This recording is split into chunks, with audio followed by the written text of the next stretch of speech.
and other minority groups faced open discrimination. It was the second time this week that the justice summarized her dissent from the bench, a rare move that signals deep disagreement. Appearing dismayed, Justice Sotomayor spoke for more than 20 minutes. Quote, "This case cannot be understood outside of the context in which it arises. In that context, the outcome is even more distressing. The LGBT rights movement has made historic strides, and I am proud of the role this court recently played in that history. Today, however, we are taking steps backwards." A Colorado law forbids discrimination against gay people by businesses open to the public, as well as statements announcing such discrimination. Ms. Smith, the woman who owned the website, who has said that her Christian faith requires her to turn away same-sex couples seeking website design services. I'm sure that's probably in the Bible. Jesus probably has a Squarespace page. Seeking website design services has not yet begun her wedding business, nor has she posted a proposed statement on her current website about her policy and beliefs for fear, she has said, of running afoul of the law. So she sued to challenge it, saying it violated her rights to free speech and the free exercise of religion. So, you jumped on my point too quickly there. So, okay, first of all, there's nothing in the Bible that is anti-gay, anti-LGBTQ, nothing like that. There are no teachings. There's not? I thought there was. Nothing. I'm not even joking. I legitimately thought there was about like not men. a single mention. Oh. There are stories about same-sex. There are instances of it occurring in there. Nothing is ever preached against. In fact, if you go by the teachings of Jesus, Jesus says to love all men, to love all people. So there's nothing in there. How the court could even use that as an excuse, number one. Number two, I'll guarantee you there's nothing about websites in the Bible, okay? Maybe the new King Charles Bible there might be, but there's nothing in the King James Bible or before it that has anything to do with it. So that's a falsehood. And that makes sense why Justice Neal had that quote that he had, because you have to frame it so it's legitimate. Right. And not a bunch of baloney. So, and the other problem that I have here is she's not being forced to express opinions that are contrary to her beliefs. She's being contracted to produce a website for someone else. If she didn't like fur coats and she made a website for someone selling fur coats, nobody would confuse her as being the person selling fur coats. Mm-hmm. So using that as logic for why you can't produce something for someone else is bogus. So there isn't a single argument in this case that has a leg to stand on. But it worked. But somehow the conservative Supreme Court decided to latch onto this with as flimsy an argument as it was to set precedent again. And to legalize discrimination. And that's exactly what it is. That is how dangerous this Supreme Court is, and that is how broken this Supreme Court is that they took something that was so flimsy, it shouldn't have gotten past. It's like a Judge Judy case. Right. It shouldn't have gotten past TV court. Yeah. Okay. It was literally that weak of an argument. And somehow the Supreme Court decided that was important enough to listen to. And to create such strong precedent. Right. Which makes you wonder that they could do it with anything, right? The Supreme Court receives hundreds and hundreds of cases a year to hear. And they go through and they cherry pick the ones that they feel are the most important, the most impactful, and the ones that are the most influential on the Constitution. And they picked this steaming pile of crap as one of the ones that they wanted to talk about. It's pretty tough to not argue there's an agenda when this is what they go with. Exactly. That's why it was vitally important that we talk about this one. Yeah. I'm embarrassed at our Supreme Court for even listening to arguments on this case. It's that bad. Right. And it's like, if you actually look at the case, it is just gay people trying to exist. And when you look at a lot of these anti-LGBT laws or anti-trans laws, it is just people trying to live and maybe get married. And it's like, it's always framed as if they have this agenda, like they want to take over the country, the LGBT people. Indoctrination. Yeah. You got to throw that in there too. It's a bunch of baloney, man. These people are just trying to live and be treated fair and equally, but that's just not allowed. No, and the worst part is the state itself had already passed legislation that prevented this. Right. So move. Now, the problem that I have, I have several problems with this. The other problem that I have here is this Constitution says any laws that the Constitution does not explicitly cover fall to states' rights. Yep. There's no anti-discrimination law in the Constitution. So therefore, if the state has a law that governs it, the state should take precedent. The Supreme Court should have had no jurisdiction over this case whatsoever because of that law that was on the books. Yeah, should have been done right then and there. So it should have never even gotten to the Supreme Court. But when you can politicize anything and you can make an agenda out of it, because now it becomes an issue of the First Amendment, which isn't that the one about free speech? First Amendment? Free speech and freedom of religion. Yeah. So, but like it's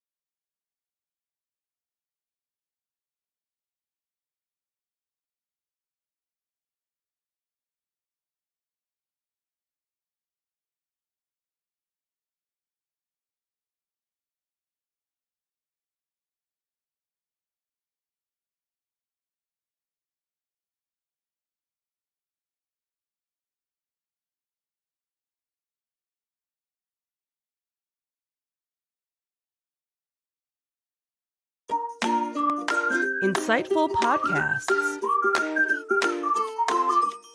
by informative hosts.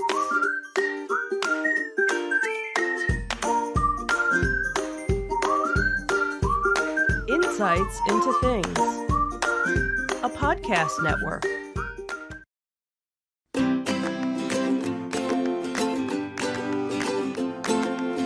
Welcome to Insights into Teens, a podcast series exploring the issues and challenges of today's youth. Your hosts are Joseph and Madison Whalen, a father and daughter team making their way through the challenges of the teenage years.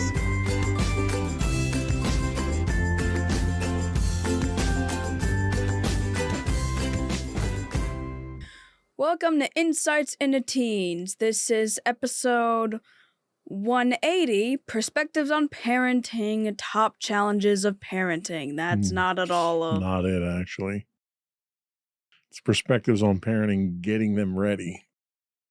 Okay, whatever. Hopefully you got the same script as me. I have the questions, all right? This is just from a couple of however long ago it was. All right, well, it'll be interesting if nothing else. Anyway, I'm your host, Madison Whalen, giving a great intro so far, and my co-host today, Joseph Whalen. Hi. This is why I don't do this stuff anymore. A little out of practice. You only do this every 10 episodes. And also our special guest for today, Michelle Whalen from Insights and Entertainment. Hi, Michelle. Hi, everyone. How you doing? Sound like, special guest. It's Mom. We just had dinner. It wasn't like, I haven't seen you in a while or anything. That's true. Been a while since we've been on the air, though. Well, yes, that is true. All right, so how's everybody doing? Fantastic. Wonderful. And you? Good. Not used to this, but we're working on it. And another year older. Yeah, that's... Yeah, look at that. Ain't that nifty, am I right? Pretty soon we're not going to be able to do Insights into Teens anymore. I still got a couple of years, technically. Well, that's good. So the show will continue for a little while. Till I'm 20, technically. Like, I'm still a teenager at 19, technically, so... That's true. True. And then we'll have to go out and dig up another teenager that can be on the show. Or we'll be lying. Well, technically, you started the show at 12, so. Right. Yeah, technically we were lying from the beginning. Yeah. It's all a lie. Bunch of liars. Anyway, so today we're going to be doing another one of our perspectives on parenting. This is the third episode of this we've done. It's kind of our big episode, 10 episode margin topper off, or segue into the next era of what our Insights into Teens podcasts are going to be about. Kind of like a season arc, Pretty much, yeah. And like you said earlier, today we're going to be talking about a section from that we've been pulling from so far for the other episodes, which is getting them ready. So we're going to be going through various different questions relating to things of teaching kids to socialize, instilling good behavior in them, and looking after their educational needs. Since I do not have the right thing up, I do not have a good summary, so that is my best interpretation of what we've got so far. That's good enough. All right. But before we get started on the podcast, I'd like to invite the listening and viewing audience to subscribe to the podcast. You can find audio versions listed under Insights into Teens. You can also find video and audio versions listed under Insights into Things. I'd also like to invite you to give us your feedback on what we're talking about, or give us your suggestions for show topics. You can email us at comments@insightsintothings.com, and links to all these and more are on our website at www.insightsintothings.com. Are we ready? We are ready. Alrighty.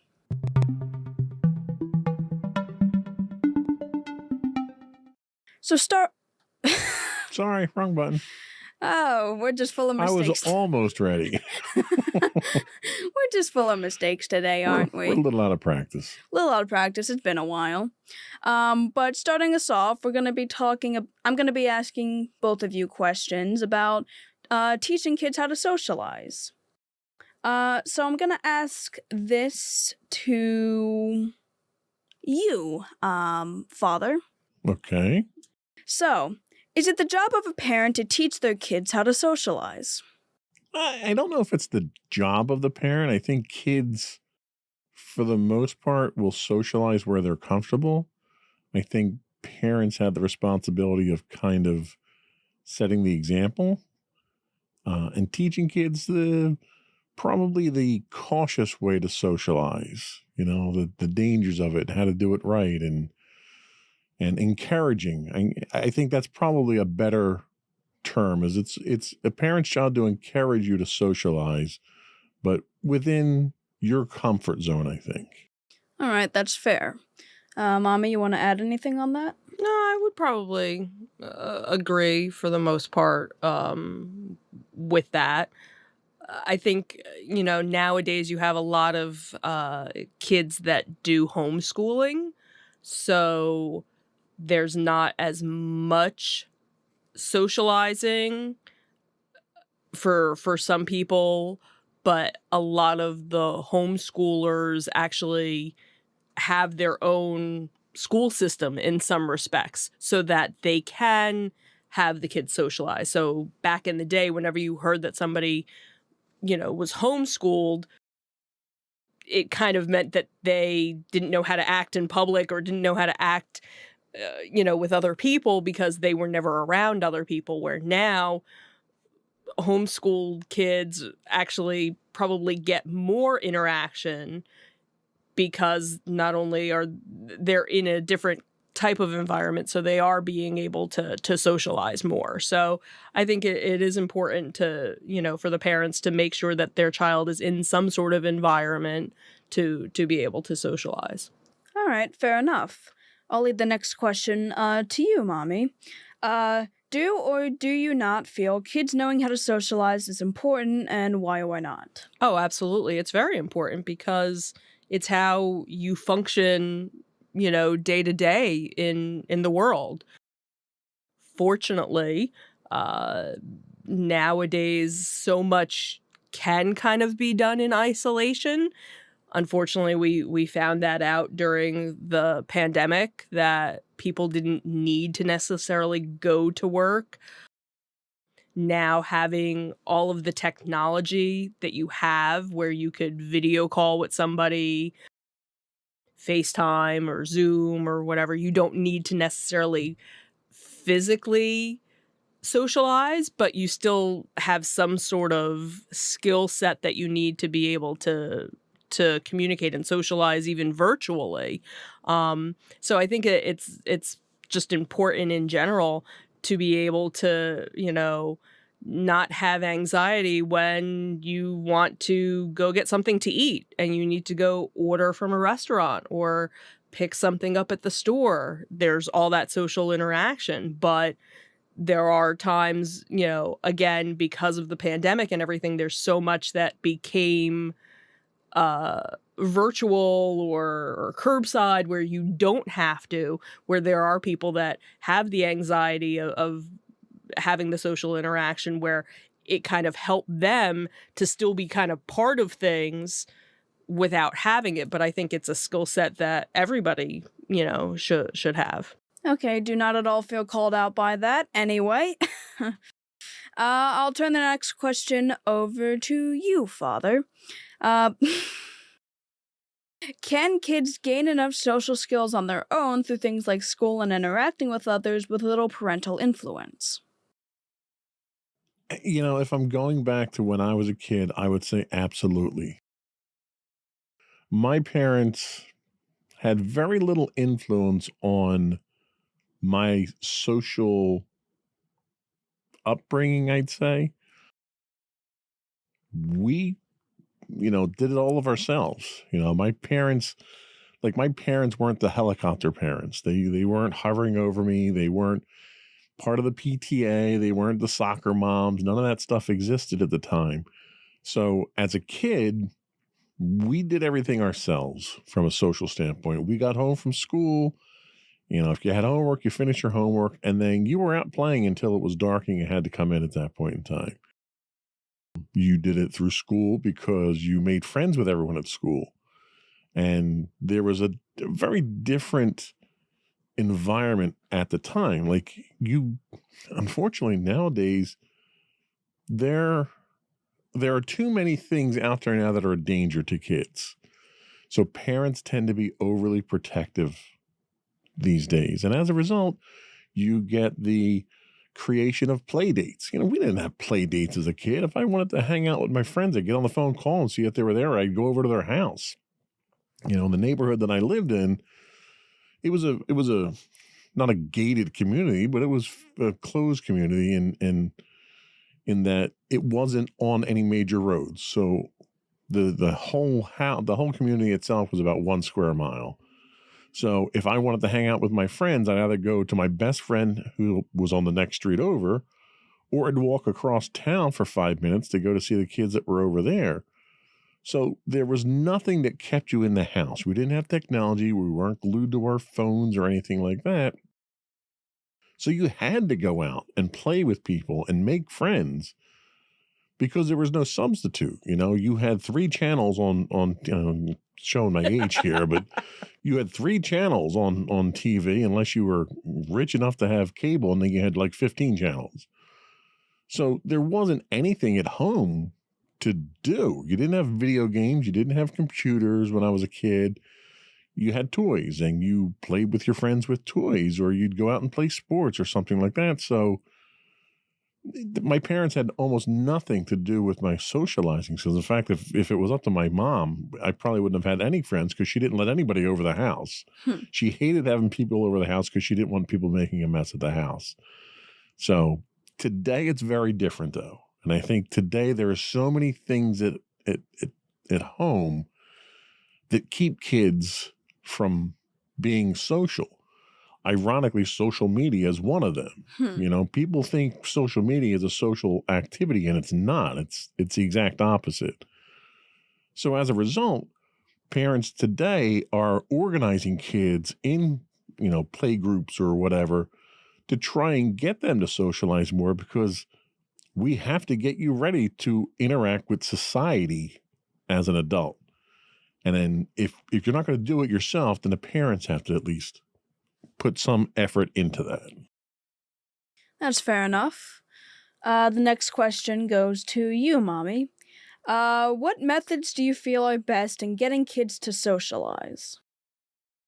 Well, I think it helps if there's some sort of common interest. So, for kids to either join a sport or do dance or some sort of club, some sort of activity, I think that always helps because then you have that common bond versus, hey, I'm into video games and I'm into baseball, but I don't like video games and I don't like baseball. You might have a conflict, and then it might make you actually not even want to socialize. So I think that's probably a good start. Besides school, I think going to school or being with kids your own age is a great way to kind of start the socializing. And then if you see that there's some sort of, issue where, maybe they're not socializing enough, maybe they're not getting along with people, maybe trying to find a group where, they would kind of feel that they belong. That makes sense. Do you want to weigh in on this, Daddy? No, I think Mommy covered that topic pretty well. Alrighty. Next question goes to you then. Should certain social activities be limited to different age groups? If so, which ones? None come to mind immediately, but I'm sure there are certain ones that are age appropriate. Certain things require certain resources. If you want to go to the mall's only going to allow a certain age group to be there unsupervised. If you want to go to the movies, you need transportation, you need money. So there's logistics around that, right? Mm-hmm. If you just want to hang out with your friends, no, that shouldn't be any age group. You're going to watch TV or play video games or play board games. So anything that's there probably would be age specific to the actual activity itself, and it would be less dependent on the socializing aspect of it than it would be what the actual activity, I think, would be. That makes sense. Anything to say on that? No, I think that was okay. All right. Mommy, the next question is for you. Okay. What kind of impact do you feel that you've had on my social life?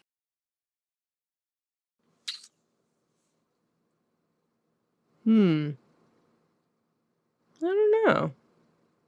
I hope a positive one. While you weren't in any sort of clubs or anything up until high school, you did do the before and after care, which that was kind of, not that it was necessarily a club, it was something that was needed because of, going and working, in the office and the hours of school and things like that. But that kind of became a way for you to socialize with a vast array of kids that weren't necessarily all within your age group. When you started, you were one of the younger kids, and then you became, the older kids. So you got to kind of see the transition of being the kid that, oh, I don't have that much homework, I want to go play, to being the older kid that had more homework, and you got annoyed at the younger kids who just wanted to play because you still had homework that you needed to do. But I think you also kind of found your niche of, okay, I kind of like being the older kid and hanging with the younger kids and kind of being the mom of the group in a way. I think that kind of became your niche in a lot of cases, because even with, the kids in the neighborhood, you're one of the older ones when you would get together and do stuff, and you kind of organize, and you're kind of like the kid wrangler. Come on, let's do this. Let's go here. Let's do that. Or, even when you were in marching band, if somebody needed a Band-Aid, wait, I got one. Oh, you need a fan? You're hot? Yeah, here's that. Oh, you were the one that, was taking care of everybody. So I think that kind of helped to put you in that. I know I kind of look back and I kind of have regrets that we didn't get you more involved with things when you were younger. And unfortunately, it was time constraints where, there were activities that started at, 4:00 in the afternoon, but because of our working schedules, we couldn't do that. So you weren't able to do dance or brownies or Girl Scouts or things like that. I like brownies. Who doesn't? So I kind of regret that, and I wonder how things would have changed if you had been able to do those things. Would you be, different socially than you are now? That's fair. But, I don't think you have any regrets for it. I don't think you ever go, I really wish. Yeah, not really, no. You're kind of, happy, like, being where you are. And again, I think part of it is also because we went through COVID, and that was when you were in middle school. So that was another, like, informative year time frame that kind of got compressed, where that should have been more getting out, hanging out with friends, doing things, but nobody was doing any of that. But you have this nice little core group, of friends, which is important, I think, that everybody have that. So you might not always be able to get together with everybody, but it's like, all right, well, do you want to do something? All right, we'll do something this week, and it's maybe not everybody all at once, but okay, so this day you hang out with this person, and this day you get to hang out with that one. And, so I feel, that it kind of, all right, we did a good job. She's not the person that's, sitting at home, not talking to anybody, not communicating with anybody, not hanging out with anybody. So, so I think we did good so far. Fair enough. Just need to learn how to, order food on your own. That's all. Yeah, we're not going to talk about that. All right, so the next question is going to go out to you. So you mentioned before how a parent can kind of influence a kid in the terms of them being social. So do you believe that a parent could cause a child to be less social? Yes. There are certainly a number of different ways that a parent can have that impact on a child. And sometimes it's not a negative impact. Sometimes if you're someone who is more interested in going out and socializing than you are in doing the things that you need to be responsible about doing, schoolwork or chores or whatever, having a parent make you less social is a positive. The negatives tend to come in with parents who live vicariously through their kids. And you see this a lot with sports.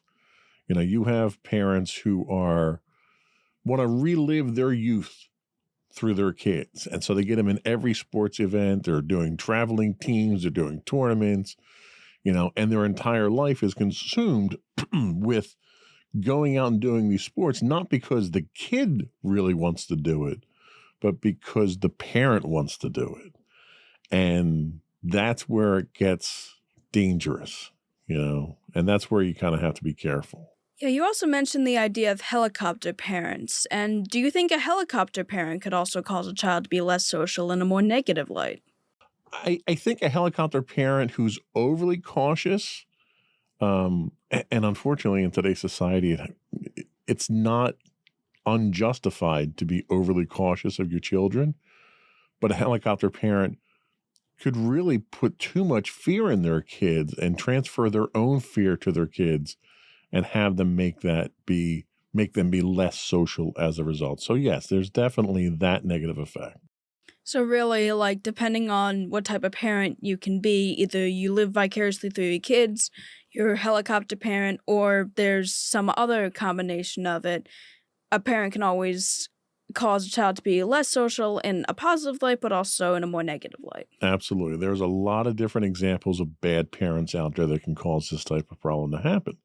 You have parents that aren't involved at all with their kids. And as a result, their kids are overly social. They wind up getting into groups that are a bad influence on them. They wind up getting into substance abuse issues. And parents should be doing something about their kids, but they're not. And they allow their kids to basically run free with no constraints on them at all. And that's not a good thing either. All right. Final question in this section goes to you, Mommy. Are there right and wrong ways of teaching a kid how to be social, and what would you say they are? Well, yeah, there's, I think you need to, have your child interact, out in the real world, and not keep them, at home all the time. And, children should be, seen and not heard, because you see it time and time again where, a parent has their child out, shopping or at a restaurant or what's so funny? Nothing. Okay.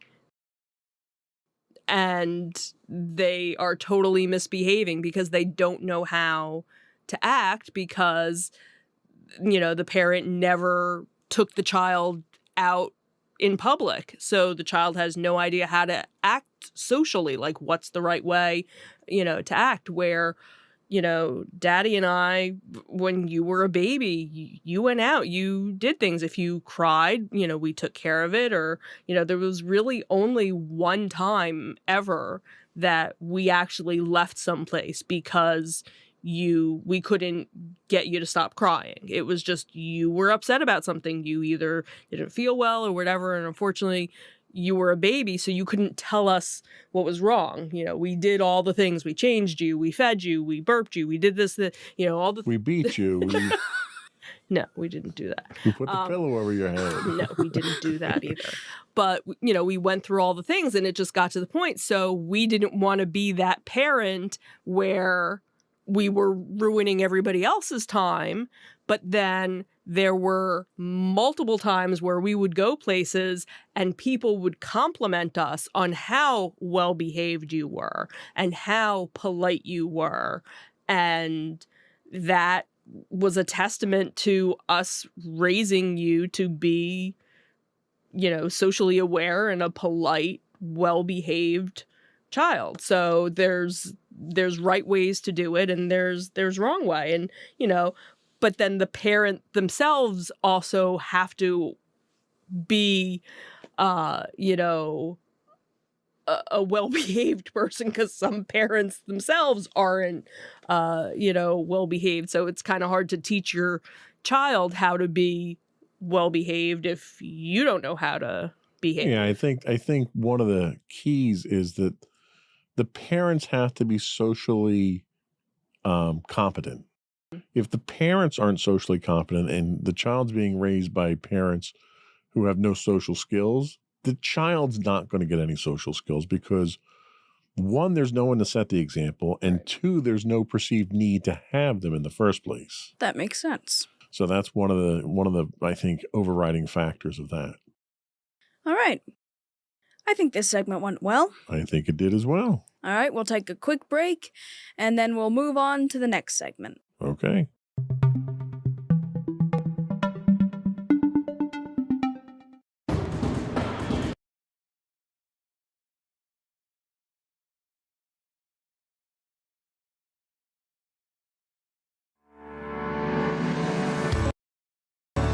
Insights into Entertainment, a podcast series taking a deeper look into entertainment and media. Our husband and wife team of pop culture fanatics are exploring all things from music and movies to television and fandom. We'll look at the interesting and obscure entertainment news of the week. We'll talk about theme park and pop culture news. We'll give you the latest and greatest on pop culture conventions. We'll give you a deep dive into Disney, Star Wars, and much more. Check out our video episodes at youtube.com/insightsintothings. Our audio episodes at podcast.insightsintoentertainment.com, or check us out on the web at insightsintothings.com.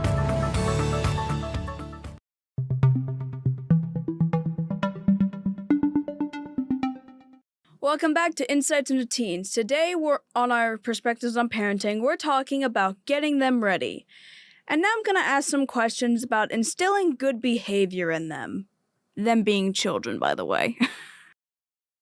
All right. To start us off with the first question, we'll go to you, Dad.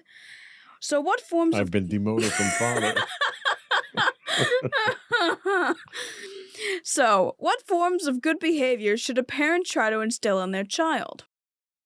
Yeah, without getting overly verbose, I think the basics. You want your kids to be honest. You want your kids to be hardworking, and you want your kids to treat other people decent. I think if you can get those three, qualities instilled in your kids, everything else kind of falls in line at that point in time. And keep your expectations realistic. You're not gonna turn your kid into a philanthropic genius overnight, but you have to demonstrate to them these skills and these qualities. You have to be honest. You have to treat them with respect and make sure that you're kind to them and kind to others. One of the things that my mother always instilled in me was her compassion. She had this overwhelming compassion for everyone. There wasn't anyone my mother ever turned away who needed help. We might not have had enough food on the table for the family, but if somebody needed help and she could take somebody in and give them a roof over their head and a warm meal and get them back on their feet, she would do it in an instant. And that leaves a lasting impression on kids when you see your parents act in noble ways like that, I think. That makes sense. Any other traits you'd like to add, or you think he kind of covered it? No, I would say just raise your kids to be decent human beings. That's, I think, if they're human beings. Well, for the aliens out there, we don't want to discriminate. Right. Yeah. But I think that's the top level. If you are raising to be a decent human being, everything else kind of just falls into place. All right, that's fair. Turning it over to you, Mommy. Okay. How do you feel the actions of the parent can affect how good-natured or well-behaved their child is? Well, I think that comes into play where you're setting that example. If Daddy and I are, you see that we are, walking down the street and we see somebody that's homeless and we're like, screw them, and and we, kick over their cup or something and we're all jerky or whatever, well, you're going to be like, all right, well, I have to be a jerk to everybody. Or in some cases, maybe that would even make you not want to be like that because you realize that's the bad example. But I think when you see, hopefully the good example that the parents are setting, that makes the child want to set that good example. But then again, you have parents that go out of their way to have good examples, but the child just doesn't see it or has some sort of issue where, nope, I'm not going to be like that. I want to be the exact opposite of my parents. So as parents, you kind of... These types of behaviors can be instilled through discipline.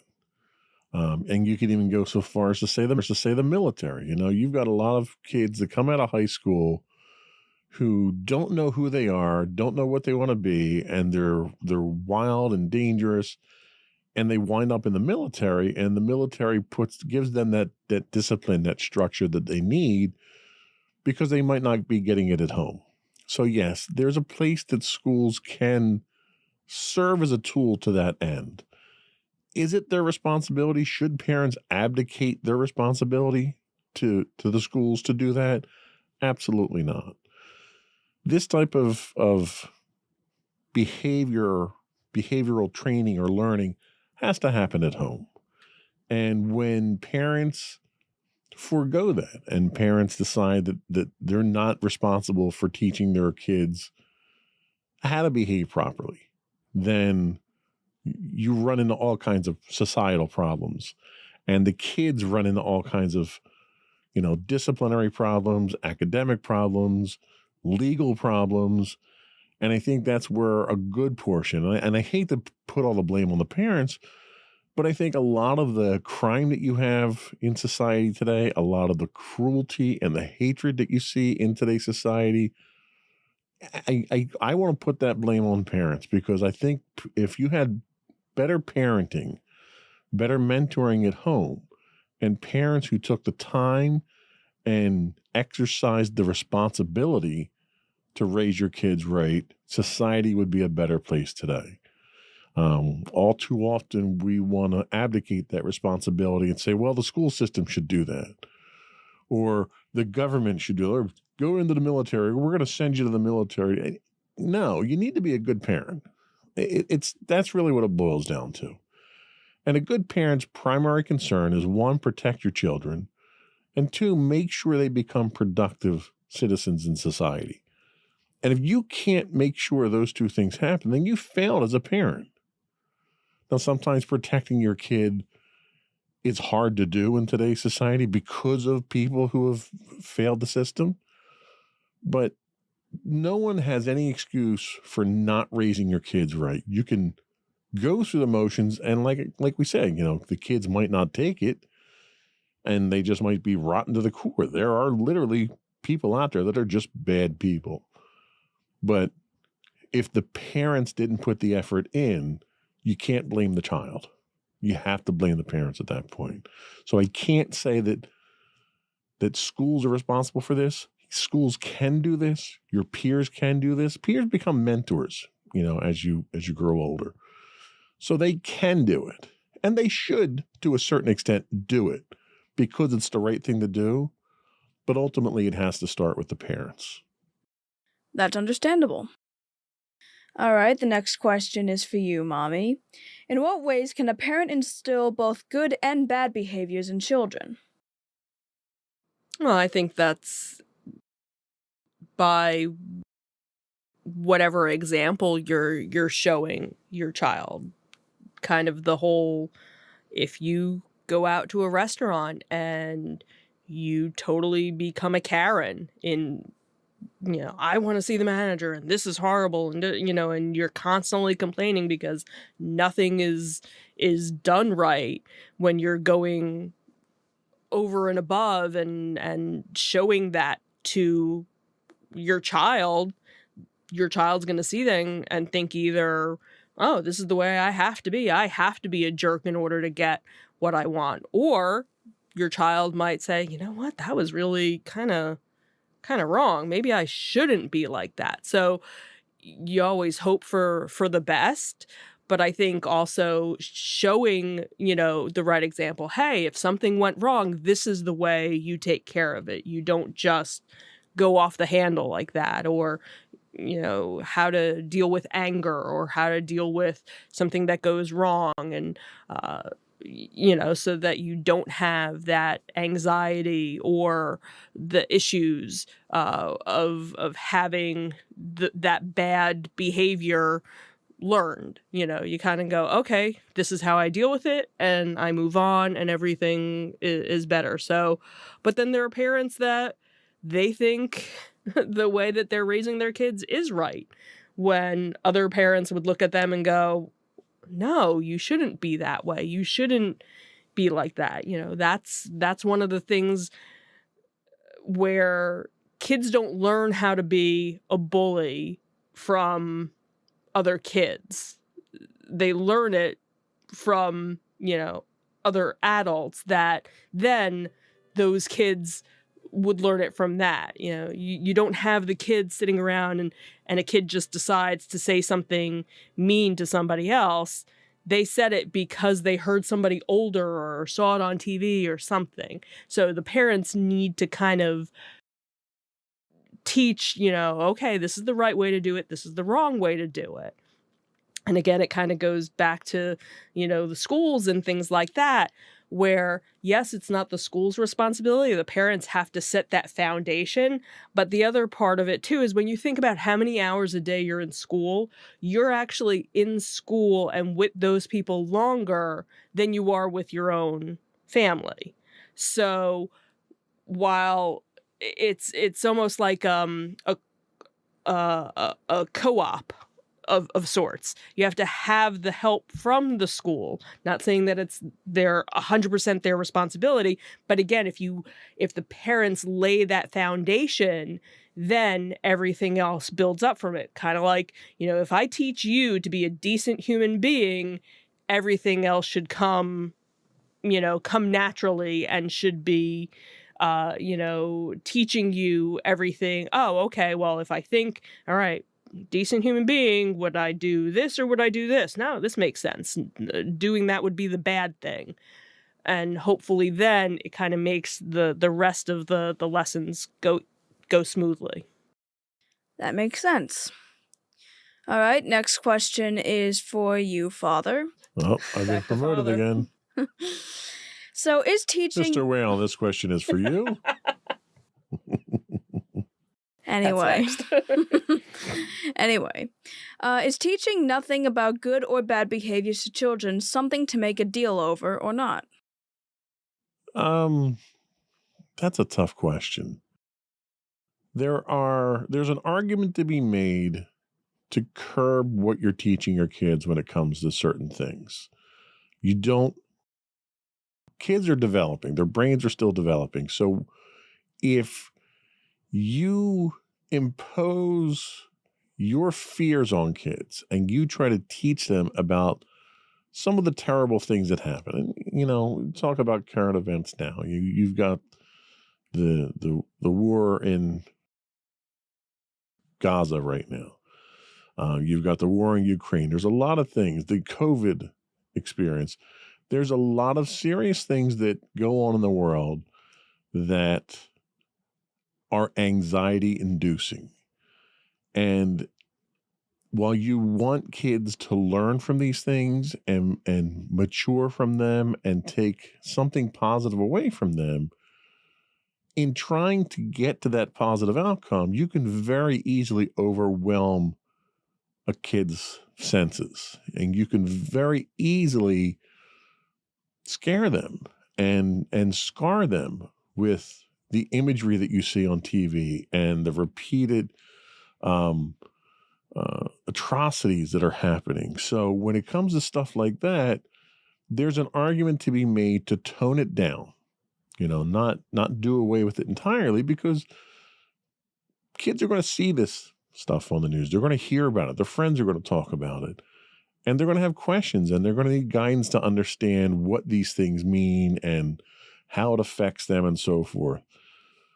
But you don't want to throw them, into the fire and give them everything. So there's a certain level of discretion, I think, that's involved in that parents really need to understand their kids. And this is part of going back and being a good parent. It's not just about setting an example. It's about understanding the audience.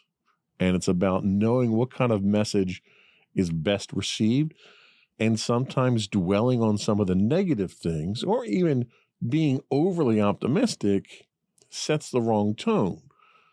So I think parents have to understand their kids. You have to respect your kids, and you have to talk to your kids. Every kid is different.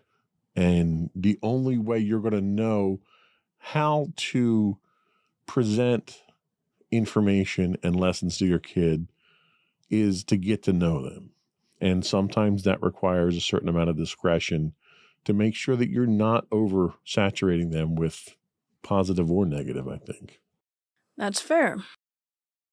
All right, for a bit of personal experience, Mommy, what have you done to instill good behaviors in me? What have you done? I locked you in a closet. No.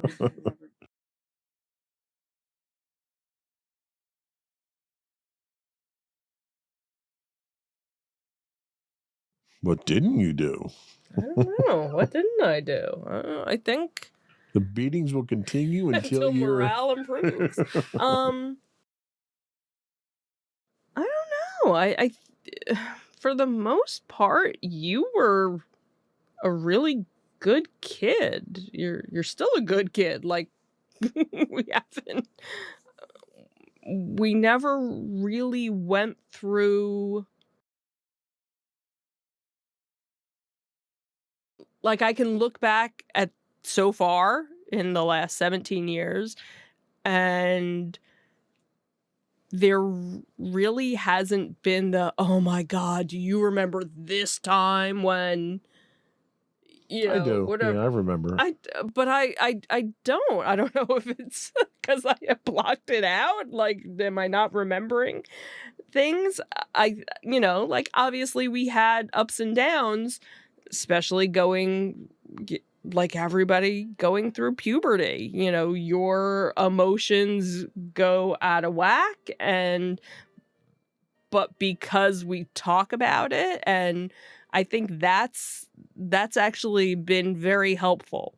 I think the fact that we have this understanding between all of us, for the most part, you know, there are obviously things that you don't want to talk to Daddy about because it's, you know, a girl thing, a female thing, you know.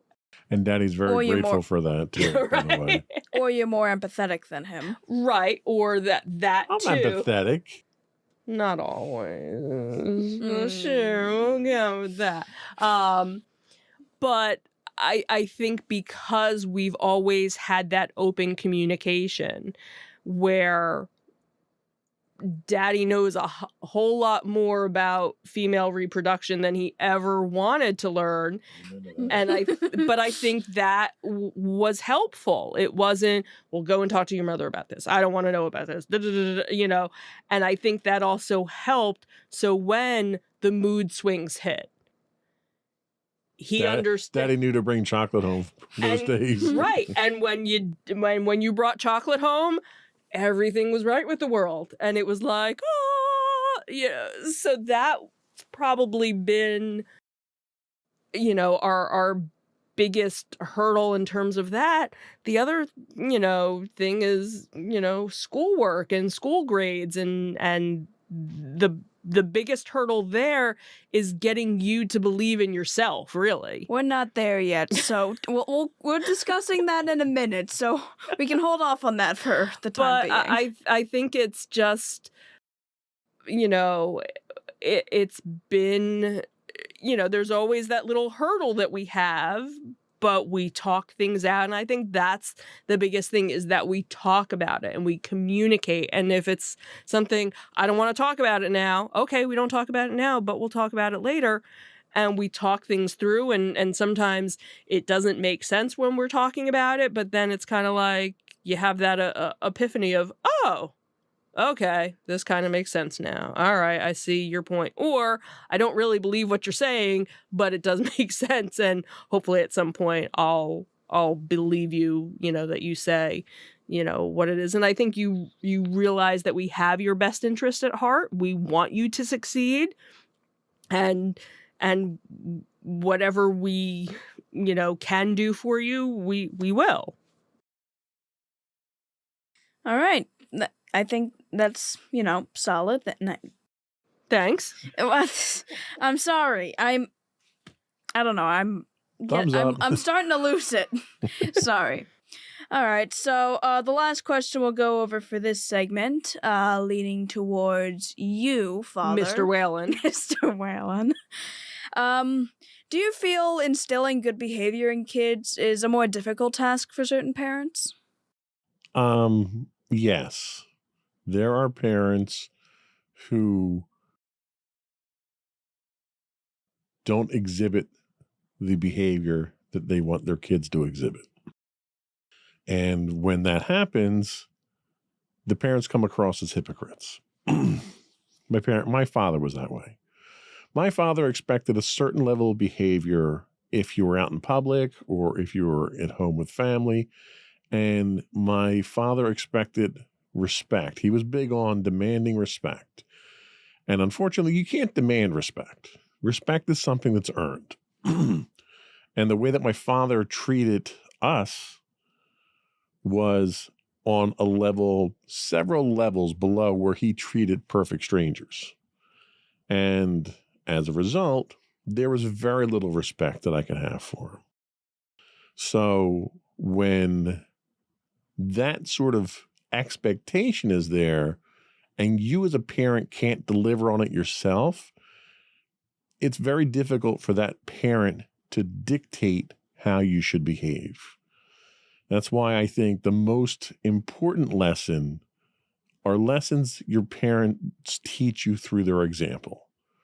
If your parents are decent people, if they're respectful, if they have pride in you and self-confidence in you, those things transfer down to you. Unfortunately, so do their negative traits. If your parents lack ambition, or if they're lazy, or if they're disrespectful, or they insult people, or they're negative, those traits transfer down to the kids as well.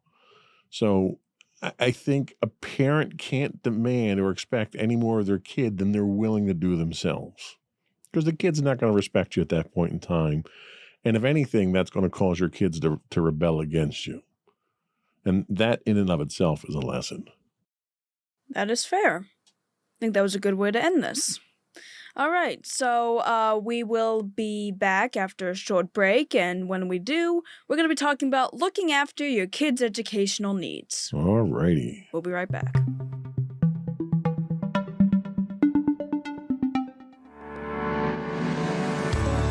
Insights into Entertainment, a podcast series taking a deeper look into entertainment and media. Our husband and wife team of pop culture fanatics are exploring all things from music and movies to television and fandom. We'll look at the interesting and obscure entertainment news of the week. We'll talk about theme park and pop culture news. We'll give you the latest and greatest on pop culture conventions. We'll give you a deep dive into Disney, Star Wars, and much more. Check out our video episodes at youtube.com/insightsintothings. Our audio episodes at podcast.insightsintoentertainment.com, or check us out on the web at insightsintothings.com.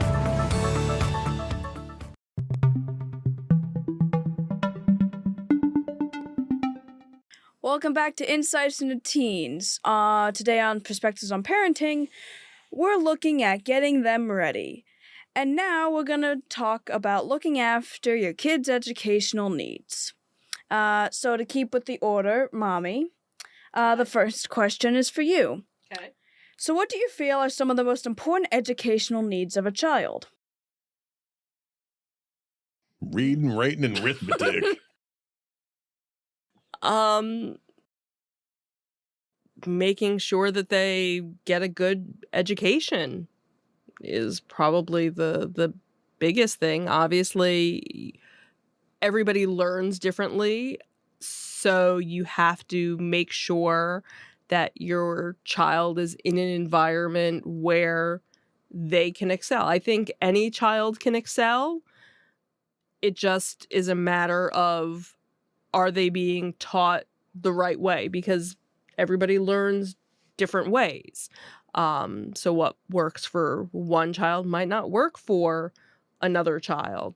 So I think that's a big thing is knowing where your child's limitations are, what do they excel in, what do they need help in, and to try and help them navigate that so that they can succeed.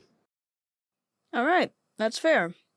Want to comment on any of that? Nope. I think she's spot on there. Woohoo! Alrighty. Right answer. Next question is for you then. Should there be a line between what parents have to teach their kids and what they should learn in school? Something I feel like, is kind of put in question a lot in the modern day. So. Oh, absolutely. And I think my take on it is parents should teach their kids wisdom and schools should teach the kids knowledge. So you learn book knowledge and your maths, your sciences, your languages, all that comes from school. And I'm perfectly fine with that. How to use that knowledge is what is wisdom, right? So then your parents teach you that. How to utilize the abilities that you gain from school, when to utilize them, and how best to put them to use that benefits society. That's what your parents should be teaching you to do. I think schools can't do that. And schools can't do that because school's job is not to do that. School's job is to dump knowledge into you, teach you the subjects. And when schools try to teach you the moral side of those things, that's where they run into problems. Because schools are institutions of the state. And the state itself is, by its very nature, biased. I think parents who it's their responsibility to raise productive members of society should be the ones that are teaching their kids how to use that knowledge and how to interact in society, while schools can maintain the control of that knowledge and teaching of that knowledge with the oversight of parents. Parents should have control over the knowledge that you get. Parents shouldn't abdicate teaching kids about history. And I'm talking real history, not watered down history that make people uncomfortable. History is history, and that's what you should be taught, even if some of the subjects may be sensitive or uncomfortable or may not hold a certain light to individuals or institutions in this country. It's history, and it's worth learning. Your sciences are the same thing. Let the parents be the ones to teach kids the intricacies of how that knowledge is then used for the betterment of society, and keep the schools out of the raising of the kids. They should be the teaching the kids. All right. I definitely think that's fair. So this question kind of goes along with that, and despite that we haven't gotten entirely your opinion on the full matter, I still think it would be good to get part of your perspective on this, Mommy. So due to more neglectful or restrictive parenting, should schools be required to teach a bit more about sensitive topics? Well, I don't think it's the school's responsibility. It's someone's responsibility. And I think that's where you kind of have to, let the school kind of gauge where, something might be lacking, and where, a teacher should reach out to the parent saying, hey, did you know such and such was going on with your child? Because in some cases, the parent might not know, because, maybe when the child is at home, they act, one way, but yet when they go to school, they're a completely different person. And especially if it's a bad behavior or something along those lines. So, again, they're going to school to learn and to get that knowledge. But again, like I had said, kids are in school far more hours than they are at home, during the week. And then of course, if you have parents that are divorced, where then their time is even more split between, different parents or whatever the parents' work schedule might be. So I don't want to say that, the school needs to be surrogate parents, but again, it's a cooperative between, the school or whatever education, or if it's a club or something that, a child is involved with. Hopefully there's some sort of advisor that is seeing something that maybe the parent's not seeing, that they can at least bring it to the parent's attention and say, hey, listen, we realize, this is going on. Did you even know about it? Do you even, realize that this is an issue? And kind of go from there. That's fair. All right, turning it over to you, Mr. Whalen. Do teens' educational needs include more than just academics? Absolutely. And I think we touched on, I think, one of the most significant aspects of this when we talked about socializing and social skills in the first segment. Socializing isn't something that's in a book, right? You don't take a course on how to be social. Social interactions happen as a byproduct of being in a school with multiple kids and adults who are your teachers or your counselors or stuff. So there's more that happens.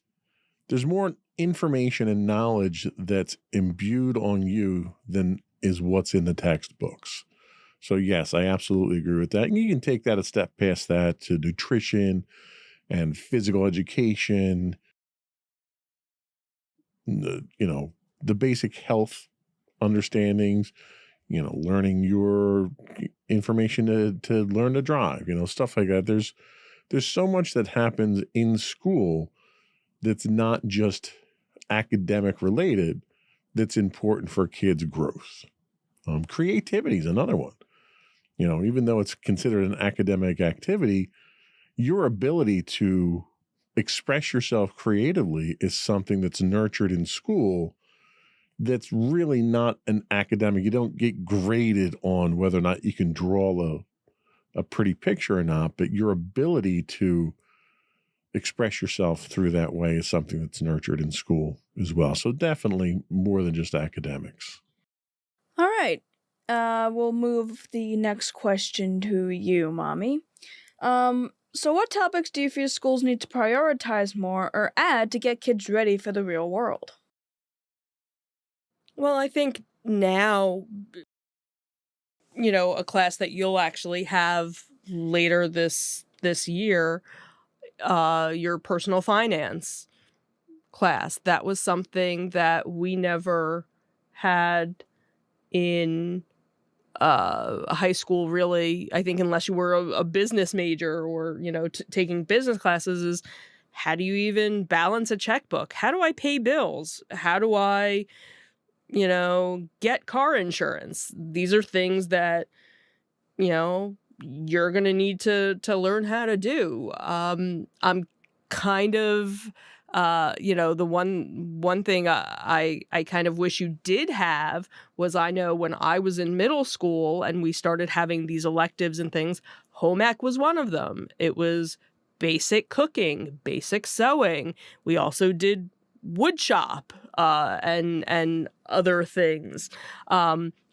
So you kind of got a little taste of that. And that was something where now, if you wanted to take a cooking class, you could, but with all of your other classes that you have, for engineering and stuff, you don't have that space available. But I think something like that should be something that's taught. Just basic, everyday survival of, how to do the laundry and things like that. Not necessarily that it needs to be a class, because again, that should be something that, that's done at home. But I think if your parents aren't ones that like to cook or know how to cook, I think if you were in an environment with your friends on how to cook, you'd have more fun learning it, where, there are some people that have fun cooking with their family if their family likes to cook. There are some, families that don't like to cook, or have relatives that do cook. So I think that would be something. I'm surprised they've gotten away from that and added all these other things, because the other thing too is, while it's great that you can end up graduating high school and have all of these college credits, there are some kids that, end up having like double majors in high school now, where they're graduating high school already with an associate's, and it's like, okay, so now what do? You're still only 18 years old. You still have a lot of learning to still do. What's that piece of paper going to do? Are you really ready for the real world? Maybe you are, maybe you're not. So I think in some cases there's more pressure on kids your age than when, Daddy and I went to school. But yet I think also you guys have more advantages because there's more information out there. But I think in a lot of cases, it's almost information overload too. So it's kind of like a double-edged sword where you have it better in some cases, but I think you're kind of lacking in others because there's so much more out there to do. Like some of the classes you're taking are things that I couldn't take until college. And it's funny because I remember having this same conversation with my parents when I was in 8th grade, and what I was learning, they didn't learn until college as well. And I was actually using their college textbook to help me with a report. So it's, I get to now see that kind of full circle of, oh, well, back in my day, I didn't do that until I went to college or I went to a trade school. And now it's, oh, I'm doing that in 7th grade. Psh. So, yeah. So I think that's kind of where, again, double-edged sword. I think there's a lot that should be taught, but then there's a lot that you're being taught that somebody would have had to go to college for. So. Fair enough. All right, now we get to the college questions. Awesome. Dun, dun, dun, dun, dun, dun, dun, dun. Oh, sorry. All right, first of them goes to you, Daddy. Should parents I don't be... know who I'm going to be by the end of this. So should parents be the ones fully responsible for sending their kids to college? Absolutely not. Somebody else should pay for it. And if so, who? Please write us a check. No, and you know what? It's funny. I was thinking about this question. The college boards agree. And that's why the college boards don't just look at your academic transcript. They look at the clubs that you're in. They look at the charity work that you do. They look at who you are. They try to look at who you are as a person. They look at personality. They look at everything. And the person that you become isn't the person that you are on your test score sheets, on your CVE or CV. It's the person who is in that after school club, or the person who volunteers at the soup kitchen or at the animal shelter. These are all the various different things that help you get to college and put you through college. Now, that's just talking about the personality and the morality, the character development side of things. But outside of that, from a financial standpoint, there's tons of different things that can help you financially get through college and get to college. Parents shouldn't think that the burden is all on their own to send you to college, keep you in college, and buy your books and all that. There's a lot of help that's out there, and a lot of that comes from you too. A lot of it comes from your academic achievements. The higher you score on your academic efforts, the easier it is to get financial aid. So you're helping to pay part of your college just from your performance. It's not just the parents. I think the parents have a large role in it. I think I look at it from a strictly dollar and cent standpoint. If you look at it that way, it's an investment. Your parents getting you to college and getting you through college is an investment for your future. And if there's one thing that parents want for their kids, it's for them to be successful. And whatever you do, whatever you choose to go to college for, whatever you choose to do in life afterwards, even if you choose not to go to college, Mommy and daddy want you to be successful, and we want you to be happy. And, success lends itself to happiness. So it's an investment there, but it's also the community who helped to build you into that person that makes you successful. We can't take credit for it. The majority of the effort comes from your part, but there's a lot of guidance. There's a lot of help along the way. Some of that comes from friends. It comes from your peers. It comes from mentors that you're going to be associated with. You're taking a trip to Japan. That trip to Japan, very few kids are going to take that trip before they get out of high school.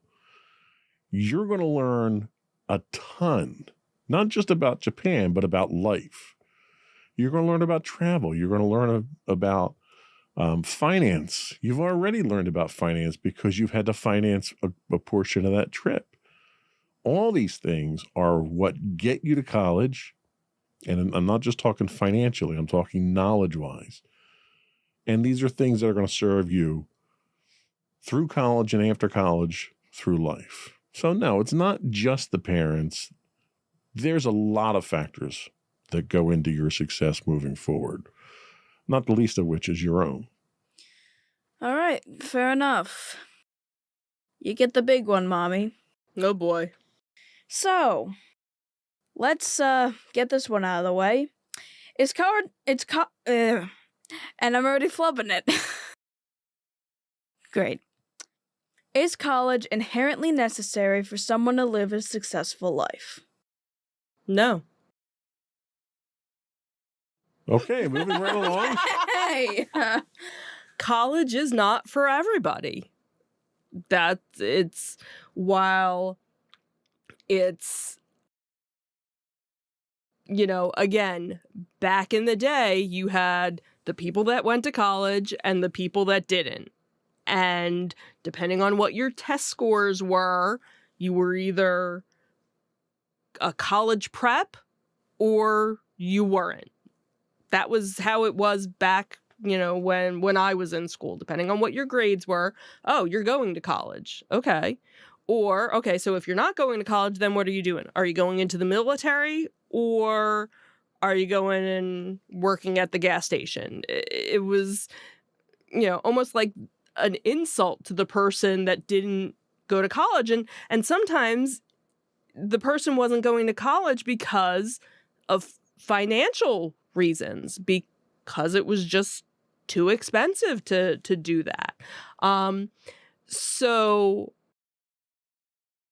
if you have to want to do it, there are kids that their parents tell them you're going to college whether you like it or not, and then that kid ends up in college for 10 years because they go to school and they don't know what they want to major in, so they major in one thing and they do that for a couple of years and they don't like that and they move on to something else, and you get that professional student where they just keep getting more and more degrees because they don't want to go into the real world. They just rather stay. I think nowadays there's so many technical schools out there where that might be better suited for for a student or for a child to go into that aspect. You have to do what you want to do. If it's something where you want to be in the medical field, you want to work in that, then you have to go to college. Unless you want to be a medical tech, then you would go to, a technical school that deals with that. You want to be a lawyer, well, you have to go to law school, then you have to go to college. Depending on what it is that you want to do, then there's a certain path that you have to follow. If it's something where you're not sure, should you still go to college? Well, maybe that's where you decide to kind of stay more local.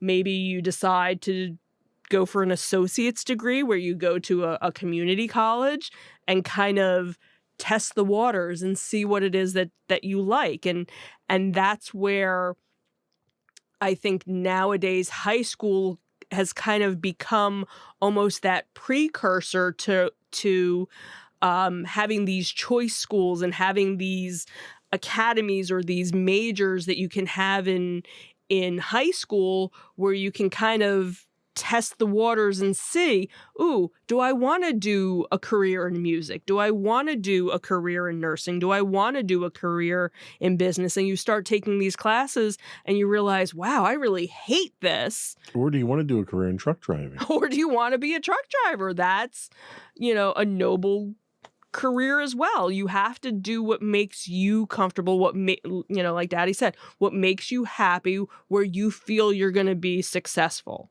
And success is based on what you feel. You might only make, $50,000 a year, but you're completely happy, where you could be making $100,000 a year and you're completely miserable. It's all a matter of perspective. So you have to do, what makes you happy. Maybe working in that corporate environment makes you absolutely miserable, so you don't want to do it. But, working in, a clinic, a veterinary clinic or something, as a technician, makes you happy. You're not making as much money, but you're happy. You go home at the end of the day feeling fulfilled. That's what, you have to figure out what will make you happy. What do you feel will be successful, and what path do you need to get there? Is it college? Is it engineering? Is it music? Is it art? Is it computer science? What is it that brings you joy? That's really kind of the main thing that you have to look at, and then just kind of go from there. All right, I'm not going to ask you if college is right for me. We're not going to go down that path Yes, today. you are going to college whether you like it or not. No. Okay. No, seriously, we've had this discussion. We had, kind of the precursor to this discussion when it came to National Honor Society. I'm just saying, this is where we talked about it, and you were very adamant that you didn't want to do it. You probably could have gotten in if you had applied and you were asked to apply. You got the invitation to apply, and you chose not to. That was your decision. We did negotiate at least 2 years of college. Right. Just for the record. Right. And we did say, and that's because we felt, because of where your grades are, we know you're going to get into a 4-year school. There's no question about it. And that's the other thing too, is nowadays there's a college out there for everybody. Now you can go. Even truck drivers? Yeah, I'm sure there is. I wouldn't be surprised. You can go anywhere in the country, anywhere in the world, and there is a college available. If you want to do a virtual school, there are tons of virtual schools out there. So if you never want to set foot on a campus somewhere, you still have the ability to take classes and get a degree. Because again, the world has changed in the last 10, 15 years, and it's so much more accessible to do that. If it's something where we start visiting colleges and there's nothing that sparks any sort of joy in you, where you're like, nope.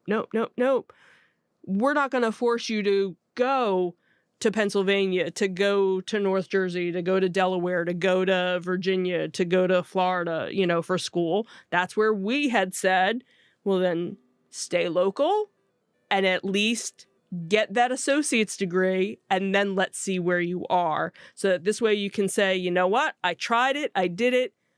What have we always said growing up? At least try something once, and if you don't like it, you never have to do it again.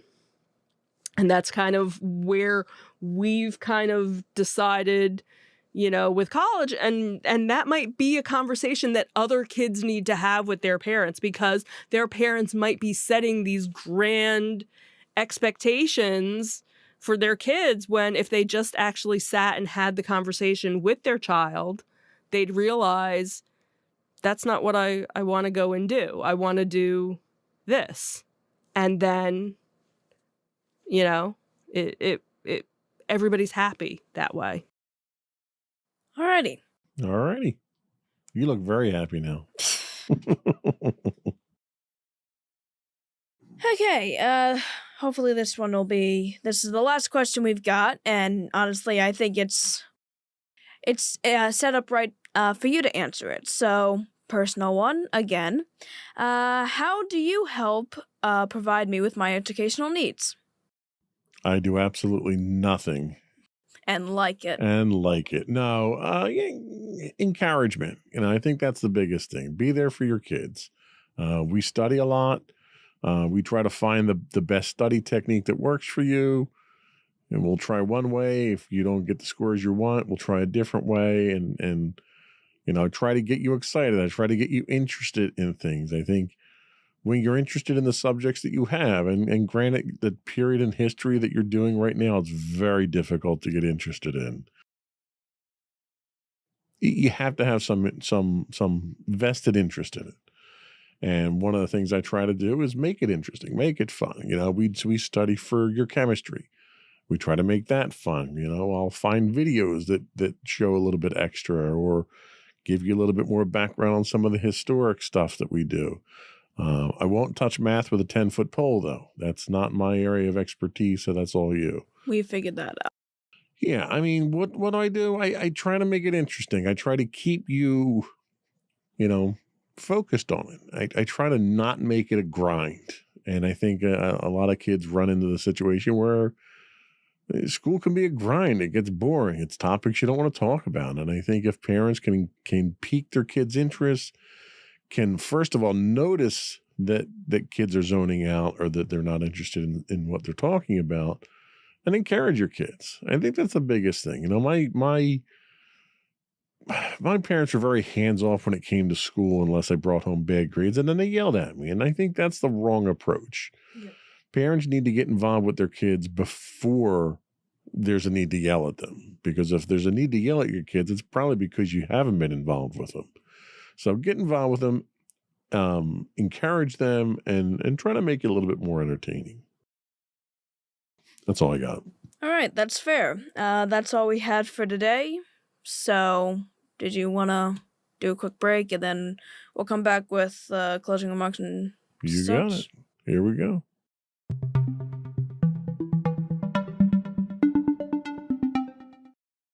All right, so this was the end of our supposed to be one episode segment on top challenges of parenting. Overestimated how long the answers were specifically, but Parenting's really hard. We had to do a number of episodes. But hey, I think we got the most out of it, because we were still able to get to everything. So now we can get into some of the more interesting topics outside of this for our next ones, although that's going to be obviously a while from here. All right. But thank you both for joining me. Thank you for having me too. No problem. Now that I know my 12 names. Yeah, that was fun. So, thank you for joining us. And before we go completely, I'd like to give us a bit of start our show plugs. So, when it comes to our subscriptions, you can find us on Apple Podcasts, Spotify, Google, Stitcher, iHeartRadio, TuneIn, and really anywhere you can get a podcast. You can email us at comments@insightsintothings.com. We're on Twitter or X, whatever you really go by at this point, at insights_things. We have high-res videos on YouTube at youtube.com/insightsintothings. We stream 5 days a week on Twitch at twitch.tv/insights into things. You can find audio versions of this podcast listed as podcast.insightsintoteens.com. We're on Facebook at facebook.com/insights into things podcast. We're on Instagram at instagram.com/insights into things. And you can find links to all these and more on our official website at www.insightsintothings.com. And that is it. That's it. Another one in the books. Bye, everyone. Bye. Bye.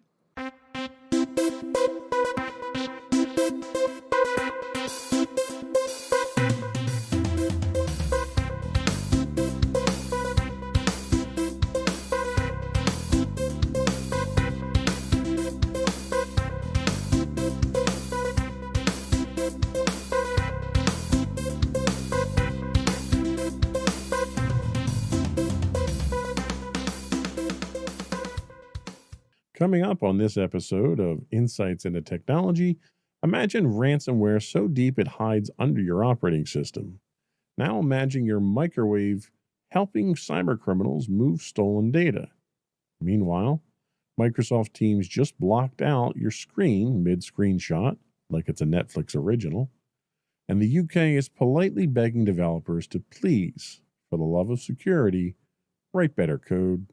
Oh, and Intel chips are leaking again. Surprise! This is Insights into Technology. Insightful podcasts by informative hosts.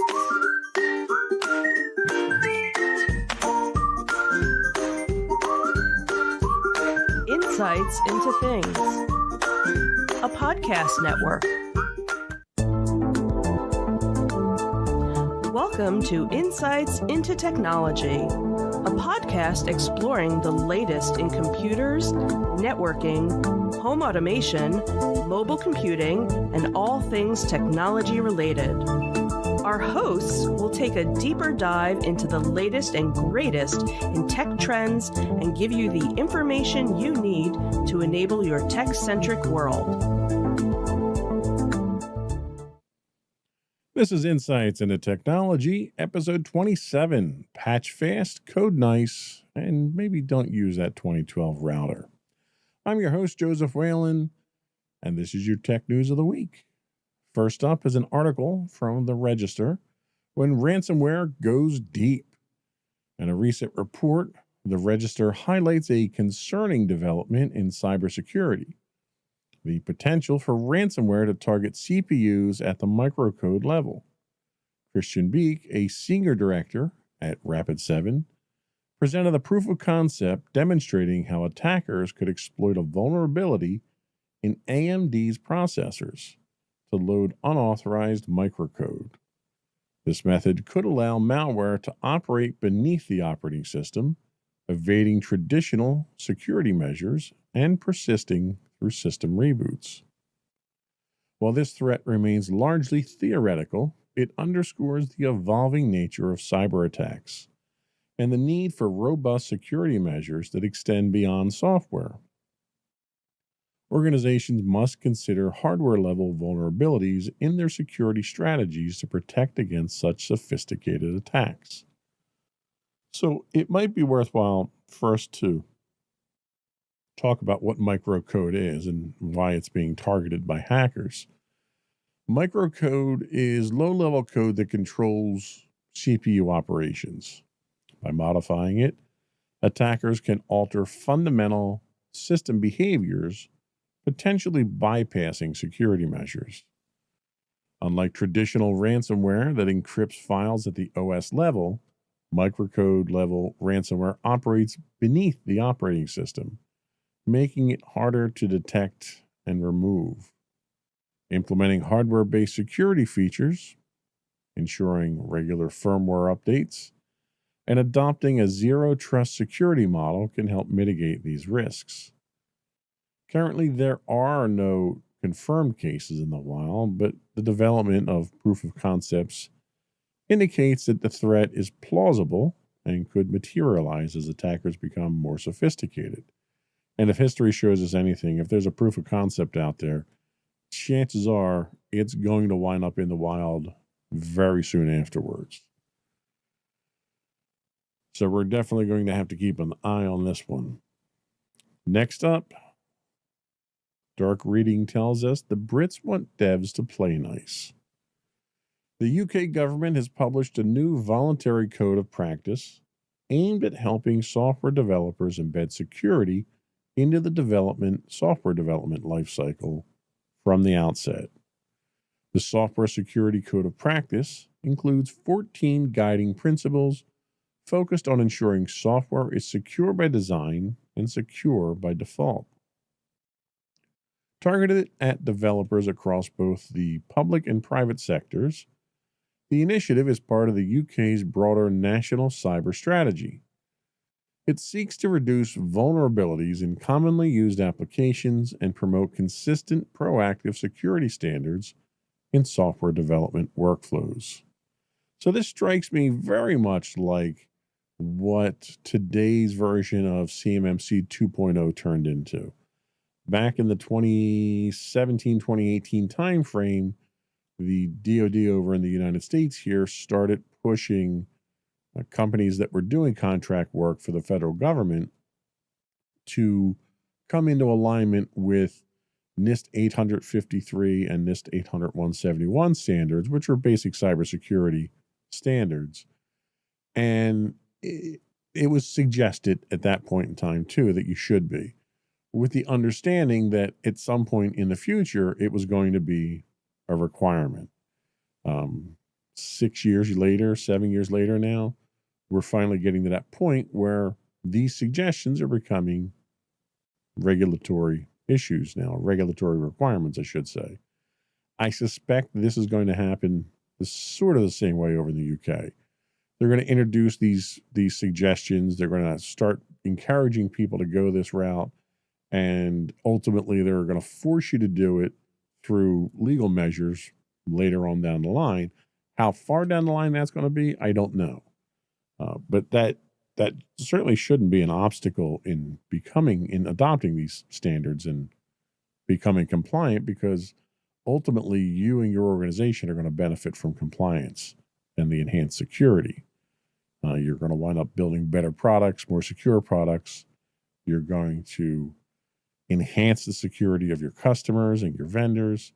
So all in all, it's a good thing, but assume that this is probably going to become law down the line and it's not going to be voluntary. But they're moving in the right direction, and I think that's the important thing here. I suspect with the talk of SBOMs and so many other similar evolving methodologies over here in the United States, that we're probably going to wind up going that route as well on this side here. Next up, Security Week tells us patch now or cry later. Researchers recently disclosed techniques for bypassing web application firewalls or WAF protections by manipulating special characters and HTTP request formatting.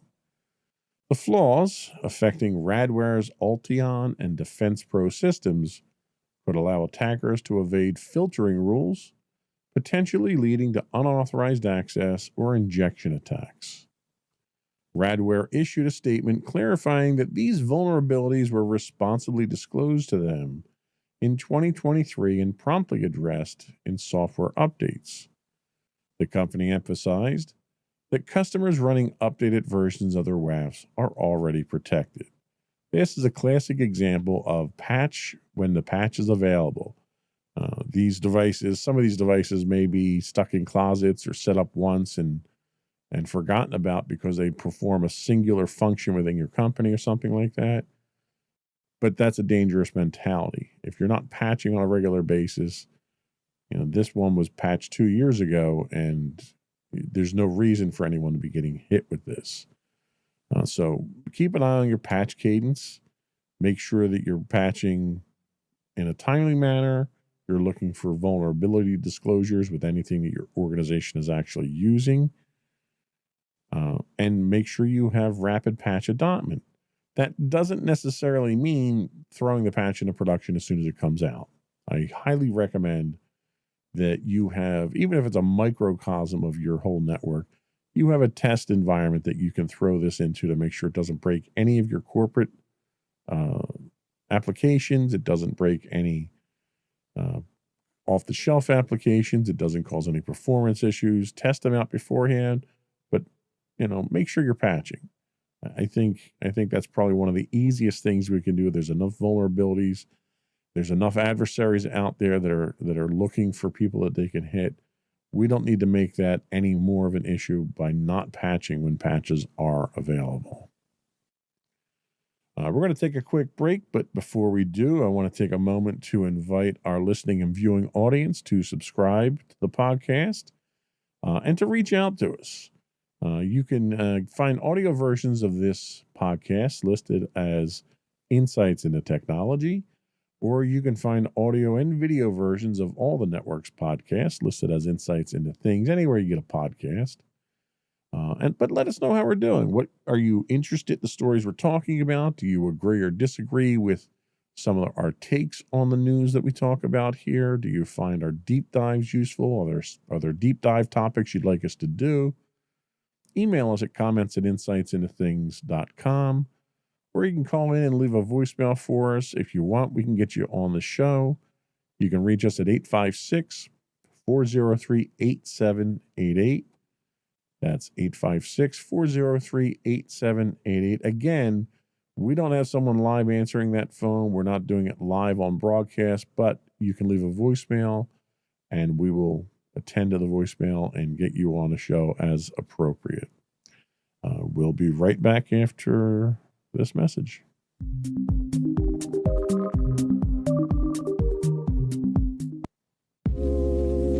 Are you tired of your favorite gaming podcast finishing with a play? Oh, no! Well, check out No Credits Rolled, where we play the games but rarely finish them. How's it going, folks? I'm Sam Whalen, your friendly host at No Credits Rolled, the ultimate gaming podcast, where we dish out the latest scoops and reviews on all your beloved video games. Hey, listen! Not only that, but we spice things up with some guest interviews and even give you, yes, you, a chance to have your say. Tune in every other week for a fresh dose of No Credits Rolled, available on all major podcast platforms, and hit us up on social media at No Credits Rolled. So why wait?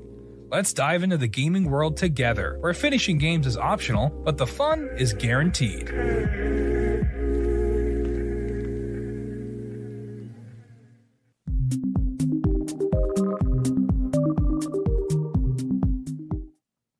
Teams meetings now with built-in cloaking device. This one comes to us from Bleeping Computer. Microsoft is set to introduce a new prevent screen capture feature in Teams, aiming to enhance the security of sensitive information shared during meetings.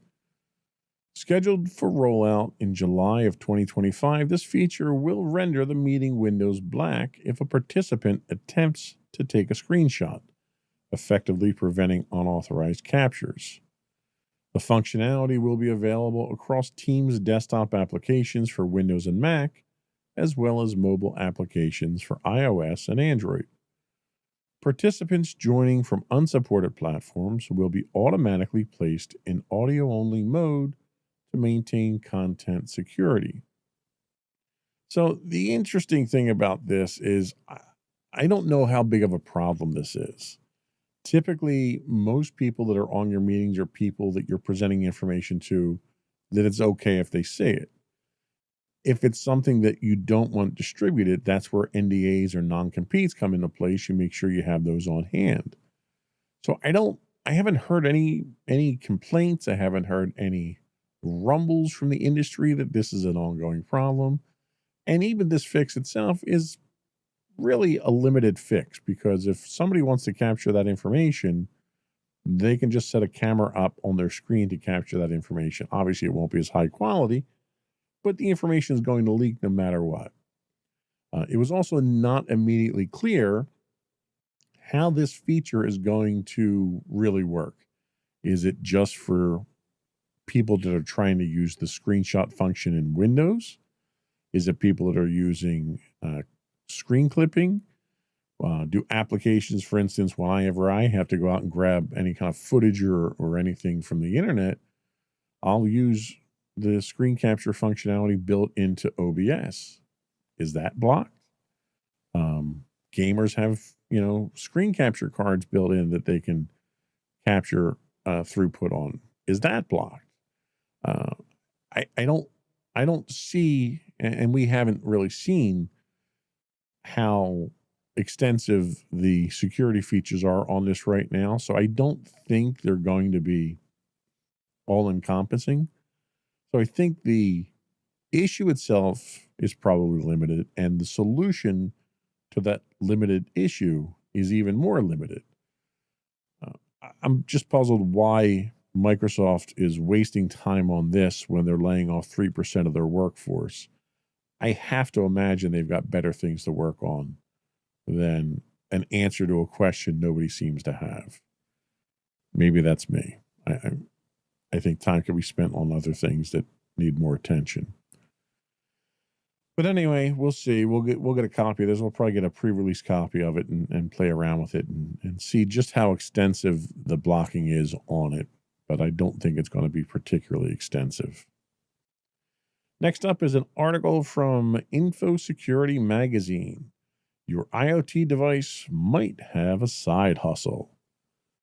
A newly uncovered malicious proxy server has compromised over 170,000 IoT and end-of-life devices globally, according to a report from security researchers.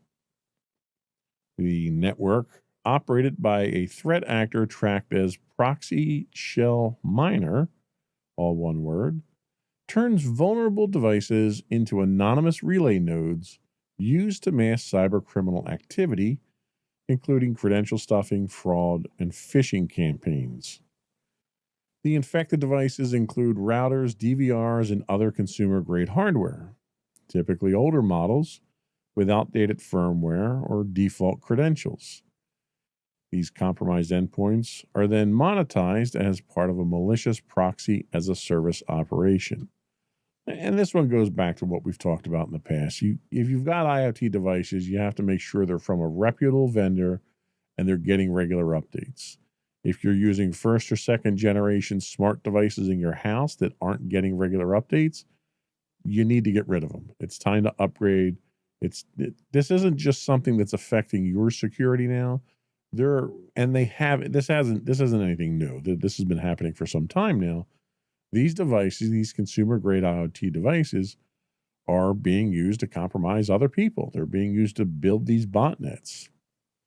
And as responsible users, we need to make sure that we're taking care of these things. Organizations may unknowingly be part of this botnet if consumer-grade or unsupported devices are connected to corporate networks, such as via remote workers, or even third-party vendors could be bringing these into your environment. It does highlight the need for asset visibility, firmware lifecycle management, and automated vulnerability scanning, especially in hybrid work environments where you do have people inside and outside your network. So this is all basic stuff here. This is just another example of these what I think really at this point are fundamentally flawed devices becoming more of a security hazard. It's not going to change anytime soon, but we as the consumer, as the users, we need to be responsible with how we use these tools. I'm not giving mine up, even though I think they're a security hazard. I simply put processes in place so they don't run on my network. So at least my stuff is safe. But again, that's kind of a selfish attitude as well. We'll have to keep an eye on this one as well. The last article of the day comes from Bleeping Computer. The core problem, Intel's back at it. Researchers have uncovered like their new feature. Researchers have uncovered new Intel CPU vulnerabilities that could allow attackers to leak sensitive data from privileged memory regions, such as the kernel, via speculative execution. You would have thought by now they would have pulled speculative execution out of their chips already, given all the problems they've had. But no. The flaws, disclosed under the name Branch History Injection, or BHI, and similar side channel techniques, impact a wide range of modern Intel processors. These vulnerabilities exploit how CPUs handle branch prediction and speculative execution, allowing malicious processes to access data they shouldn't see. Intel has issued microcode and firmware updates, and software vendors are releasing mitigations across operating systems and virtual environments. So this is one that an oldie but a goodie, I guess you could say, that we've been dealing with for quite some time now. This is really, along with all the other speculative execution issues that have come out of these processors, this is really only a major problem in probably shared cloud environments. Multi-tenant servers and virtualized environments are particularly vulnerable, especially in public cloud scenarios. The problem is that these are gimmicks in your processor. These are things that when one part of the processor is waiting for something else to finish computing, it goes out and it tries to compute the next several branches along the computation line, having answers already to what it thinks you're going to ask, and then it feeds them back in to make the overall experience faster. And what's happening is that information that's being computed further on down the line can be exposed and can be compromised. These are gimmicks that are used to try to tweak processors to get a little bit more operation out of them. And for the average consumer, it's not a problem unless your system's already been compromised. But if your system's already been compromised, none of the information in the execution chain is going to matter because you have direct access to the systems. So the only environment really where this comes into play is in cloud environments. The problem is these mitigations are applied across the board. And as a result, individual consumers wind up getting performance trade-offs when they're mitigating threats that really don't apply to them. So the feature that causes the problem is gimmicky. The solution that causes the problem is rather ham-handed in that they're throwing it down everybody's throat. Ultimately, it comes down to compliance and risk management. Enterprises need to reassess hardware-level exposure in their risk models, especially for regulated industries like healthcare and finance. So this is one of those things where it's an issue, but it's an issue only under certain circumstances. And you have to kind of evaluate where you fall into that threat chain. If you're someone who is working in a shared environment, or even if you have a virtual environment that you run internally, where you've got multiple servers running on the same hardware, even though you're not exposing that to the outside world, a compromise on one of those virtual machines could be a compromise on all those virtual machines. So you have to be careful with that. That was all we had for the news. I was going to do a third segment today, and we're going to start with an introduction to passkeys, but I think I'm going to hold off this week because I'm kind of running up against the clock. We'll start with next week. We'll start with an introduction on passkeys, and we'll dig a little deeper into that starting next week. Before we do go, I did want to thank a few folks. We had several followers, several viewers follow us on Twitch. So I wanted to give shout outs to Entropy_Cat, Nikki Jams 1, Repentant Man, and Will_likes Fortnite. Good for you, Will. I liked it for a brief time too. But that was all we had for the show today. Before we go, I want to once again encourage you to subscribe to the podcast. You can also find all of our social media links on our main website. We're available on Twitter or X at insights_things.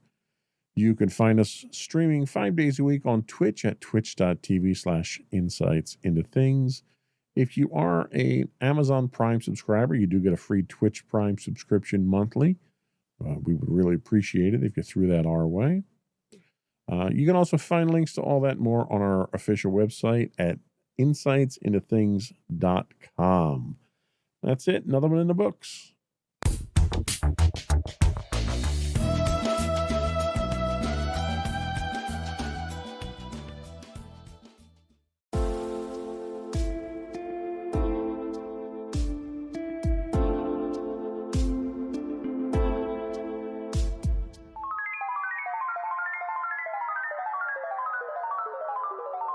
No credits roll. Hello, everyone, and welcome to episode 8 of No Credits Rolled. My name is Sam Whalen, and today we're going to be talking about some depressing gaming news, unfortunately, as well as my thoughts on Fallout 76 and Suicide Squad Kill the Justice League. I'm sure you've all been eagerly anticipating my Suicide Squad review. Before we get started, I just want to remind everyone that the fine folks over at Philly Drinkers have partnered with the show to provide you awesome Philly sports merch for all your favorite teams. Unfortunately, the Sixers have bounced, but the Phillies are red hot right now, so make sure to check out Philly Drinkers for all your Philadelphia sports merch needs. Use the link in the description to get a discount, and every purchase helps out the show. There's also one other thing I wanted to touch on before we get into the news. We, of course, have a call-in line here, and someone was actually nice enough to call in this time. See if you recognize the voice. Slam! Hello! Sean here. I'm the actor behind Scratch in Baldur's Gate 3. I hope you're keeping well, friend. A little birdie told me that you are starting your own podcast talking about video games and Baldur's Gate 3, no less, which I think is absolutely awesome, and I can't wait to listen in. So I thought, what better way to start things off for you than by giving you some Scratch facts from Baldur's Gate 3. Are you ready? Let's go. 1. Having Scratch in your party is useful for many different things. Not only can he find items without the need for a survival check, but he can also give you an additional perception check. He can revive fallen enemies with his lick, and also he can break concentration saving throws. Cool, right? The best boy of many tricks and talents. 2. If you have Speak with Animals, our favourite spell and feature, am I right? And you have Scratch in your party running around Faerun, when he barks to let you know that he's found something, that is actually me doing the barking. So the barking with Speak with Animals is different to without. 3. Baldur's Gate had approximately 17,000 strands of ending, which is crazy.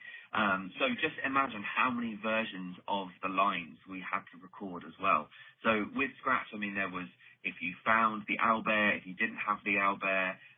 There's obviously all the different gender options as well, male, female, non-binary. There's if you're in favour, if you're not in favour with Scratch. Yes, I know there's a kind of approval thing as well. So the options are multiple. Just imagine how complicated the epilogue was to write. What I love about the video game world or industry is the community. I've honestly never met as passionate and dedicated and close-knit a community as that of Baldur's Gate 3. I really do think that the people are what make games special. The players, obviously. So I think running a podcast on video games, it's a fundamental part of the community. So, what better way than to celebrate the worlds we love, right? So, Slam, from me, Sean, and from Scratch, the best boy in all of Faerun, we wish you all the very best in the podcasts and games and adventures that you're going to cover. We have no doubt that it's going to be awesome. Yeah, that's right, folks. That is, in fact, Sean Mendham, the voice of Scratch the dog from Baldur's Gate 3, one of my favorite characters. And I'm sure if you've met Scratch in Baldur's Gate 3, he's one of your favorite characters as well. My friend Joe, who we had on the show before a couple episodes ago to talk about Helldivers and Baldur's Gate, Joe was nice enough to get me a cameo for the show. So thanks to Joe and thanks to Sean as well. There's a lot of people that go into making a game, and it's always nice to hear from some of the talent too. But of course, you can always call in. I just got to plug the phone line while I can. You can always call in at 856-209-0713. Of course, that's 856-209-0713. And I'd like to hear from you too. All right, enough dilly-dallying. Let's get into the show. So yes, I did tease it at the beginning. We do have some depressing news today to cover, and that is, of course, the Xbox layoffs. It always sucks to talk about layoffs, but Xbox recently announced it was closing a handful of studios. This included Arcane Austin. They created Redfall, but also the Dishonored series, Prey, and Deathloop. Microsoft also announced the closure of Tango Gameworks. They created Hi-Fi Rush, which was widely seen as a success for Xbox at the time, especially at a time when the brand was really struggling. Hi-Fi Rush kind of shadow dropped, came out of nowhere, and people loved it. And, I've only played maybe an hour or two of it. I really do want to complete it, and it's something I would talk about on this show if I did play it. I just haven't gotten around to it yet. But I know that it was very widely accepted, as a great game. Also, Alpha Dog Games is being closed. They're a mobile game developer. They made a game called Wraithborn in 2012 and the recent game Mighty Doom, which is a Doom mobile game. I actually did check that out. I played that a little bit. It's a Doom mobile game, but of course you hate to see anyone get laid off, no matter what kind of stuff they're working on. Of course, all three of these studios are affiliated with Bethesda Studios. Microsoft acquired ZeniMax Media, which is Bethesda's parent company, for $7.5 billion back in 2021. And it was a big deal at the time. I think I talked about it on Insights into Things. I believe we did one for the Activision Blizzard thing. But either way, that Bethesda acquisition was one of those things, those dominoes we talk about when we talk about Microsoft setting up the dominoes, waiting for this big payoff. And this is kind of the opposite of that, where you acquire a studio and now you're doing these big layoffs. And in some cases, when these studios are producing games that are critically successful and you're shuttering them, how does that make you look? Not super great. When people think Bethesda, they think Elder Scrolls 6. They think maybe a new Fallout game with the success of the Fallout show. But there's other things that Bethesda does. Those Dishonored games, people were really hoping to get a third one of those. It doesn't look like that's going to happen now. Prey, people love that Prey game. I enjoyed it. Now, again, didn't finish it. No credits rolled. What do you expect? But Arcane Austin was really known for these like open world. What am I trying to think of here? Like the intricate first person games. I mean, Deathloop. Everybody loved that game. I wasn't a big fan of it. People love Deathloop. I think it won all kinds of awards when it came out. I might have won Game of the Year. I should probably fact check that. Of course, they had Redfall, right, which was not well received critically or financially. But they were working on it, right? There was a Redfall update that was supposed to come out. There was DLC that was still being worked on at the time of this closure.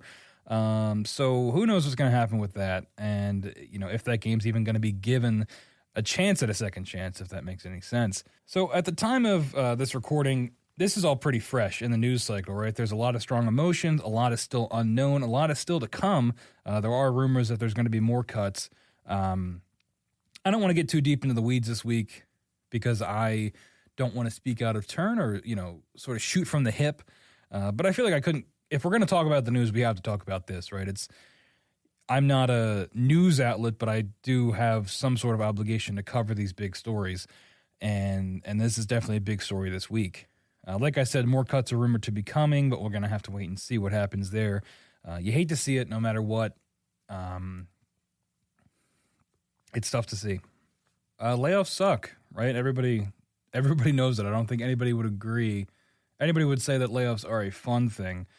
Personally, I've seen layoffs in my industry recently. Everybody's favorite holiday is the end of Q1 when these cuts tend to happen. I'm seeing it now. I've got friends that were laid off, friends that were cut. It all comes down to the bottom line. I know there are economic justifications for layoff. If you are in that position to be making those kind of decisions. But, I don't know if I care. At the end of the day, people are buying into an industry, right? You're buying into the industry you want to pursue with the hope that they can provide for their families and themselves. And with that, hopefully comes a sense of job security. But we're seeing time and time again that there isn't job security.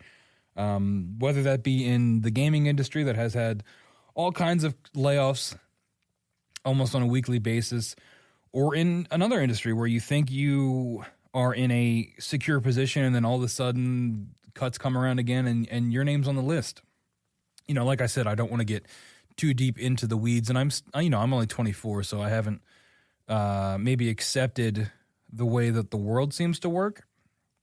But if companies continuously put themselves in positions where layoffs are expected, where layoffs are part of the plan, maybe there's something wrong with the plan in the first place, right? Maybe we need to make a world or a system where, practices of overhiring or downsizing or studio consolidations, where these things don't need to happen, where people can land the job they want and feel safe in that job and not have to worry about, the hangman coming around every couple months or so and people getting fired because, profits for the entire company are down or need to be up. And because those profits can always be higher, thanks to capitalism, maybe we're never going to be able to satisfy that beast. I don't know. I'm definitely rambling at this point. So back on track to Xbox. What does this mean for Xbox? I asked that question a lot. We've all been waiting for Xbox to have their big moment with all these game studio acquisitions, Bethesda, Activision. I saw rumors that they're thinking about putting Call of Duty on Games Pass. What are they doing, right? What is their plan going forward? If acquisitions just lead to layoffs, what is the end game? I mean, Tango Gameworks was a critical success, or had a critical success, with Hi-Fi Rush. Unfortunately, financially, the numbers were hurt with the game releasing on Games Pass, which we've talked about before, either on this show or on Insights into Things. When things come out on Games Pass, while more people are able to access it, from a financial point of view, you're typically going to lose money because I believe you are paid a sum, right? You're paid up front by Xbox to acquire this game. And then on Games Pass, you lose some of that revenue from someone just buying the game outright because they're just going to wait for it to come to Games Pass. I mean, that's how I played Hi-Fi Rush, was because Shadow dropped on Games Pass that day. But when your Xbox sets up a system where we say, hey, we're going to acquire your studio, we're going to publish your game, and we're going to publish it on Games Pass, and then we're going to can your studio when it doesn't financially perform well, but because it's on Games Pass is part of the reason why it's not financially performing well. It doesn't make a lot of sense to me, and it doesn't really add up. This is a quote from Aaron Greenberg, who was Xbox's marketing vice president. This is back in 2023. Back in 2023, there were rumors about Hi-Fi Rush not performing well financially, so Greenberg came out and said this. He says, quote, Hi-Fi Rush was a breakout hit for us and our players in all key measurements and expectations. We couldn't be happier with what the team at Tango Gameworks delivered with this surprise release. Well, it turns out they could be happier because they ended up, closing the studio. So I don't know. I don't know if maybe that was just corporate speak at the time to kind of quell those rumors and preserve Microsoft's initiative with these studios going forward. But I mean, there's tons of clips you can find online of, guys like Phil Spencer and all them going on different shows. The Kind of Funny Xcast in particular. Phil did a big thing last year after Redfall came out, a big interview, taking a lot of personal accountability for it. But there are statements in even that interview that are now coming into question because of how Xbox is treating these studios. And, Phil Spencer's one guy, right? He's not like this evil maniacal overlord that is making all these decisions. There's a lot of people behind the scenes at the level higher up in the company that are making these decisions. And of course, at the end of the day, these are all human beings that make these decisions. But when it comes to the corporate side of things, I have a difficult time remembering that. So it's worth saying. So yeah, Xbox acquires studios and then, like I just said, puts their games on Games Pass, impacts sales, and then isn't happy with the sales. There seems to be some kind of logic breakdown here. This is also right after a couple months ago, Hi-Fi Rush became multi-platform, right? It was one of those Xbox games that got put out on PlayStation. This included Sea of Thieves and Grounded. I guess it was too little too late, right, in terms of profit. They didn't make enough money with this multi-platform deal. I think if this would have gotten done sooner, maybe you would have seen more benefit, right? If it wasn't just the Games Pass ecosystem, then maybe they would have had more sales in general for the game. But it really just seems like Xbox is just pivoting left and right with what they want to do going forward. And it's not a good look, I don't think. I don't have it in the notes here, but I do know we're waiting on the Indiana Jones game. Let me just verify that is being published by ZeniMax. Yeah, so Indiana Jones and the Great Circle, it's developed by Machine Games, who are the Wolfenstein people, but it's being published by Bethesda. So, maybe Bethesda will be able to kind of recoup from this if that Indiana Jones game comes out and is a big hit, which I suspect it will be, barring it being terrible. All of the signs are pointing that it should be a good game, but we've been disappointed in the past. We'll have to wait and see. I don't know what the plan is for Xbox now, right? I could probably do another whole episode on this. I did an episode on it before, a little more optimistically looking at Xbox plans going forward.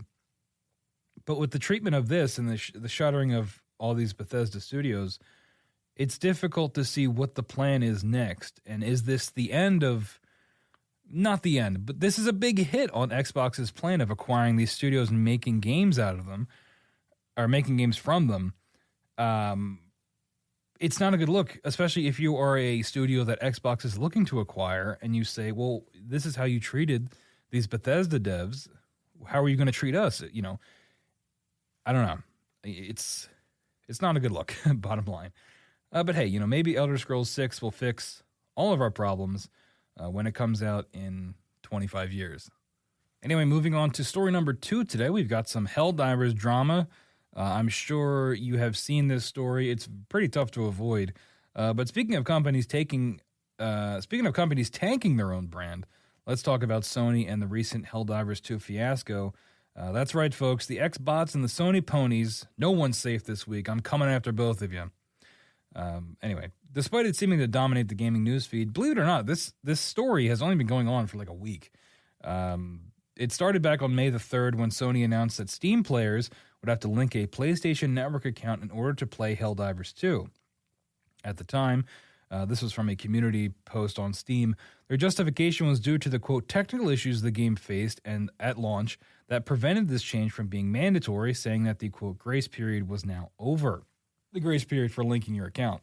They also said safety was a concern, saying that the priority was, quote, protecting our players and upholding the values of safety and security provided on PlayStation and PlayStation Studios games, which you can take that with a grain of salt considering the massive amount of data leaks that Sony has had in the last couple of years. But yeah, player safety was allegedly one of the concerns they cited. Now, PC gamers are one of those groups you definitely don't want to piss off, and those PC gamers on Steam without PSN accounts or who just didn't want to do this were justifiably angry with this change. It's worth keeping in mind that Helldivers 2 was Sony's largest PC launch ever. They've been doing a lot of PC ports of games like Last of Us, which I don't think worked too well because the port was bad. Spider-Man, they've mostly been dealing in ports. But Helldivers was one of the first games that was a Sony Interactive Entertainment launch. That was huge. I mean, obviously, I've talked about Helldivers on the show before. Big fan. But the PC community also latched onto this game because of, you know, I don't know why. It's popular to play with your friends, and using the Steam ecosystem is probably even easier. And this linking, forcing people to have a PSN account attached to it, kind of came out of nowhere. Well, that's not necessarily true, because you can see when you initially were to sign up for the game that it did say that this link could become a possibility. And there's screenshots of that you can find online of it saying that. So people should have been aware of this, but I think the idea was that it took them so long without doing it that PC gamers just assumed it was never going to happen. And not to mention with the runaway success of Helldivers 2, all the technical issues that it had at launch, it seemed like they were just going to let this sleeping dog lie and not have to worry about the potential backlash. Well, that wasn't the case. So after this announcement, people began review bombing the game. I have the number 14,000 negative reviews here, but I saw another source saying 20,000 reviews once it was all said and done. A bunch of negative reviews posted on Steam, tanking this game's what's the word? The review score, I guess.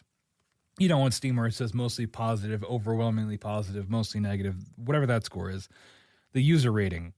So with, 14,000 to 20,000 negative reviews, it obviously tanked the game's review score, and you had people from Arrowhead, jokingly tweeting, "Ooh, right in the review, hit us right in the review score," as well as a ton of angry tweets, Discord posts, just a lot of public outrage from the Helldivers community as a whole, not just the PC gamers, but everybody. Nobody seemed to be, on board for this.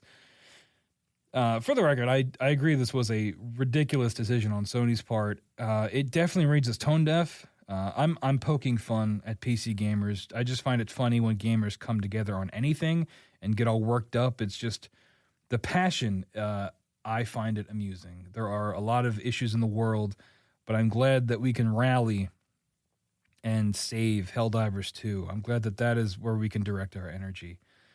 It's also worth noting there are 177 countries where you simply can't make a PSN account, and Sony went ahead and delisted Helldivers 2 in those countries. That's pretty bad. 177 countries where you can no longer buy the game. Who knows how that's going to affect sales? I'll skip to the end a little bit here for that. spoilers, as of this recording, those 177 countries still are delisted and still cannot buy the game. The countries aren't delisted. The game is delisted in those countries, and you still can't purchase the game. So that's sort of the last lingering question because, of course, if you've heard, Sony did end up reversing this decision just days later after the public outcry. So once again, complaining works, especially when you're very, very loud about it. People were also threatening to boycott the game, the review bumps. It was just a lot of backlash that I think Sony really couldn't avoid. There's now a community-made operation if you don't know, in Helldivers 2, there are operations that are basically player-wide, that if the whole player base completes the operation, you get some kind of reward. Well, to deal with the negative review scores for the game, there was a community-made operation in real life, which I don't know if most gamers are familiar with, called Operation Cleanup, which now encourages players to leave positive Steam scores to correct the rating. So this shows that, the Helldivers community is really special, for better or worse. You had the negativity side of it when the, review bombing and things like that, which you could say is justifiable considering the shooting. So, the shooting of the foot that Sony did, making this link thing possibility, and how many people they were alienating from the game because of it. But then you also see the positive side, right? The reversing of this review bombing now that things have been corrected, that this link has been done away with. We are trying to make things right. And by we, I mean them, because I didn't do that. A fun note, well, this is not fun at all, actually. I don't know why I said that. An interesting note, the Helldivers 2 community manager was fired during this whole debacle for encouraging people to refund and negatively review the game. They did have a hilarious quote. They said, quote, "Generally, it's not a good idea to tell people to refund and leave negative reviews when you're a community manager." They said, "I appreciate all the support and appreciate even more that everyone can play the game again without restrictions. I knew I was taking a risk with what I said about refunding and changing reviews. I stand by it." And you got to respect that, right? You got to respect standing by your guns, especially in an age where, when these cuts happen, people are terrified to speak out against the company doing the cuts because they don't want to get fired. When in reality, the company really doesn't care about you in the first place. So it's nice to see someone saying what they think and sticking by it, even if it did lead to them losing their job. At least they've still got their convictions, which you can't really pay your bills with convictions, but, it's nice to see that sometimes anyway. I think overall this shows how dedicated this Helldivers fan base is, and it also shows, I said it before, but it shows how tone-deaf Sony can be. They had a money printing machine in Helldivers 2, and they basically poured water on it. And with those 177 countries still delisted, I wonder how this is going to affect Helldivers 2 going forward. Is this a permanent stain on the game, or is it going to bounce back? Personally, I think it's going to bounce back. I think the game is undeniable in so many ways. I mean, it's still ridiculously popular months after coming out.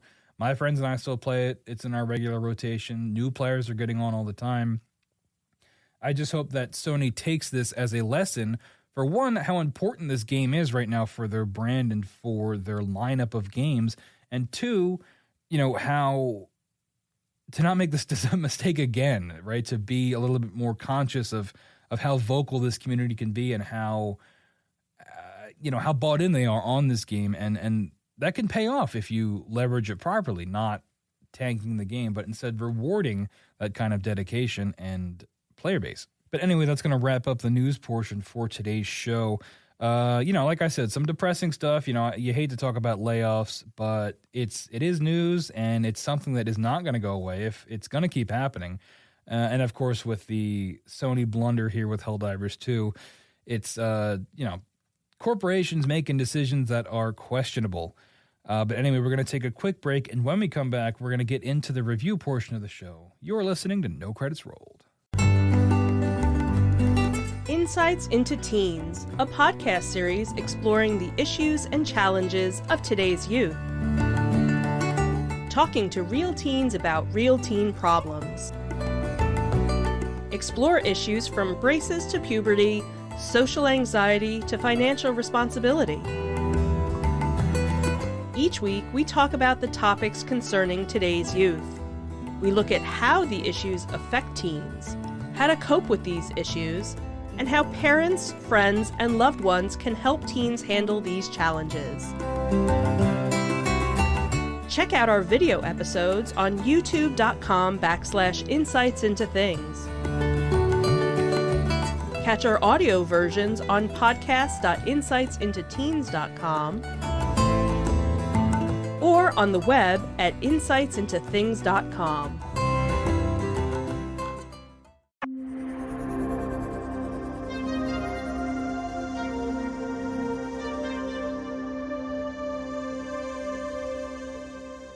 Whoa! All right, we're back on No Credits Rolled. Now it's time for the review portion of the show. First game we've got here is Fallout 76. Yes, that's right, folks. We're doing back-to-back weeks of Fallout reviews.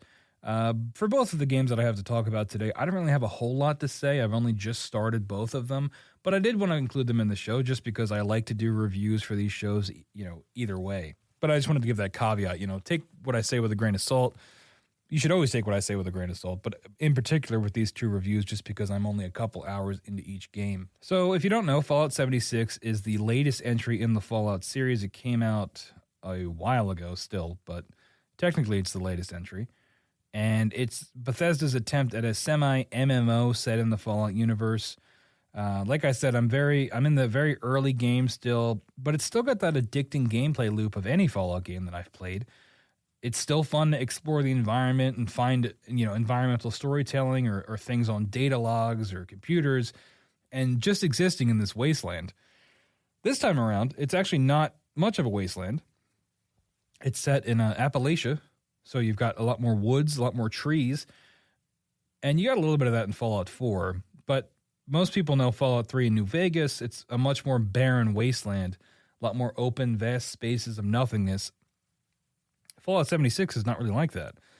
It's lots of woods, mountainous terrain. It's different, which I really like, and it's one of the reasons I'm coming back to it is because I really do like exploring this environment and seeing the variety in the design and the trees and things like that. It's unique, and I think it's cool. I described Fallout New Vegas as a vibes game. 76 is no different. I think in general, Fallout is a vibes game. It's a vibes series. And I said last week I hate using the term vibes, but I'm going to do it again. It's fun to just put that radio on and just kind of wander the wasteland. For me personally, that really never gets old. Even if I'm just walking, instantly shooting something and instantly killing it without much of a fight. It's fun to just exist in that universe with the music, with the atmosphere of those games. And this game as well, I kind of just hang out. The gameplay itself is pretty slow-paced, as you'd expect from a Fallout game. It does take a lot of notes from Fallout 4 in terms of how they changed the combat in that game. A lot of quality-of-life stuff. The guns are pretty similar to what you find in Fallout 4 as well. A lot of they introduced these pipe weapons that were part of their push to make guns moddable. A lot of crafting involved in Fallout 4. All those systems exist in 76, right? The base building that they had in 4... the gun modification, the armor modification, all that stuff got put into 76 as part of making it like an MMO. And they've really doubled down on those mechanics as well. The combat is definitely not the highlight of this game, and I didn't really go into it expecting it to be. It's the storytelling. It's the environment. It's wandering around, like I've said a bunch of times in this review. I'm still finding cool side quests and stories as I journey through the world, but I'm basically so far only fighting small animals, large. There's these naked mole rats you can basically one-shot. There's these really terrifying possum creatures. I really don't like them. I don't know what they're called in the game, but it's like a mutated possum. It's like the size of a tire, and it's got like 2 heads. Possums in general just kind of freak me out, so it having 2 heads kind of a problem. This is an anti-possum podcast. I hate to break it to you. But the design is cool, and it's something we haven't seen in a Fallout game before. You expect rad roaches or bloat flies and things like that, but because it's in a different setting, it's presenting these new enemy types. The main enemies I've been fighting are the Scorched, which are a lot like ghouls, but apparently different. They're like these zombies that run at you and you shoot them and they die pretty much immediately. Sometimes they have guns. I know there are different scorched enemies. Like I briefly saw a scorched beast, which is like a dragon. It looked like a dragon. I don't know what it's supposed to be. Like I said, I'm very early in the game, but I do hope we get a little bit more enemy variety from the scorched, because so far it has just been these basically ghouls that you'd find in another Fallout game, but they're never really much of a threat. I've never gotten close to dying. I've got like 50 stims, so even if I did, I could just instantly heal. But again, the combat is really not what's drawing me in here. It's the exploration. I've attempted to con my friends into downloading it, so I'm curious how the Fallout game will feel when you're not alone, right? So much of this game is about being alone and wandering. What is that like when you've got friends with you and you're all wandering together? Will it be boring? Maybe. We'll see. But this game definitely has its hooks in me. I keep wanting to pop on, walk around for a bit, or just complete one more quest. And those are the aspects that remind me a lot of an MMO. I played a lot of Star Wars The Old Republic Online, and it was that drive of just, all right, let me accept all these quests, wander out into the open world, and then come back and turn in all these quests, and you get that dopamine rush, turning in quest after quest after quest, seeing your XP go up. It's a fun gameplay loop, and I think they've implemented that well in the Fallout gameplay system. Like I said, they've kept a lot of the base building stuff. Now it's a camp system where you've got a camp hub, essentially, but you can move the camp as you explore the open world. I haven't really figured out what the point of this is yet. You can definitely build a base, but for where I'm at now, I'm moving my camp a lot because I have to, you need your chest where you dump your extra loot, or you need crafting benches, which you all have to craft every time you make a new camp, by the way, which is annoying. But I wonder if, as you get further into the game, if you're supposed to establish a more permanent base. And I guess that would tie in with the PvP elements of the game, because there is PvP. If you want it, you can find that. You can fight other players. And I've seen, the map is actually a highlight of the game. It's designed like a map you'd see for like a national park or like a theme park, which is different from the other Fallout games. It's really cool. It's fun to look at that map. It's got all kinds of little designs on it. But you can also see other player bases and other player encampments. So I've seen those. I haven't encountered any other players yet, but I know that they're out there, and I wonder if that is where that camp system will come into play. So far, I'm just playing it like a single-player Fallout game, so we'll see what that's like once I get into those multiplayer aspects. But yeah, that's pretty much all I got for Fallout 76 so far. Like I said, still very early in the game, but I'm still enjoying it. It's definitely got its hooks in me, and even though it is semi-mindless, I still enjoy getting in there, leveling up, getting new gear, exploring new environments. It's a lot of fun. The game is free, not free, but if you've got something like a Games Pass or the Sony PlayStation equivalent of a Games Pass, it's up a lot of places. I know Amazon was just giving it away for the Fallout show, so you can probably pick it up severely discounted or maybe free if you've got any one of these services. So the second game I want to talk about today is Suicide Squad Kill the Justice League. Still a mouthful of a title all these months later. I know I did cover maybe the first episode of this show. I covered this game and its sales numbers and how disappointing people found it. Despite that, I've personally been very excited to talk about this game for a while. And thankfully, Gamefly came through. I'm not sponsored by Gamefly. Not yet. I'd like to be.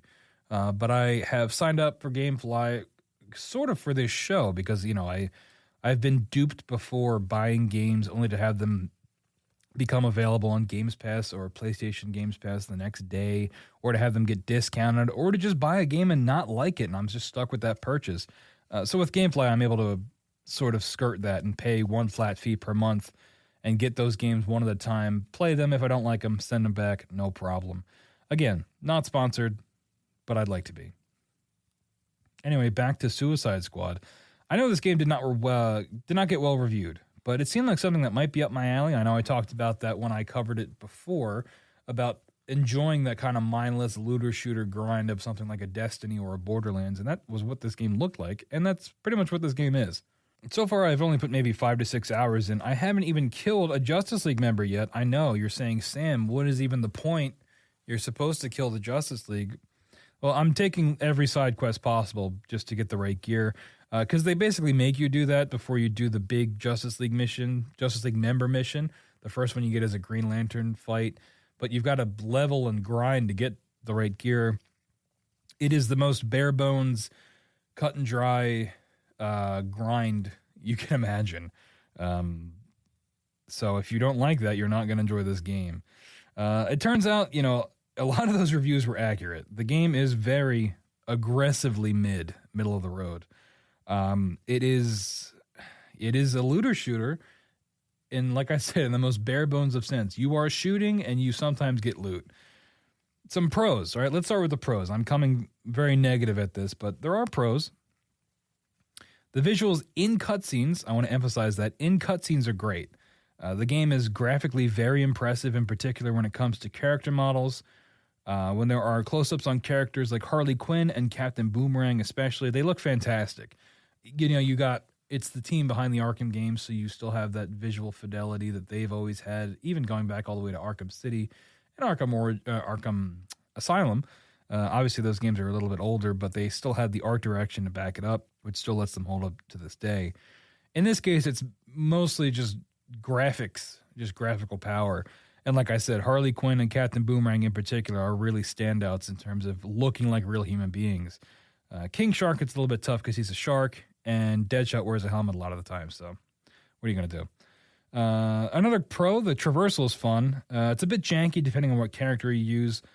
In the beginning of the game, before you pick a character to start the actual campaign with, they have you play as all 4 characters so you can kind of get a feel for them. I started my main campaign as Captain Boomerang just because I think the Flash is cool and I wanted to have Flash powers, which is what Captain Boomerang has. But recently I switched to Deadshot because I had heard that he was the most fun character to play as, and that is correct. Deadshot is by far the most fun character to play as. He's got a jetpack, which is way cooler than anything else that any other character has. King Shark just kind of jumps. He's like the Hulk, sort of. Harley Quinn has a grapple hook, which they try to emulate the grapple hook. If you've played it in the Arkham games, the grapple hook tether and then overshoot and diving, and there's no gliding. It's just the grapple hook. She kind of swings like Spider-Man. But I really think they botched it. It does not feel as good as it did in those Arkham games, which is a shame because you'd think that they would just be able to translate that 1-to-1 and have it work. But the biggest, well, actually, I'll save that for the cons part. I'm still in the pros part, believe it or not. The Deadshot's a lot of fun. It's for Captain Boomerang. I stopped playing as him because it's a very cool concept. He essentially has Speed Force gauntlets that lets him teleport, but it's tough to make that fun in gameplay when you're just sitting there waiting for your boomerang to get somewhere so you can teleport to it. You're just watching it fly. It's the same thing that happened in Gotham Knights, if anybody ever played that. Tim Drake in that game, Robin, he also teleported, and you essentially were just sitting there waiting to select a point to teleport to, which is not fun inherently, I don't think. It defeats the point of traversal when you're just teleporting, zipping from location to location. Like I said, Deadshot has a jetpack, so you can fly in any direction. Then you can also, there's like an afterburner thing you can do where you can boost. Then if you get too close to overheating, you can hit another button, and he kind of does like a little jump, which gives you another bar of jetpack, which then, you can continue flying. So it's kind of a fun dance controlling your overheating with your boost, with your which way you want to go before you get to the next rooftop before you overheat. And I did find that pretty enjoyable. But now on to the cons. The cons are pretty much everything else. The gunplay is pretty boring, with all the characters feeling very similar. I mean, they even can overlap in their guns, right? Deadshot can use a revolver. Harley Quinn can use a revolver. There's revolvers, SMGs, assault rifles, snipers, and shotguns. And then only King Shark can use heavy LMGs like a minigun. For the most part, a lot of these guns overlap between the different characters. So everybody kind of ends up feeling the same. Everyone just shoots guns, and that's it. It's surprising, especially when you've got these distinct characters. Why would you not make them feel distinct? I mean, they all have their own travel methods, their own traversal methods, but when it comes down to the actual gunplay, you're just shooting people. I found that Deadshot, again, is a lot of fun because he can hover in midair with his jetpack to shoot, so that's a little bit different than a Captain Boomerang, who you can zip around to a certain extent, but at the end of the day, you have a shotgun. So you're zipping in, blasting with a shotgun, zipping away. It sounds kind of fun when I describe it like that, but it's really not. At the end of the day, you're just shooting everything in the head. There are also a lot of weird aspects to the gunplay. There's this thing called counter shots, where if something is about to shoot you or just shot you, you can do a counter shot, which sometimes breaks its shield, so then you can damage it. There's a shield recharge mechanic where if you shoot enemies in the legs, you can then do a melee attack on them and recharge your shield, and that's the only way to get shield back. It's really strange. It was like they were confined to this gun mechanic, the fact that everybody has to shoot guns, and then they wanted to make it feel unique and kind of do their own thing within the world of it being a third-person shooter. It ends up just being really complicated because you end up getting mission after mission where the gimmick of the mission is, well, this enemy will only take damage if you countershot him, which just means you're sitting there waiting, doing no damage to this enemy until your countershot recharges. Then you shoot him with that, then you can do damage. It just like artificially extends the gameplay. So that's not fun.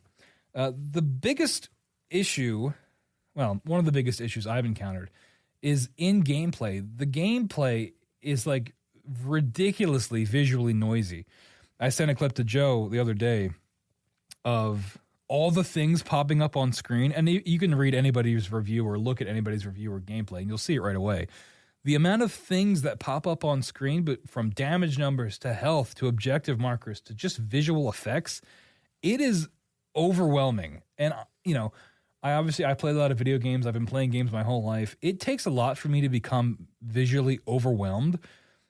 And this game did it pretty much right away. Like to the point where I had no idea what was happening sometimes because I'm in a group of enemies and I'm meleeing and hitting them up in the air and blowing up and shooting and flying. And it was just, it's like a joke, right? It feels like it's a meme of how much there is on screen. I talked about last week the TikTok thing of having so many visual stimuli, and this is like that game. This is the game if you want to be visually stimulated to the point of like going into a coma. There are so many things on screen that you can't even tell what's happening. And from what I can tell, there is a disable HUD button, but I don't know how much that would help because I don't think you can go in and disable individual visual elements like I would expect. You're kind of just stuck with it. And it is very, very overwhelming.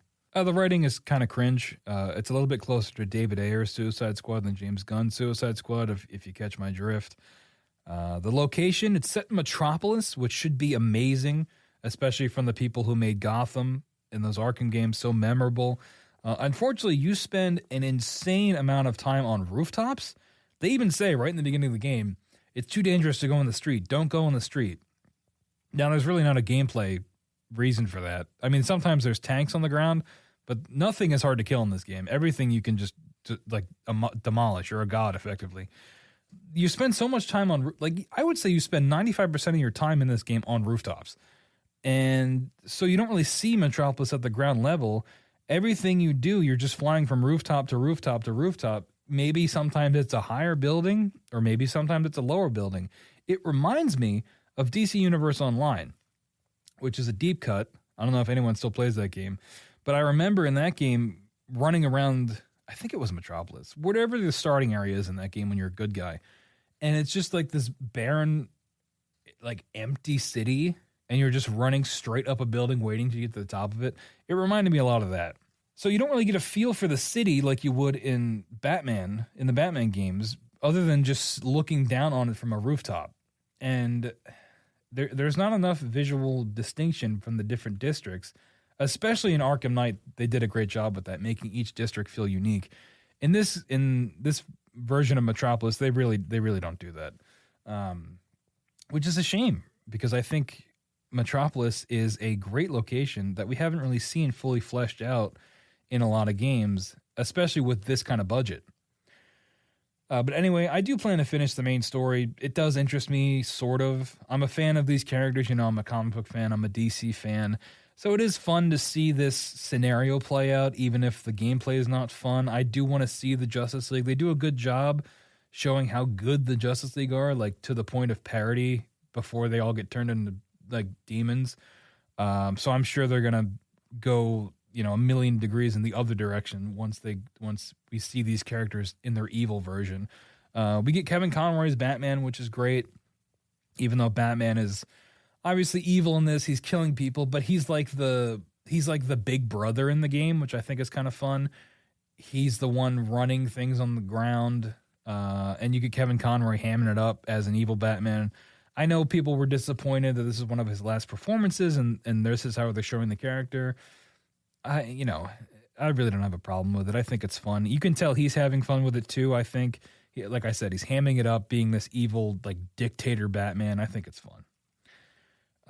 What else do we have here for it? I just wanted to say, and this is really just for me, the game is worse than the Avengers game, which is surprising, right? I'm a diehard fan of that Avengers game. I will go to bat for it. At least in the Avengers game, each character felt unique and had unique abilities. In this game, if you didn't have the character models, right, like if you didn't know you were playing as King Shark or didn't know you were playing as Harley Quinn, the shooting mechanic, you would feel, everybody feels the same for the most part, right? There are very little differences from character to character, which is ridiculous considering it is a multiplayer game. It's an always online game that has multiplayer in it. And you can have theoretically a squad of 4 where everybody is playing as their own character, their own unique DC character.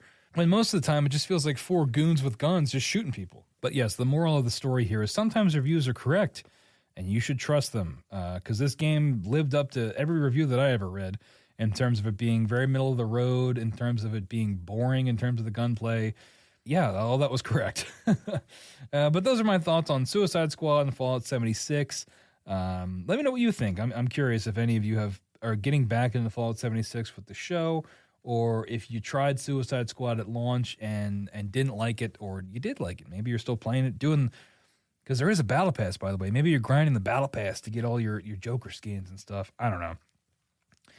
But anyway, that's going to wrap up episode 8 of No Credits Rolled. Thank you so much for listening. Of course, you can always email questions or comments to nocreditsrolled@gmail.com. We'll always be happy to hear from you. I plugged it at the beginning of the show, but you can always call in, leave us a voicemail at 856-209-0713. That's 856-209-0713, and we might just play it on the air. Make sure to subscribe to No Credits Rolled on Spotify, Apple Podcasts, wherever you get your podcasts. Subscribe, leave a review if you can. All that helps us out quite a bit. If you're feeling generous, we do have a Patreon. You can subscribe there. And you can recommend what I should be playing, what I should be talking about. I would love to hear from you as well. But that's going to do it for today's episode of No Credits Rolled. I'll see you next time.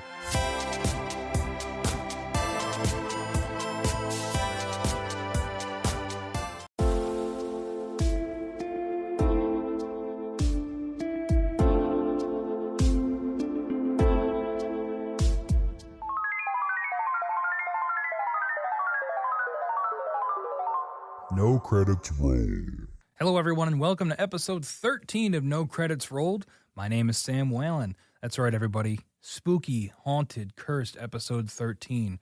Will this podcast get possessed? Let's find out.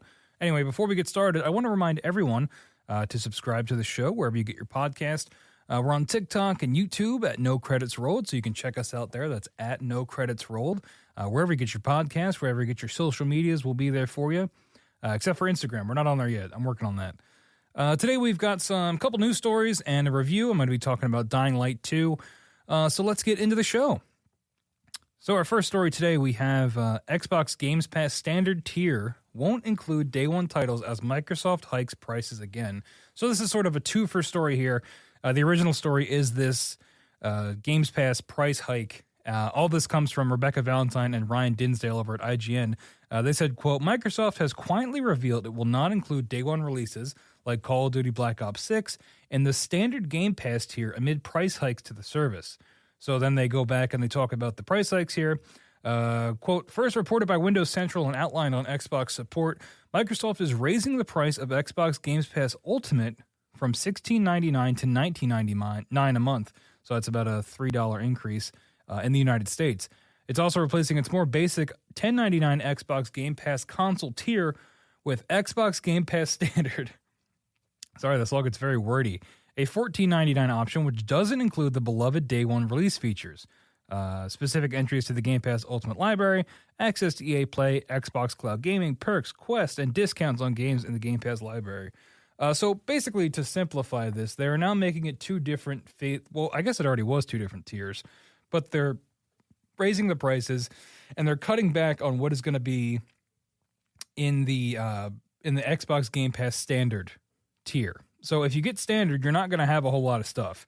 I guess you're just going to have access to the already existing library, but you're not going to get those day one exclusives, which is kind of I would say it's a core part of Games Pass, unless you shell out the $20 a month now for the Ultimate tier, which I personally have paid for already.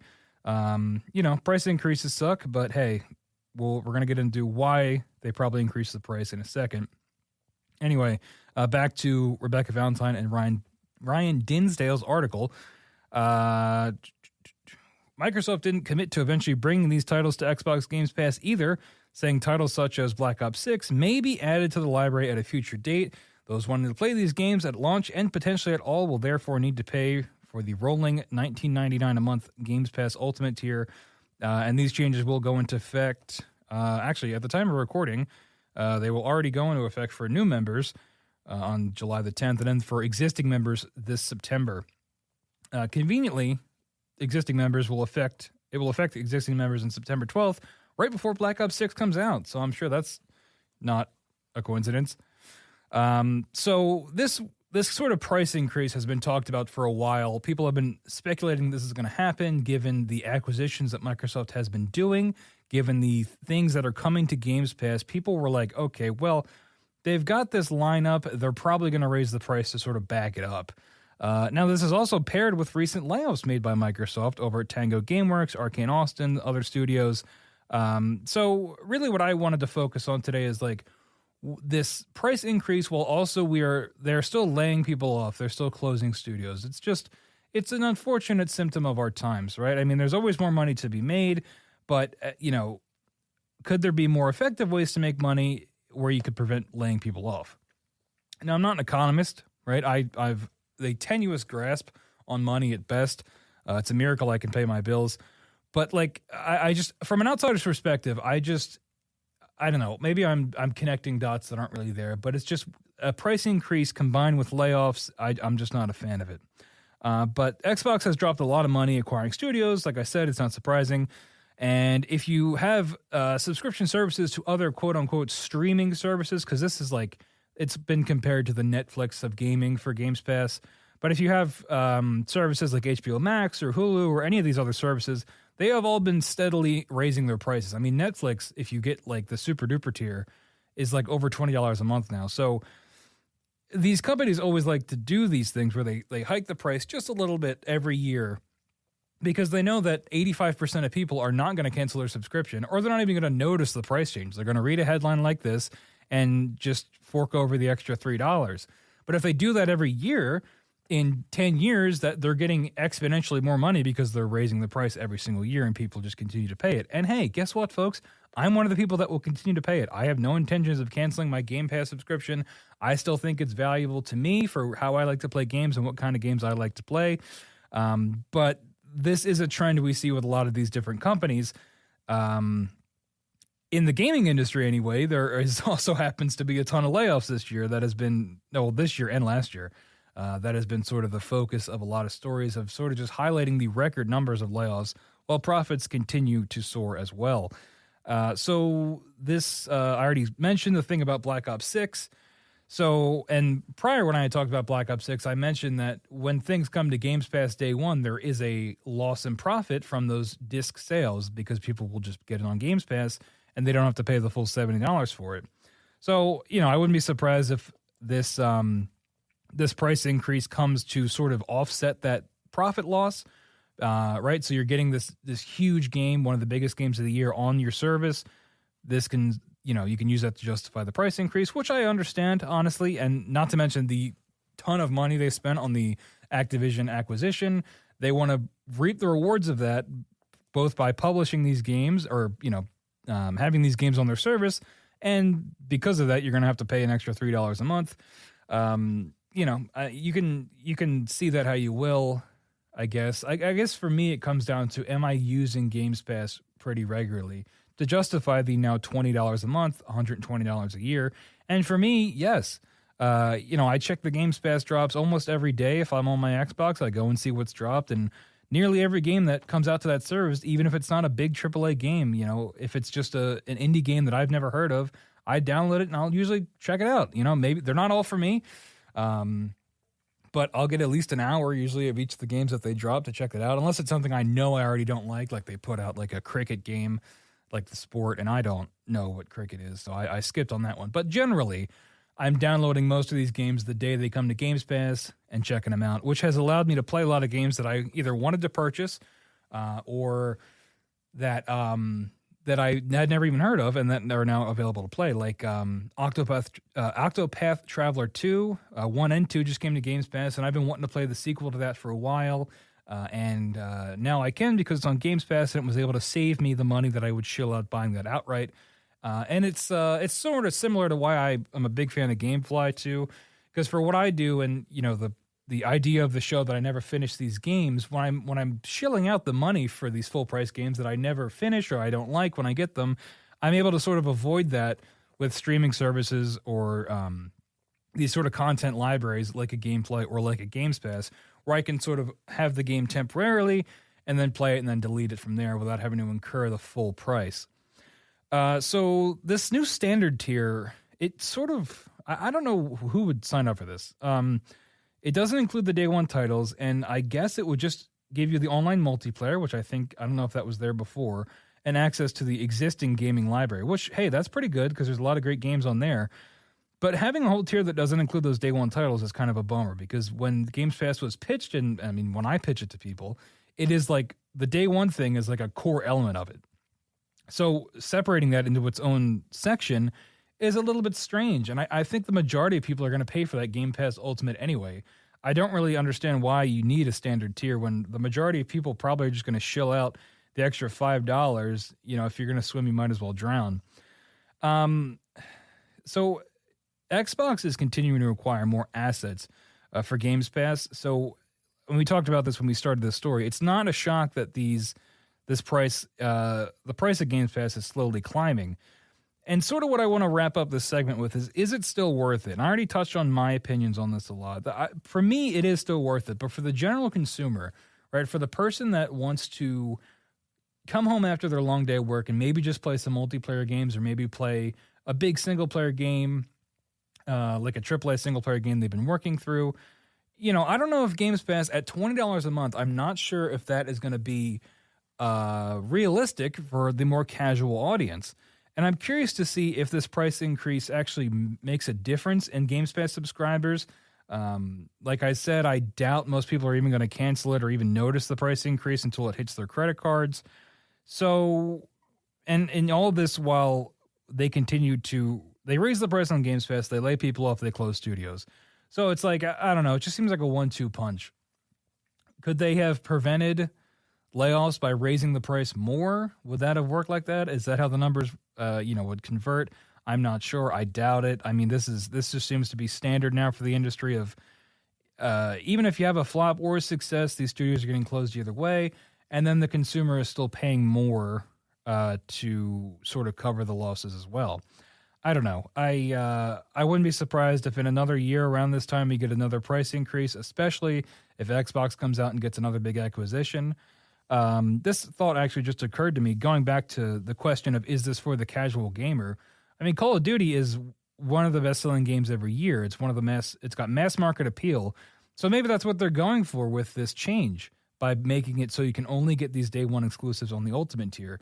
Maybe they're trying to hook in the more casual audience, because, everybody plays Call of Duty. Not everybody, but you know what I mean. The majority of people will at least check it out, and especially a Black Ops 6, a title that people are very excited for, that they've been waiting for, that I think has pretty positive public opinion. It could be successful getting more people in, because they don't want to, they say, hey, I can either spend $70 and play this, or I can get a service that I was maybe curious about, Xbox Games Pass, for $20. I'll just spend it for this month that Call of Duty comes out. I'll drop the $20. I'll get to play Black Ops when it comes out, and I'll get to check out all these other games. And then before you know it, it's, a year later and it's hitting your credit card every month and you don't even know about it. I could see that being the play here.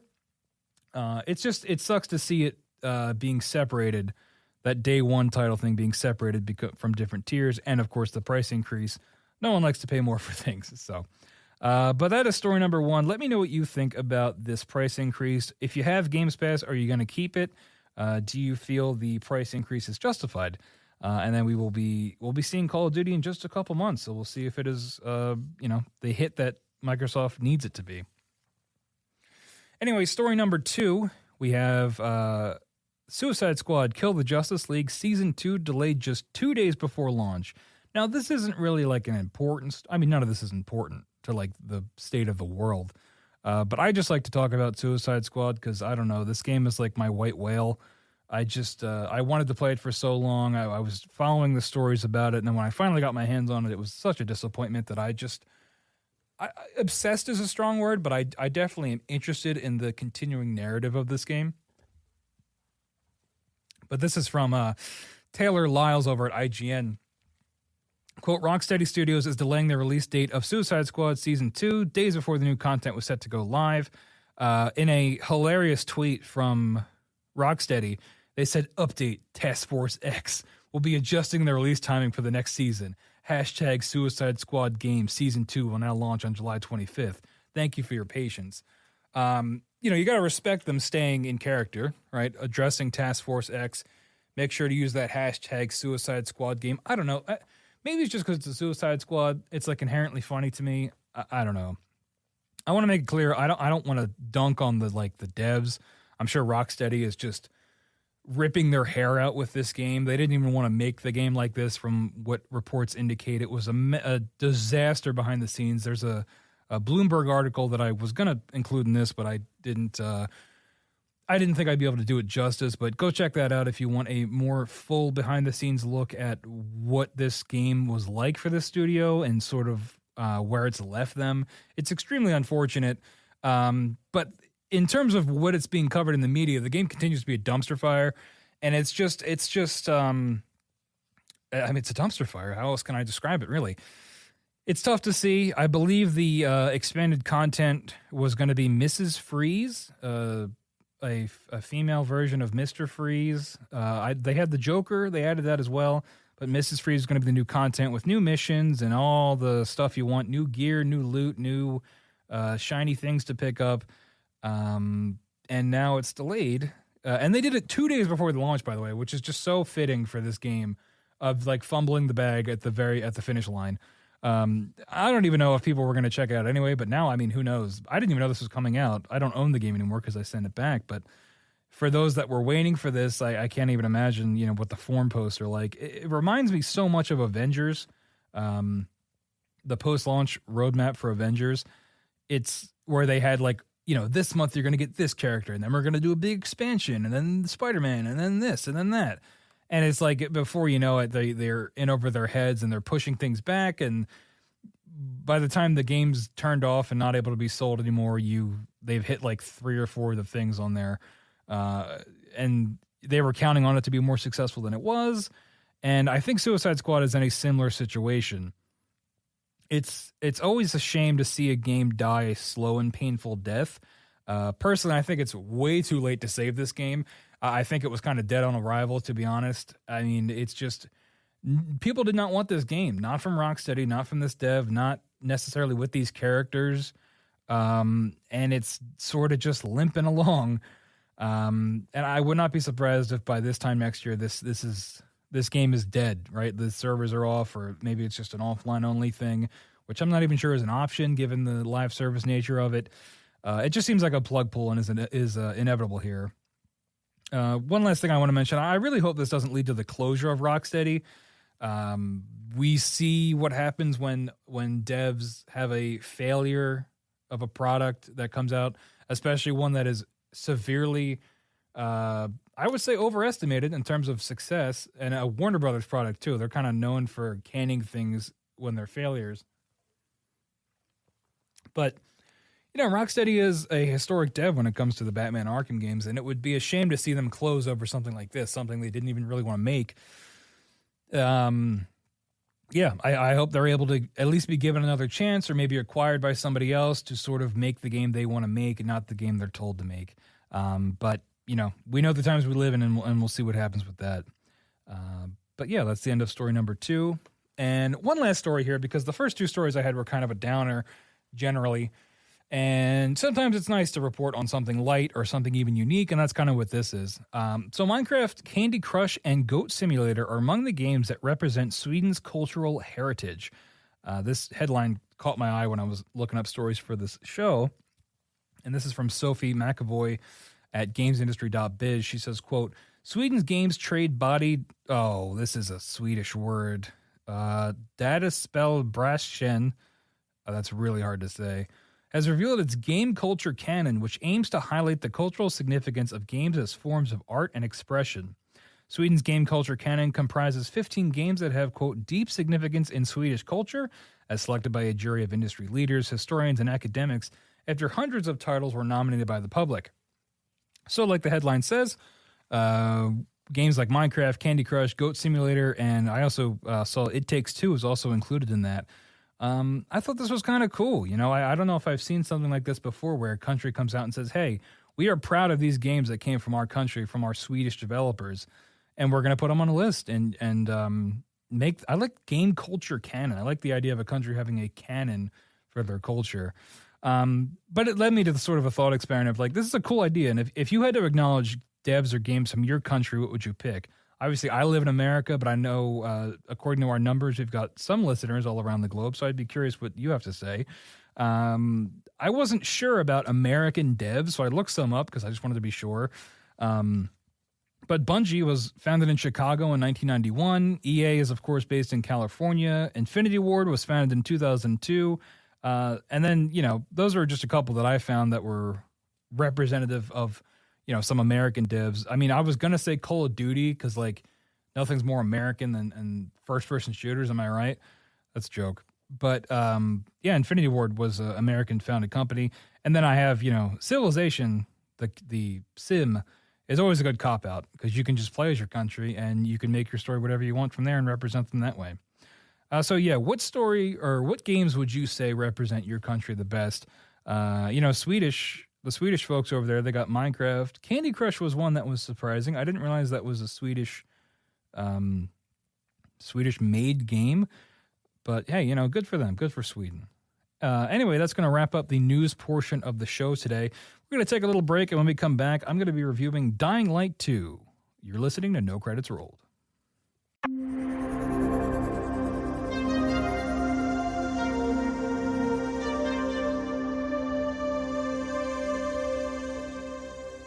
All right, and we're back on No Credits Rolled. Today we're talking about Dying Light 2, Stay Human. I wasn't sure if that Stay Human part was an official part of the title, but I'm going to include it anyway. So it's an action RPG developed by Techland. Zombie parkour extravaganza is what I have as sort of the summary of it, because that's pretty much what it is.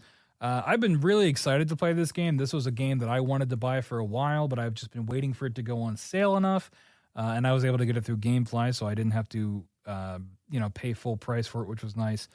And I was a big fan of Dying Light 1. I really liked that game. I don't know if it was really for everybody, but as someone who really enjoys the Mirror's Edge games as well, and then Dead Island, sort of getting a merger of those two games was sort of perfect, I thought. You know, it's not a perfect game, but I had a lot of fun with it. It's one of those 7 out of 10s that you just kind of treasure, and that's what the first Dying Light was for me. So to get a sequel and finally be able to get my hands on it was pretty exciting.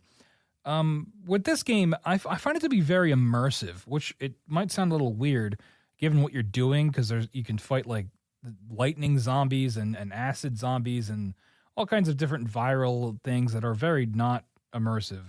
But the minute-to-minute gameplay of this game is really what I mean when I say immersive. The parkour especially, the parkour is the big standout here.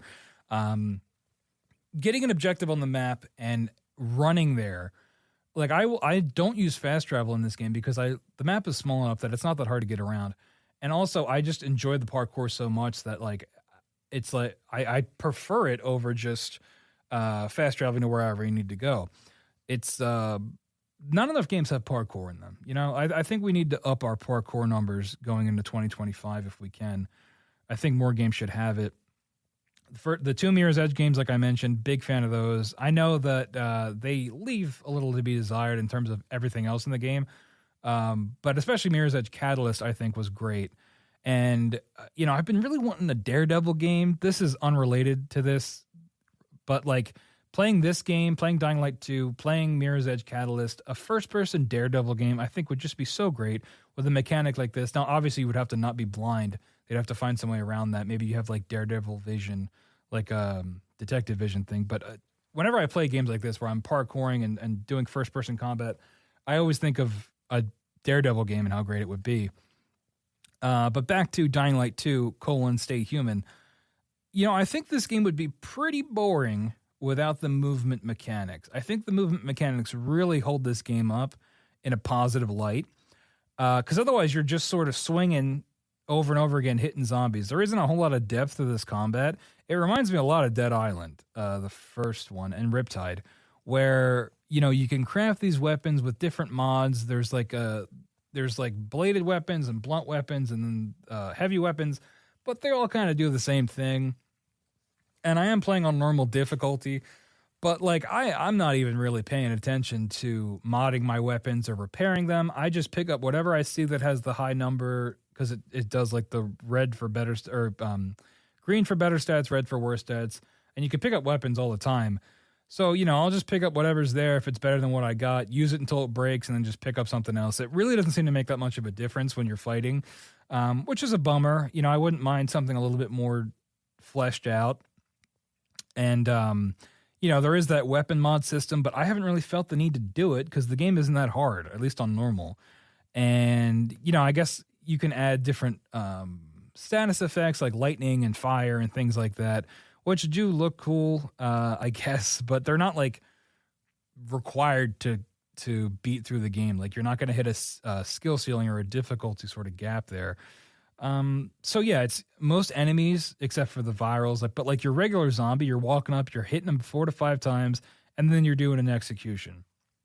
I will say the executions are pretty cool. They help you break up the monotony of just swinging over and over again. Think like Black Flag, like that era of Assassin's Creed where you would just counter everyone and instantly execute them, which like if you think about it is really not that exciting, but the executions were so cool that I kind of made up for it. And that's kind of what this game's like. There's a lot of great not a lot. There's like 4 executions in the game, but it goes back to that immersiveness of it, right? Because you're in first person and it's like seeing it all in first person, I think is really what makes it immersive. The gore is a highlight. I mean, if you're into that, if you're a gore person, if you like seeing blood and guts, this is a game for you. Like this might be the goriest game I've ever played. It's very detailed. I noticed it for the first time. I hit a zombie in the lower jaw and like his jaw came off and I could see like his tongue and stuff. And it was like disgusting. I've never played a game where it's that detailed. And you can see like, brains exposed, chest cavities when you hit people in the chest. It's very, it's gross, honestly. But like if you're into that and if you like the gorier parts of things like Walking Dead, or if you just like seeing blood and guts, you'll like the gore in this. There's one takedown in particular where you gouge out someone's eyes, but because the executions are shared between humans and enemies, you'll just grab a zombie and like poke its eyes out, and that's how you kill it, which doesn't make any sense if you think about it. But like, it's in the game and you can do it, and it's like so over the top that it's like kind of funny. There's also an execution that's like clearly meant for a zombie where you like stomp its head in, and when you do that to a living human being, it's like you have to take a moment and really question your life decisions of like, what am I doing here? But like I said, hey, blood and guts are your move, and you're gonna want to check this game out, I guess, because it's disgusting. So the movement is the other highlight, like I already said. Running across the city, scaling different objects, it never gets old. And it's a RPG, so there's a combat skill tree and a movement skill tree.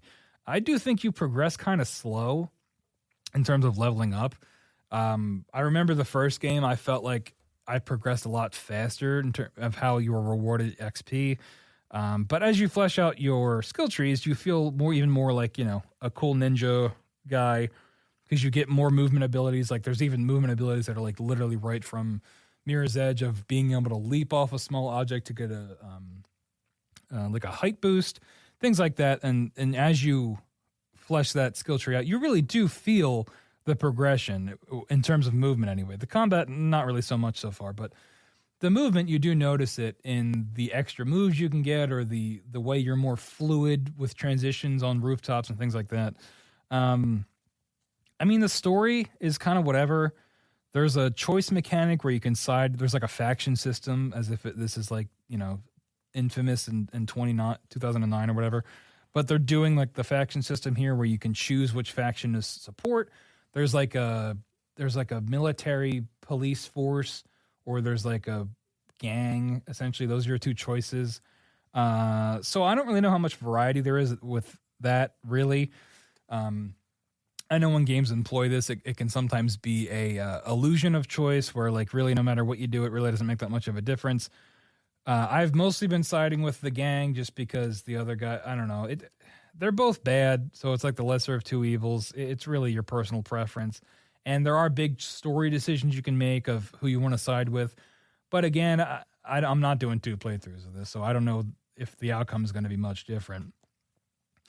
But I would not be shocked if it was just really 2 main endings on how things go. The voice acting is good from the main character anyway. I think that's a particular standout. I believe it's the same actor who voices Mirage in Apex Legends. So that's pretty cool.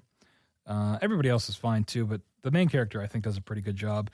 But that's Dying Light 2. We're probably never getting another Mirror's Edge game. I highly doubt it.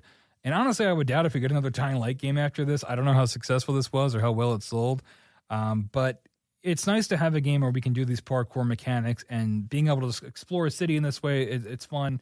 We get games like Spider-Man where you zip around and the movement in that is a ton of fun. And I think this is an example of that when it comes to the free running and the parkour, and how it's really worth playing it just for that, assuming you don't get motion sick, because I could definitely see that. But like, there are some moments in this game where the height that you're climbing at, it really was effective for me. Like, there's one where you have to climb this windmill to like detonate a bomb, and you have to jump onto this cage. And as the cage swings out from the windmill, you have to turn around and jump to the next section of it. And it's like, you're dangling real high, but like the sound design is great. And you hear the wind and the creaking of the cage, and your character's like gasping for air if you run out of stamina. And I don't know. I think it's very immersive, and I think it's very cool. And we don't get a whole lot of games where that free running and parkour is a mechanic. So it's good. It's definitely the standout of this game. So yeah, if you like zombie games, if you were a fan of Dead Island 2 didn't really hit for you and you want a little something more, this game can maybe do that for you because you have the free running aspect of it. I know I believe there's a glider you can get at some point, which I have not unlocked yet. But yeah, if you're a zombie fan, if you're an RPG fan, if you're looking for a great 6 to 7 out of 10 to sort of turn your brain off and just bash some heads in, Dying Light 2 sounds like it might be the game for you. But anyway, that's going to wrap up episode 13 of No Credits Rolled. I know that was a little bit of a shorter episode, but I just really wanted to get on and talk about my thoughts on Dying Light and cover some story from the news. And I think that's what we did today. So thank you so much for listening. I really appreciate it. Of course, remember, you can always email questions or comments to nocreditsrolled@gmail.com. That's nocreditsrolled@gmail.com. You can also call in and leave us a voicemail at 856-209-0713, 856-209-0713, and we might just play it on the air. Of course, make sure to get No Credits Rolled, subscribe wherever you get your podcasts, leave a review if you can. That very much helps out the show. Also, go ahead and drop us a follow over on TikTok. We post some breakout content over there. Sometimes we break out reviews and put them up there, and by we, I mean me. So yeah, just wherever you can get us, subscribe to, follow us. It all helps the show quite a bit. And of course, there is always a Patreon if you're feeling generous, but you definitely don't have to. Just a follow and a like is always a big help. But anyway, that's all I got. I'll see you next time on No Credits Rolled.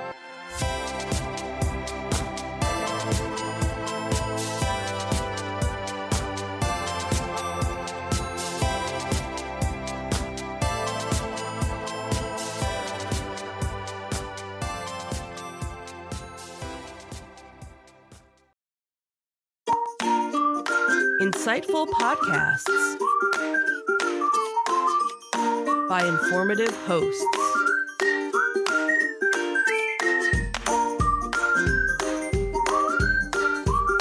Insights Insights into Things, a podcast network. Welcome to Insights into Technology, a podcast exploring the latest in computers, networking, home automation, mobile computing, and all things technology related. Our hosts will take a deeper dive into the latest and greatest in tech trends and give you the information you need to enable your tech-centric world. This is Insights into Technology, episode 23, Bugs, Breaches, and Bot Takeovers. I'm your host, Joseph Whalen. And before we get into your tech news of the week, I did have an apology and a notification to throw out there. The apology is because our regular release of podcast was delayed this weekend. We had a bit of a incident at my house. As you guys know, my studio's in my house. We had a situation where our sub pump had gone. We had gotten some rain. We had gotten some water. We had some mold issues coming as a result of that. So we've got a significant amount of construction going on. And last weekend, they were in to finish up the work, and we had to move some stuff down in the room where the mold was. And as a result, I had to take my entire network offline. So I was kind of working outside my comfort zone there and didn't have a network to work with. I got things back up and running to get the podcast out late on Monday. So I wanted to apologize for that. But the work isn't done yet. So we're probably going to have to do another shutdown in the near future. Hopefully I don't have to shut everything down. But in the coming weeks, as the contractors come in to finish up that work, there's a chance that we may miss a podcast deadline like we usually do. So I just wanted to put that out there so people weren't wondering what happened to us. Anyway, on to our tech news of the week. Our first story comes to us from TechCrunch. Sarek Perez wrote this article. Autonomy at the expense of privacy. Signal President Meredith Whittaker has raised alarms about the security and privacy risks associated with agentic AI, or autonomous systems capable of performing tasks without human intervention. Speaking at South by Southwest 2025, she cautioned that AI requires extensive access to personal data, including browsing history, financial information, and calendars, potentially operating with root-level permissions. This data is often processed off-site, transmitted to cloud servers, thereby heightening security and privacy vulnerabilities. The rise of agentic AI presents significant challenges for commercial and enterprise computing, particularly concerning data security and privacy. Agentic AI systems necessitate broad access to sensitive data, potentially leading to unauthorized data exposure. Enterprises must evaluate the extent of permissions granted to AI applications to safeguard confidential information. The reliance on cloud servers for data processing by agentic AI increases the risk of data breaches. Organizations should consider implementing robust encryption protocols and exploring on-device processing alternatives to mitigate these risks. Deploying agentic AI may complicate adherence to data protection regulations like GDPR and CCPA. Companies must ensure that AI operations align with legal requirements to avoid penalties and maintain consumer trust. This is kind of a big one here. In going through the process to become CMMC certified, there's a lot of rules with that and many other regulations involving where your data can be, how it has to be handled, and who can actually handle it. And in the situation here where you might not necessarily know what cloud service or whose cloud service the AI is using, it makes it very difficult to maintain compliance moving forward. Clear communication with users regarding data usage by agentic AI is essential, assuming you have the information. I think a lot of times you might not even have that information to be transparent with. Implementing transparent consent mechanisms can help maintain trust and comply with ethical standards. The integration of agentic AI necessitates a reevaluation of existing security infrastructures. Organizations should invest in advanced security measures to address the unique challenges posed by autonomous AI systems. It's important to note that AI, it's been around for a while. In fact, today we're going to start our deep dive into AI and its history. So it's been around for a while, but it's not really taken off for the general population until just recently. So a lot of people don't understand what the security implications are or how to fit AI into existing security infrastructures. And that's going to be a concern moving forward with organizations where you're going to have to maintain or continue to maintain compliance with regulations. But as with any new technology, you need to understand the technology before you start deploying it. A lot of companies want to just jump on the bandwagon because AI is this great and wonderful thing as it's being portrayed in the media, and they don't take the time to understand what the risks are and how to best handle it and how to maintain compliance. So this one should be interesting to see how it pans out in the long run.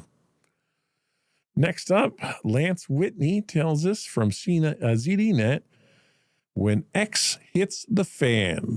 On March 10th, 2025, X, formerly known as Twitter, experienced widespread outages affecting tens of thousands of users globally. Elon Musk, owner of X, attributed these disruptions to, quote, a massive cyber attack, suggesting involvement from a coordinated group or nation possibly originating from Ukraine. Concurrently, a pro-Palestinian hacker group called the Dark Storm Team claimed responsibility for the attack, stating it was in response to the ongoing conflict in Gaza. Users reported issues such as slow loading times and error messages, with the most significant impact observed around 10 a.m. Eastern Time.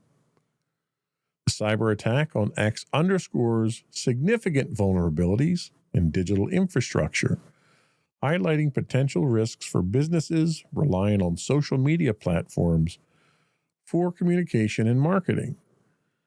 Now, there's certainly platform vulnerability issues that have to be taken into account here. Information was not very forthcoming from X on this. The only attribution that Musk had given to this being a Ukraine issue was they traced it to Ukrainian IPs. Well, a 5-year-old would make a conclusion like that. Spoofing IP addresses, or not even spoofing them, just using VPNs to appear to be coming from somewhere else is trivial at this point in time.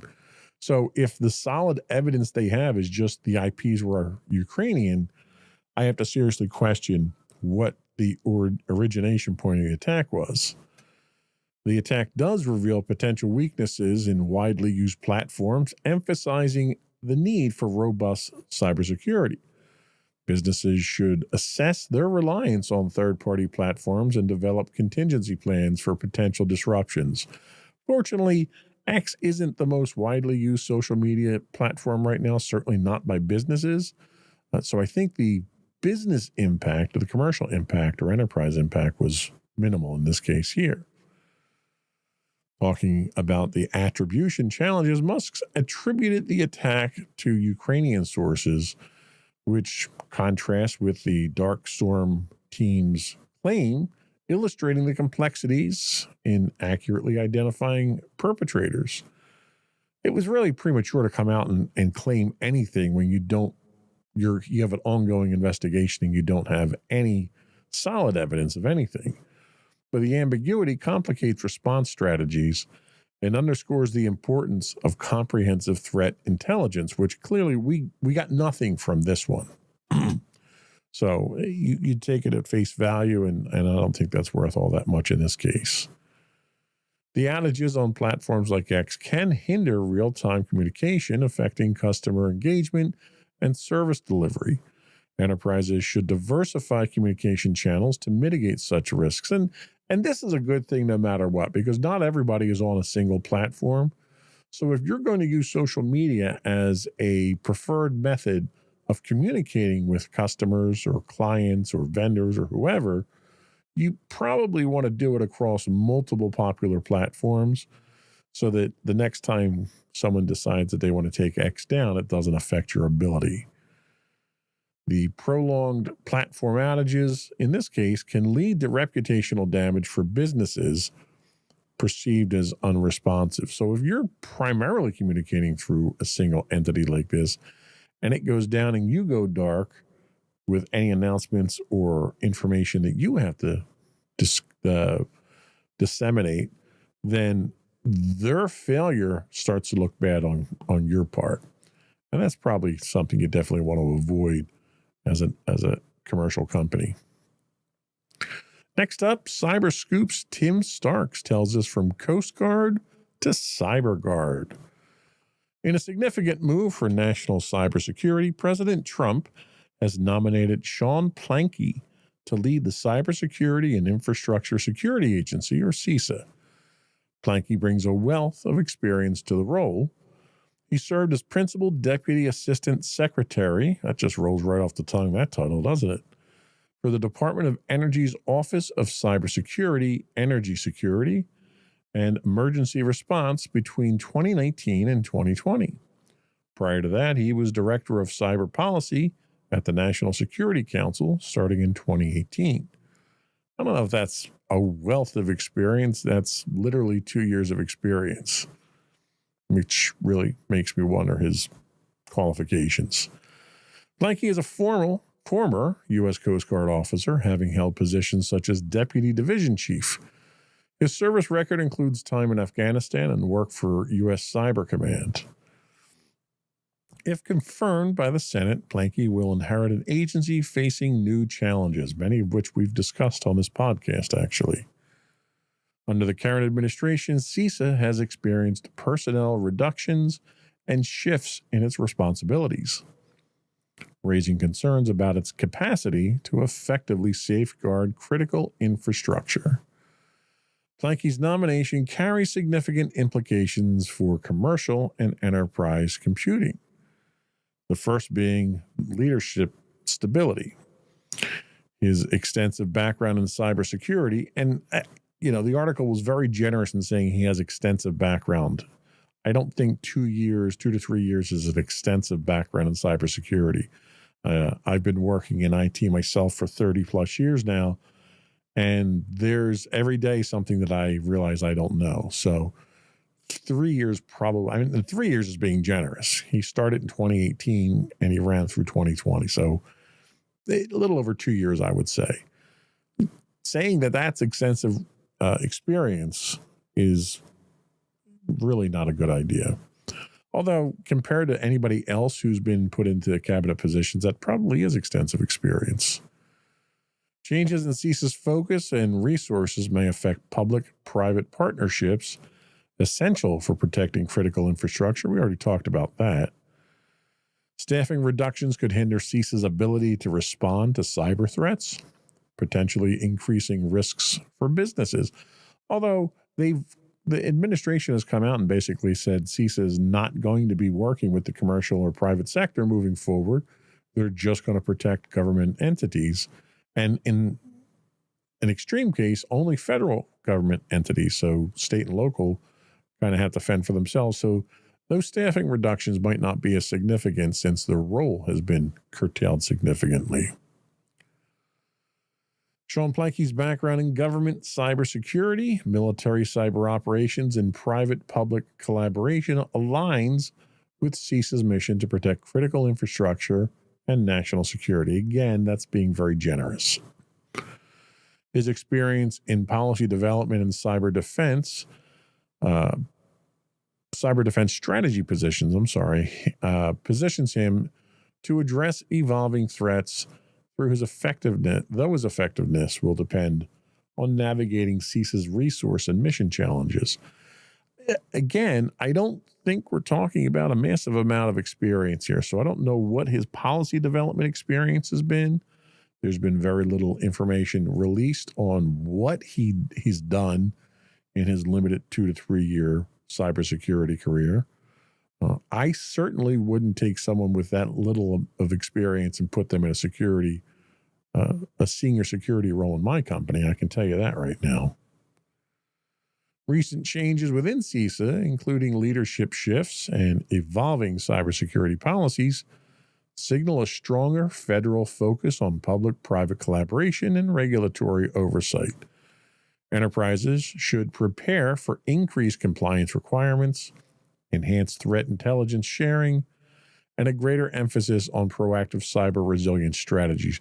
Now, it's interesting that we go down that route with that logic. You have to prepare for all of that because CISA is not going to do it anymore.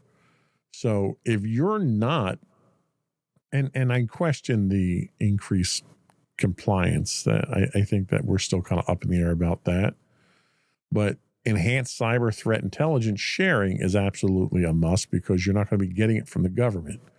So hopefully there's going to be some kind of groundswell of support for better communication to make up for this gap that they're creating.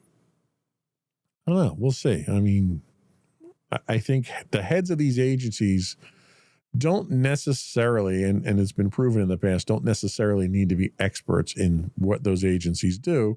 They're figurehead positions. They're basically power positions to, position allies in the government. It's a political move more than anything. These aren't the people that are actually doing the work. So that's kind of the only positive takeaway I have from that. So we'll see how things go. We're going to take a quick break, but before we do, I want to invite you to give us your feedback. Let us know how we're doing. Let us know your opinion on these articles that we're talking about here. Tell me I'm wrong. Tell me I'm right.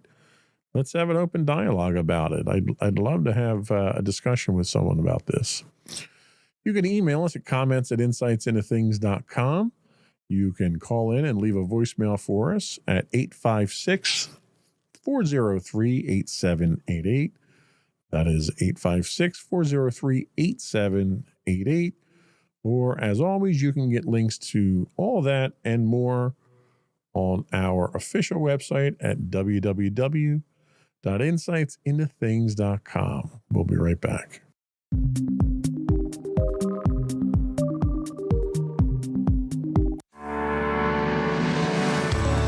Insights into Entertainment, a podcast series taking a deeper look into entertainment and media. Our husband and wife team of pop culture fanatics are exploring all things from music and movies to television and fandom. We'll look at the interesting and obscure entertainment news of the week. We'll talk about theme park and pop culture news. We'll give you the latest and greatest on pop culture conventions. We'll give you a deep dive into Disney, Star Wars, and much more. Check out our video episodes at youtube.com/insightsintothings. Our audio episodes at podcast.insightsintoentertainment.com, or check us out on the web at insightsintothings.com.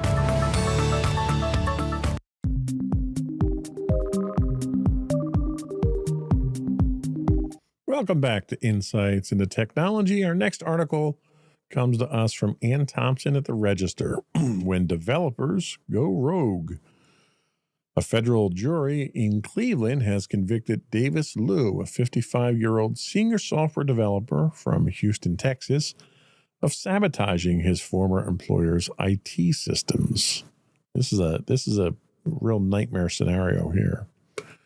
Employed by Eaton Corporation from November 2007 To October 2019, Liu faced demotion during a corporate restructuring in his final year.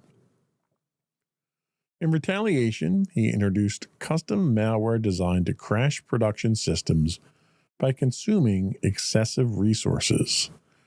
Additionally, he implemented a, quote, kill switch that locked out thousands of employees globally upon his termination on September 9th, 2019, causing significant operational disruptions and financial losses.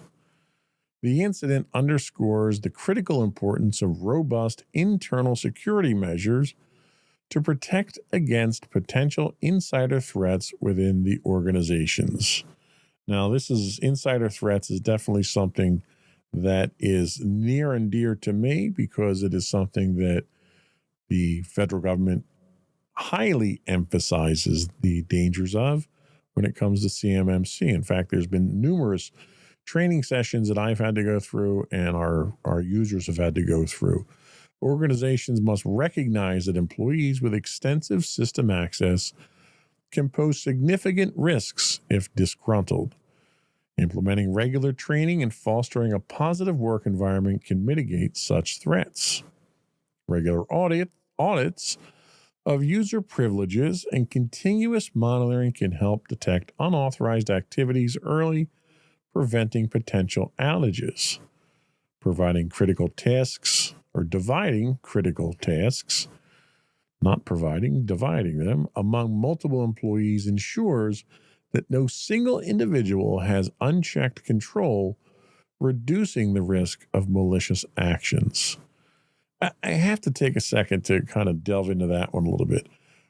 Working in IT is in a very unique position where invariably we have the keys to the kingdom. We have to have access to everything. And the trust that we rely on in order to do our jobs is vital. And in situations like this, when you have an individual who's in that technology organization who violates that trust because they're disgruntled or for whatever reason, seriously erodes the trust that all companies tend to have in their IT organizations at that point in time, because they see situations like this and they immediately have a fear factor of it happening to them. And when that happens, they try to start pulling back on access, they start pulling back on permissions, and it makes our job very difficult to do. Now, there is very simple steps that you can take that we discussed in our security framework deep dives, such as least privileged access, separation of duties, and so forth, that will help to mitigate this type of thing. You don't want anybody who has root level or admin level access to be using that kind of power on a day-to-day basis. So having specialized accounts that can be easily audited and controlled is probably the best way to do something like that. Developing and rehearsing comprehensive incident response plans enables organizations to react swiftly to internal threats, minimizing damage and downtime. When we talk about insider threats, a lot of times, and the government kind of falls into this rut themselves with the training they do, they want to go for the people that are stealing government secrets and sending it to the Russians or whoever the bad guy of the day is. A lot of times your insider threats are much less obvious than that and much less cliche than that. Most internal or insider threats are unintentional. So people that fall for phishing scams is an insider threat.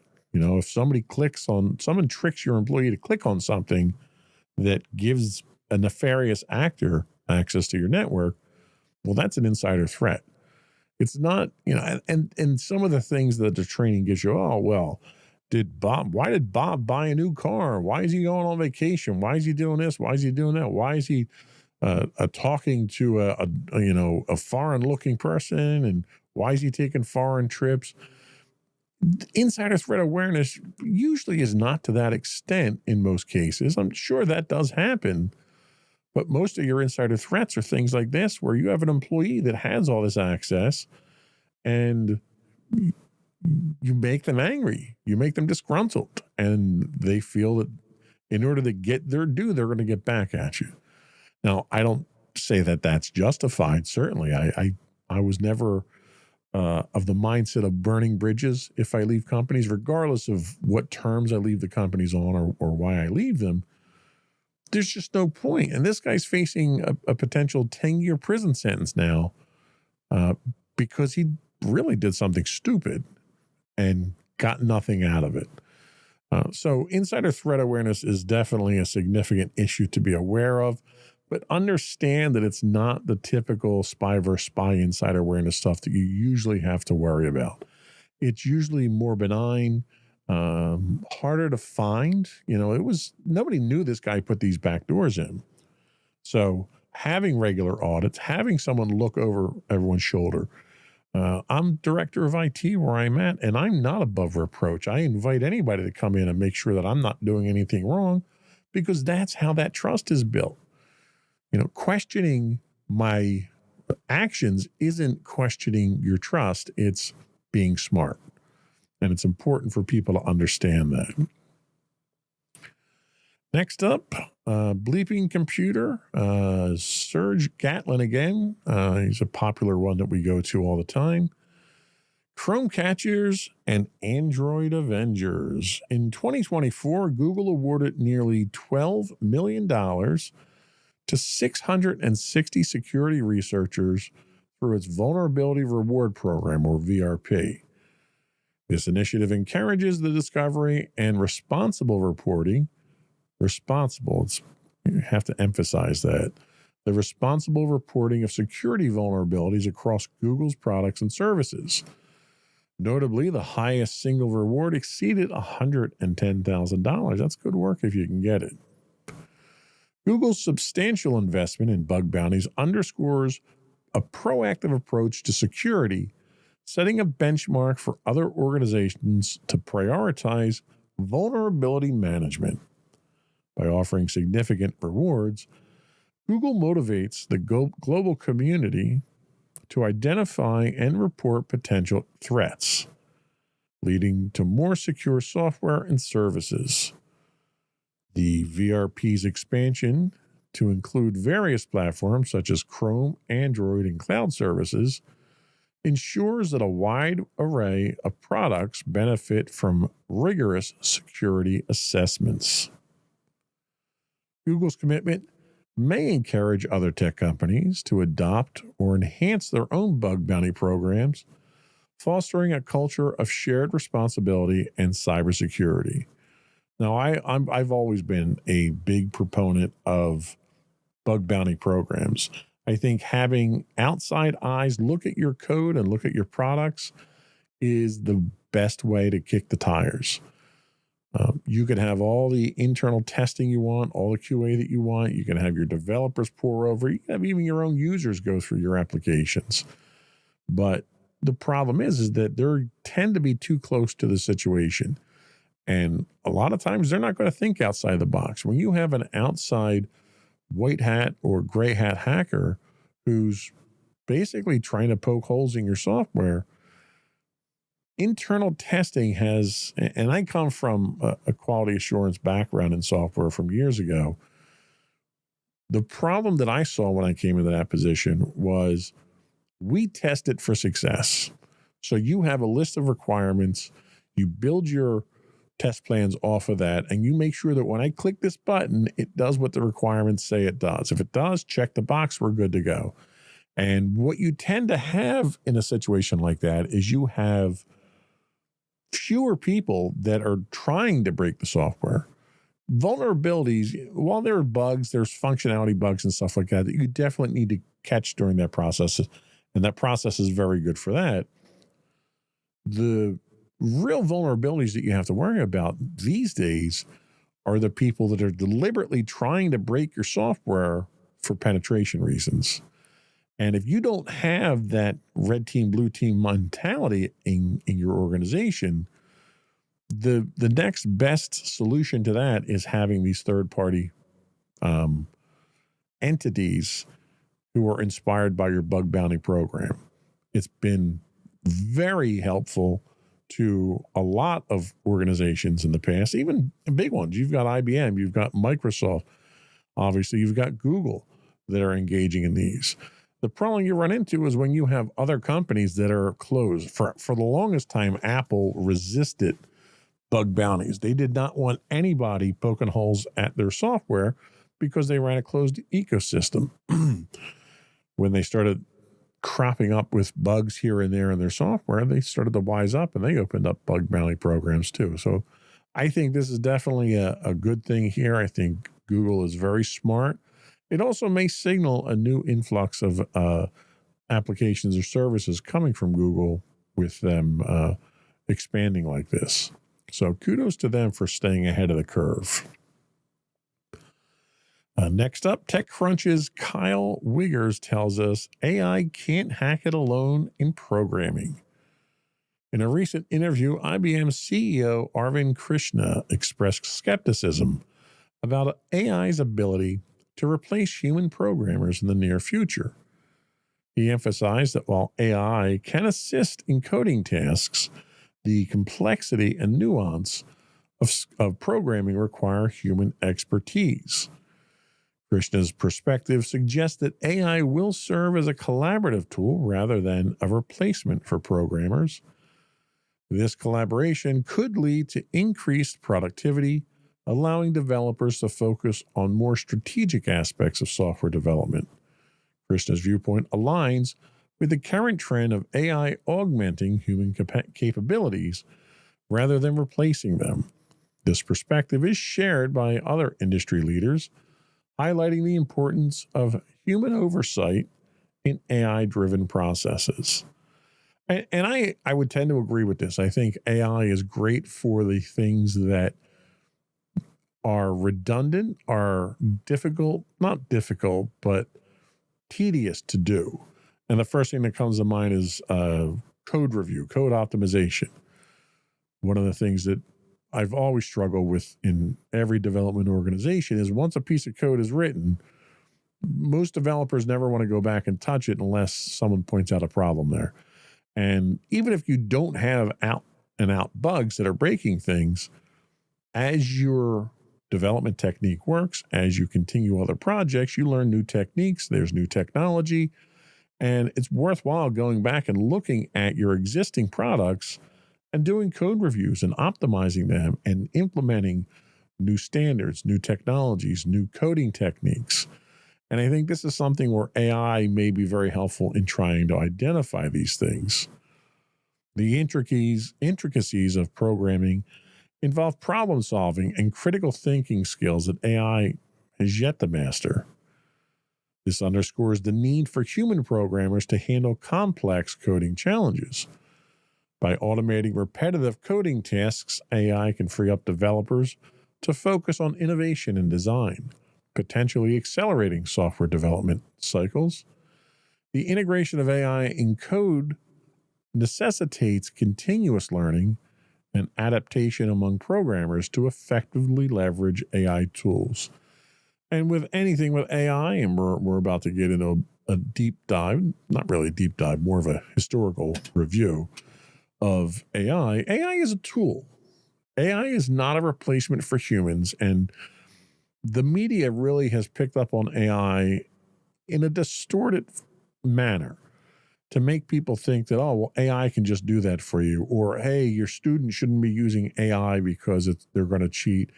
None of that's true. I mean, some of it's true. Sure, they're going to use it to cheat, but really what it is, it's a useful tool. I mean, you have a hammer. A hammer is great for hammering in nails, but you can do more than that. You can use it for more than just hammering in nails, but it's very good for hammering in nails. So the trick is finding what the niche is, where it works best, and different types of AIs apply to different types of scenarios. So in this case here, I agree. I think AI in programming is probably a good thing. It certainly is a good thing. I mean, we've had it for a while with code completion and stuff like that, But it's getting to the point now where it can start doing some of those tedious jobs and improve your ability to produce code. So that's all we had for the news for this week. We're going to take another quick break. And when we come back, we're going to start our talk, our deep dive, we're going to call it.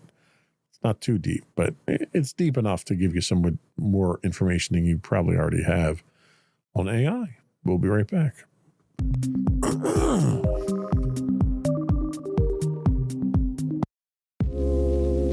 Are you tired of your favorite gaming podcast finishing with a play? Oh no! Well, check out No Credits Rolled, where we play the games but rarely finish them. How's it going, folks? I'm Sam Whalen, your friendly host at No Credits Rolled, the ultimate gaming podcast, where we dish out the latest scoops and reviews on all your beloved video games. Hey, listen! Not only that, but we spice things up with some guest interviews and even give you, yes, you, a chance to have your say.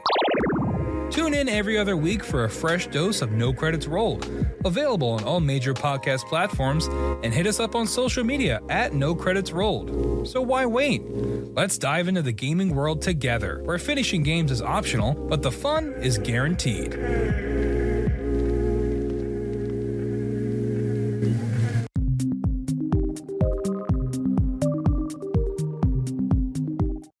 This is Insights into Technology, and today we're talking about AI in our deep dive.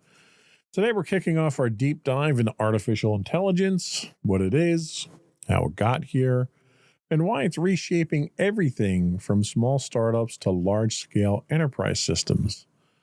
In this first segment, we'll be taking a quick journey through the history of AI, highlighting the milestones that brought us the powerful deep learning models we see today. We'll also touch on how this new era of AI impacts commercial and enterprise computing. So, AI, understanding the evolution of artificial intelligence. Understanding AI's evolution is critical. Most people tend to not pay attention to the history of technology like this, but I think it's very important to understand where you were so you know where you're going. AI is not just a buzzword, but a technological force that shaped industries, redefined business processes, and influenced daily life. It's hard to turn on the news these days and not hear something about AI. So how did AI evolve from rigid rule-based systems to adaptive self-learning models? AI today powers everything from recommendation engines such as Netflix and Amazon to autonomous vehicles and fraud detection in banking. So AI's evolution really started with the work that was done during World War II. You had the immersion of Alan Turing and his idea of machine thinking. One of the earliest sparks in AI inspiration came from Alan Turing, and that's the Turing test. I'm sure a lot of people have heard about. The Turing test came out of the 1950s, and it was a simple test, a simple process where he asked the question, can a machine's answers be indistinguishable from a human's? And I certainly think we've reached that point today, although the reliability and accuracy of those answers is probably something that needs to be taken into concern. As the concept, AI as a concept emerged from the 50s when computer scientists aspired to create machines that could emulate human reasoning and problem solving. Early AI research leaned heavily on symbolic AI. This approach used hand-coded rules and logic to mimic aspects of human thinking. You can think of it like creating a giant decision tree. If this happens, then do that. Symbolic AI was powerful for very specific tasks like playing checkers or solving algebraic problems. But it struggled with more complex real-world scenarios where rules weren't always black and white. In the 1970s and 80s, Expert systems in enterprises began to emerge. Early AI systems were deterministic. They worked on the if-then logic. For example, the medical MICIN, the medical expert system for diagnosing infections. In finance, you had systems that were used for loan approvals. And in engineering, they were using AI for fault diagnosis in machineries. Now, there obviously were limitations. They couldn't handle ambitious or evolving situations, and they only worked within predefined knowledge bases. The 1990s through the 2000s was the shift to machine learning. Why the shift? Businesses needed adaptive systems that could learn from new data. Computational advances allowed for statistical models rather than hard-coded rules. Some of the key breakthroughs here were neural networks. Although conceptualized in the 1950s, artificial neural networks gained traction with better training algorithms. A neural network is an artificial intelligence is a computational model designed to simulate the way a human brain processes information. It consists of layers of interconnected nodes, or neurons in the case of the brain. These process data in a hierarchical manner, enabling machines to recognize patterns, make predictions, and learn from the data. Support vector machines, or SVMs, and decision trees became popular during this time as well. An SVM is a supervised learning algorithm used for classification and regression tasks in machine learning. It's particularly effective for binary classification problems and works by finding the optimal decision boundary, or what they refer to as the hyperplane, that best separates data points into different classes. This breakthrough helped to revolutionize fraud detection, speech recognition. This gave you your early versions of Siri and Google Voice Search, and stock market predictions as well.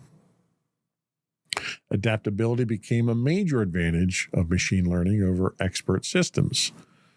Anomaly detection use cases include fraud detections, banks detecting unusual transactions, in cybersecurity with identifying network intrusions, and predictive maintenance, where factories were spotting equipment failures before breakdowns actually occurred. Some real-world examples include credit card companies flagging suspicious transactions based on deviations from user behavior rather than predefined fraud rules. So, for instance, if you use a credit card, if you live in New Jersey, for instance, like me, and you use a credit card while you're on vacation in California, the system might flag that as suspicious and notify you or lock the card or something like that. Basically using machine learning to better understand your patterns and the ability to react to outside stimuli at that point in time. Deep learning moved into the 2010s with a bit of a revolution. So what changed? GPUs provided the computational power needed to train deep neural networks. Neural networks with multiple layers using deep learning began outperforming traditional machine learning models.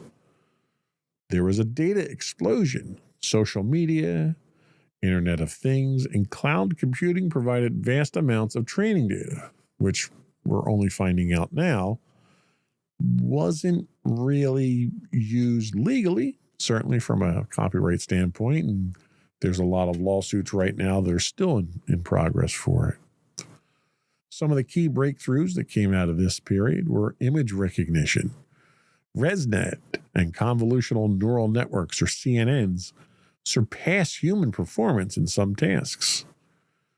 A convolutional neural network is a type of deep learning model specifically designed for image processing and pattern recognition.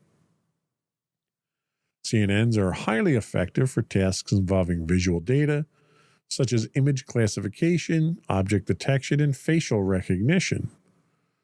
Unlike traditional neural networks, which treat all input equally, CNNs use convolutional layers to extract important features from images, allowing the model to detect patterns such as edges, shapes, and textures. Now, we'll talk later on about some of the biases that were built into these systems during their training that today are still an issue, but less of an issue. But they're certainly much more in the forefront now, and people are much more aware of them. Another breakthrough was natural language processing, or NLPs. Google's BERT and OpenAI's GPT transformed chatbots and search engines. You also had autonomous systems, self-driving cars, robots, and AI-driven medical diagnostics all emerged from this. So the practical impact of this was that AI-assisted technology in healthcare started to help with radiology and detecting cancer and medical imaging, algorithmic training and risk assessment analysis in finance, and personalized recommendations from Spotify, Netflix, and other entertainments.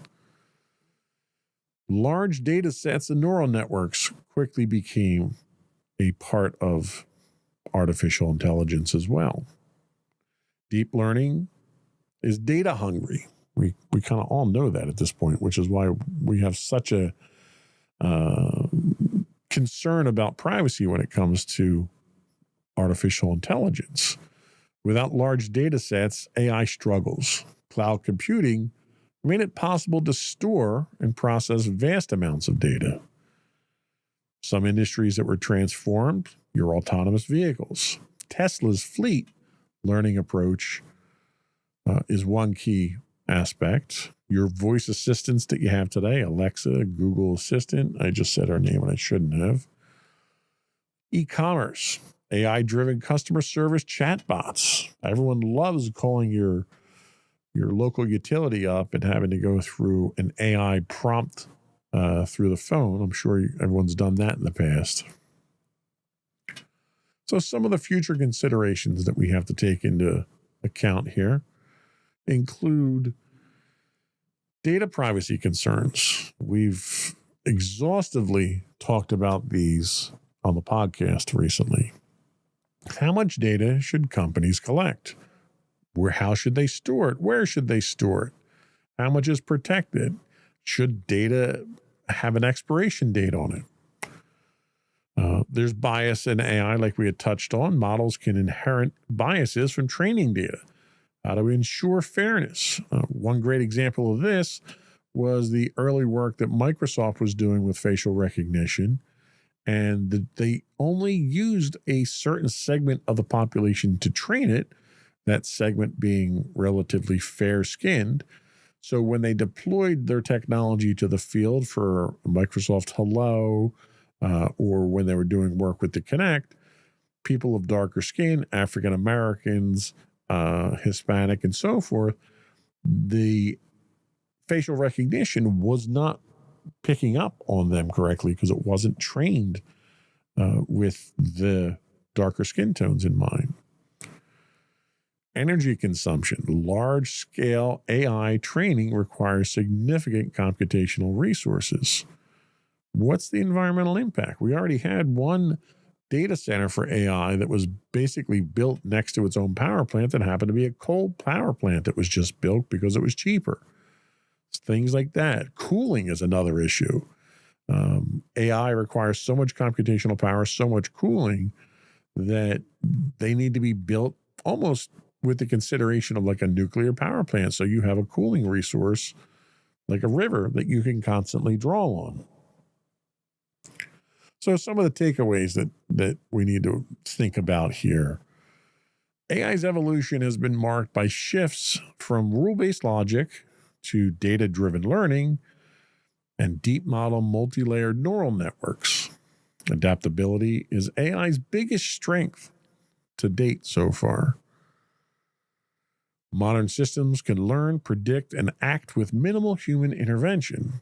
which, as we talked about in an earlier story today, might actually be a problem, that lack of human intervention.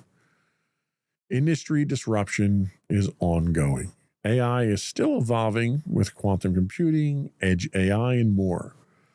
Now, edge AI refers to the deployment of artificial intelligence models directly on edge devices, such as smartphones, IoT sensors, drones, and so forth, rather than relying on the cloud computing. This allows AI to process data locally on the device, reducing latency, improving privacy, and enabling real-time decision-making. So that's just a quick look at the history of AI. In our next deep dive, we're going to take a look at AI in the enterprise and how it's affecting businesses and commercial interests. That was pretty much all we had for the day. Before I do go, I want to quickly throw a few shout outs out there. We once again had a very good week on Twitch with a number of new followers. A couple that I jotted down here. Mommy ASMR. I can't even pronounce this one. MUMIUPIU. Moomyupu? Maybe? I don't know. Pronunciation of names was never my strong point.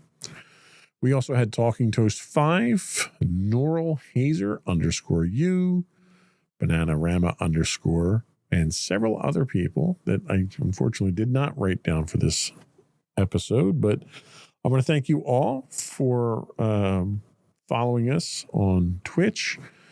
Before we go, I do want to once again let folks know that if you want to find audio versions of this podcast, Insights into Technology, you can go to www.insightsinto technology.com. You can find us as Insights into Technology anywhere you get a podcast.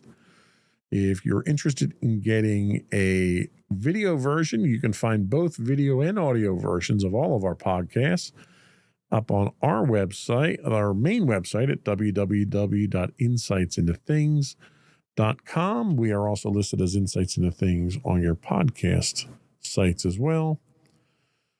I would invite you to give us your feedback, tell us how we're doing. Give us your opinion. I'd love to hear, what you think about some of the stories that we're talking about or some of the deep dives here. You can email us at comments@insightsintothings.com. You can call in, leave a voicemail for us at 856-403-8788. We do stream 5 days a week on Twitch, which is where a lot of our followers come from. You can find us at twitch.tv/insightsintothings, or you can get links to all that and more on our official website at www.insightsintothings.com. That's it. Another one in the books.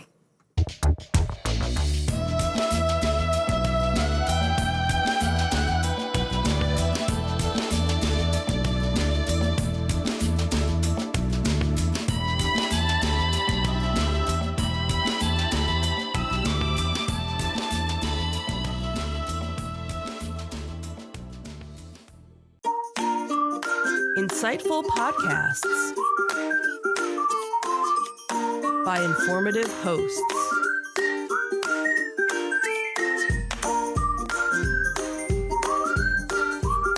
Insights into Things, a podcast network.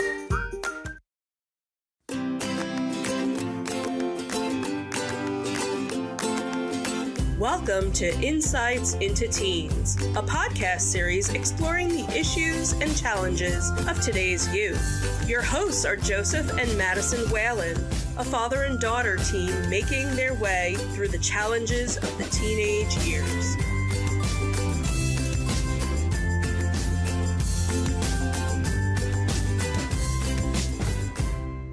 Welcome to Insights into Teens. This is episode 189, Technology Addiction.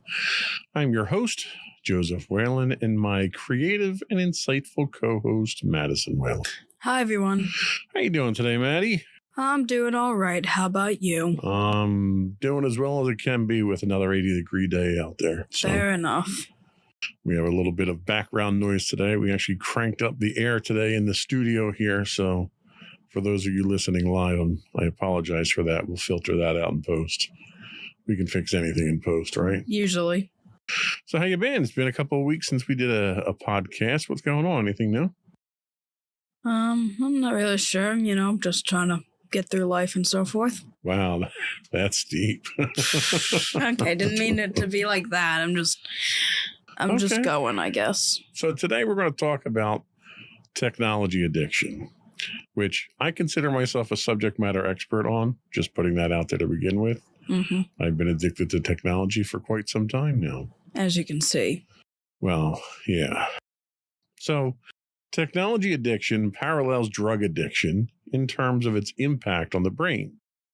Over 90% of teenagers engage with addictive technology like social media and video games, and approximately 50% of teens acknowledge feeling addicted to smartphones. On today's episode of Insights into Teens, we'll talk about this serious issue and how to combat it. But before we do that, I want to take a moment to invite our listening audience to subscribe to the podcast.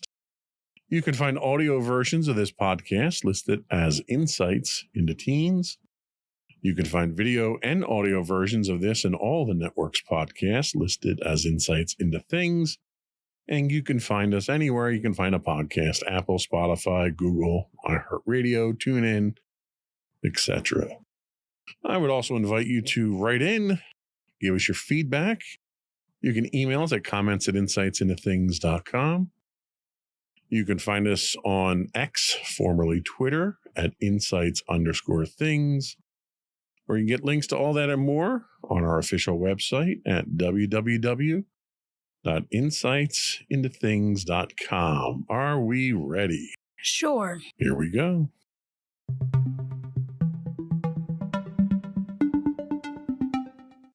So what is technology addiction? It seems pretty straightforward from the term. Numerous studies have established a parallel between tech dependencies and drug addiction, revealing comparable effects on the brain. Alarmingly, over 90% of teenagers are engaged with social media and video games, two prominent sources of addictive technology. Strikingly, around 50% of teens openly acknowledge being addicted to their smartphones, indicating a significant concern.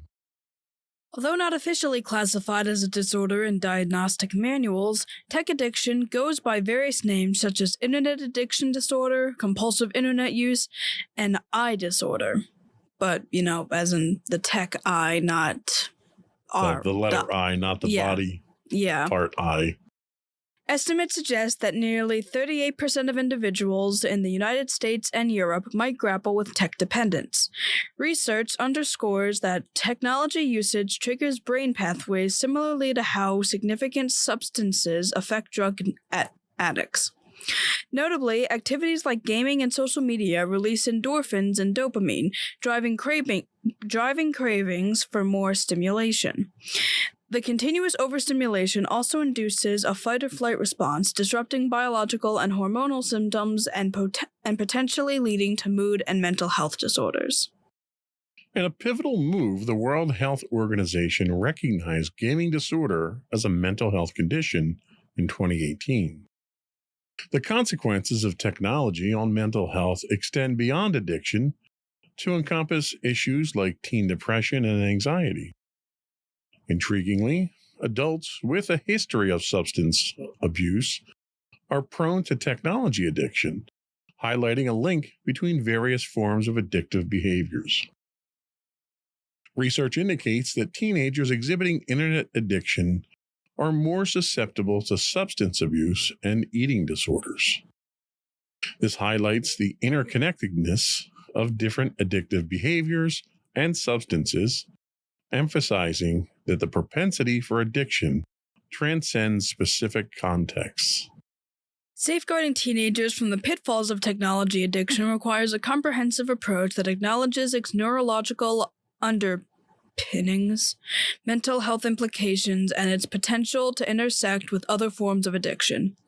Raising awareness about tech addiction, fostering healthy technological habits, and encouraging open discussions around digital well-being can contribute to a more balanced and sustainable relationship between teenagers and technology. So how much time do you typically spend?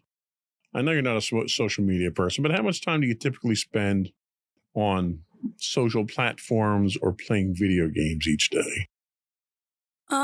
Well, typically, I guess like maybe 7 hours watching videos and then like 2 to 3 hours for video games.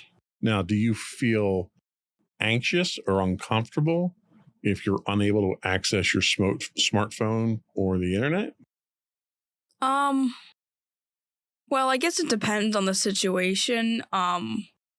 If I'm alone in my room, I'm not like that anxious because I'm alone in my room. I'm comfortable there. I don't really need to be I don't need to be on my phone constantly in my room. It's just, regardless, I can find ways of, keeping calm. But like if I'm in like a major social situation where like there's a lot of people around me, like maybe I'm riding the bus or something, I don't really like not having to listen to music. Like there's some instances I'd be fine with it, but if it's like a really crowded area and I can't really listen to it, my anxiety kind of goes through the roof. Now, is that a coping mechanism for other sources of anxiety for being in crowded areas and stuff like that? Or is it more like a comfort blanket to you? I think I kind of use any form of technology as a way to get back into a comfort level, because usually even when I go to like school and so forth, like I have heightened anxiety for a variety of reasons. And I think I like associate technology as a way to like get away from the world and kind of like either go into another reality or just focus on something else so that I don't have to focus on whatever was making me anxious.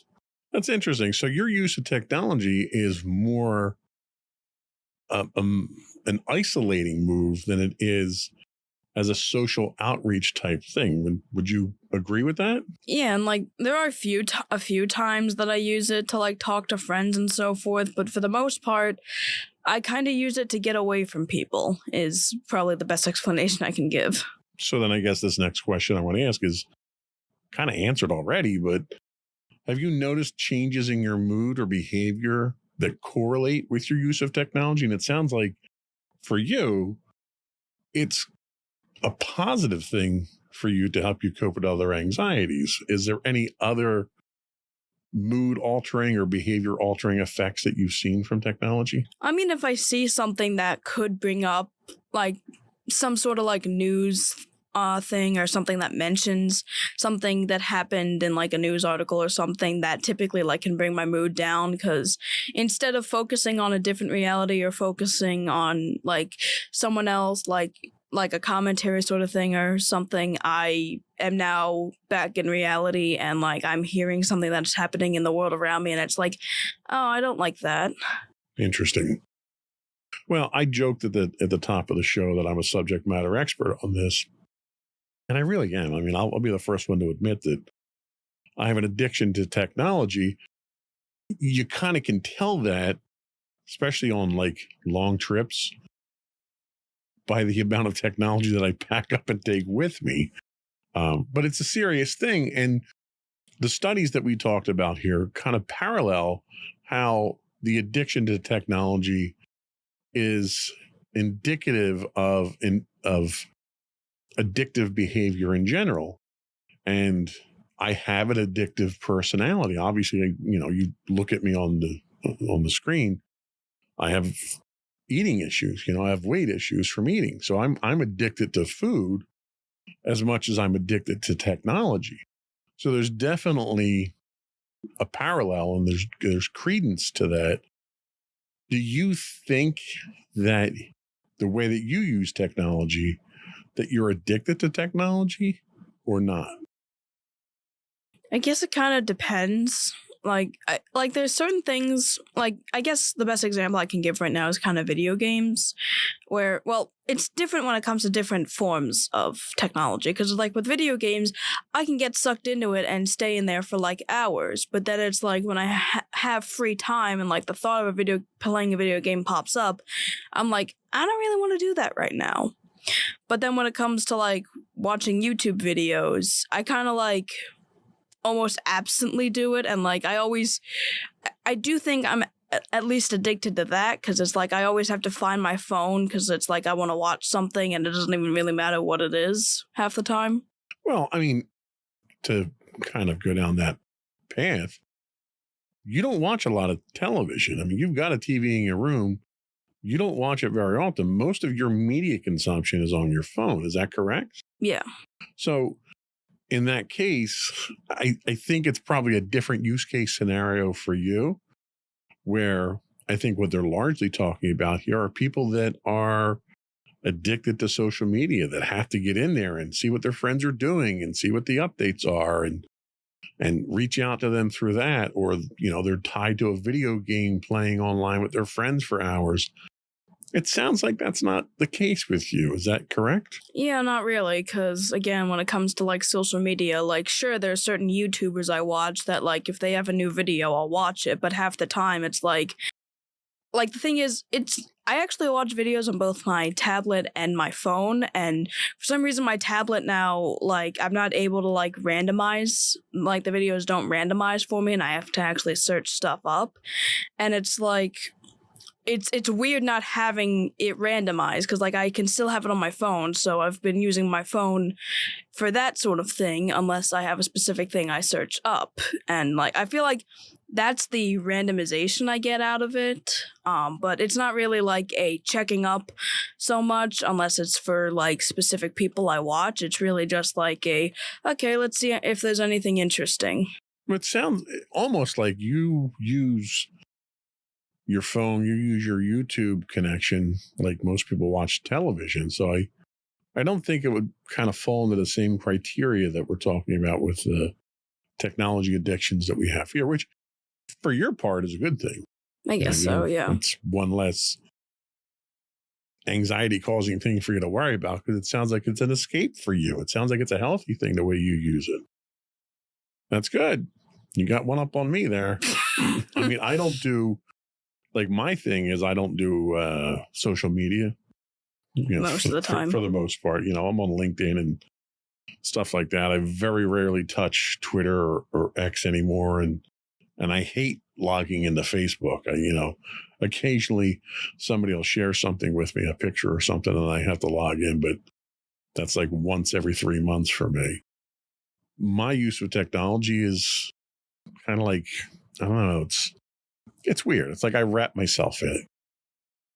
Like, you know, I play games or I watch TV, or, you know, I do all that stuff through media, or I do podcasts. You know, I enjoy editing the podcasts and working on D&D adventures and, you know, stuff like that. I enjoy doing the research, but I'm just as likely to curl up with, well, I'd say I'm just as likely to curl up with a book, but even the book's on technology too. So yeah, I use a Kindle reader for my books, but I enjoy reading stuff like that. I enjoy reading about history and technology. And so I don't know, it's an addiction, but I don't think it's as detrimental to me as a substance abuse addiction would be, which I guess is good. yeah. We're going to take a quick break, and then we'll come back and we'll talk about some of the complexities of technology withdrawal symptoms. We'll be right back.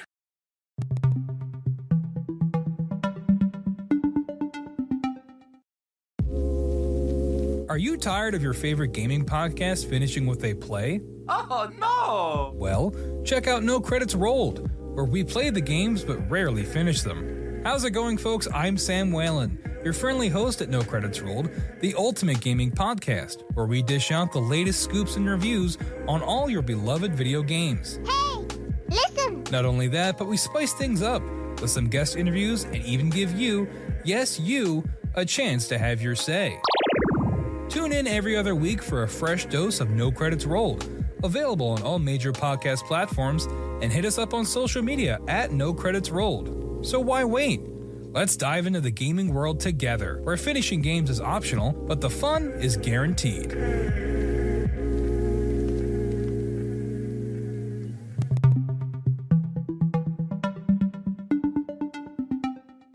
Welcome back to Insights into Teens. Today we're talking about technology addiction. And now we're going to discuss the complexities of technology withdrawal symptoms. The phenomenon of tech dependence among teenagers has given rise to a range of concerning symptoms, with emotional manifestations akin to those observed in substance abuse and drug withdrawal. That too. Delving into the intricacies of tech dependence and its withdrawal symptoms reveals the multifaceted nature of this modern challenge. Adolescents grappling with technology addiction experience profound anxiety when distanced from their digital devices, be it video games, social media, or other online platforms. This emotional response parallels the distress observed in substance abuse scenarios and drug withdrawal processes. The similarity underscores the potency of tech dependence in shaping psychological experiences. Several telltale signs point to tech dependence among teenagers. Preoccupation with digital activities. A predominant focus on digital engagement, whether through social media or video games. There's also emotional turmoil upon separation. Feelings of sadness, anxiety, restlessness, or irritability emerge when individuals are disconnected from digital devices or the internet. There's also inability to limit usage. Despite recognizing the problems arising from excessive technology use, the individual struggles to reduce their screen time. Then there's also diminished offline interests. Activities once enjoyed offline lose their appeal, illustrating the shift in priorities toward digital engagement. There's also dishonesty about usage, concealing the extent of technology use, including gaming or online activities, from family and others. There's also emotional self-medication, using technology as a means to alleviate negative emotions like guilt, anxiety, and hopelessness, which is kind of what you use it for. So there might be, some things there that have to be addressed. There's also neglect of self-care. Prolonged tech use can lead to ignoring personal hygiene, eating, and other self-care routines. Finally, there's impacts on life domains. Technology dependence can have far-reaching consequences, from deteriorating job performance and relationships to academic underachievement. Tech withdrawal is not merely a cessation of activity. It entails a complex emotional response rooted in the brain's adaptations to constant stimulation. Separation from digital devices triggers emotional distress akin to drug withdrawal. Accentuating. Sorry, I scrolled up too far. Accentuating the hold that technology has on teenagers. The convergence of emotional symptoms in tech dependence and substance abuse underscores the severity of technology addiction among teenagers. Recognizing these signs and understanding the psychological intricacies of tech withdrawal are crucial steps in addressing this issue. Establishing healthy tech habits, fostering digital well-being, and encouraging open conversations about the impact of technology on mental health are essential to mitigating the adverse effects of tech dependence on and fostering a balanced relationship between adolescents and their digital devices. So based on that, do you think that you use technology to escape having to deal with other anxiety-causing things in your life? Yeah, probably. So it might be keeping you from addressing those other things, but it's doing so in a way that's at least emotionally helpful to you, I assume. So that's not necessarily a bad thing. It's like when you have a headache, you take aspirin, right? You don't necessarily worry about root cause analysis when you have the headache. Yeah. So I think if anything, it might be a case of self-medicating with technology there. I find my technology addiction really hits hard in extreme but insignificant situations. Case in point, we could be in the house watching TV in the evening during the summertime. a storm blows through and we lose power. I almost go into panic mode when that happens. And it's not because I'm addicted to video games and I can't play games or I can't check my email. It's technology is a comfort to me. And in the summertime, it's very much a direct comfort to me because of air conditioning, because I can't stand the heat. Yep. So if it's at like 9 o'clock at night and we lose power, I'm freaking out because I know I'm going to be up all night long because I can't sleep in the heat. Or here's another great example. So if the internet goes out, in our area, there's not a lot of competition. So we have Comcast, and Comcast isn't the most reliable internet in the world. They go down from time to time. And when they go down and I don't have my connectivity, it drives me insane, to the point that we went out and got a backup internet with T-Mobile's home internet. So now if Comcast goes down, at least we still have an interconnection. So that's probably a prime way to highlight my internet or my technology addiction. This episode's really more for my benefit, I think, than it is for you. Fair enough. Have you ever felt anxious or upset when you couldn't use a digital device?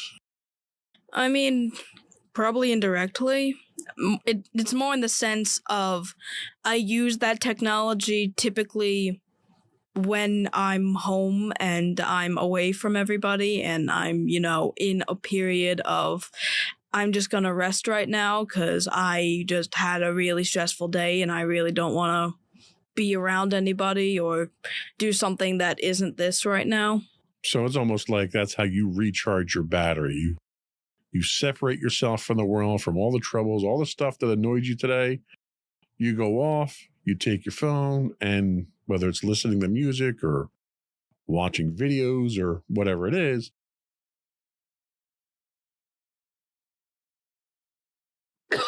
excuse me. Sounds like it's a form of meditation for you, is it not? Pretty much, yeah, that's what it is. Do you find that ultimately it helps you in the long run get through difficult times? I mean, yeah, it's like if I was like emotionally distressed during the day, I'm usually able to kind of get over it through that in a way that I wouldn't be able to if I wasn't allowed to step away from everything. Okay. Now, when things are really rough, I mean, there have been weeks that you've come home multiple days from school and you've been stressed out.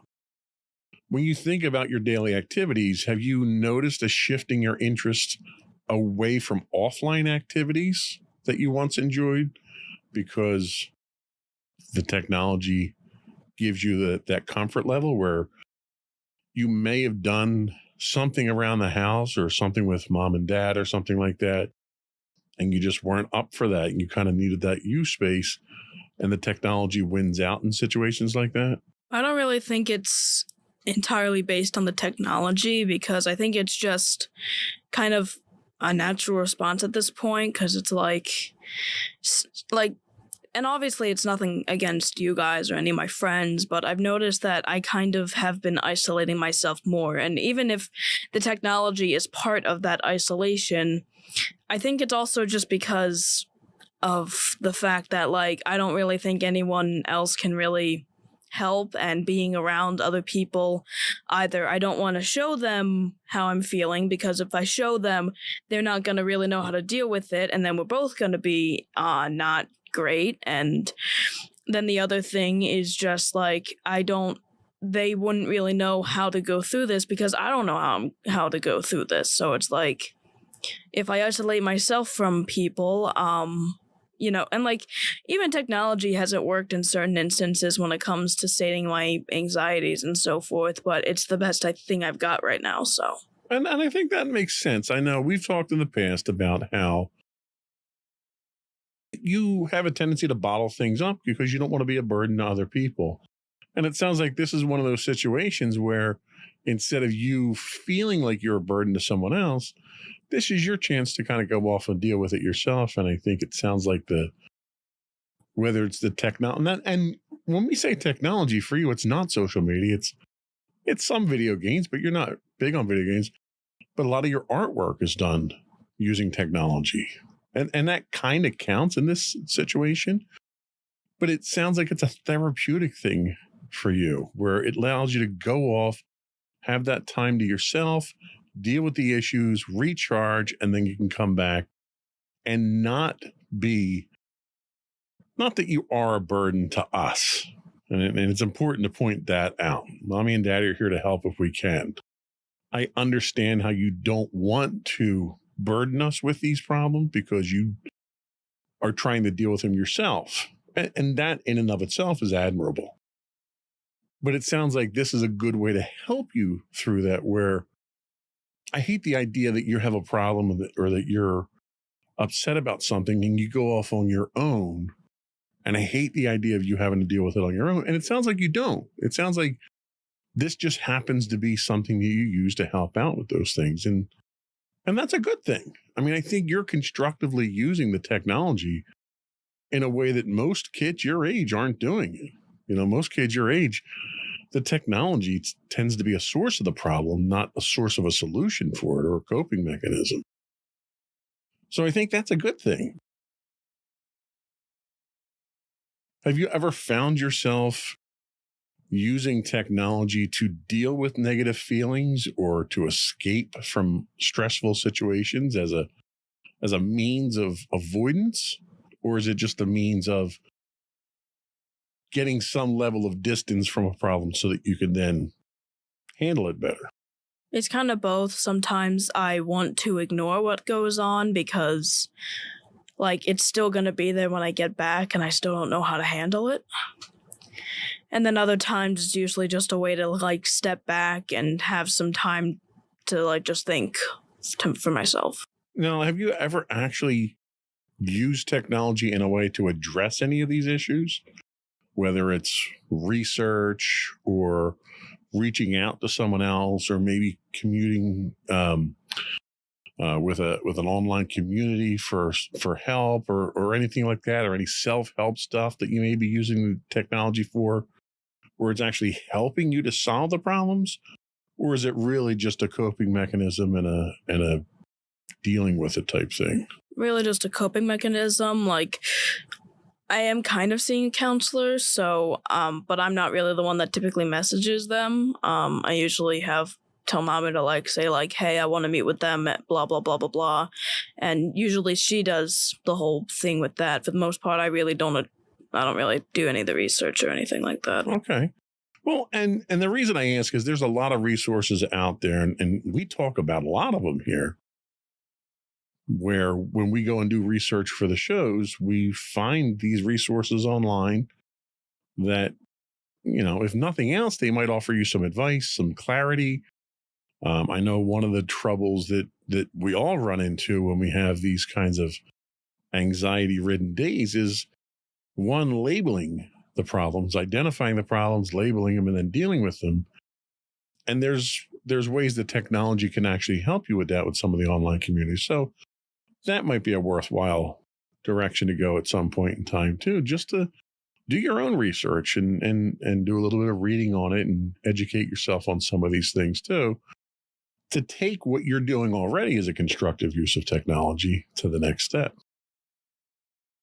Let's take our last break, and when we come back, we'll talk about depression and technology dependence and much more. We got a lot more to talk about. We'll be right back.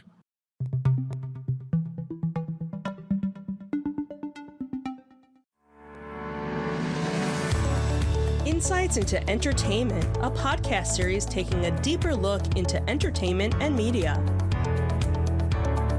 Our husband and wife team of pop culture fanatics are exploring all things from music and movies to television and fandom. We'll look at the interesting and obscure entertainment news of the week. We'll talk about theme park and pop culture news. We'll give you the latest and greatest on pop culture conventions. We'll give you a deep dive into Disney, Star Wars, and much more. Check out our video episodes at youtube.com/insightsintothings. Our audio episodes at podcast.insightsintoentertainment.com, or check us out on the web at insightsintothings.com.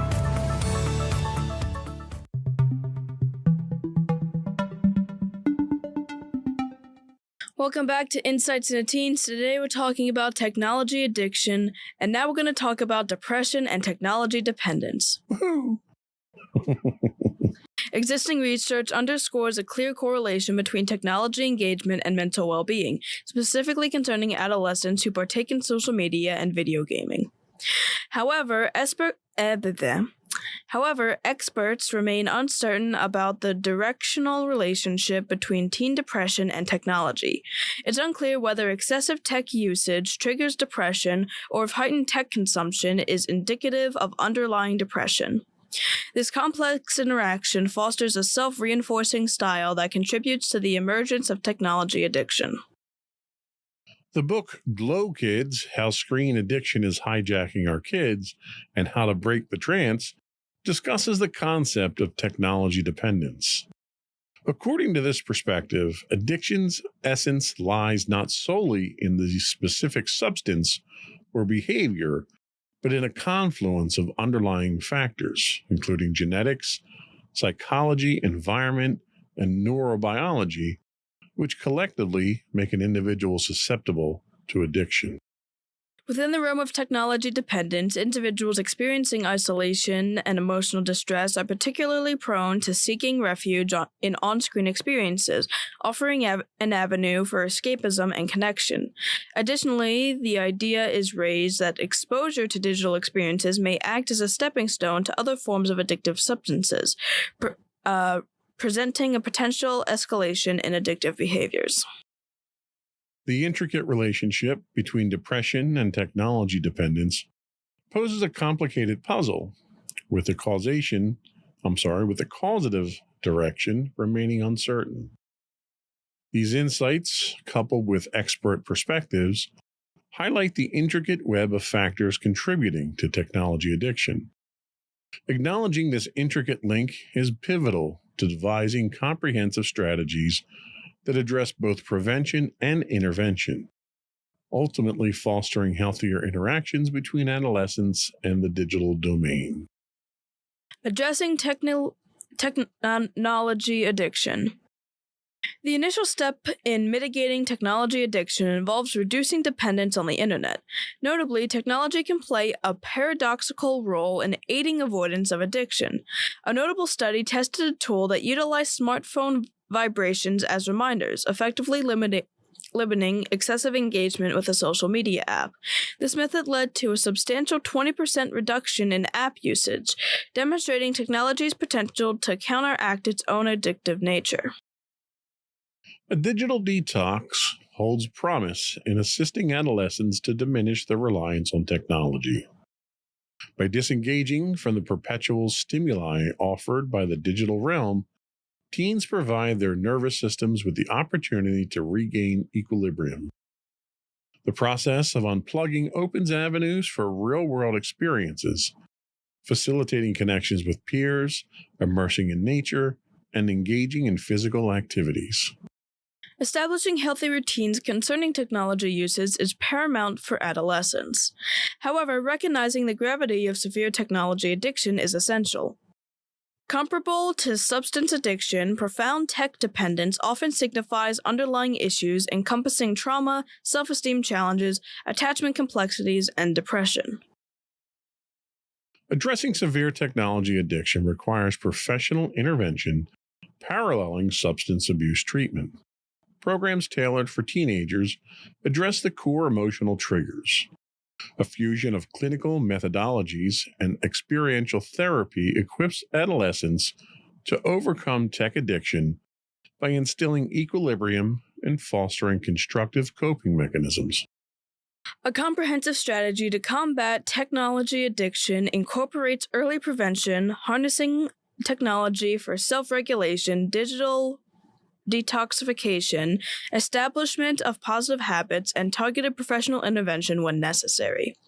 Recognizing technology addictions as a symptom of deeper emotional struggles empowers adolescents to confront underlying issues while forging a harmonious relationship with technology.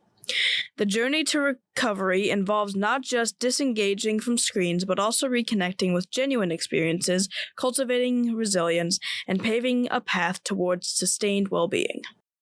So, have you noticed any changes in your mood or feelings when you spend a lot of time on technology, playing video games or watching videos or anything? Yeah, typically I feel more relaxed and calm, and I feel like I'm not entirely anxious most of the time. I also, can feel happy at times as well if with like a certain video or a certain game I'm playing. So it sounds like it has the exact opposite effect that it has on those who have a technology addiction. Would you agree with that? I guess so, yeah. So what are some activities or hobbies that you do enjoy doing outside of technology? Well, technically I have started drawing, but like not on my tablet. I've been like drawing some stuff like in school when I'm not able to be on like my tablet and so forth. I have like toys that I might occasionally play with. I have the cats that I spend time with, and we also do like fun stuff with them. We go out and go to like shows and so forth. I sometimes go out and hang out with friends. It's not as often as it used to be, but like I do that. There's times when I kind of like hang out with my friends and we're not entirely playing video games. We kind of just talk to each other. So I think it's pretty safe to say that you really don't suffer from technology addiction. All the warning signs that we've talked about here and your typical behavior and use of technology seem to speak the exact opposite, that for you, technology is a therapeutic type of activity. I would say keep up the good work with it. I mean, there's been a couple of times where you may have been listening to music or something like that, and you didn't hear mommy or I call you, and that kind of was a bit of annoyance, but you've solved that problem by not, keeping both headphones in at the same time. And we've worked around any problems we've ever had with technology with you. And, the funny thing is you never ask for technology. Any technology that you have is stuff that I got for you. So I think you're okay. I think if anything, I probably need more help than you do when it comes to technology addiction. What do you think? I mean, I would say you are probably more addicted to it, at least in the sense of, how like when you get hooked on a drug, you have to constantly continue pouring money into it. I'm pretty sure that's kind of you at this point.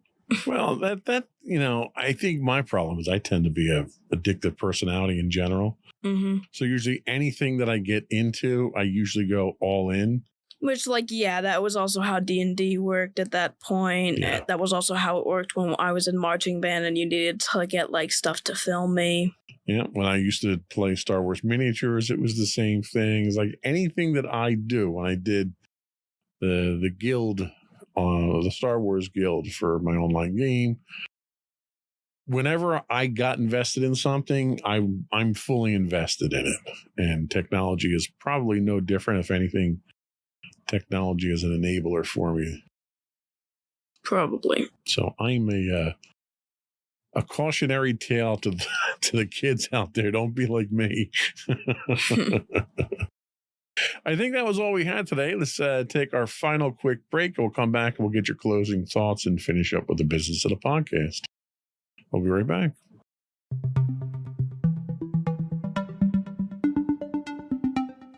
So to everyone out there, I just want to say that, again, like everything in life, I'm pretty sure I've said this plenty of times on the podcast, you need a good balance of it. Technology is a good thing, and it can be a good thing in a lot of different instances, but it can also be a kind of a bad thing if you're too addicted to it. And it can, spread negatives. So finding a healthy balance between how much you're online and how much you're offline, as well as what you enjoy online and what you enjoy offline, I feel like is a good way to live. I think that is sound advice as always.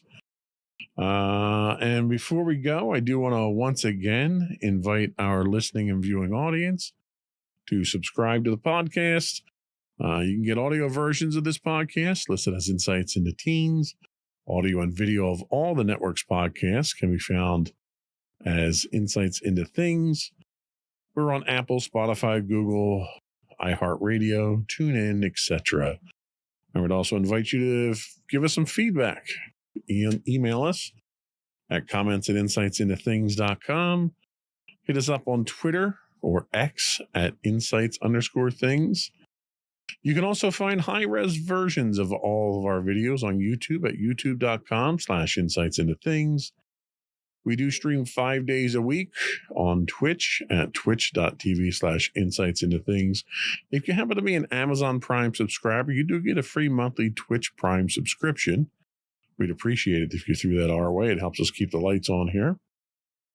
You can find us on Facebook at facebook.com/insightsintothingspodcast and Instagram at instagram.com/insightsintothings, or links to all those and more on our official website at www.insightsintothings.com. And you. And don't forget to check out our other two podcasts, Insights and Entertainment, typically hosted by you and Mommy, and Insights into Tomorrow, typically hosted by you and my brother Sam. And don't forget to check out our other affiliate podcast hosted by Sam, No Credits Rolled, about video games that you love to play but never seem to finish. Yep.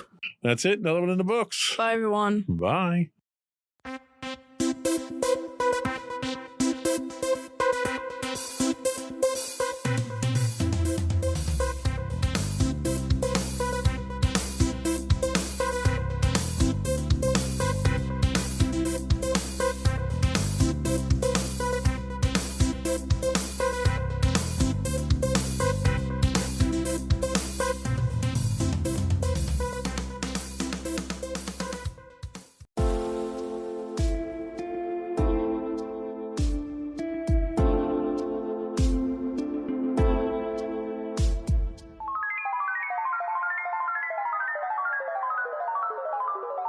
No credits rolled. Hello, everyone, and welcome to episode 14 of No Credits Rolled. My name is Sam Whalen. And guess what, folks? We're doing an early morning recording on my end. So, just you, me, and this delicious cup of coffee out here in Radio Land. Whenever time you're listening, I always appreciate it if you're listening at all. Every little bit helps. And like I wanted to mention here as well, we are also on TikTok and YouTube at No Credits Rolled if you want to check us out. But anyway, on today's show, we're going to cover some news stories real quick. And then I was going to originally do kind of a gaming grab bag thing. I've been playing a lot of different things, and I wanted to kind of just do a quick hit list. But instead, I ended up writing like 2.5 pages of notes about Marvel Rivals. That's right, folks. I was able to get in on the closed beta that's currently running at the time of recording. And turns out I have a lot to say about this game, and I've been really anticipating it. So I think I'm just going to cover that for the review portion of today's show. So yeah, let's get right into the news to kick things off. So, Respawn announces changes to Apex Legends Battle Pass after a community outcry. I am a big Apex fan, so I was kind of following this story as it went. Not so much lately, and I'll get into that with this story, but this is from Stella Chung over at IGN. She said, quote, "The initial Battle Pass changes meant that instead of a single season Battle Pass, there would be 2 Battle Passes for each split of the season, and neither would be able to be purchased with the premium in-game currency, Apex coins. As a result, players could no longer spend Apex coins from the previous Battle Pass on the next season. EA did clarify that players could unlock the first half of Season 22's premium Battle Pass rewards by completing a set of challenges in the first 2 weeks of launch, but no further details were explained at the time." So basically, how it would work before was that if you bought the Apex Battle Pass initially, and there's a lot of terminology here that I'm probably going to mix up because it's a lot of similar sounding words, you will be able to earn the next Battle Pass simply by completing the prior one because you would get the in-game currency and you would have enough to get it. So you didn't have to drop $10 every season to re-up your Battle Pass. You could just, it was sort of self-renewing. And EA and Respawn, I'm not sure who pushed for this. If I had to guess, it was probably EA. They were like, no, we're going to do away with that. We're going to make it so you have to spend money no matter what. And big shocker, people were not thrilled about that. Myself included. Apex is already sort of on the back burner for my friends and I, and this was just another sort of nail in the coffin for them. But luckily, community outcry worked. I just want to give my perspective on this, just because my friends and I have been on Apex since day one. We're big fans, despite the game's current state for us. Let's be honest, everybody. Okay, the Apex Battle Pass has always been bad, right? It's 80% garbage, and I think that's being generous. The skins are almost always bad looking. Like, I don't know.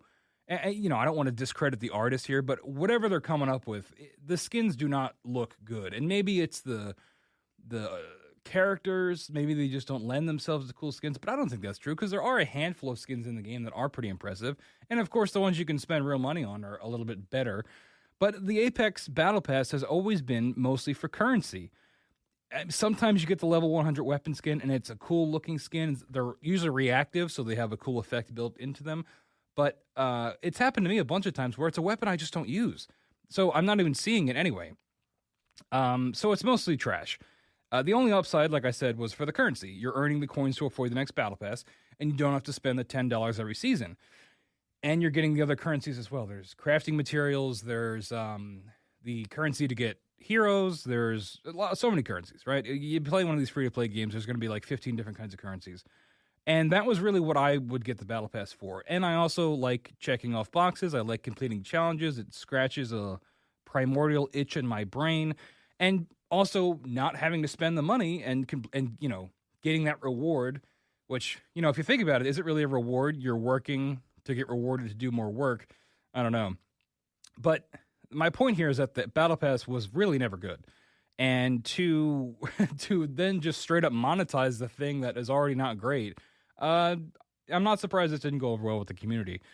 But Apex has been, like I said, pretty dead to me and my friends lately. We do maybe a couple matches every now and then, but within the first 3 or 4 matches, we're switching to something else. And then there's a couple reasons for that. There continues to be changes to this game that make us not want to play.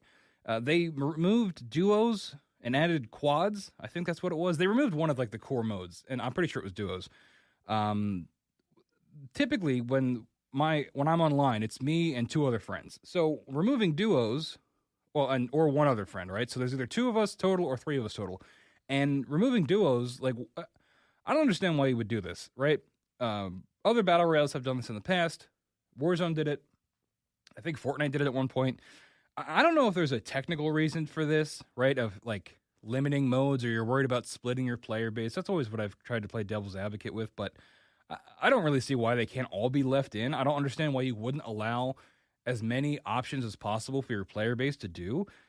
So when, say Joe and I hop in for duos and there is no duos and we have to play trios, well, here's our options. We're either going to have to fill, which means we have a random teammate, which pretty much never works. They don't know how to play the game, or they run off and do their own thing because they're queuing solo, or we get someone who is playing with us, but they're totally brain dead, right? And well, actually, that's not true. The other option is that we don't fill, and it's just Joe and I. So every fight is a 2v3, and there's no way we're going to win that, especially in a game like Apex where there's sort of the rotation and healing and people cycling and having a whole player down.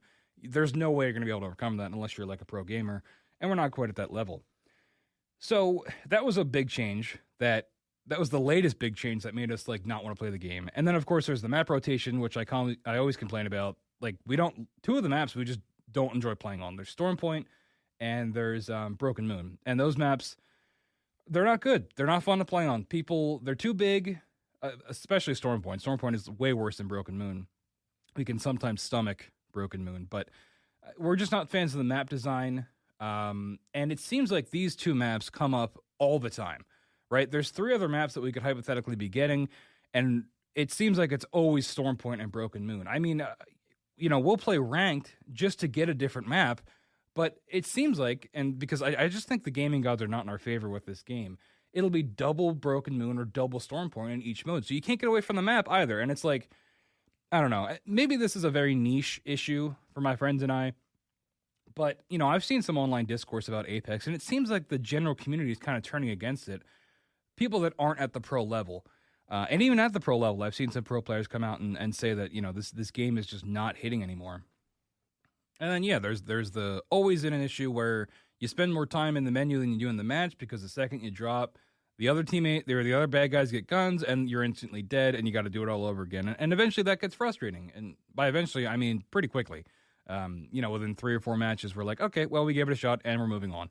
And, it's like they're removing reasons for us to play the game in a game that we already are struggling to get ourselves to play.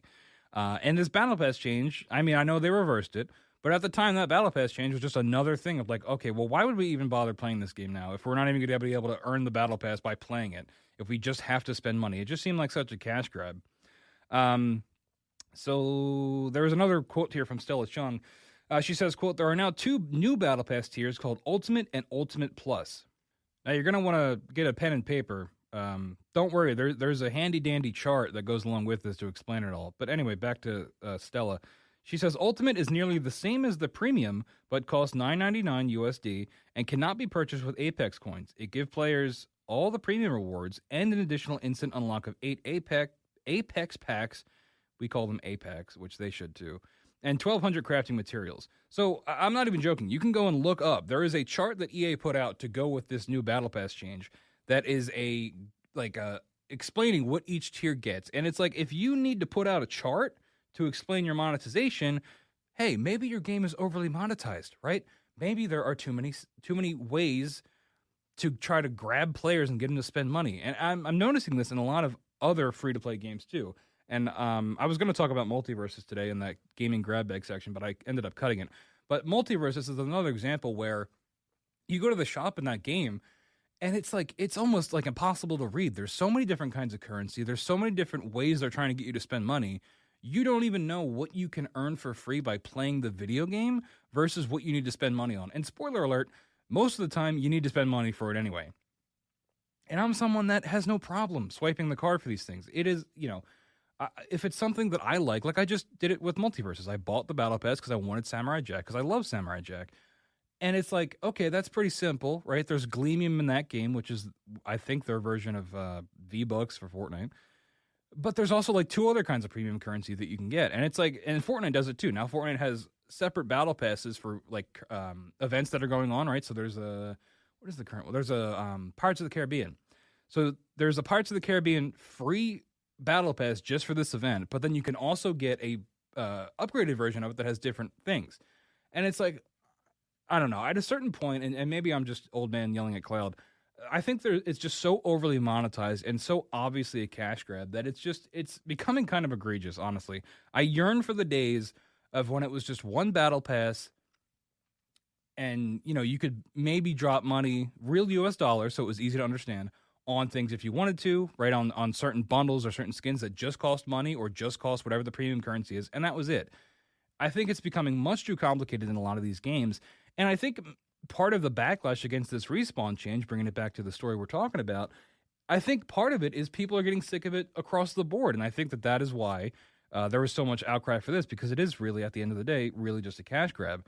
And of course, Respawn did reverse this, but they are still sticking with a new system for their Battle Pass. So I don't know. My friends and I are going to keep giving Apex a shot every once in a while, probably.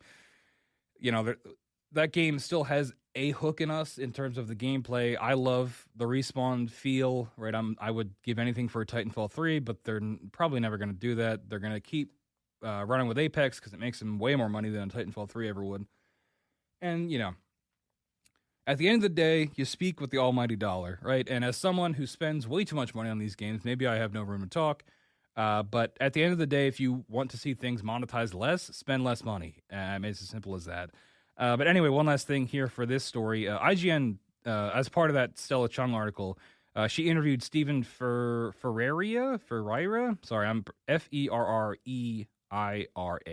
I'm probably pronouncing that wrong. But they're the Apex Legends game director. It's a very good interview. And of course, I always recommend you go check out Real Journalist. I'm not a real journalist, I just quote them. So yeah, go check out Stella Chung's interview with the Apex Legends game director if you want to know more. It's a great interview. But that is story number 1. Story number 2 here is sort of a follow-up to a story we covered on the podcast before. The massive Fallout 4 mod, Fallout London, is now available. And I just wanted to hit on this because I had covered this before. For those that don't know, this was a big old giant mod for Fallout 4 that got delayed after Bethesda's surprise announcement of the next-gen updates for their nuclear RPG. And at the time when I covered the story, it was kind of really talking about how this mod team got kind of blindsided, and they got all kinds of delays, and they had to shift things around. And I just wanted to, give them kudos for finally getting this thing out. If you are interested in getting it, it's easier to install through Good Old Games or GOG instead of going through Steam. There's a way to do it through Steam too, but it's still a little finicky with the different versions of Fallout 4. This is a quote from Wesleyan Poole over at IGN. Fallout London is perhaps the most high-profile mod ever created, and lets players engage with everything from stuffy parliamentary aristocrats to a resurrection of the Knights of the Round Table to an uncompromising cult of revolutionaries in what amounts to an expansion-sized add-on. So all that sounds pretty cool. This next part was what really surprised me. It has even secured the likes of Baldur's Gate 3's Neil Newbon for its voice cast, and also former UK Speaker of the House John Burkow in the game too. I don't know who John Burkow is, but Neil Newbon is great. I can't believe that. I didn't realize a mod team like this could get that kind of talent. And Neil's great. Obviously, he's Astarion in Baldur's Gate 3. My dad met him recently, so that's pretty cool. He said he was a very nice guy, and I was glad to hear that. When you meet celebrities like that, you want them to be nice, you want them to be personable, and they're not always like that. But he said Neil was a great dude, and he really had a good discussion with my sister, was very cool with her. So it's nice to hear those things, right? And it's even cooler to hear that this mod team was able to get that kind of talent. I mean, Neil won Best Voice Actor at the Game Awards last year. And obviously, with that comes probably a pretty penny they had to get him. But obviously, he's going to bring that A-list caliber talent to this mod and make it even more legit. So yeah, that was just a quick little hit on this for that Fallout London mod. So go check it out if you're interested, if you have Fallout 4, and go support that team because they've worked ridiculously hard on this, and they're finally, able to reap the fruits of their labor. But that's going to wrap up the news section of the show today. We're going to take a quick break, and when we come back, I'm going to dive into my preview of Marvel Rivals. You're listening to No Credits Rolled.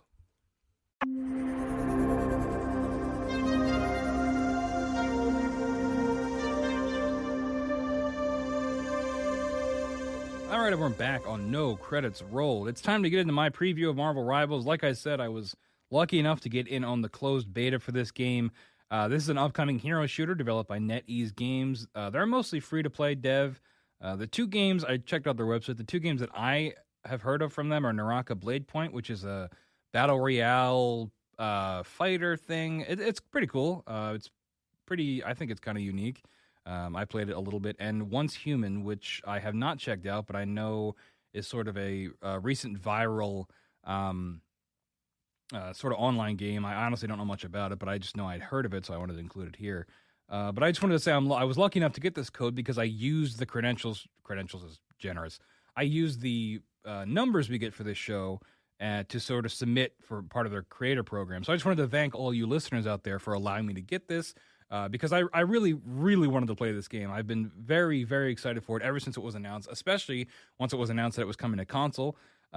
So yeah, I was able to play this game because of you guys, so I really appreciate that. I've been wanting a Marvel hero game in the hero shooter genre for a while, and I'm happy to say that for the most part, they've really stuck the landing here. The production value of this game is very, very high. They clearly put a lot of work into it, even in the beta build. I mean, it's one of those beta builds where they could have just released it straight up, and it would have been ready to go. But I'm so thoroughly impressed, and I'm so glad that this game seems like it's ready to ship and seems like it's good to go right now.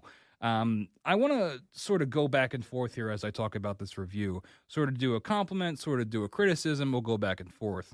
But starting off, the map design, right? The maps in this game are very, very impressive, and there's pre-match cutscenes that go along with it. Each map sort of has its own story, just like Overwatch, where you had, it's not as obvious in Overwatch, but there are little narratives depending on the map you're on, for the OG maps anyway. In Marvel Rivals, it's much more forward. There are pre-match cutscenes, there are characters on certain maps that you can interact with in the pre-game, like in the lobby where you're waiting before you can play. There are characters you can interact with there. And it all sort of serves the narrative of each match, which I was really impressed by because I didn't know that it was going to be this detailed. And they're going with the multiverse trend, which I know has kind of been beaten to death lately, and is a lot of people are sick of that. But I think they're taking it in a direction that is pretty creative. They're mashing things up that I would not expect to be mashed up. Like the one that sticks out to me, I believe it's a mashup of Alchemax, like the 2099 future, and like a future Japan thing, Neo Tokyo kind of. I don't know. It's very reminiscent of the Overwatch map Neo Tokyo if you've played that. But these maps that are there's one that's Asgard and something else as well. I should have written these down because there's only 2 maps in the beta, but each map is sort of an amalgamation of 2 different things. And that allows it to really flex their creative muscles because there's all kinds of little details. And if you're a fan of the comics, if you're a fan of the movies, if you're a fan of these characters, you're going to get a lot out of it. You're going to see a lot of things that, make you do the Leo meme where you point at the TV. And like I said, the one map that comes to mind is that future Tokyo. I was really blown away by it. I mean, in the lobby, when you pick your character, you can talk to this Spider-Man variant. She's a woman, Spider-Woman, I guess, who's like a sorcerer. But the way they use sorcery, because they're spider people, is they like weave it as if they're weaving a web, but it's got the yellow magic stuff like Doctor Strange. Really neat. And the goal here is you're trying to stop her master, who's like the Great Weaver, who I maybe is supposed to be the equivalent of the Tilda Swinton character from Doctor Strange, the ancient one. But he's like a spider guy. It's very, very cool. I don't know. I love this stuff. But you could talk to the spider variant before the match, and she's like in the lobby with you, walking around. And to go with that, there's a really cool intro to go with it. Like I've been mentioning, there's like a spider train that you get on, which seems excessive. I don't know how that would work in this world, but it's like a spider bullet train that you see pull up in the background of your character selection screen. And then there's a little quick thing that sort of transitions you from the select screen to the lobby. And like all this stuff, for me, I love the immersion in these hero shooters. That's why I love Overwatch so much. I love how these characters interact. I love the world. I love the maps and the detail in the maps. And Marvel Rivals is bringing that exact pedigree, and they're taking obviously a lot of inspiration from Overwatch, and we'll get to that more in a second. They're bringing that level of immersion that I love, and it's really, I think, really gripping. And obviously, you've got the Marvel IP, so you're coming in with pre-existing knowledge, and that helps, right? Because in Overwatch, you have to watch, you have to Google a YouTube video to figure out the lore of all these characters. But in this game, if you know who Spider-Man is, then you can kind of figure out what he's talking about with these other characters. What else we got? That was pretty much it for the maps, right? Lots of detail. Each map, there's little, there's all kinds of Easter eggs you can find in the maps that I really enjoy. And I'm really excited to see what other maps come out when the game launches, because there's only 2 right now in this beta. I'm very excited to see what else they mash up in the future. A negative, the matches tend to feel very one-sided. You're either stomping or getting stomped, sometimes to like a comical degree. I've had matches where my entire team like literally never gets a kill, and meanwhile the enemy team, each player is dropping like 30, and we're just getting absolutely demolished. And I think part of that comes with people not knowing how these characters work. Like, I deliberately went and played each character for, to figure out how everything worked. And once I did that, the game made a lot more sense to me, and I was able to sort of think more, with tactics because I knew what everybody did. But if you're going to go in for your first couple matches and you're just picking characters that it's going to take some adjusting. And there's a little bit of a learning curve there. Part of this one-sidedness was mitigated just a little bit by turning off crossplay, right? Because I didn't want to play with PC players because there is a kill cam feature in this game, and it's very obvious when someone's on PC because they turn around so fast. But yeah, turning off crossplay helped out a little bit. Some of the characters definitely seem like they'd play better on PC. There's like Spider-Man and Venom. They've got movement abilities that try to mimic the swinging mechanics of a Spider-Man game. And it's a little clunky. It's a little weird on console, but I think if you had the dexterity that comes with a mouse and keyboard, it'd be a lot easier to manage. But I'll cover more of the characters in just a second. Another positive, character dialogue and interactions. I already talked about this a little bit. I'm the sucker for this stuff, right? I love Overwatch. I already talked about that. The story is told in between these characters, right? There's one I just want to highlight. I think I have it later in the notes. Oh, yeah. Like I said, given there's Marvel, there's less onboarding necessary to know what these characters are about. Some of the dialogue I've heard really blew me away. The one example I have here is between Namor and Magneto. They both are talking about empires and the future of mutant kind, and the conversation ends with Magneto telling Namor that they've both been in wars before and that Namor should know better about whatever. And I took this as a reference because Namor fought in World War II, right? He was a member of the Defenders. Not everybody would know that, and maybe that's not what they were referencing, but like if that's what they were talking about, I think that's a really cool pull. And there's all kinds of dialogue like that, right? To the point that it like will overlap because of how much these characters are talking to each other. But I love it. And if you turn on subtitles, I think it's great. I think they nail all these characters and how they would talk and how they would act. I think they do a really good job with that and how they would interact with each other. And the kind of things that they pull for these characters to talk about, it shows that they really put effort into this and they didn't just phone it in, right? I mean, there's interactions between Venom and Spider-Man, and Spider-Man is like nervous to have Venom on the team, and Venom is like, well, we'll help you this time, little Spider. Like, I don't know. It might sound corny, but I love this stuff. I think it's great. And I think it really shows that they put a lot of thought into this and that the people that made this game care about these characters as well and care about how they want to present these characters in their game. But let's talk about gameplay, right? It took me long enough. I'm gushing about things that aren't the gameplay. So at first, the gameplay can be very hectic until you get a feel for a character that you like. There's a lot of things happening. There's a lot of things going on all at once. There's a lot of AoE attacks, things like that. But I think once you get a character that you enjoy, or not enjoy, but at least know how to play, things start to fall into place and click for you, and you can kind of learn the ropes for the game in general. It, of course, really helps if you played Overwatch, because a lot of these characters are... I don't want to say copied from Overwatch, but we'll call it heavily inspired by Overwatch. There's characters like Moira. There's characters like a lot of the tanks are very similar in Overwatch. I mean, their abilities are mixed and matched, but the abilities function pretty similar. So if you've played Overwatch for a little bit, it'll help you sort of know that language. I talk about that a lot on the show of like knowing the language of a game or a universe, and I think that in this, it's the language is Overwatch, right? It's those kind of games. If you've played Overwatch or if you've played, I don't know, I never played Team Fortress, but I know it's a similar thing. It'll help you here because you'll know. The only thing, another complaint here, I didn't have this in the notes, but they have 3 classes, right? There's, let's see if I can even remember them. There's like Strategist, which is your healer. There's Vanguard, which is your tanks. And then there's a third one, which is your DPS. And I can't remember the name of it. It doesn't matter. Either way. And that's kind of what I want to complain about in this part is like, I wish they would have called them names that are a little bit easier to understand. And the icons in the game are not helpful. It's like a crossed fist. Like, I can't even remember them. Like, I wish it was a little bit easier to know because the game will suggest for you to pick a healer or, pick a healer or pick a hero that better makes your team composition, right? So they'll be like, pick a strategist. Well, I'm like, I don't know who's a strategist because you can't really tell. And the icons provide no help with that. I wish it was like a shield, a heal symbol, and like a fist. Like Overwatch does that, I think. I just think little UI changes like that would make it a little bit easier to understand who you're picking and what categories you're in. Of course, once you play the game for a little bit, you'll figure out who's who and what categories are what. I just think it would be a little bit easier and would kind of help that barrier to entry if they changed it to something more straightforward. I think they try to get a little too fancy with it. Unfortunately, some of the characters are just bad. They suck, and you shouldn't play them.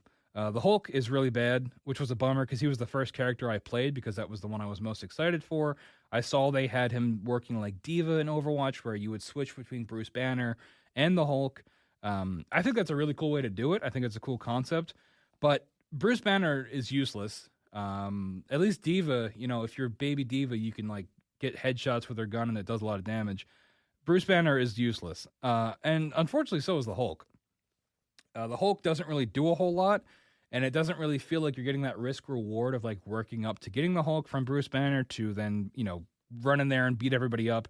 He just doesn't feel like that powerhouse that you'd want from being the Incredible Hulk. On the other side of that, Scarlet Witch, in my opinion, is totally broken. She's Moira from Overwatch in terms of having lock-on damage, except she doesn't have to heal. So all she does is lock onto you and kill you really fast.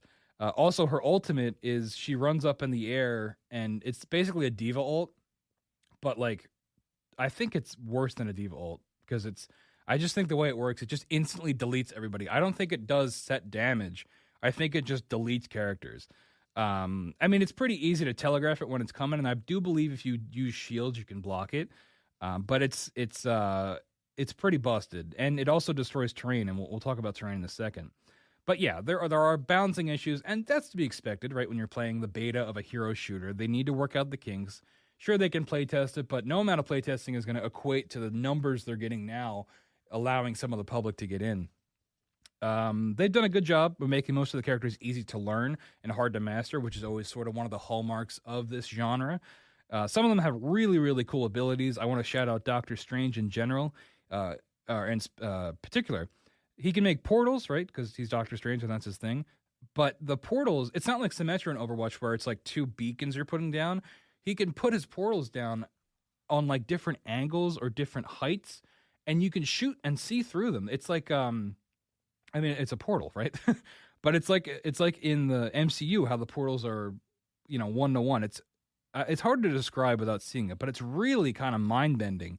And I'm imagining all the potential that could be had with it. I mean, just yesterday I was playing, and I was able to place the portal above the point that we needed to capture, and the other side of the portal was like right outside of our spawn, so we could just sit and spawn, shoot through the portal, and then push in through the portal when we needed to. It's really, really neat, and I think that's the biggest power that I've seen that is like, wow, this is really neat, and it's kind of a miracle it doesn't just crash the game. So yeah, that one's pretty cool. There are other abilities like Magneto is pretty cool. He's sort of like a Zarya from Overwatch mixed with a Sigma. He can put shields on other people and then absorb the metal, and you can hear the metal on his back. Like there's really cool sound design with that, and then you can make like a sword out of it and do melee attacks. Really neat stuff. And I think another thing I want to praise about this game is the way they use the power or the abilities matches with the characters very well, and you feel like you're embodying these Marvel characters. I talk about Avengers way too much on this podcast, the Avengers game, but one of the reasons I like that game is because I feel like, despite its problems, when you're playing that game, you feel like you're playing whatever hero you're playing as. And I think this game does a pretty good job of that as well. You feel like you're playing as Magneto, you feel like you're Spider-Man, and I think that goes a long way, especially if you're wanting to get people to play this game and to feel invested. You want to kind of nail the feel of these characters, and I think they do a great job with that. So there's a terrain system in this game, which I was not expecting. There's like a cover, it's like Battlefield 4, right? Or like destructible environments is probably a better way to put it. Certain structures can be damaged and even totally destroyed before being reset. It sort of it's a mechanic that plays into the multiverse idea of things kind of always resetting and reforming themselves. And that's sort of how they justify it in game. But it's really cool in certain instances. Like it's good on Capture Point. There's one map in particular where the point is underneath this sort of bridge. So you can blow the bridge up and you have easier access but less cover.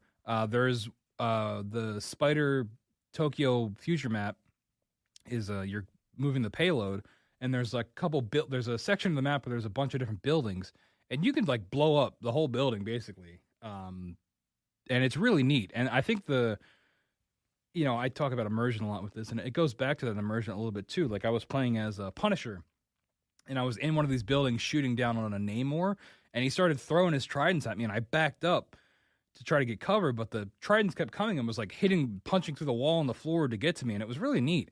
And I'm curious to see sort of the 5D chess plays that come with this terrain system and how people can use it to their advantage if we get to the levels of like a Rainbow Six Siege where you're punching holes just big enough to shoot through or something like that.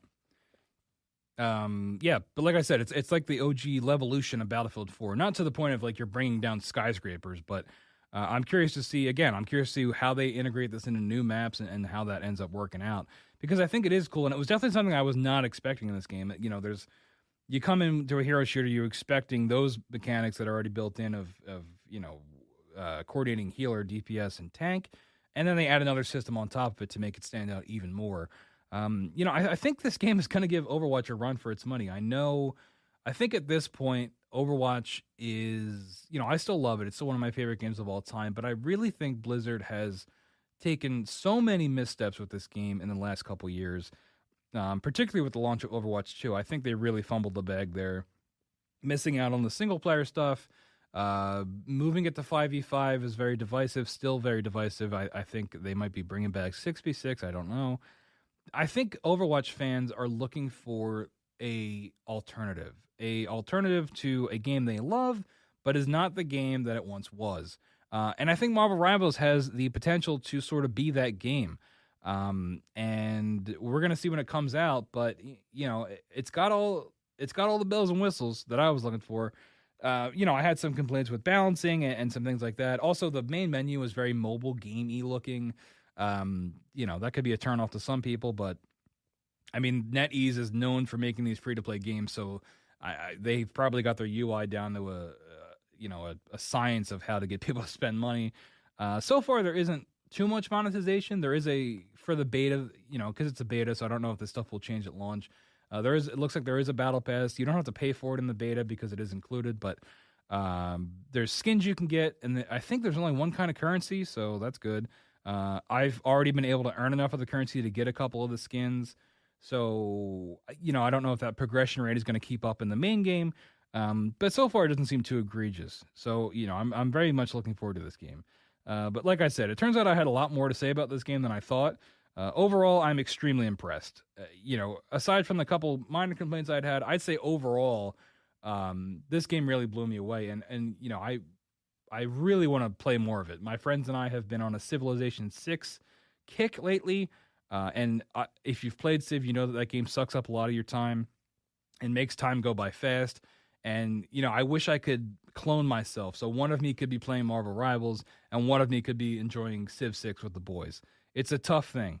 It's tough being a gamer. I'll tell you what. That's the joke. But really excited for this game. Very, very excited for it to come out. I don't know if there's a release date for it yet. I neglected to look that up. But this beta runs a little bit longer, and I'm definitely going to try to get some more hours in while I can. And you're able to earn keys if you there's a Twitch thing going on right now. If you watch certain streamers, you can earn a key. The keys are obviously going very fast. There is a limited supply. So you can go check that out and try to get in on it as well.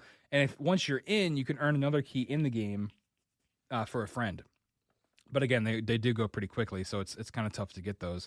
But yeah, Overwatch should probably watch out. I do think this is something I forgot to mention in the main part of it, but having that Marvel IP, I think, is going to bring in a lot of people that maybe don't even play these kind of games that say, oh, a free Marvel game? I can be Iron Man? Sure, yeah, let's check it out. And that's something that I think it's a barrier that Overwatch sort of can't really overcome, right? I mean, now you're seeing it in every game, right? Magic the Gathering, Fortnite, every game you could think of, the IP craze is taking them all by storm. They're not making things unique, they're bringing in other IPs that people know, and it's making them more money than they could ever imagine. And I am guilty of that. When Transformers came to Overwatch, I swiped the card. So things like that. The IP game is always king. And I think having a whole Marvel hero shooter is going to help this game leaps and bounds. But yeah, whenever it does come out, I highly recommend you check it out, and I can't wait to play more. But that's going to wrap up episode 14 of No Credits Rolled. I want to thank you all so much for listening. Remember, you can always email questions or comments to nocreditsrolled@gmail.com. You can call in and leave us a voicemail at 856-209-0713. We might just play it on the air. Google's threatening to turn that phone line off, so somebody call, right? Somebody call and keep the lights on over there at our phone lines. Not Joe. Joe, if you're listening, don't call. I want it to be someone different, someone I don't know. Someone out there that I don't know. Call 856-209-0713 and leave me a message. I double dog dare you, and we might play it on the air unless you say something really inflammatory. Make sure to subscribe to No Credits Rolled on Spotify, Apple Podcasts, wherever you get your podcasts. We will be there for you. And of course, if you're feeling generous and you've a couple pennies to spare, you can always check out the Patreon as well, where you can subscribe for as low as $3 a month and recommend what games I should be playing, what games I should be talking about. But that's all I got. I will see you all next time on No Credits Rolled.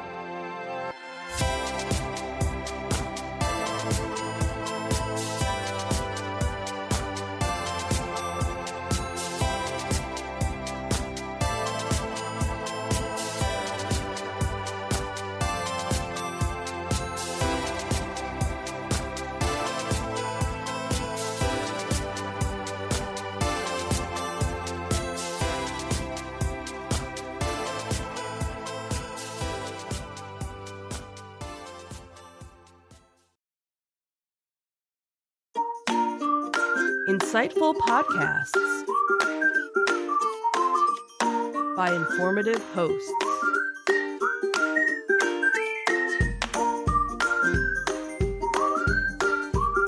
Insights into Things, a podcast network.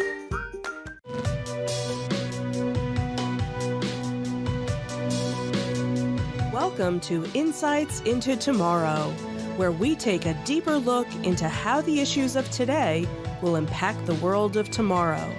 From politics and world news to media and technology, we discuss how today's headlines are becoming tomorrow's reality.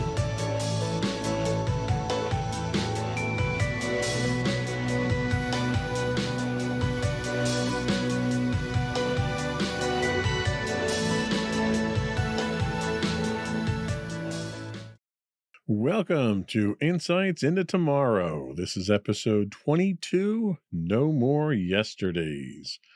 I'm your host, Joseph Whalen, and my informed and concerned co-host, Michelle Whalen. Hi, everyone. How you doing today, sweetheart? Doing okay. How are you? I'm doing wonderful. Anything exciting going on other than flip-flop of hosts on the shows recently? No, I think we're all trying to get into the swing of things, I guess. Indeed, we have kicked off our holiday with Thanksgiving and mad rush up until the end of December now. Yeah. Now it's all downhill. Yeah, pretty much. So, in this episode of Insights into Tomorrow, we delve into the alarming parallels and stark differences between the nationalism and anti-Semitism of the Nazi era and today's world. We explore how both periods are marked by ideologies of exclusion and economic turmoil, fueling nationalist sentiments, alongside the dangerous tendency of scapegoating minorities. The Nazi regime's systematic state-sponsored anti-Semitism and its sophisticated propaganda machine present a stark contrast to today's more decentralized, internet-driven spread of anti-Semitic ideology. And I thought this was kind of poignant because we have had for several years now in the United States, one entire political movement that focuses on the past. You know, this whole idea of make America great again, but they never tell you when they're referring to. Right. And the time that they're referring to goes back to some of these darker days during a time period of exclusion, of civil rights not being a priority, of individual rights not being a priority. And the people that want to go back to that time are the ones who were in power and advantaged at that time. And that was a very small number of people at the time. Mm-hmm. So the fact that you have a large segment of the population pushing for that now and completely ignoring the parallels that they're shooting for now compared to what happened in the 1930s and 40s with the rise of other nationalist movements, socialism and fascism, is disturbing. And that's why I titled this podcast No More Yesterdays. You know, we don't want to go back. We've, over the last 100 years, we as a country, we as a civilization, and the human race in general have evolved considerably in that time. And there's a segment of the population who desperately wants to drag us back to those dark times.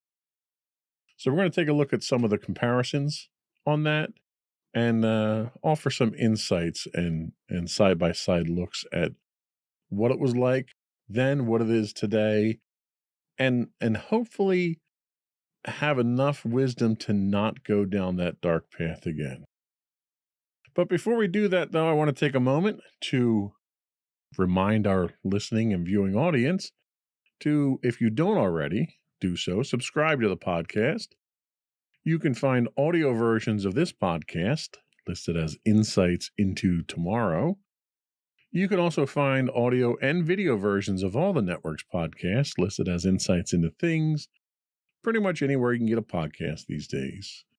I would also invite you to write in, give us your feedback, disagree with us, tell me your point of view.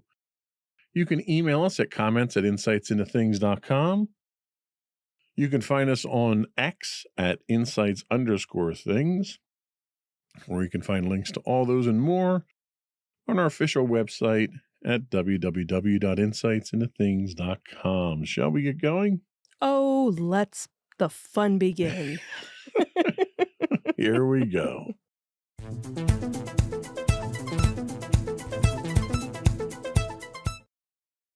The comparison of nationalism and anti-Semitism during the rise of the Nazi Party in the first half of the 20th century with today's political climate reveals some notable similarities as well as significant differences. From a similarity standpoint, you have an ideology of exclusion. Both eras witness ideologies that define the nation in exclusionary terms, which is really contrary to what this country was ever built on. The Nazi Party's version of nationalism was grounded in racial purity and the exclusion of Jews, among others. Despite the fact that there's Jewish ancestry on Hitler's side, and Hitler wasn't even German to begin with. So, purity. Modern nationalism, while not typically as extreme, often similarly hinges on defining insiders and outsiders, sometimes marginalizing certain groups. There's also significant similarities in economic factors. Economic uncertainty played a significant role in the rise of the Nazi Party as it capitalized on the economic woes of post-World War I Germany to gain support. Today, the economic uncertainty, particularly in the wake of globalization and economic crises, also fuels nationalist sentiments. So now we'll talk about scapegoating. So the Nazi regime notoriously used Jews as a scapegoat for Germany's problems. In contemporary politics, while not as extreme or widespread, there is still a tendency in some nationalist narratives to scapegoat immigrants or ethnic minorities for social and economic issues. The use of propaganda. The Nazis were adept at using propaganda to spread their ideologies. And today, while the methods have evolved, the use of media and particularly social media to dismantle nationalist and anti-Semitic sentiments echoes this aspect of the past. The rise of the term fake news to discredit credible sources that point out the lies and crimes of one political organization over another has threatened to undermine any source of truth. So while there's a number of similarities, there's also differences. So the first one we look at is the institutional framework. The current global institutional framework, including organizations like the United Nations and various human rights conventions, acts as a significant barrier against the rise of extremist ideologies akin to those of the Nazi era. Even though the United Nations has proven time and again to be ineffective against even mildly concerted efforts by a few obstructionist members to undermine the basic principles of its existence. The other is public awareness and education. Again, you would think by now we would have a better understanding of these things having lived through it once. There is a higher level of public awareness and education about the dangers of extreme nationalism and anti-Semitism today, largely as a result of the lessons learned from World War II and the Holocaust. However, with active efforts to distort history, ban books and curricula teaching about the atrocities and culture of denial has arisen that threatens the basic defense against a repeat of the atrocities of the Nazis. Then there's the extent and nature of anti-Semitism. The anti-Semitism of the Nazi era was state-sponsored, systematic, and led to the Holocaust.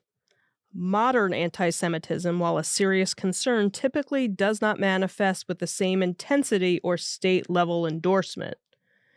This less intensive approach in and of itself may actually be more dangerous, and it makes the concept of anti-Semitism more appealing to the less radicalized members of society, and thus threatens to make the practice even more widespread.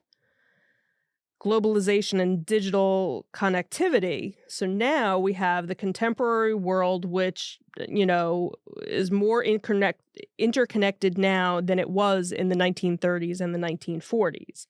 This globalization and digital connectivity can both fuel nationalist sentiments, but also provide means for counter-narratives and global solidarity against extremism.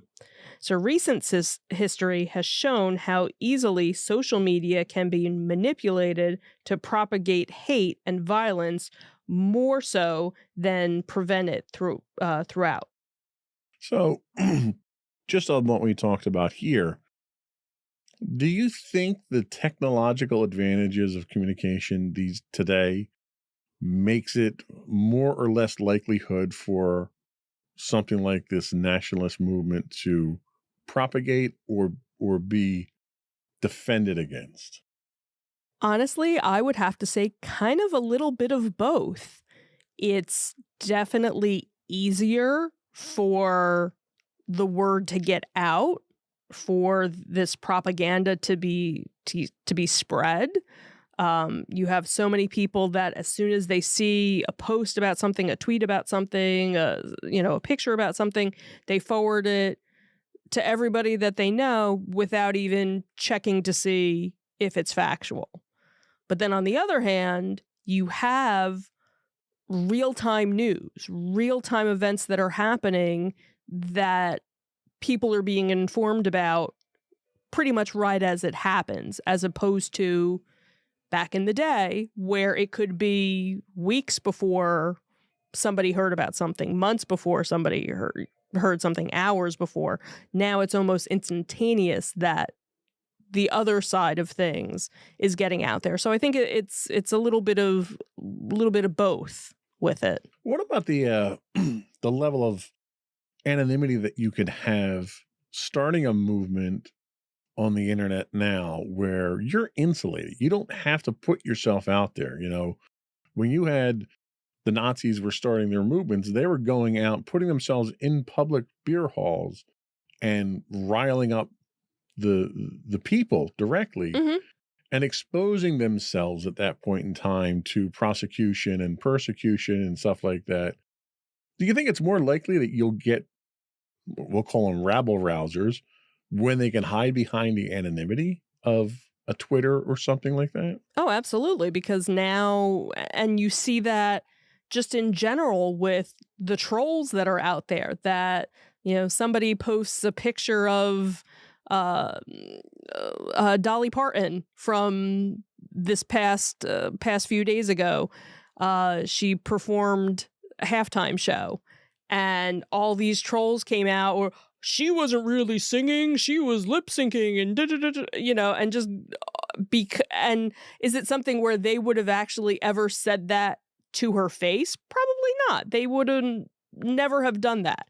But now, because you can hide behind it and you don't have that fear of persecution, and especially now, there are so many things out there where before, if you commented or posted something, it would have your name. And granted, most people would change their usernames and things like that. Now there's so many areas to post or comment where you can do it anonymously now. They've added that feature. So now it gives you, now I can be more of a rebel rouser, and go out there and say what I have to say, and nobody will ever find out that it's me. That's a very good point. So how do you think the rise of social media and the concept of fake news has affected the way Americans understand and discuss political issues, including topics like nationalism and anti-Semitism? Can people have a logical, civilized discussion, or we're seeing extremism on both sides, and just because one side says one thing, you could have one side that finds the cure for cancer, finds a magical pill that solves world hunger and creates world peace all at one time, and the other side would oppose it because the opposition came up with it. Right. What are your thoughts on that? It's tough because especially now with what is going on in current events as of today, with the events of 10/7 that are still fresh. You have hostages that are, just starting to be released almost, 50 days later. And there are people obviously on both sides, and it's very hard to have that sit down with somebody that's so passionate. You almost need to find somebody who's, I don't want to say sensible, but because everybody is passionate about their stance, no matter which stance they take. But sometimes when you're so passionate about something, you can't even allow the other side to even educate you on how they feel. Why do you feel the way you feel? What has been done to you?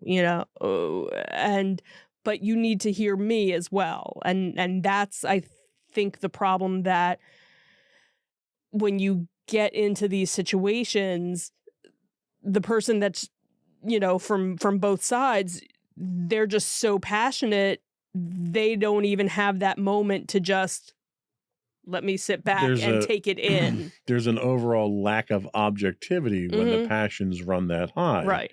And when you lack the ability to be objective, you also can't make a logical, objective argument for your point of view either. Right. And I think that's the problem. Like, if somebody questions, if you feel passionate about something, that's wonderful. And if somebody questions you about that, you should be passionate enough, but knowledgeable enough to defend your point of view. Right.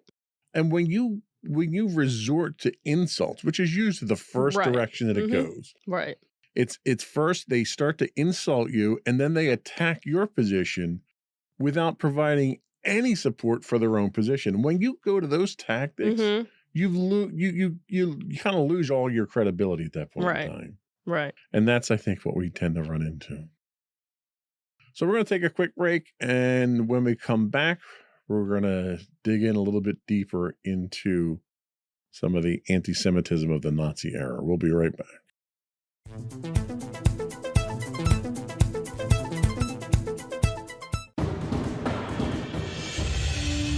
For over 7 years, the Second Sith Empire has been the premier community guild in the online game Star Wars: The Old Republic.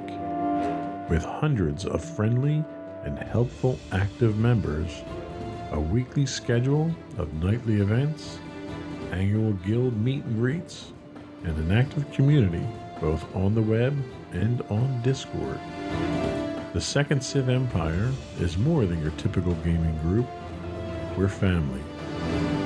Join us on the Starforge server for nightly events such as operations, flashpoints, world boss hunts, Star Wars trivia, guild lottery, and much more. Visit us on the web today at www.thesecondsithempire.com.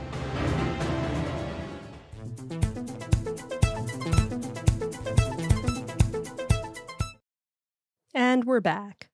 So the comparison of anti-Semitism in the Nazi era and its manifestation in the contemporary world underscores both a continuity in prejudice and a significant shift in how it is expressed and dismantled. So, anti Semitism in the Nazi era. You had state sponsored policies. And the most striking aspect of Nazi era anti Semitism was its systematic state sponsorship. The Nazi regime under Hitler embedded anti Semitic ideology into government policy, which led to the progressive isolation, dehumanization, and eventual mass extermination of Jews in the Holocaust. This involved legislation like the Nuremberg Laws and the organization of state-sponsored pogroms such as Kristallnacht, which actually had their 85th, I believe. No, I'm trying to remember how many. I think it was 85 years. It was the anniversary of Kristallnacht, actually, not that long ago. So then we also have the propaganda machine.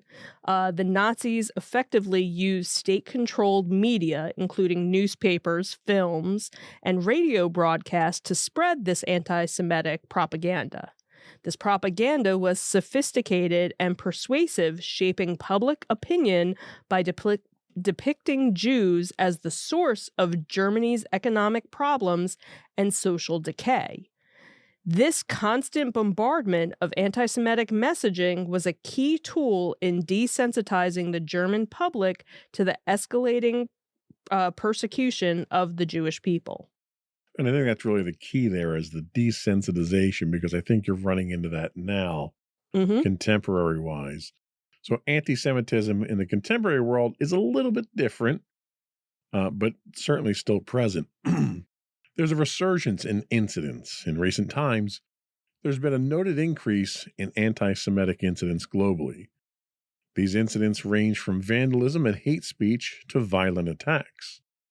Unlike the Nazi era, contemporary anti-Semitism is not typically part of an overt government policy, but rather manifests at the level of individual actions and groups, some of which can be classified as extremist or terrorist in nature. You also have the role of digital platforms today, which we already talked about briefly. The proliferation of the internet and social media has radically changed the landscape of how anti-Semitic ideologies are spread. These platforms often serve as echo chambers, where harmful stereotypes and conspiracy theories about Jewish people can be circulated rapidly and without traditional filters or controls. Unlike the centralized state-controlled propaganda of the Nazi era, modern anti-Semitic rhetoric is more decentralized, but can be just as pervasive and insidious in its reach. So some key considerations. So you have the scale and intensity.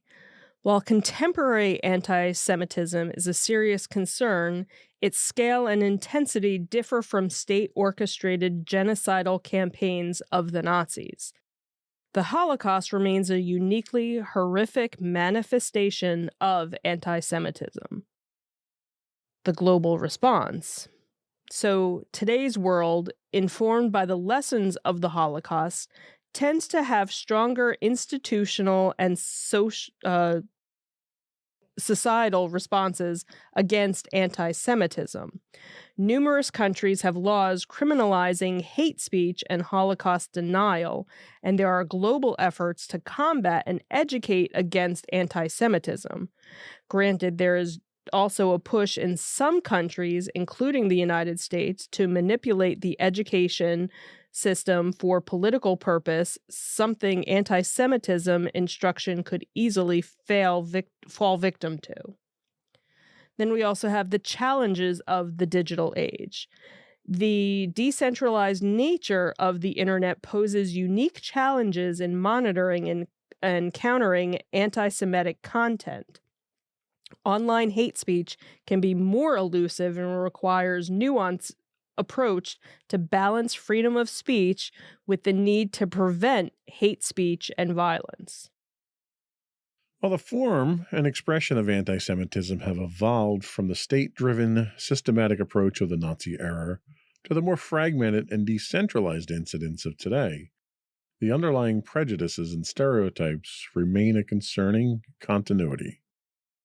The modern challenge lies in adapting the changing landscape of communication and globalization in which these harmful ideologies persist and spread.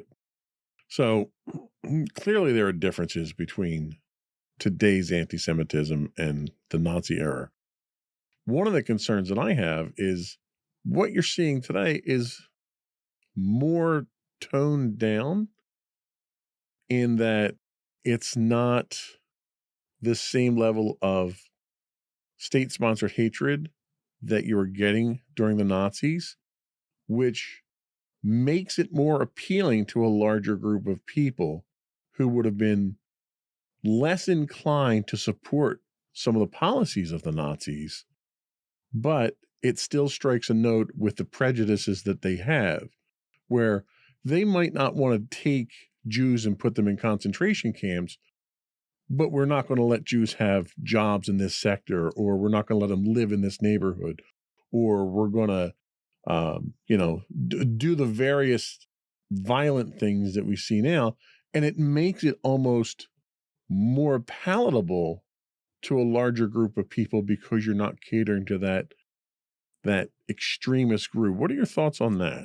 Well, unfortunately, again, right now with what's going on, there is the violence going on. There are people that are out there that it's not the Holocaust. It's not let's put you in a concentration camp. It's let's just kill the Jews. Like, that's what is so scary, is there are people who in almost every country right now, people that are being attacked only because they are Jewish. You have a woman in France who a group of people broke into her house and beat her up and almost left her for dead only because she was Jewish. So unfortunately, from what I'm seeing, it's almost worse in a way. That's my point.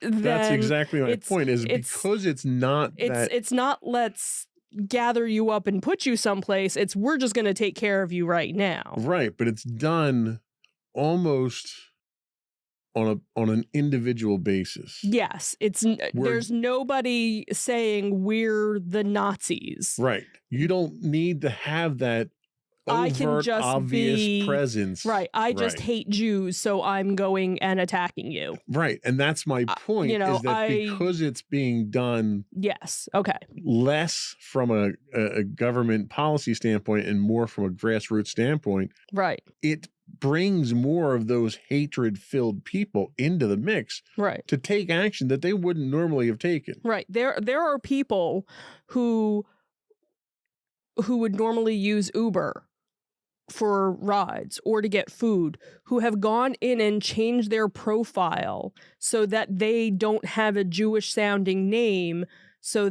or if they're going and getting a ride, don't put in their actual home address. They're going 2 blocks away to pick up a ride because they don't know who's coming to pick them up. And this is very similar to the 1970s when you had the various terrorist organizations that were anti-Jew that were going out there and kidnapping people and hijacking planes. And when people would travel, they would travel with dual passports, and they would present, a passport from another country, not from Israel, or they'd remove, jewelry that they had on that would signify their faith and stuff like that. Yep. Where they were forced to hide their faith just to not be targets. And we're back into that situation again. And this was just the 1970s that this had happened. Right. Just this past weekend, one of the New York City libraries was defaced with anti-Semitic rhetoric. That's New York City. This is, and if any city is a melting pot, you would think it wouldn't be happening there, where you expect small town whatever that maybe has only 2 Jewish people in the town, if any, that would be the place where you'd have this huge outpour of anti-Semitic. But New York City, like, that just it just boggles my mind and just makes me sad and angry and mad and everything else that's what's out there. So one of the things that we've certainly seen over the last 5 years, 6 years, has been this push in schools to change curricula Mm-hmm. that I don't want to say it alters history, but it certainly downplays certain aspects They want of history. nice history. Right. Yeah. Given the historical context of the Holocaust, how important do you think it is to learn about and understand these events in today's education system? And do you think it's happening?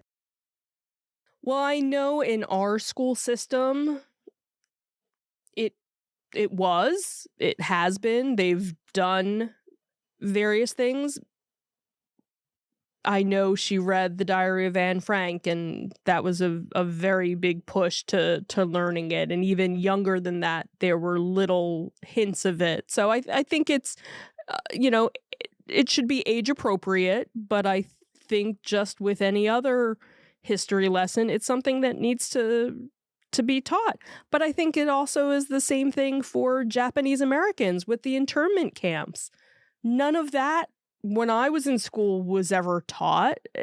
That was something that was kind of glossed over. So I don't want to say, yes, it should be just the Holocaust. No, I think we need to go back and learn all of these things that the country has done to its own people or other countries have done to their own people, because if you forget it and you don't teach it, you're going to relive it. And that's always been something, I've known about the Holocaust since I was very young, going to Hebrew school, and that's where I learned it. I learned it in Hebrew school. I didn't learn it in school until high school. I think that was really the first time we ever talked about it, but I had already known all about it. I don't want to say I was desensitized to it, but I knew about it. So okay. And I even remember being excused from one of the classes because I already knew. The teacher didn't want to bore me with anything or upset me. So if you want to go to the library, feel free. Okay, sure, I'll go. But that's just always been something, like I said, we've always been taught as a Jewish people, we have to keep talking about it. We have to keep teaching about it, because the minute we stop, it's going to happen again. And that's where I think so many people right now, with everything that's going on, we feel like if we don't speak up and say something, that we're kind of going down that road again to being put, into a concentration camp. How scary is it that people are posting on Facebook, if something happens, will you hide me? And that people aren't responding to it, that people feel the need that they have to even put that out there because they're in such fear of their life.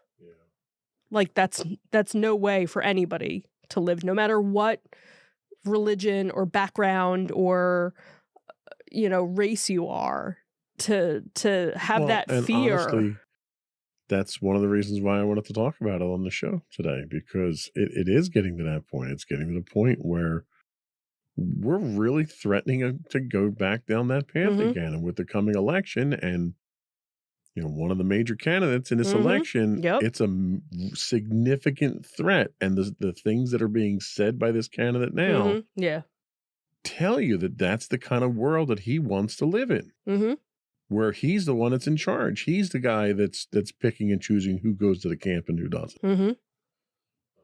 So we're going to take another break. And when we come back, we're going to take a look at the real risk of history repeating itself. We'll be right back.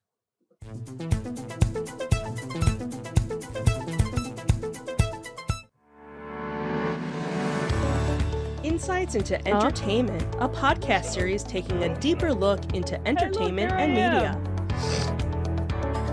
Our husband and wife team of pop culture fanatics are exploring all things from music and movies to television and fandom. We'll look at the interesting and obscure entertainment news of the week. We'll talk about theme park and pop culture news. We'll give you the latest and greatest. Because the husband won't let her go to theme parks anymore.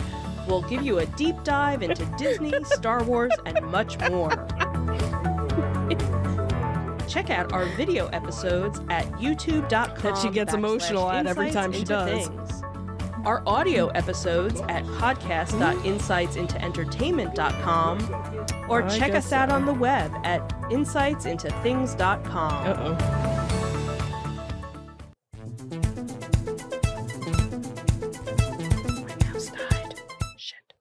So, what is the risk of history repeating itself? So, the question of whether history might repeat itself in the context of rising nationalism and anti-Semitism is both complex and crucial. While there are parallels in rhetoric and sentiment with the 1930s and 40s, significant changes in the global political landscape and institutional frameworks suggest a different trajectory, albeit not without its own set of risks.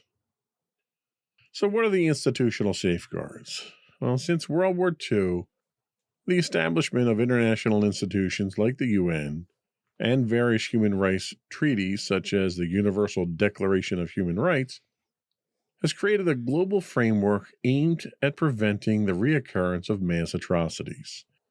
These institutions work towards promoting peace, security, and human rights, offering a platform for international cooperation and intervention which was lacking in the pre-World War II era.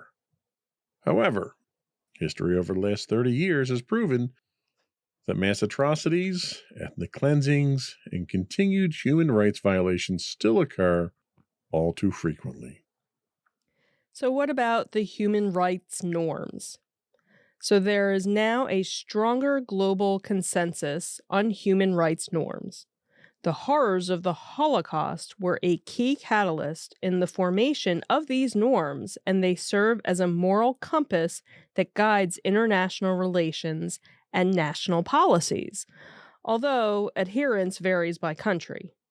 But rogue nations and even rogue politicians have proven their ability to avoid prosecution from world courts while still committing violations of basic human rights. Then we have the democratic resilience. So many countries have developed more robust democratic structures compared to the early 20th century. These structures are designed to safeguard against authoritarianism through checks and balances, independent judicial systems, free press, and regular fair elections. However, even the bastion for democratic government, the United States, has proven that it is not immune to wavering from these beliefs with the election of self-serving, corrupt politicians more concerned with their own personal vendettas and agendas than what is right for the country as its people. I have no idea who you were talking about with that. I can't put my finger on it. So despite all those ups and some downs, there are still persistent and emerging risks. Economic and social turmoil, for instance. Economic uncertainty and rapid social changes remain potent catalysts for nationalist and anti-Semitic sentiments. Economic recessions, job insecurity, and perceived threats to cultural identity can lead people to seek simplistic solutions and scapegoats, as we've seen in the 1930s and 40s. Which really is perfect that accused the Imperial March at that time. It's like, wow. That was not done in post, folks. Our Star Wars game is now playing the Imperial March when they get to that point. Polarization and populism. The rise of populist leaders and the increased political polarization in many countries echo some aspects of the pre-World War II era. Populist leaders often employ nationalistic rhetoric and may flirt with xenophobic and anti-Semitic sentiments to galvanize their base, creating a divided and potentially volatile political landscape. So one of the things that Hitler did, and did very well as a politician, was tune into people's hate. And he used hate as a motivator. And there are politicians today, not just in the United States, but primarily in the United States, I'm referring to, who do exactly the same thing. They can pinpoint exactly what people want to hate or what they're prone to hate, and then just open up a can of it for them and use that to lead them around. And then all of a sudden you have this rabid group of literally mindless followers that will do anything for you if you feed that hatred. Mm-hmm. They'll even try and overthrow the most successful democracy in the history of the human race, all because you're teaching them to hate. What are your thoughts on that? How dangerous do you think that is, that the human mind can be that susceptible to that kind of transparent manipulation? I think it's very scary, and that's is just looking at the past few years, how much more that it's become acceptable for that to happen, and that there aren't more people out there going, what are you, nuts? That's not where, that's what just kind of blows my mind. And these educated people that are just letting it happen, that aren't coming out and saying, no, don't do that. That's wrong. Because you still have these people saying, no, come this way. This is the right way. We're the right people.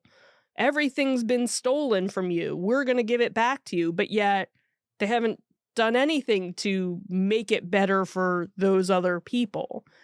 And some of them have woken up, but a lot of them are still drinking the Kool-Aid, I think. And it almost, there are days when it kind of makes you wonder, maybe I should just drink the Kool-Aid. Maybe Yeah, that's then dangerous. No, and I get it. And that's where it's almost, it almost makes you wonder, am I the crazy one? Maybe I'm not in reality. Everybody else is in the reality. Like, how can people let this happen and everybody think it's okay and nobody's standing up to these people?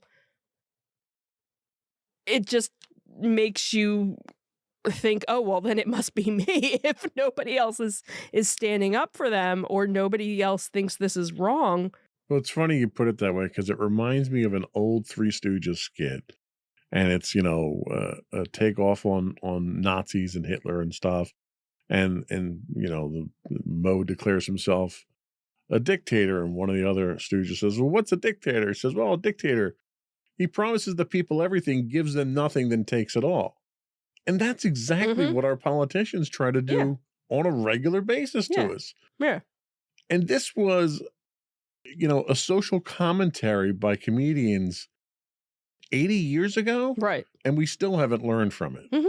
Right. What is wrong with society that society allows this to keep happening? Right. And granted, yes, there is good in the world. There are people out there who are trying to make a difference. But it just seems like you always knew there were still Nazis around. They never went away. They were just kind of quiet. They were just kind of, in the background. You knew when you traveled certain places, okay, we're going to bypass this area, or we're not going to go here if we're of a certain color or a certain race, or if we look a certain way because of whatever. Where now it's out in the open. They're not ashamed at all to fly a flag. And that's the promoting thing. You make a very good point. They're not ashamed. there was a mark of shame to be a Nazi. Mm-hmm. And society wouldn't allow them to see light of day. Right. So anything that they did had to be backroom stuff, away from society. If you had and a everything. pin, you had it, Right. under your lapel. And, if you met somebody who you thought maybe, Right. oh, okay. And then. It was the Hail Hydra type stuff. Right. Right. But now somehow in the last 10 years, Mm-hmm. society has been dragged into the gutter to allow these people to see the light of day You go and to to flourish. Disney World, and outside of the gates of Disney World, you would have protesters walking around with big giant banners with swastikas all over them. And it's because society normalized it. Mhm. And Yeah. not all of society. Certain segments of Mhm. society. You had 4 years in this country that Mhm. normalized it. right. You had 4 years in this country when neo-Nazis were referred to as decent people. Right. That's what normalized it. Right. That's why we're here today. Mm-hmm. Yep. And it has to stop. Absolutely. We have to not let history repeat itself. Mm-hmm. We're going to take our last break. We'll come back and then we'll wrap up. We'll be right back.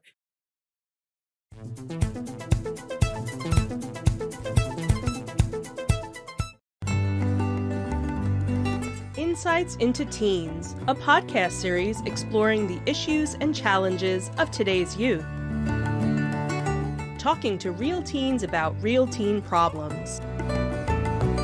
Explore issues from braces to puberty, social anxiety to financial responsibility. Each week, we talk about the topics concerning today's youth. We look at how the issues affect teens, how to cope with these issues, and how parents, friends, and loved ones can help teens handle these challenges. Check out our video episodes on youtube.com/insightsintothings. Catch our audio versions on podcast.insightsintoteens.com or on the web at insightsintothings.com.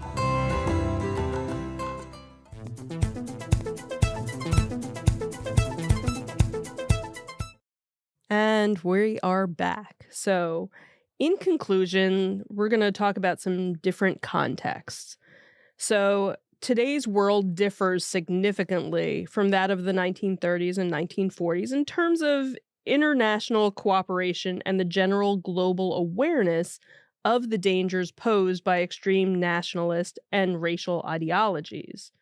So, this awareness acts as a bulwark. Okay, sure. Against the repeat of history on the same scale as the Holocaust. Unfortunately, a select segment of the population seems intent on ignoring history or whitewashing it to their own ends, which could threaten any lesson from the past from being forgotten or simply ignored. Vigilance is definitely the key. However, the continued presence of nationalist and anti-Semitic sentiments, especially in times of crisis, requires constant vigilance. History may not repeat itself in the exact same manner, but the underlying human tendencies that led to the past atrocities can resurface in new forms. Despite the horrific past that should never be forgotten, prejudice and hatred still remain and dominating influence over many people around the world, a fact that we can't lose sight of.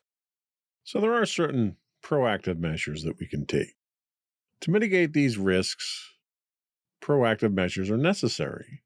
This includes maintaining strong democratic institutions, promoting inclusive economic policies, and fostering educational programs that highlight the dangers of extreme ideologies. And I just want to take a quick aside about promoting democratic institutions. We have to not allow people who operate outside of the norms of a democratic institution from holding power. You cannot allow someone who refused to follow the laws and who tried to literally overthrow the country into a leadership position again. You cannot allow that person into leadership. You cannot allow anyone who supported them or backed them or even send sympathies to them during that time period. You have an individual who literally tried to overthrow the country, and he's running for the same office again, and somehow he's allowed to. That's a disgrace to everything that is democratic in nature. While having how many indictments? 72, I think he's up to now. I've lost count. Twice impeached. We, as a people, need to do better and can do better than that. Mm-hmm. Of all the possible candidates that are out there, why is he up? Mm-hmm. Is the question. Right. It also means speaking out against those who would seek a return of the narrow-minded hatred of the past, much like we try to do on this show. We have only ourselves to blame if we allow another monster to come to power who is more interested in personal gain and punishing those who think or are different than themselves. While the risk of history repeating itself in the exact mold of the 1930s and 40s is mitigated by various factors, the underlying dangers of nationalism and anti-Semitism, especially in tumultuous times like now, remain relevant concerns. The lessons from history emphasize the need for constant defense of democratic values and human rights to prevent any slide back into the darkest chapters of human history. So in your opinion, how well do you think our society today understands and remembers the dangers of extreme nationalist and radical racial ideologies like those that led to the Holocaust? I don't know, because we're kind of going through a lot of that again with the recent events. I don't think there's, enough people realize what they're doing is what started everything the first time around.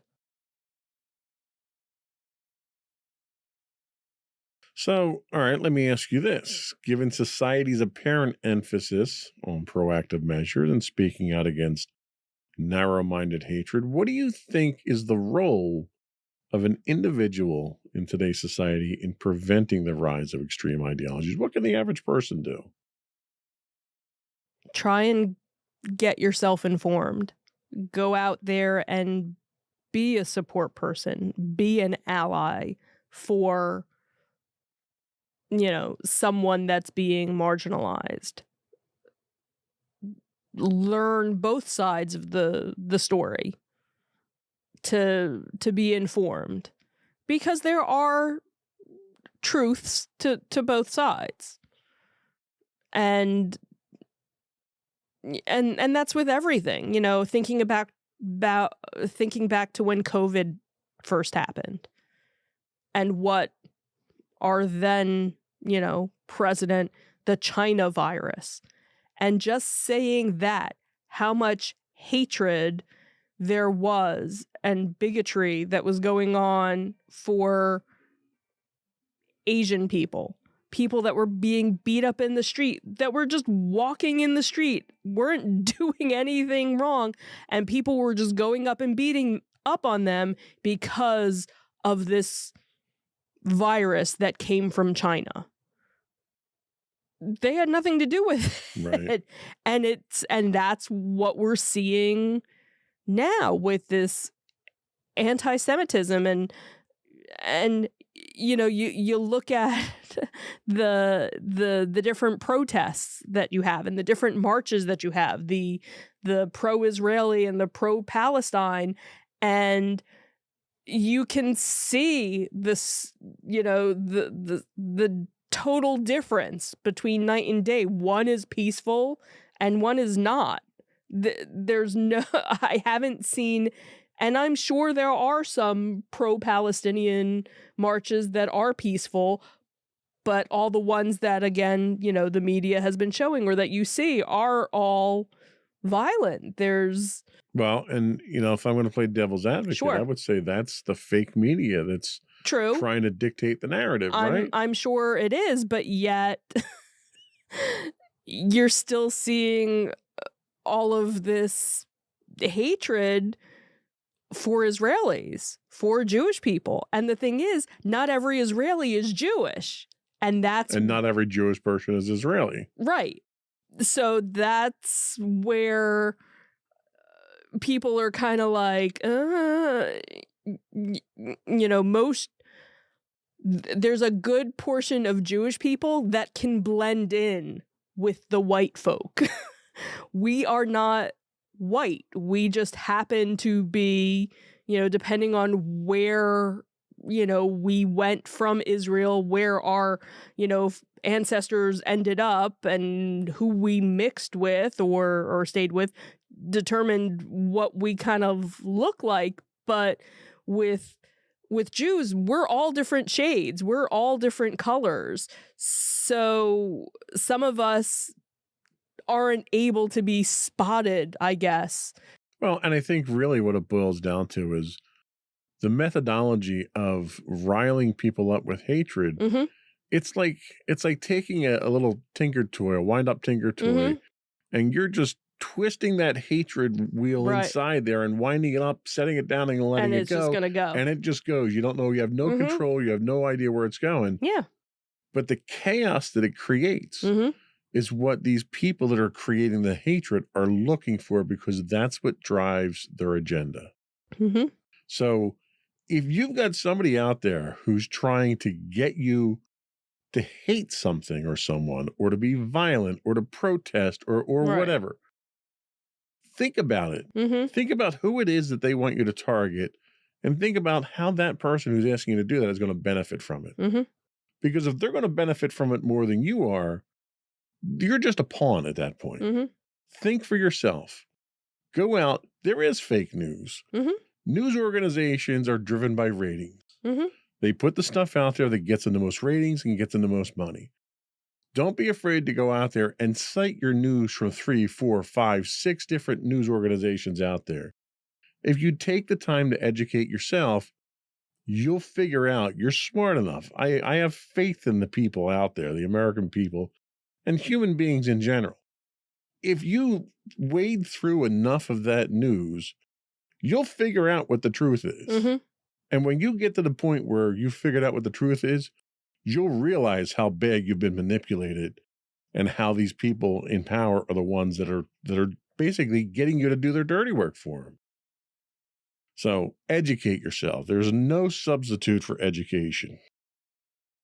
And I think that's really the bottom line here, is the only way to combat hatred and anti-Semitism and all of nationalism is just a method of control.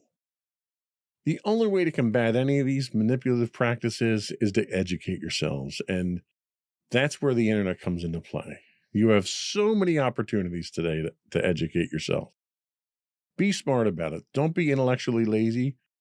Don't take your news from one source, whether it's Fox News or CNN or whoever. Don't take any single source of news on face value. Go out and do a little research. That's what we do when we put these shows together. I think that's it. Did we have anything else we want to talk about? I think I'm good. All right. Before we do go, though, I want to take one more opportunity to invite you to subscribe to the podcast. You can find audio versions of this podcast listed as Insights into Tomorrow. You can find video and audio versions of all the network's podcasts listed as Insights into Things. And we're anywhere you get a podcast: Apple, Spotify, Google, iHeartRadio, etc. I would also write in. This is a great opportunity to write in with your hate mail and tell us how much you disagree with this or how much you agree with this. You can email us at comments@insightsintothings.com. We're on X at insights_things. We also stream 5 days a week on Twitch at twitch.tv/insightsintothings. Or you can get links to all those and more on our website at www.insightsintothings.com. That's it. Another one in the books. Bye. Bye, everyone.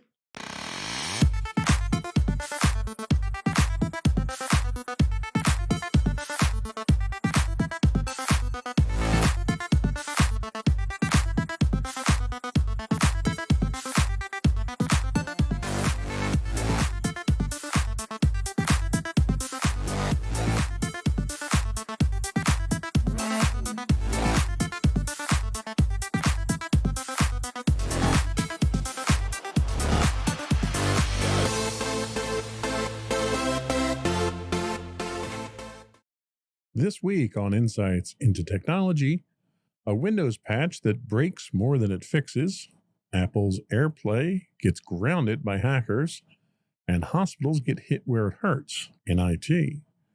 Plus, Cloudflare holds back a record DDoS tsunami. OpenAI and Microsoft aren't exactly seeing eye to AI, and MasterCard's new AI shopper might know your taste better than you do. When tech breaks, surveillance sneaks in, and bots start browsing on your behalf. We're here to make sense of it all. This is Insights into Technology. Insightful podcasts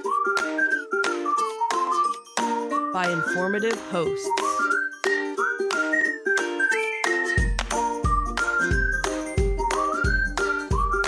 Insights into Things, a podcast network.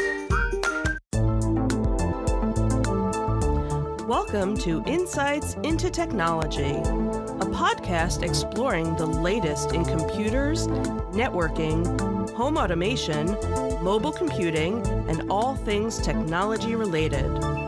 Our hosts will take a deeper dive into the latest and greatest in tech trends and give you the information you need to enable your tech-centric world.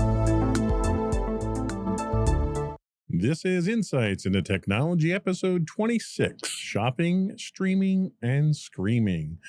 I'm your host, Joseph Whalen, and this is your tech news of the week.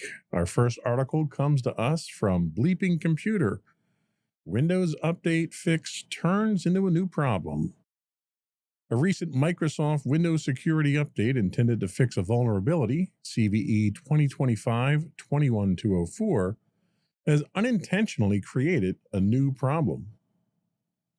The update generates an INET-pub folder as the root of C drive, owned by the system account, even on machines not running IIS or Internet Information Services. Microsoft advises users not to delete this file. Cybersecurity expert Kevin Beaumont discovered that the folder can be weaponized by creating a junction, a special type of folder link between C:\INET-pub and a Windows system file like notepad.exe.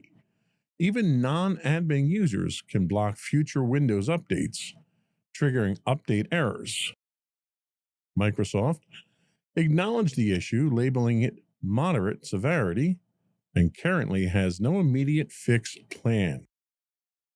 So this is not the first time that Microsoft has experienced patch issues when they've tried to come out and fix some problems.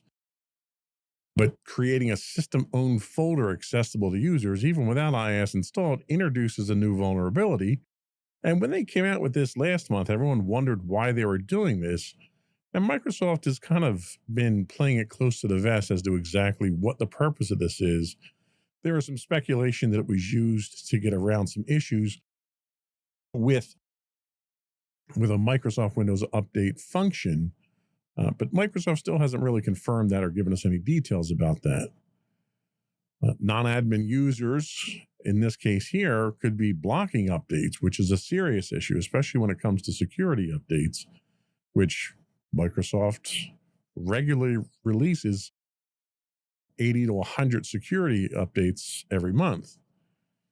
This will compromise that update integrity and then eventually will leave systems exposed longer, especially to dangerously large organizations if you're working in commercial and enterprise environments. Microsoft kind of comes across as they're downplaying this a bit by labeling the issue as moderate, but the real world impact is pretty significant. Anytime you're updating you're disrupting your update chain, especially with the aggressive attacks that we're seeing in the wild now, it's a serious problem. Even innocuous looking folders in this case can be exploited if permissions aren't tightly controlled. Threat modeling must account for creative abuses like junction attacks, which most people generally don't concern themselves with at this point in time. So we'll see if Microsoft escalates the severity on this and if they're going to come out and fix. They haven't even committed to coming out with a fix for this at this point in time, which I think is probably the most disturbing portion of this entire thing. Next up comes to us from Bleeping Computer. Cloudflare battles a tsunami of DDoS attacks. Cloudflare reported a record-breaking surge in DDoS attacks in 2025, mitigating 20.5 million attacks just in Q1, nearly matching all of 2024's total.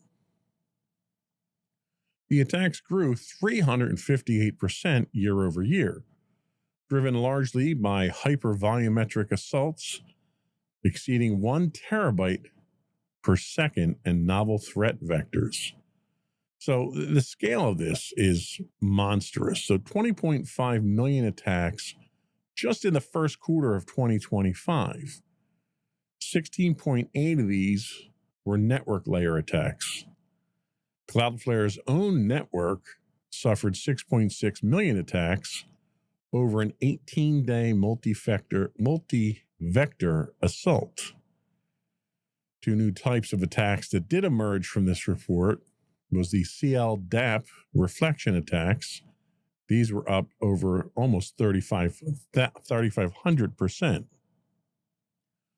We also saw an increase in ESP amplification attacks over 2,000%.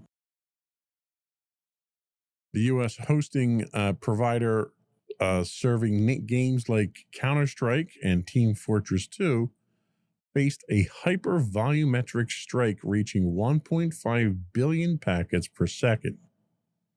Cloudflare mitigated a new record DDoS spike of 5.8 terabytes per second, lasting 45 seconds, setting a new internet milestone. This all points to subjects that we've been kind of talking about, a theme that we've been talking about for the past several shows, actually. And that is that there seems to be this growing groundwork of foundational attacks that are happening more and more. It almost gives the impression that the internet is under siege.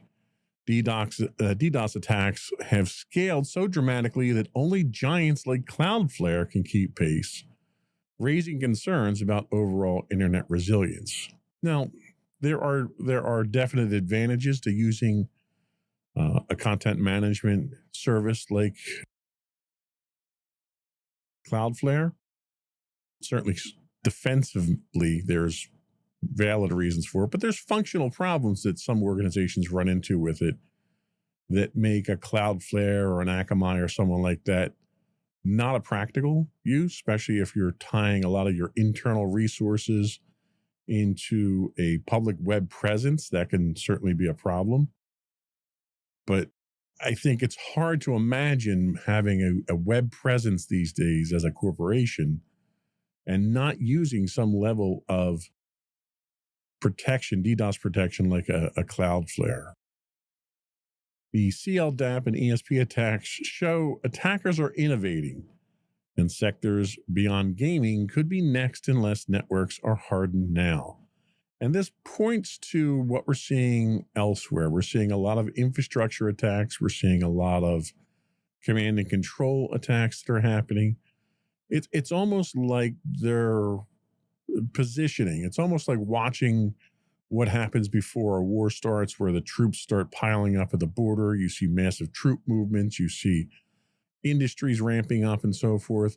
What you're seeing now, I think, has a lot to do with a possible push that may already, judging from the numbers of these DDoS attacks, the attacks may already be underway. But when you're targeting specifically someone like Cloudflare that's designed to deal with these attacks, you're really trying to hit the infrastructure and basically the shields that protect us all. And this causes a great deal of concern in the industry itself. So we're really we're going to have to keep very close watch on these situations. Next up is an article from Wired. When streaming turns to snooping, AirPlay under attack. A newly discovered set of vulnerabilities dubbed Airborne in Apple's AirPlay protocol could allow hackers on the same Wi-Fi network to hijack millions of devices, including smart TVs, speakers, and even CarPlay systems. The flaws uncovered by cybersecurity firm Oligo enable zero-click remote code execution, potentially turning everyday gadgets into surveillance tools or entry points for broader network attacks. Both Apple and third-party devices using Apple's AirPlay SDK are affected. While Apple has issued patches for its own products, many third-party devices remain unpatched and vulnerable.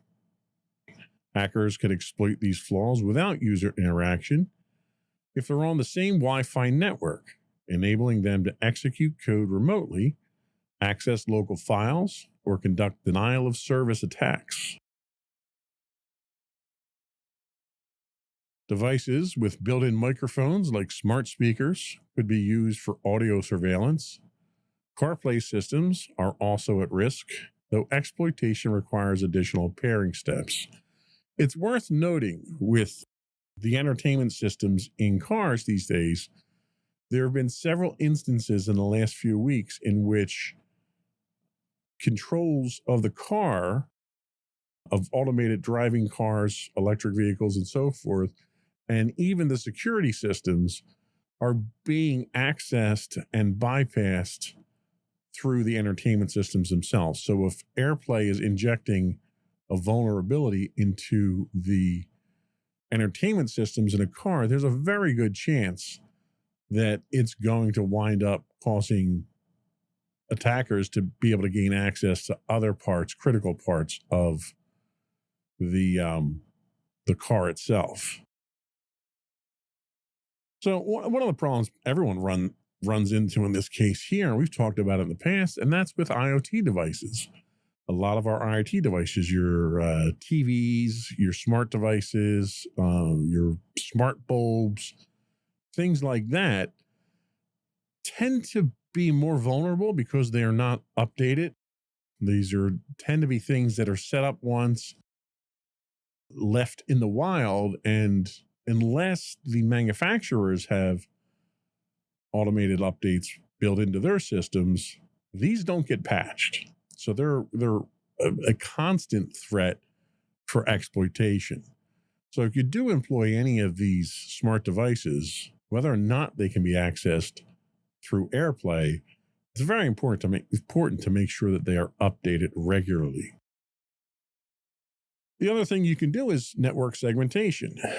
So one of the things that I do on my internal network, I'll be the first to admit that I have a lot of smart devices on my network. I use virtual networks on my internal network. So all of my IoT devices are on a virtual network. The traffic never crosses over into my internal private network. And in fact, I go a step further than a lot of people. I have a second internet connection at the house here, and all of my IoT traffic goes in and out of that secondary internet connection. So it is literally isolated completely from my network traffic. I understand that's not realistic for everybody. Most businesses, commercial and enterprise organizations out there should be doing this type of you should be segmenting your networks entirely. A flat network these days just simply isn't practical to run with the number of threats that are out there. So you have to be comfortable with network segmentation. But, ultimately the responsibility here, as much as we can say it's on the consumer, it's on the user, it really isn't. It's on the manufacturers. And Apple recognizes this, and they've made the effort on their side to patch their SDK and patch their functions within their operating system. The shared responsibility in this case here comes with the device manufacturers. If your Wises and your Casas and your Amazons aren't going to patch their software for this, it doesn't really matter, right? Because both sides have to be patched for this exploit to be stopped. So that's the kicker here is if you're going to run smart devices, and I do, and I certainly don't preach against it because I think they make life a little bit easier and convenient. But if you're going to do that, don't cheap out on it. Don't go for the 99-cent light bulbs from Temu, from China or whatever. Make sure you're buying from reputable sources. Make sure you're buying from reputable manufacturers that you trust that are going to stand by their products. That's where the consumer responsibility and where the customer responsibility comes in. It's in making sure that you're buying something that is a supported product. Anytime you go out and you buy a inexpensive piece, and I'll be the first to tell you, I order from Temu on a regular basis, but I won't order anything that is a security risk for me. I won't order electronic devices. I won't order smart devices. That's basically just the way my philosophy is. So that's where the consumer and the customer responsibility comes from, is buying it responsibly moving forward, so that when these flaws come out, and they will, they're not going to stop anytime soon. But when they come out, you want to make sure that everyone involved in it is acting responsibly and patching their software. So we're going to take a quick break. Before we do, I want to real quick invite you to subscribe to the podcast.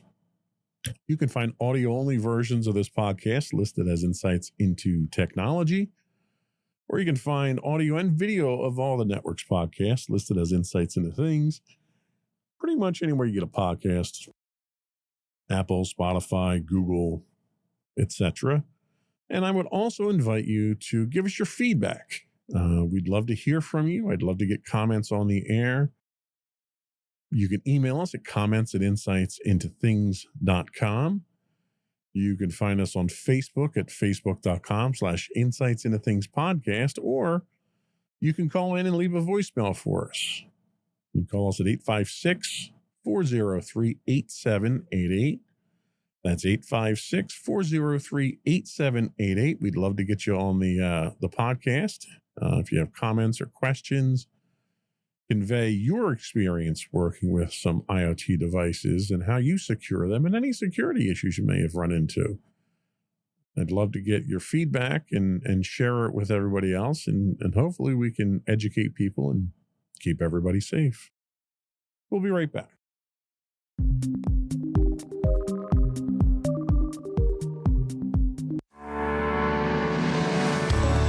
Insights into Entertainment, a podcast series taking a deeper look into entertainment and media.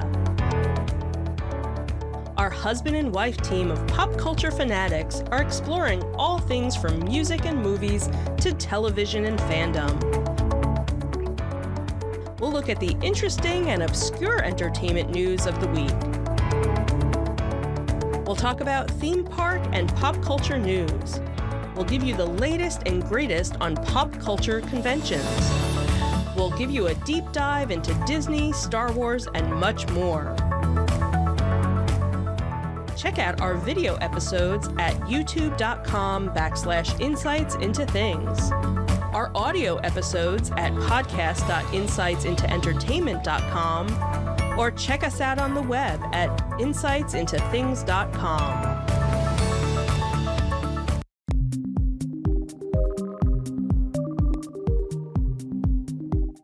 Welcome back to Insights into Technology.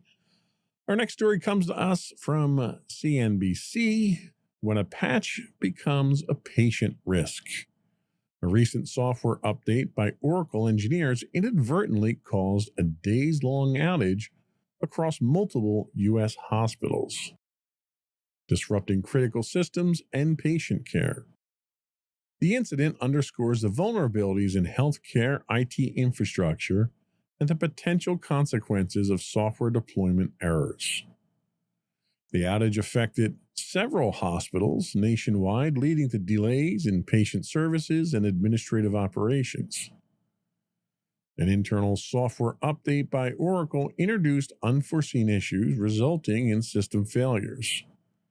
Oracle has acknowledged the error and is working closely with affected institutions to restore services and implement safeguards against future incidents. Now, you may see an ongoing theme with this week's articles in that doing what we've been telling you to do in patch is causing problems. Unfortunately, that is a sad reality of software development and of IT and technology in general. We have to patch. And even in instances like this where we're seeing patches causing issues, I don't want people to let that deter them from patching. The percentage of negative things that come from patches is significantly lower than the negative things that come from not patching. Let's just put that out there. In this case here, it was probably a bit irresponsible of Oracle to put something like that out into production, especially in a hospital environment with patients' care at risk. But in this case here, they did respond quickly to it. They need to ensure that their updates are safe. There is a process for that, and that process will generally catch about 99% of the issues. But occasionally that 1% falls through. And when that happens, and it will happen, you can't avoid it, but when that happens, the important thing is to, one, detect it quickly, and two, have a contingency plan, whether you're rolling back, whether you're reinstalling, whether you're restoring backups. In my organization, we don't do maintenance if we don't already have a backup plan in place. And when you have that backup plan, you have certain standards, certain requirements that you have to meet to declare success. And when you fail a certain number of those, when you reach a certain threshold, that's when you make the decision. You don't ride that decision out hoping that it's going to get better. You know that if you've got 10 things of success on there and your minimum acceptable is 7 of those 10, once you hit the fourth failure, you're rolling back at that point in time. Don't question it. Don't troubleshoot it at that point in time. You have to get production back up and running. You cannot have, in this case, hospitals going offline and patients' care being compromised. So the hospital IT systems or their vendors or whoever their MSPs, whoever they're using, they need to have these procedures down pat. My organization, we're mostly in-house. We're a hybrid organization. We were almost exclusively using an MSP in the past. And the MSP that we were using wound up running maintenance off of our maintenance schedules. They were running it in the middle of the day, and they were causing service outages. They were causing more service outages than anything else. And it just got to the point that I couldn't continue to tolerate that as a business anymore, so I had to get rid of them.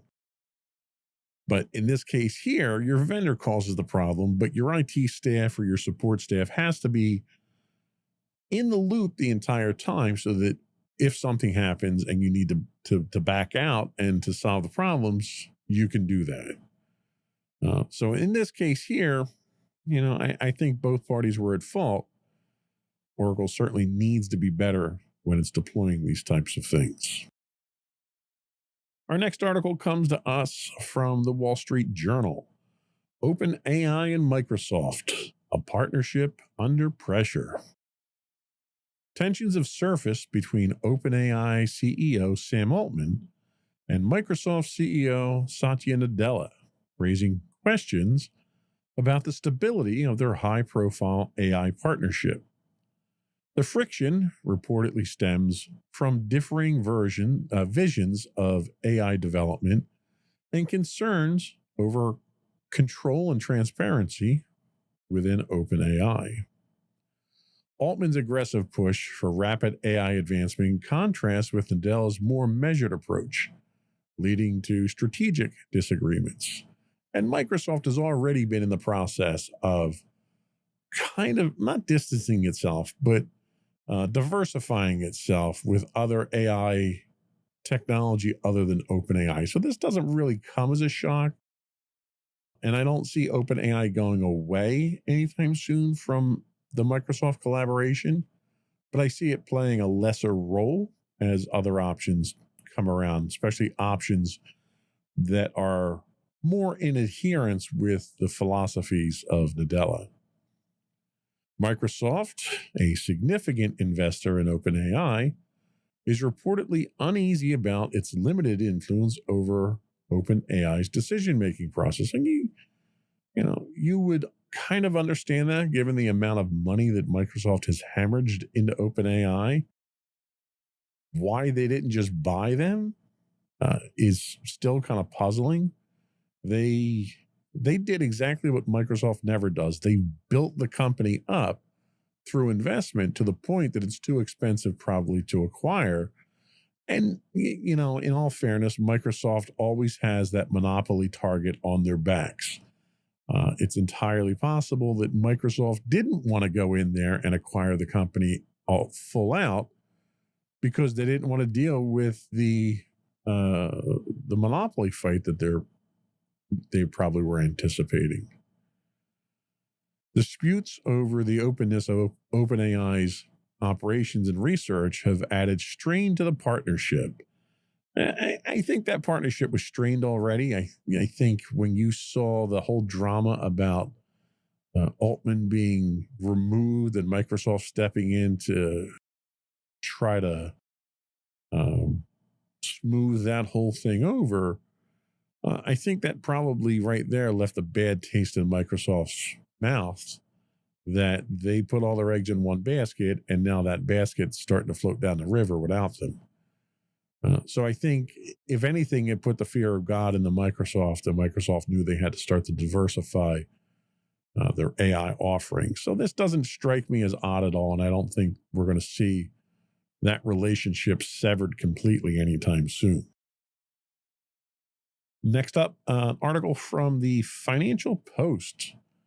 From browsing to buying, AI agents transform e-commerce. MasterCard has unveiled a Shopping Muse, a creative AI-powered shopping assistant designed to enhance online retail experiences. Developed through its subsidiary Dynamic Yield, Shopping Muse interprets natural language queries to provide personalized product recommendations, aiming to replicate the in-store shopping experience digitally. Users can input conversational phrases like "looking for a summer wedding outfit," and Shopping Muse will suggest relevant products, understanding modern trends and colloquial language. The AI considers user behavior, including browsing history and past purchases, to tailor suggestions. This incorporates image recognition to recommend products based on visual similarities, even without specific tags. Shopping Muse aims to assist retailers in providing a more immersive and tailored online shopping experience, potentially extending beyond fashion to categories like furniture and groceries. AI is in everything right now. I'm surprised we're not getting it in our breakfast cereal at this point. This is no different than a lot of the shopping functions that are built into your search engines like Google and so forth. It's just adding additional sophistication to it. It's a more, in this case, more sophisticated search engine. But the one concern, obviously, here is privacy. In order to provide this level of customization and personalization, it requires information. And the information that it requires is very personal information. It's a borderline snooping on you. Is that something that you want? There are perks to it, but it depends on what the deep data tracking is. It raises, obviously, privacy concerns like anything with AI at this point in time. This is retailers' way of trying to make e-commerce feel more real world like, more, faster, more personal, more intuitive. I don't know how well it's going to work, especially when you start getting into obviously the privacy side of things, but AI isn't perfect. You still get hallucinations in AI. I don't know how much of an impact that's going to have on retail suggestions, nor do I know how well those retail suggestions are going to be. Right now, if you take a look at what your targeted advertising does for you, targeted advertising today, just based on current algorithms, is pretty spot on. And that's without a plethora of data that AI requires. AI agents may soon dominate retail user experiences, guiding what we buy and how we browse with both benefits and risks. You think about it. If you have smart devices in your house, and I see this, my wife and I see this frequently, you'll have a conversation about something, not talking to a smart device, and then all of a sudden you start getting advertisements or emails about that. Now, you can speculate as to why that is. It could be a coincidence. It could not be a coincidence. But there's no doubt that they're using targeted advertising to send those correspondences to you. And for me, the targeted advertising that they do is pretty spot on. If it's stuff that I'm interested in, it's stuff that I want to see. So I don't know how much further AI is going to take that. I just think it's going to make your online shopping experience a little creepy moving forward. But, that's kind of the stage that AI is in right now. We'll see how this goes. I don't need help spending money. I have absolutely no problem spending money on the things that I want to spend money on. If anything, I need help not spending that money. So I'm not sure this is going to be a good thing. Certainly not for the consumer. It may be a fantastic thing for commercial and retail to generate more sales for you. So if that's the direction it goes and it helps business, that's fine with me. That was all we had today. Actually, I don't have a third segment. I did not get a chance to work the deep dive out for the next deep dive that we're doing. As you guys know, I've been inundated with a very inconvenient situation here with some renovations that were going on, which are just about done now. In fact, the renovations are done. It's just a matter of decorating and putting things back together, which is why I was able to do a podcast this week. Unfortunately, I didn't have the time to do the deep dive. Hopefully, I'll have that for you next week. If not, we'll go out and we'll find some other relevant news for everyone. I didn't even populate that in our segment 3 here. But before we do go, I want to do some shout outs real quick. Give some credit where credit is due. We had another Twitch subscription, actually a re-subscription from our friends at the Second Sith Empire. Thank you for that. They have been a monthly subscriber for quite some time now for us, and we appreciate that. On that note, if you are a Amazon Prime subscriber, you do get a free Twitch Prime subscription that you can throw out there. If you want to throw it out our way, that would be appreciated. That helps us keep the lights on. We did get some Twitch followers. Now, it's been several weeks since we've done a podcast, so I couldn't go back and grab everyone. We got a lot of new follows. So the last week or so, we got Fantasy Growl, Lily Bear 99, Bobby Lucas, and Neon Fox 6. Thank you all very much for following us on Twitch. And again, before we go, we'd love to hear from you. I haven't had anyone calling yet to give us their comments. Most comments that we get, we tend to get through our website or through Twitch or Twitch chat or something like that. But email us at comments@insightsintothings.com with your comments. That'll help me focus it and get them into the show. Or you can call us at 856-403-8788. That's 856-403-8788. And we'll get your call on the phone on the show. We'll get your messages on the show. And you can check out our main website for all of our other social media contacts, all of our past shows. We do now have a tech headline show that recaps all of our social media posts on our daily tech news that we do 5 days a week. You can reach that at www.insightsintothings.com. And that's it. Another one in the books.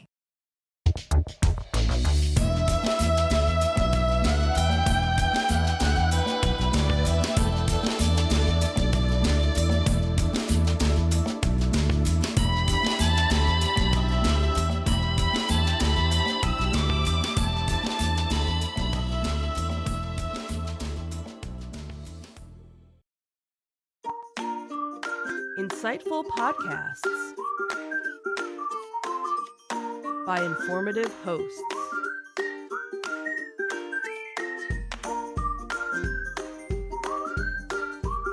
Insights into Things, a podcast network. Welcome to Insights into Technology, a podcast exploring the latest in computers, networking, home automation, mobile computing, and all things technology related. Our hosts will take a deeper dive into the latest and greatest in tech trends and give you the information you need to enable your tech-centric world. This is Insights into Technology, episode 25. From PDFs to patient monitors, nothing is safe. I'm your host, Joseph Whalen, and this is your tech news of the week. Our first story comes to us from Pierluigi Paganini at Security Affairs. The free converter that could cost everything. The FBI has issued a warning about a surge in scams involving free online document converters that infect users' devices with malware. Cyber criminals are exploiting these tools to steal sensitive information, including personal data and banking details, and to deploy ransomware.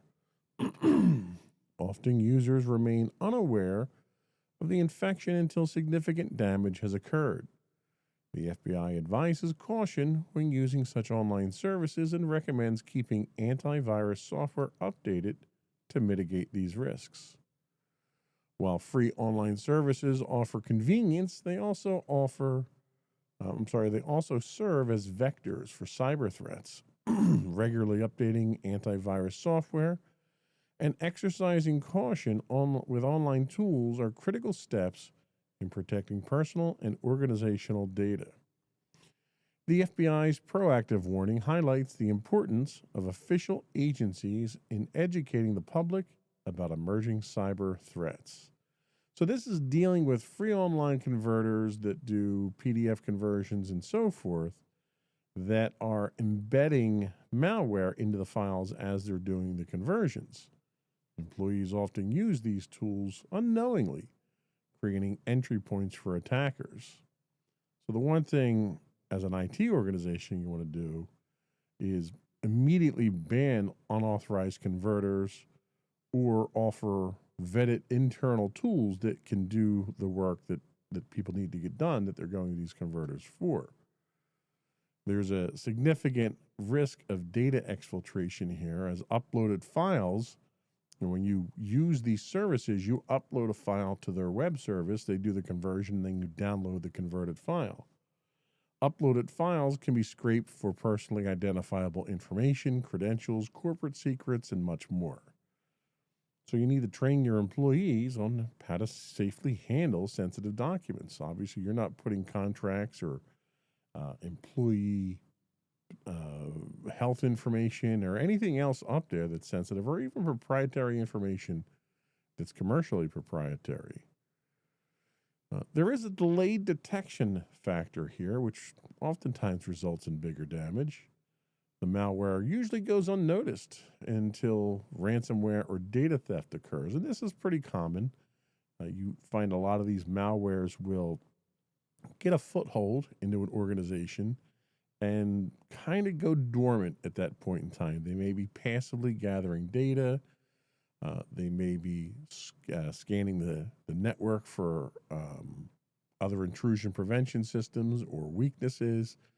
And at some point in time, either time-based or actionable or something else, remotely triggered, they activate and then release whatever their payload is, or they start exfiltrating data. They may start encrypting your data and so forth. But by this point in time, they've already been in your network probably for weeks or months at that point. So the damage itself is done. So you need to be aware of this before they get embedded.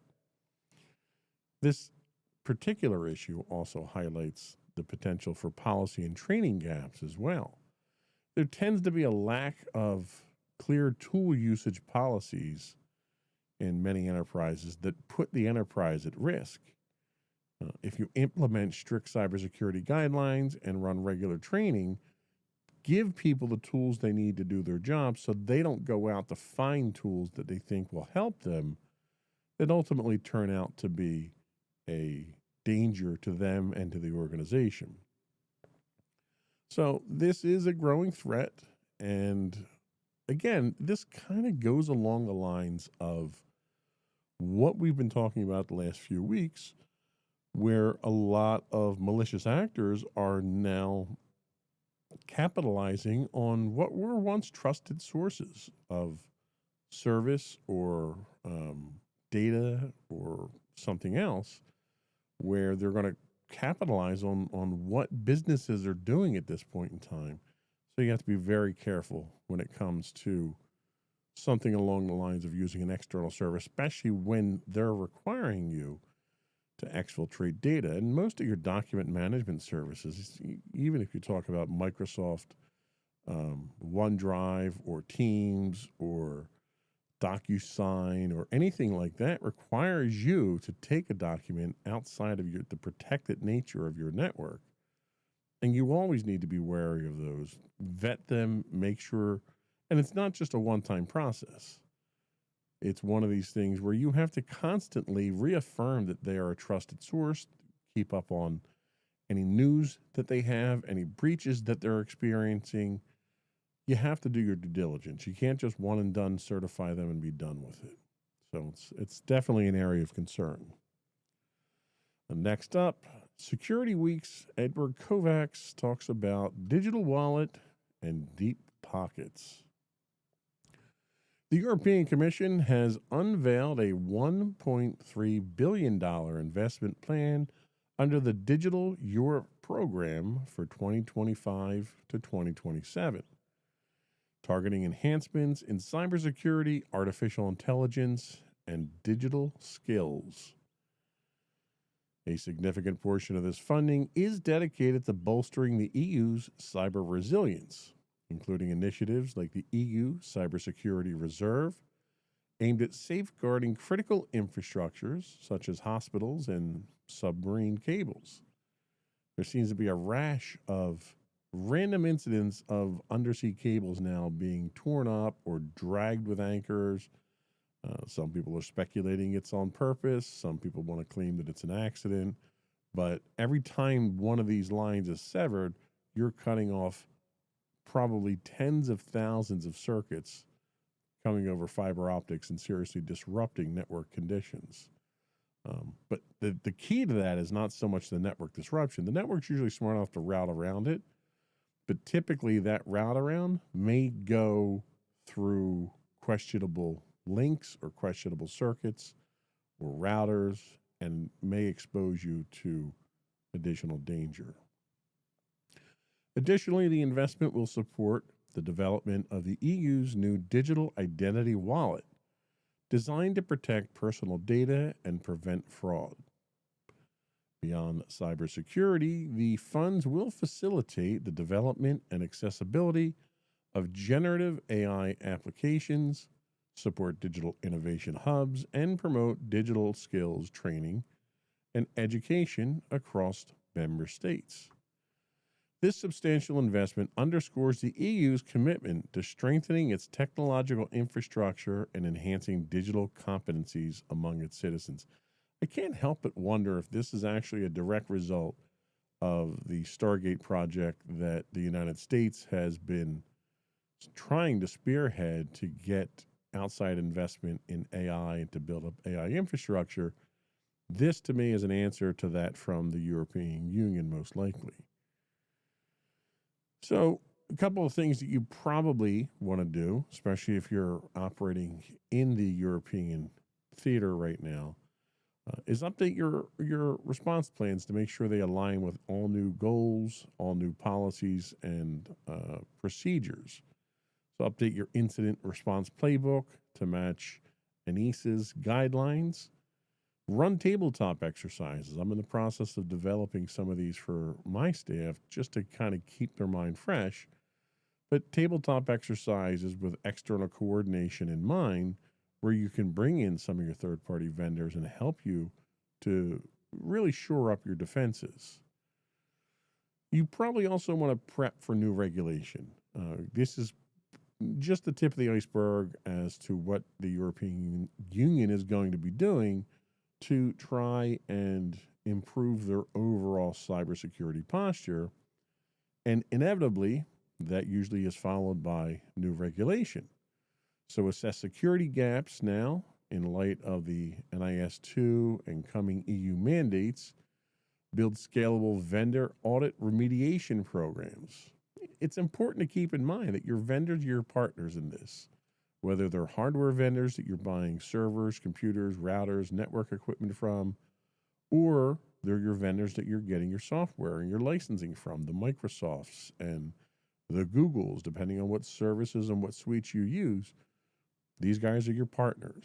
They already have programs in place to help with cybersecurity. Reach out to them, find out what they can do to help you with your training and preparation. You probably want to modernize your identity and access. That's one of the things, even over the short lifespan of the show so far, identity management has evolved significantly. Evaluate the authentication systems for EU digital ID compatibility and adopt privacy by design for onboarding. That'll help you moving forward regardless of what regulations and policies come out. Invest in talent. Now, this is, probably one of the biggest things people fail to do anymore is invest in the right talent to get the job done. Partner with EU training hubs and universities, upskill your current staff through internal certification programs, and keep it fresh. You can't expect someone to take one certification exam and it lasts for more than 12 months at this point in time. Education is an ongoing process, and you want to make sure that the talent you're bringing in is receptive to continuous learning. The other thing you want to do, and this is something that's not unique to the European Union, but you want to govern your AI use. We've all talked about how powerful, how dangerous, and in some cases, how fragile AI is. Establish AI governance boards and pilot compliance within your own organization or even within your own industry. You may be a pioneering company in your industry who's found new ways to use AI. Reach out to other people in your industry, even if they're competitors. Build a rapport. Establish standards.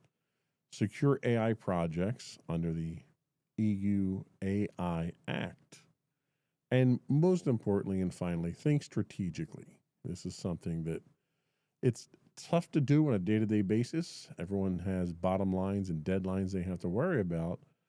So it's difficult to always keep the long-term goals in mind.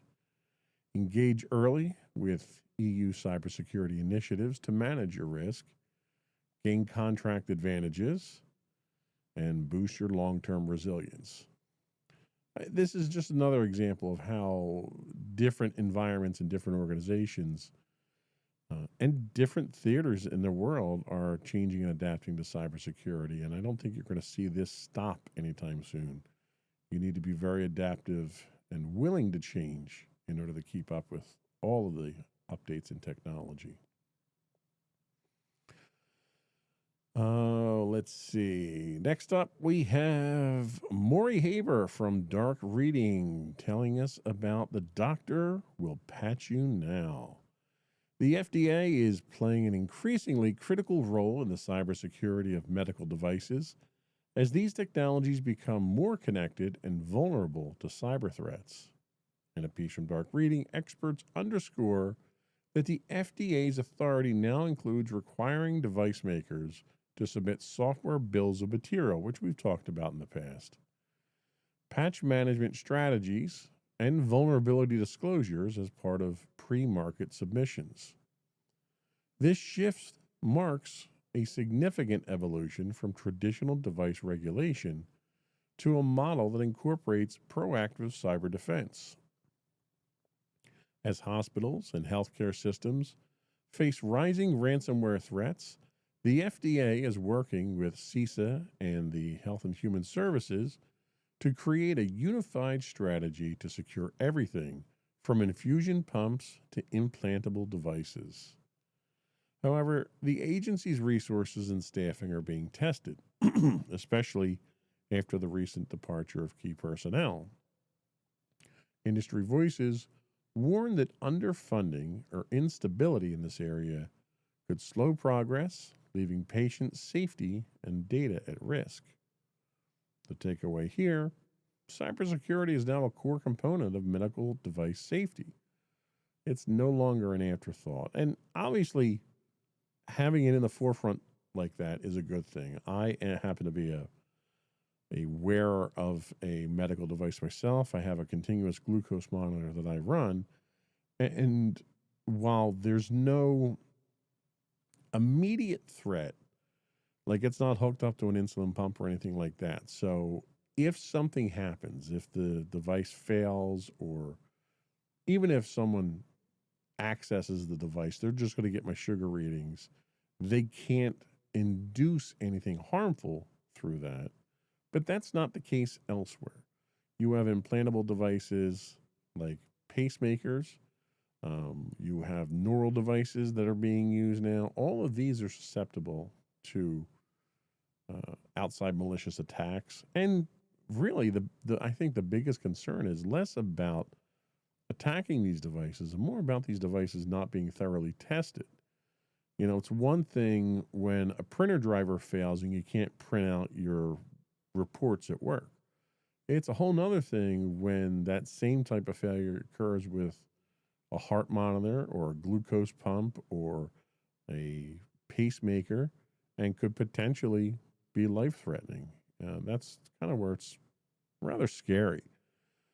As the FDA ramps up its cybersecurity oversight of connected medical devices, commercial and enterprise IT leaders, especially in healthcare and adjacent sectors, now face new operational, regulatory, and strategic considerations. And the first one we'll talk about is regulatory.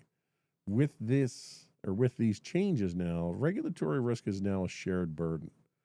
Hospitals and healthcare providers, they're going to be expected to vet their vendors based on these new security standards. And that's a good thing. We just talked about having to vet your vendors on a regular basis, reconfirm them. Failing to do so could expose them to legal liability or compliance penalties if a breach occurs through an insecure device. What can you do to guard against these types of things? Well, you can update your procurement checklists and include FDA cybersecurity compliance in those checklists. Again, require software bombs, software bills of material, and require vulnerability remediation roadmaps during your RFP with your vendors. You need to make sure that your vendors are, one, aware of the potential risks, and two, have a plan to deal with it. That's not to say that they're going to have bulletproof devices. Problems are going to happen. They always do. It's just the nature of technical devices. But when they happen, you need to have competent people there knowing what to do and how to respond to them. And you vet that in the beginning here. Your software bombs become your supply chain security baseline. You can pass your software bomb information up the food chain there and make the whole process easier. This mirrors broader trends in software supply chain security. Hospitals and even insurers may be asked to track third-party components in their medical systems, something that was once limited to software companies only.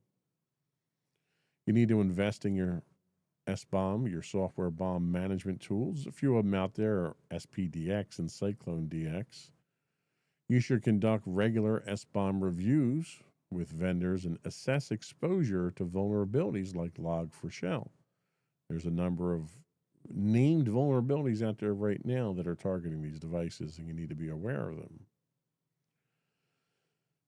This also highlights the fact that cybersecurity is now being seen as a safety issue. Now, it should have for the longest time. I mean, cybersecurity deals with everything that has to do with technology, air traffic control, power systems, water filtration, your gas plants, any petroleum plants, anything that runs on a computer is a safety issue.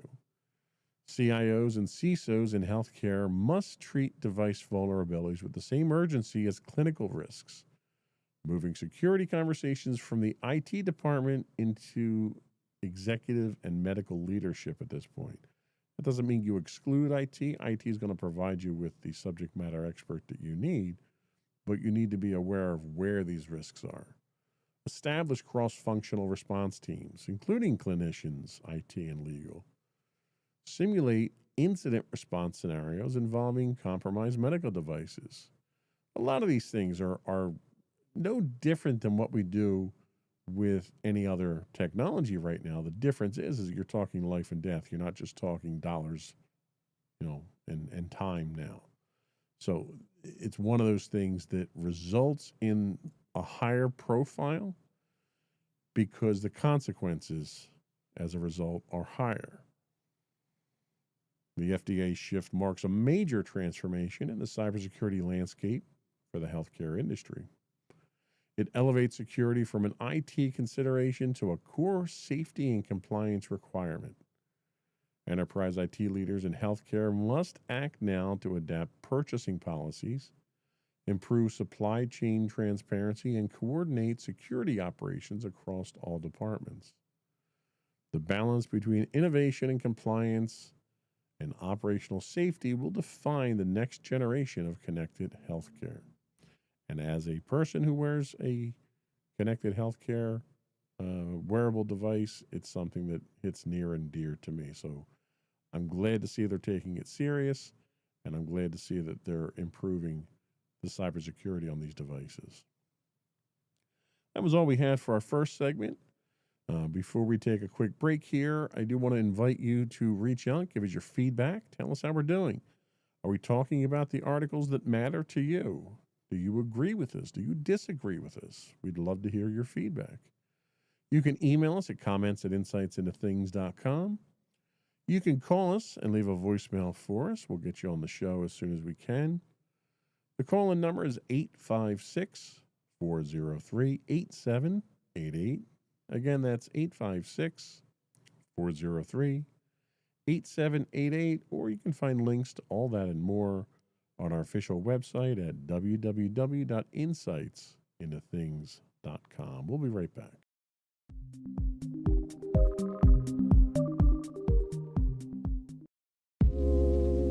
Are you tired of your favorite gaming podcast finishing with a play? Oh, no! Well, check out No Credits Rolled, where we play the games but rarely finish them.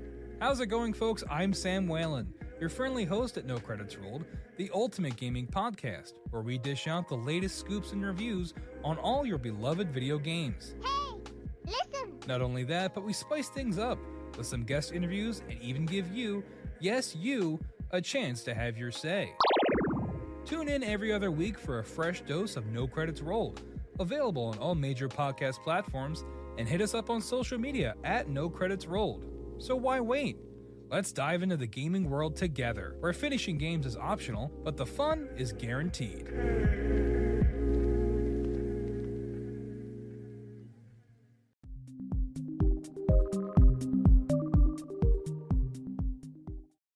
Welcome back to Insights into Technology. Next up, Lawrence Abrams from Bleeping Computer tells us that Windows 11 is going full cloud cult. Microsoft cracks down on local account setup in Windows 11, but users find a new loophole.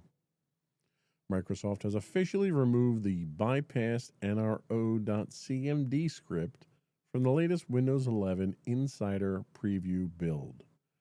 That script has been the go-to workaround for setting up the OS without a Microsoft account, something users who value privacy or prefer offline setups often relied on. This move is part of Microsoft's broader push towards cloud integration, requiring an online Microsoft account during setup enables tighter integration with cloud-based services and centralized management. From Microsoft's perspective, it enhances both security and user experience. And we know how concerned Microsoft is about security. But not everyone sees it that way. Privacy-conscious users say the change limits control over their own systems, me being one of those people. By making local account setup more difficult, Microsoft may be nudging or forcing users into a more connected, less private ecosystem. That said, the workaround crowd isn't giving up just yet. A new trick surfaced on X, formerly Twitter, courtesy of user Wither or Not, and confirmed by Bleeping Computer. When you hit the quote, "Let's connect you to a network" screen during installation, pressing Shift F10 opens a command prompt. From there, typing start space ms-cxh : local only, one word, launches a hidden window where you can create a local account. No Microsoft login required. This method is simpler and possibly more deeply baked into the OS than previous hacks, meaning it might survive longer, but for how long, that's not clear. So what is Microsoft's motive to this? Well, I can pretty much guarantee you it's not for the safety or convenience or benefit of the users, because most of what Microsoft does is never that. Centralized user accounts support security policies, password recovery, device syncing, and cloud features, which is wonderful if you're in a centralized organization that manages it. If your work, I'm sure, will handle something like that. But what's the cost to user autonomy? Bleeping Computer was quoted as saying, "This command makes it much easier to use a local account when setting up Windows 11, even compared to the previous bypass NRO method. It reinforces the persistence of privacy-minded users in circumventing limitations." So what is the impact on privacy-conscious users? Well, it forces a choice between convenience and control. And it very well may drive users toward Linux or older Windows versions or alternative builds. I'll be perfectly honest.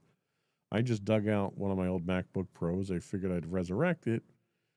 It was one that ran Windows 10 fantastic. And I installed Linux. I installed Linux Mint on there, and I'm loving it. It's working perfectly fine for what I need to do. So I think Linux, and for some time now, this isn't some major revelation. Linux for some time now has made itself a very viable replacement for the other mainstream operating systems like Windows and Mac OS. It's true 20 years ago when we were playing around with Linux, it was pretty immature at the time, and it was a toy. It was a hobbyist type thing. But nowadays, it's mainstream. I mean, you look at Chrome OS and other alternative operating systems like that, you can see where the downfalls of a large bloated operating system like Windows comes in. So there's always the debate of security versus autonomy. Centralized accounts make sense in an enterprise security environment. Having centralized control over the devices in my network allow me to enforce automatic updates and virus scans and shut systems down when they become threats. I can see what software is installed. I can regulate it. I can control through policies what gets installed, what doesn't, what drives get mapped. So it works in an enterprise. But for individual users, especially in regions with limited connectivity, this is probably going to be very intrusive for them, and it's going to cause problems. The big question is this an overreach, or is it just progress? Microsoft has a history of using heavy-handed tactics to get adoption improved. And does requiring a Microsoft account really benefit users? I don't think so. I usually don't use my Microsoft account on mine. I want to be able to choose when I use it. The other question is, does it serve corporate goals more than consumer preferences? And I think the answer is absolutely there. Microsoft is trying to leverage itself. I think they have Apple envy. Apple is this closed ecosystem that they have control over, that they can dictate terms on, and Microsoft, I think, wants to get there because it makes their life easier. When they have a environment that they can control and they can dictate, it requires less testing on their part because you're locking. That's also why they're putting in these ridiculous requirements for hardware now. It's so that they have some control over it.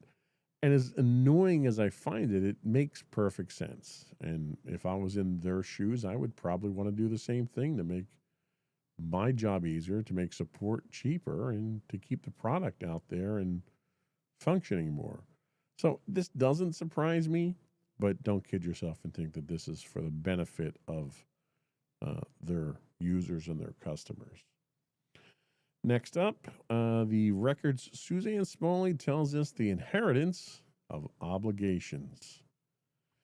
In the wake of the 23andMe recent bankruptcy filing, the Federal Trade Commission has issued a directive emphasizing that any purchaser of the company's assets must adhere to existing privacy policies concerning the handling of consumers' genetic and personal data. You'll remember last week we talked about the bankruptcy filing and the concern about users removing their data from the service itself before any sale happens, because according to the terms and conditions, your data became part of that sale and could be parceled out to whoever was the highest bidder.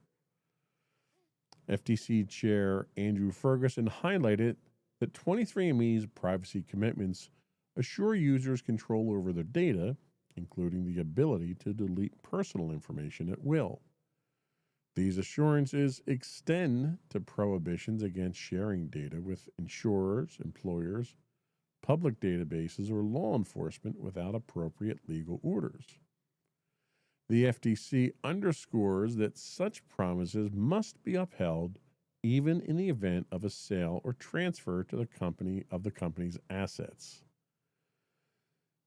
So embedding strong data governance and legal protections in all corporate agreements, I think there's a lesson to be learned here for that.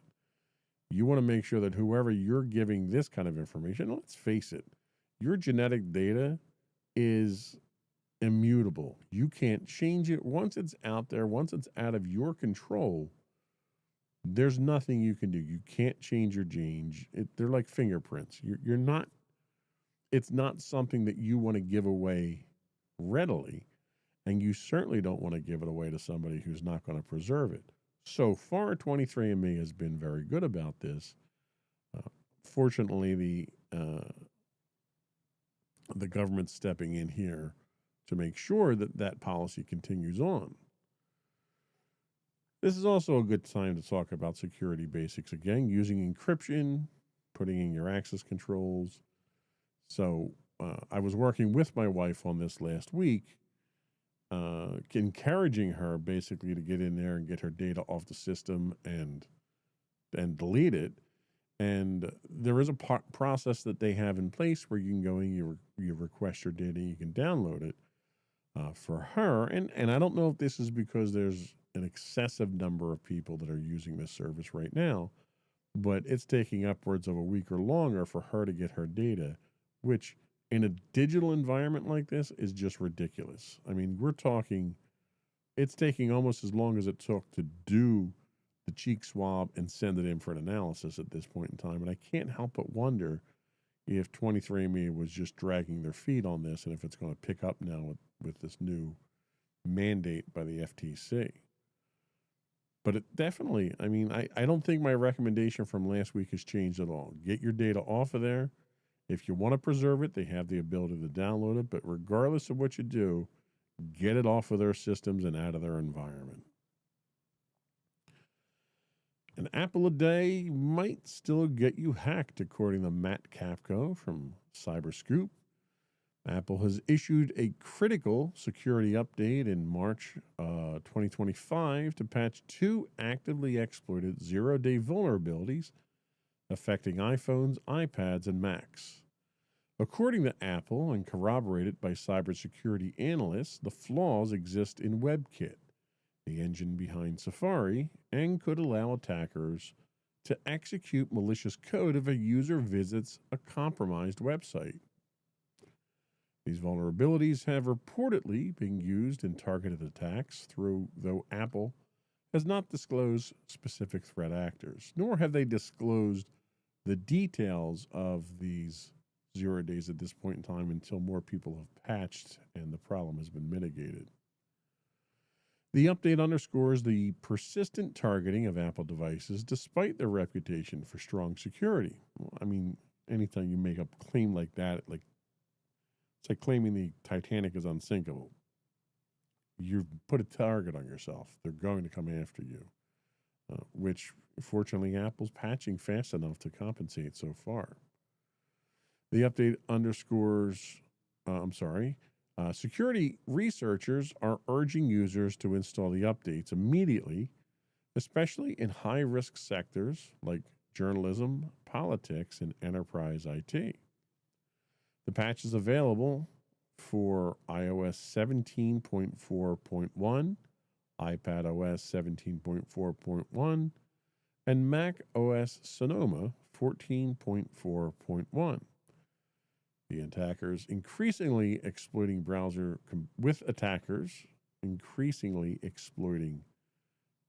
components. This serves as a reminder that no platform is immune, and rapid patching remains one of the best lines of defense. So, mobile device security now becomes a new frontline concern that we have here. Organizations using Apple devices for business, especially in a BYOD or bring your own device environment, are at higher risk. The exploit path, which is in this case malicious websites, makes it particularly dangerous for users accessing corporate apps through mobile browsers. So what can you do? Well, obviously immediately push patches using your MDM solutions, whatever they happen to be. Jamf, Candy, Intune, whatever you use. Also enforce web filtering on corporate networks and mobile browsers. The malicious sites themselves are listed on blacklist sites right now, so you can get this information and basically block them either straight up on your firewall or block them through DNS queries as well. High-profile targets they talk about in this article here, and they talk about how they're at an elevated risk. Organizations like journalists, government organizations, defense contracting, and tech sector may already be in the attacker's crosshairs. These are soft targets, but they're soft targets with a high return rate.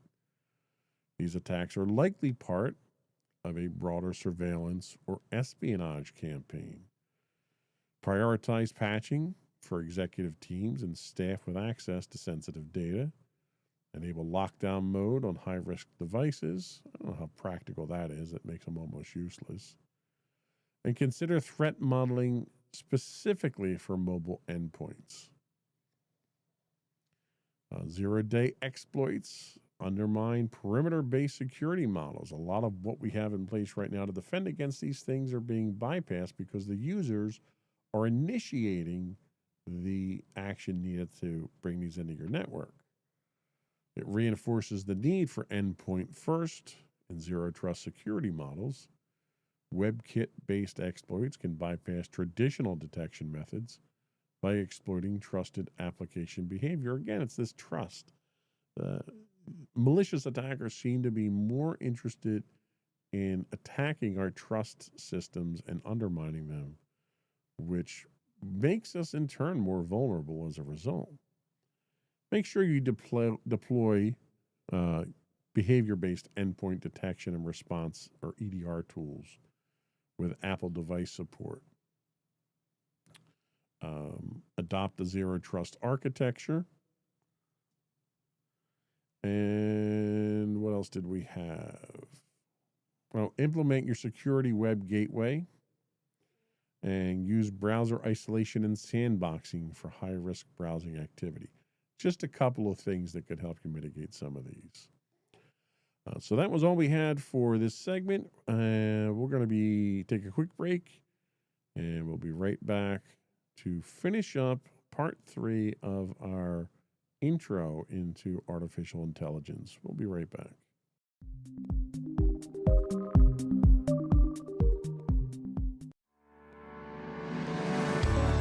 Insights into Entertainment, a podcast series taking a deeper look into entertainment and media. Our husband and wife team of pop culture fanatics are exploring all things from music and movies to television and fandom. We'll look at the interesting and obscure entertainment news of the week. We'll talk about theme park and pop culture news. We'll give you the latest and greatest on pop culture conventions. We'll give you a deep dive into Disney, Star Wars, and much more.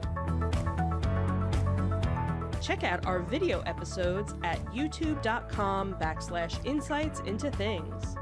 Our audio episodes at podcast.insightsintoentertainment.com, or check us out on the web at insightsintothings.com.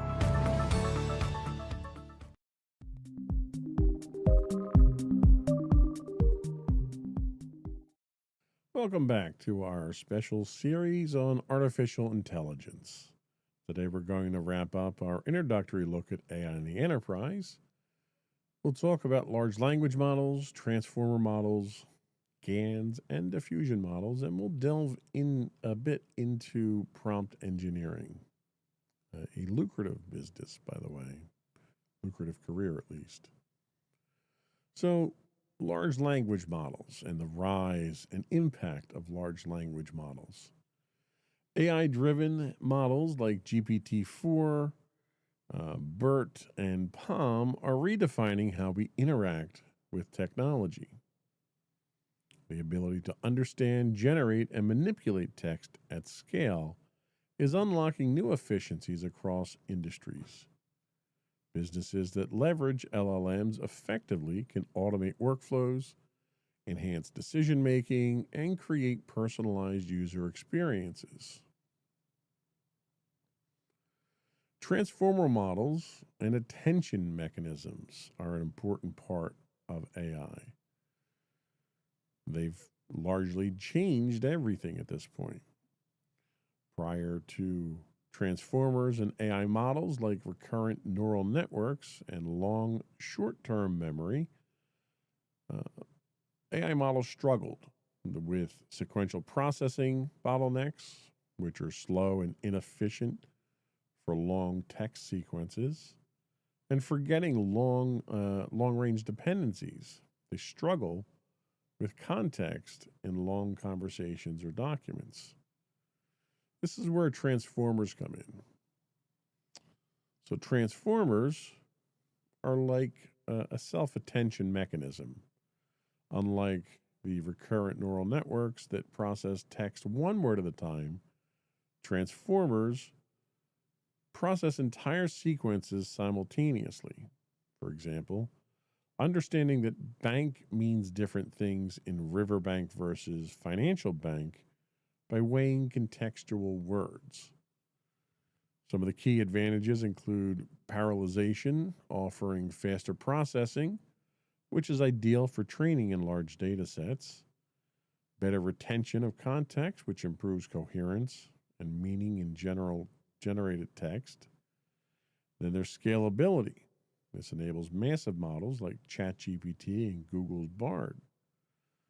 And there's a real world impact that we've seen on this already. In search engines, for instance, Google's BERT or chatbots like ChatGPT or Bing AI, the translation tools like DeepL, they all now generate highly accurate responses due to these breakthroughs. So, how do we use it in the enterprise? How are enterprises using large language models? Well, in business-driven applications, you have automated reporting and insights. So large language models analyze large data sets and generate executive summaries, financial reports, and legal documentation. For example, Bloomberg GPT is great for financial news analysis. I use ChatGPT a lot of times to prep the show notes, to write up summaries, to provide suggestions for segment titles, stuff like that. It's a wonderful tool. When you throw something at it, you have to have content to throw at it, and then it can do different wonderful things with that content. We're also seeing it used in AI-powered customer support. Chatbots understand intent, they handle multiple queries, and they provide 24/7 support. For example, AI chatbots in banking reduce call center loads, like Bank of America's Erica. Now, conversely, on the opposite side of the coin there, we've all probably been stuck in the hell of menus and talking to or conversing with an artificial intelligence to solve a problem online or on a phone call, when all you want to do is talk to a human. You know, if you get that 5 minutes with a human, you can get this problem solved. This is a sign of the times of where we're going. Personalized marketing and content creation is another example of enterprise use. AI generates ad copy, product descriptions, and even full blog articles, although I think a lot of people tend to frown on that when it's used for that. E-commerce brands use LLMs for personalized recommendations. Think of Amazon or Shopify. Code generation and automation is another one. We've seen this used almost exclusively so far for malicious purposes. There's a lot of development tools out there right now that leverage AI as helpers more than anything else. And most of the developers that I've talked about who have used AI will tell you that it's not the best at writing code, but it's effective at maybe troubleshooting code or doing code reviews or giving you suggestions. If you have a problem you can't figure out, it may give you a nudge in the right direction. Developers are using LLMs to write, debug, and refactor code. For instance, GitHub's Copilot assists software engineers by suggesting real-time code completions. And code completion's been part of IDEs for quite some time now. They're just a little bit smarter now. Overall, though, LLMs tend to reduce costs, enhance efficiency, and scale business operations while personalizing customer experiences. So AI functions in creativity as well. This is where GANs, or generative adversarial networks, and diffusion models come from. And they're kind of nowadays revolutionizing creativity. So a GAN is two neural networks. A generator creates images, music, or text, and a discriminator evaluates the realism of these. Deep fake technology is an example of this. AI generated art from sites like DALL-E and AI music composition all fall into this category. They also employ diffusion models, and diffusion models work by iteratively refining noisy data into higher quality output. Midjourney, Stable Diffusion, Adobe Firefly, they all generate hyper-realistic images using this process. Now, industry adoption's a bit sporadic right now. You have a lot of people that are claiming copyright issues and creativity issues, and people don't want content that's exclusively created by AI. Some people want to tag that.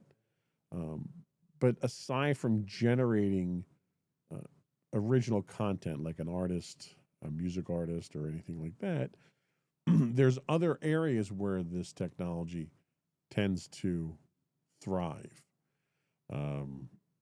For instance, in advertising and marketing, AI can generate unique visuals for ad campaigns.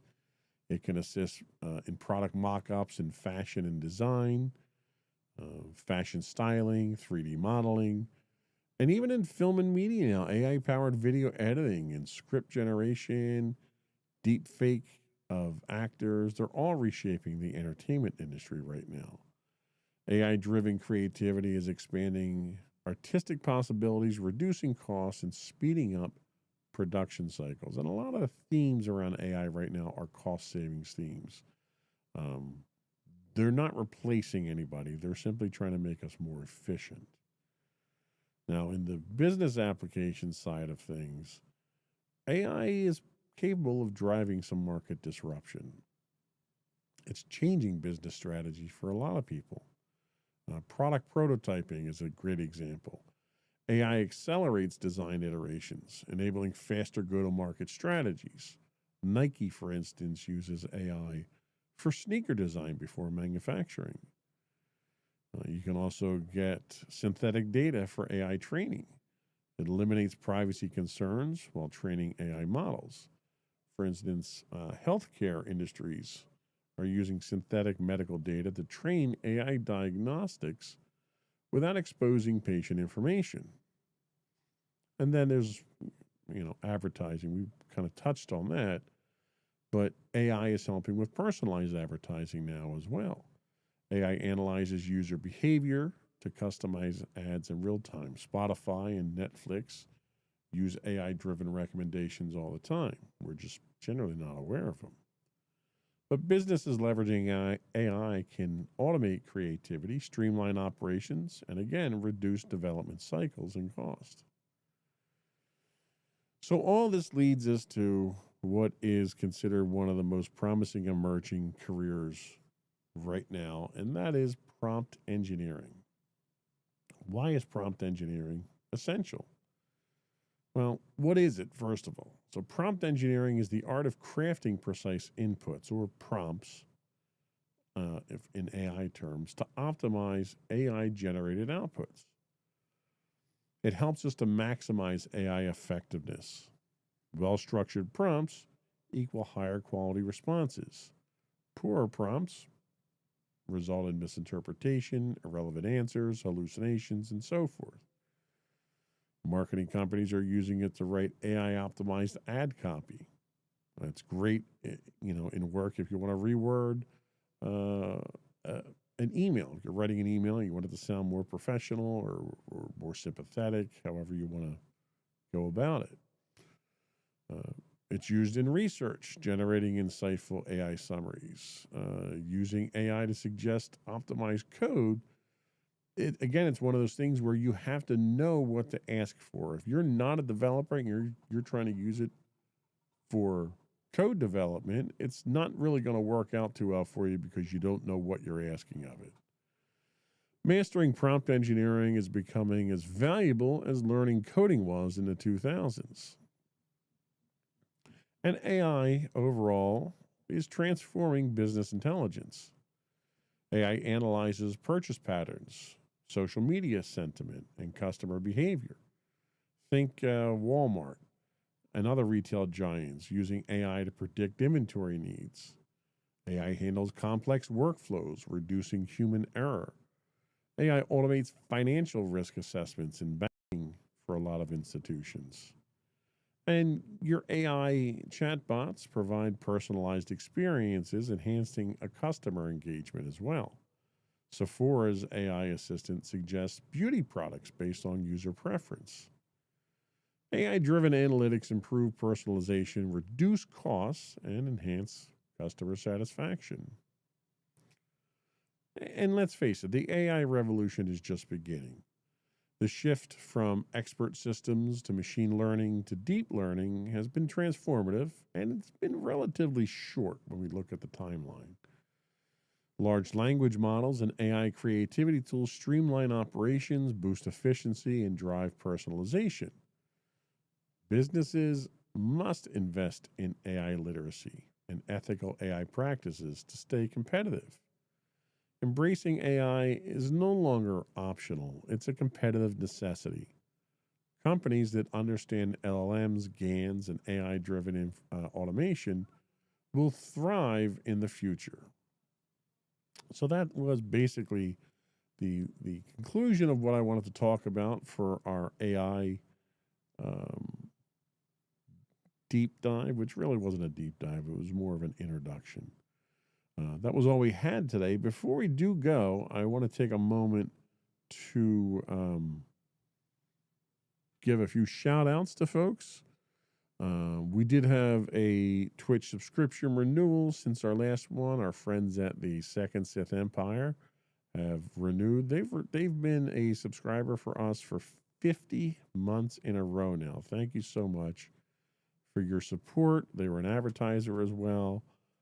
They are a great fan of the show. If you do, by the way, if you do happen to have an Amazon Prime subscription, you do get a free monthly Twitch Prime subscription that you can use however you like. We would greatly appreciate it if you threw that our way. Little things like that help us keep the lights on around here. I also want to give a shout out to Crazy Fist 89 for following us on Twitch, and R. Thomas for throwing a like at us on our WordPress website. Thank you to you and every one of our listeners and viewers who are enthusiastically supporting the podcast. I greatly appreciate it. Before we do go, I do want to once again appeal to our listening audience and viewing audience to subscribe to the podcast. You can find audio versions of this podcast listed as Insights into Technology, or you can find audio and video versions of all of our podcasts listed as Insights into Things, anywhere you get a podcast, Apple, Spotify, Google, etc. I would also invite you to reach out, give us your feedback, tell us how we're doing. You can email us at comments@insightsintothings.com. You can call us and leave a voicemail for us. You can reach us at 856-403-8788. Again, that's 856-403-8788. We do stream 5 days a week on Twitch at twitch.tv/insightsintothings. You can find high-res versions of all of our podcasts on YouTube at youtube.com/insightsintothings, and you can find all those links and more on our official website at www.insightsintothings.com. That's it. Another one in the books.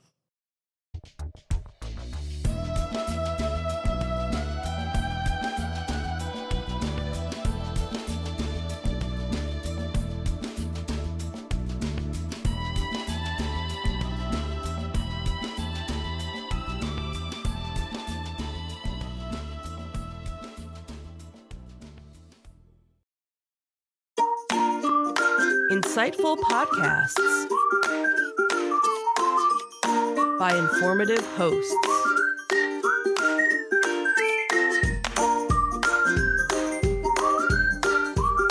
Insights into Things, a podcast network. Welcome to Insights into Technology, a podcast exploring the latest in computers, networking, home automation, mobile computing, and all things technology related. Our hosts will take a deeper dive into the latest and greatest in tech trends and give you the information you need to enable your tech-centric world. This is Insights into Technology, episode 15, Cyber Hygiene and Meta's Purge. I'm your host, Joseph Whalen. This is your tech news of the week. The first article comes to us from Cyberscoop. They tell us about CISA's cyber hygiene boom. The Cybersecurity and Infrastructure Security Agency, or CISA, has reported a significant 201% increase in enrollment for its cyber hygiene service among critical infrastructure organizations over 2 years, with the communications sector leading the charge at 300%. Other sectors, such as emergency services, critical manufacturing, and water systems, also demonstrated substantial growth. This surge has contributed to moderate progress in achieving CISA's cybersecurity performance goals, including mitigating vulnerabilities, limiting exposure of operational technology to the public internet, and improving encryption and email security practices. Key improvements highlighted include a 50% drop in critical exploited vulnerabilities and a reduction in the time taken to resolve secure socket layer vulnerabilities from 200 days to under 50. Despite these advancements, challenges remain, such as a 63% exposure rate of operational technology in government services.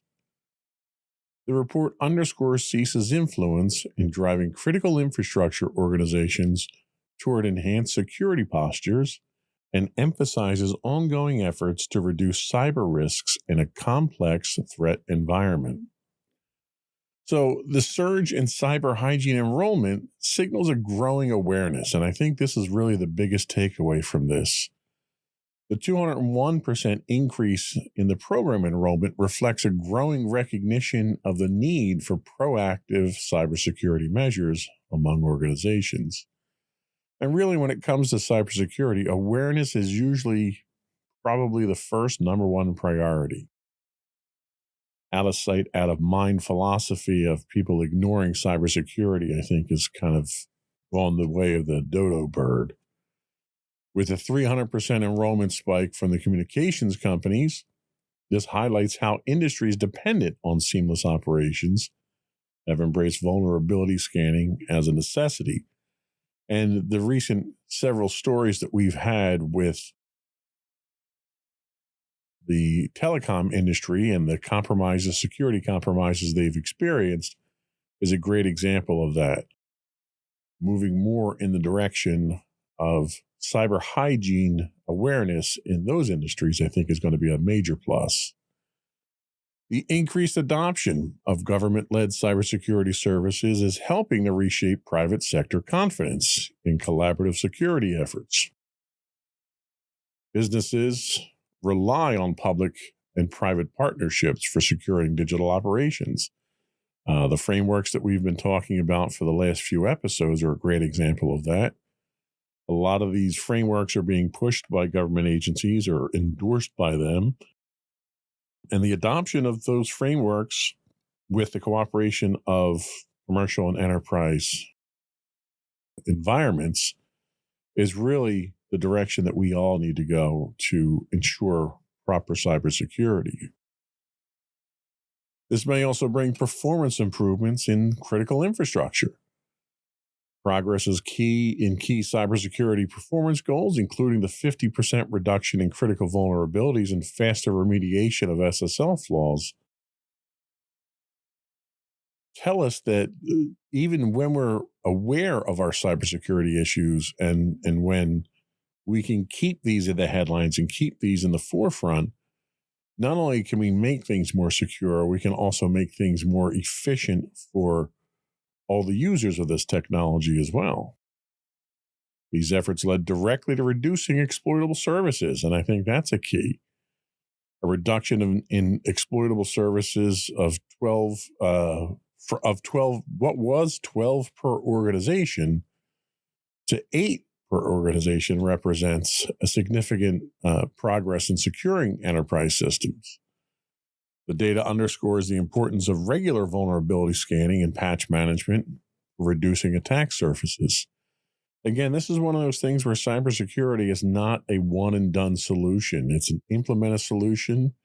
It's a process of continual improvement and monitoring and scanning because your attackers out there are continuing to evolve. So if you are not vigilant in your monitoring and scanning, you very well could be exposed.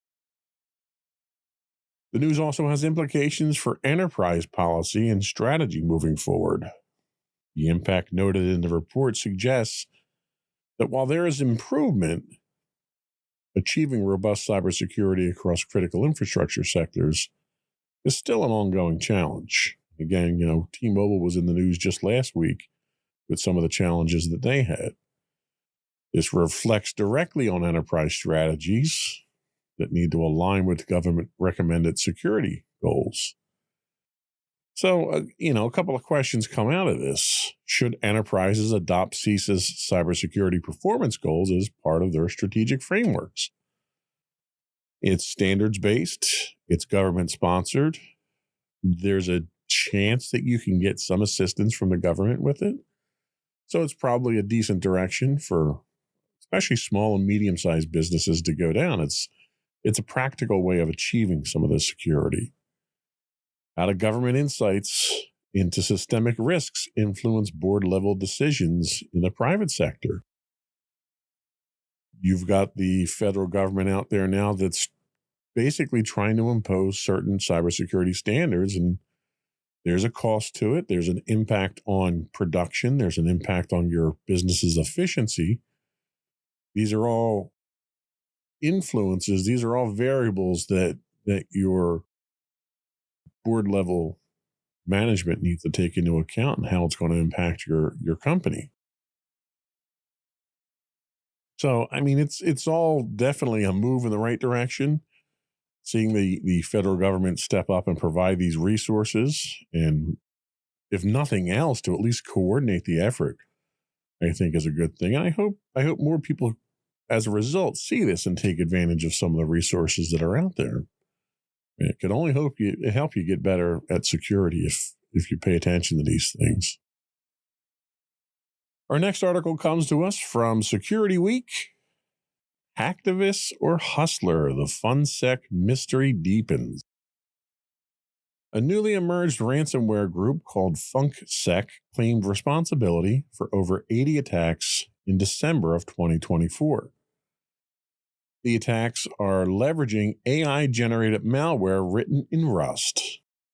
Believed to be inexperienced threat actors operating under a ransomware as a service model, FunkSec utilizes double extortion tactics, threatening to publicly leak stolen data if victims do not pay.